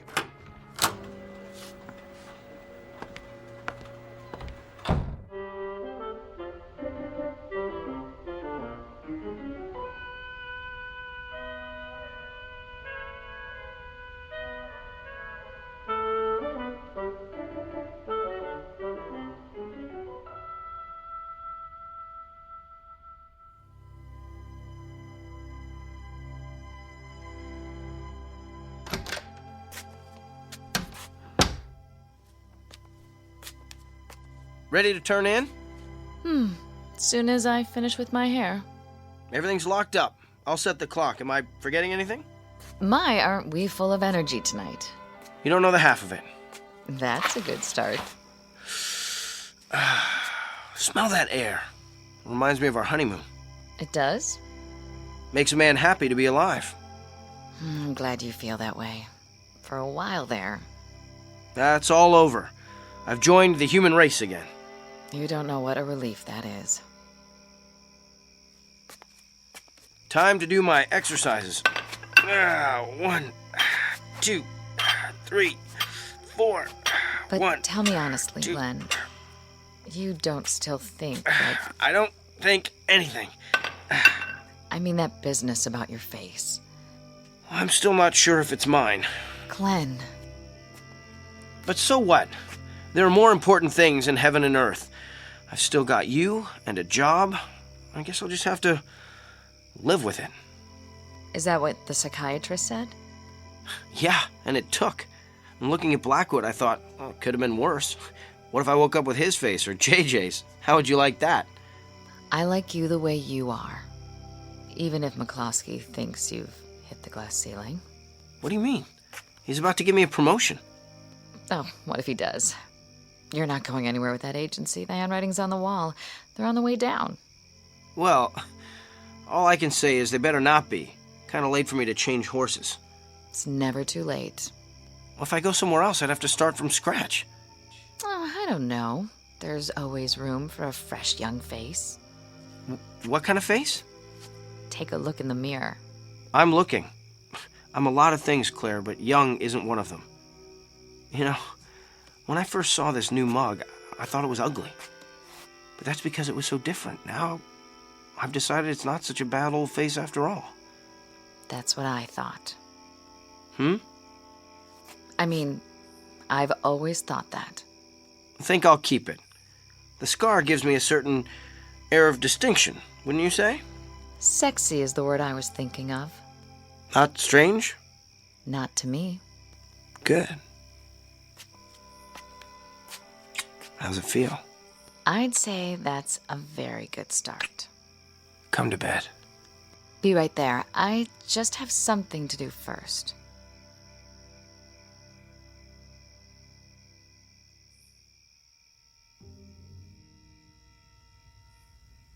Five black candles to form the pentagram. By one flame united. Asmodeus, Lord of Darkness, hear my plea. I summon your power. Magic words of Samothrace. Give my man a comely face.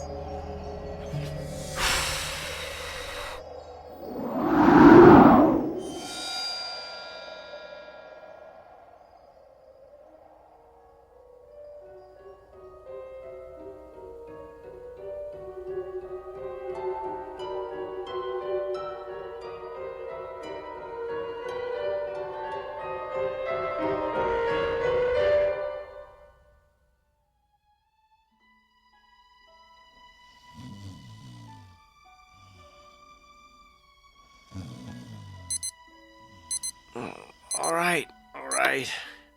Go get him, Tiger. Yeah, I hear that. You awake already? I had some cleaning up to do. You should sleep in. Did that. Better get a move on. Right.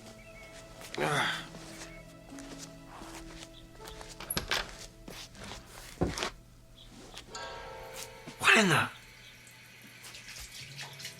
Claire? Claire! What? Look at me! Look! Why? Please, just do it. I'm reading. Where's my scar? What scar? The one on my face! You've never had a scar. I did yesterday! Did you have a bad night again? A bad night? What are you talking about, Claire? Look! This isn't me! Of course it is. And quite handsome, I must say. Just like one of the male models in this magazine. Where? What is going on? Relax, Glenn. Go with the flow. You'll see. We'll both feel better. After you have your morning coffee.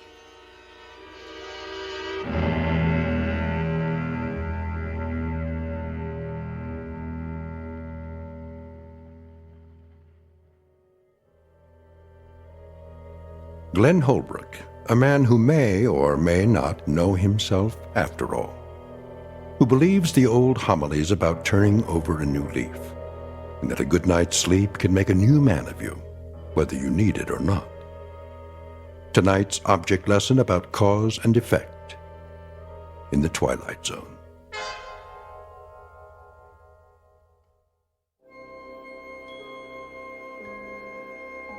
Hi, this is Carl Amari, producer of the Twilight Zone radio dramas. I'd like to take a moment to tell you about our official website at twilightzoneradio.com. where you'll get the latest news and information on these Twilight Zone radio dramas. Plus, at twilightzoneradio.com, you can digitally download 3 free episodes or any of our episodes for only $1.95 each. In this age of ever-changing technology, we've decided to make these episodes instantly available to you by making the Twilight Zone radio dramas a digital download-only series. This means that this series will no longer be offered on CD. The CD collections at our website are now being offered while supplies last at buy one, get one free. So be sure to get your favorites before they're sold out. Be sure to visit us often, and I'll see you in the zone.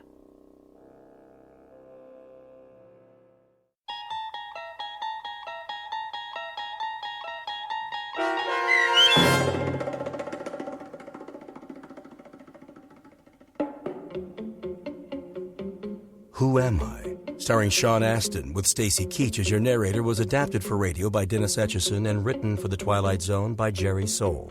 Heard in the cast were Alyssa Fraden, Nick Sandys, Norm Waddell, Rick Peoples, Fernette Lebo, Kurt Nabig, Meg Thalken, Heidi Klefstad, and Sarah Court. The producers of The Twilight Zone wish to thank CBS Enterprises and the Rod Serling Estate for making this series possible. This copyrighted radio series is produced and directed by Carl Amari for Falcon Picture Group. Custom Foley effects, sound design, and mixing are done in the Cerny American Sound to Picture Theater by Cerny American creatives Bob Benson, Todd Beyer, Craig Lee, and Tim Cerny. To learn more about the Twilight Zone radio dramas and to contact us, visit our official website at twilightzoneradio.com. Doug James speaking.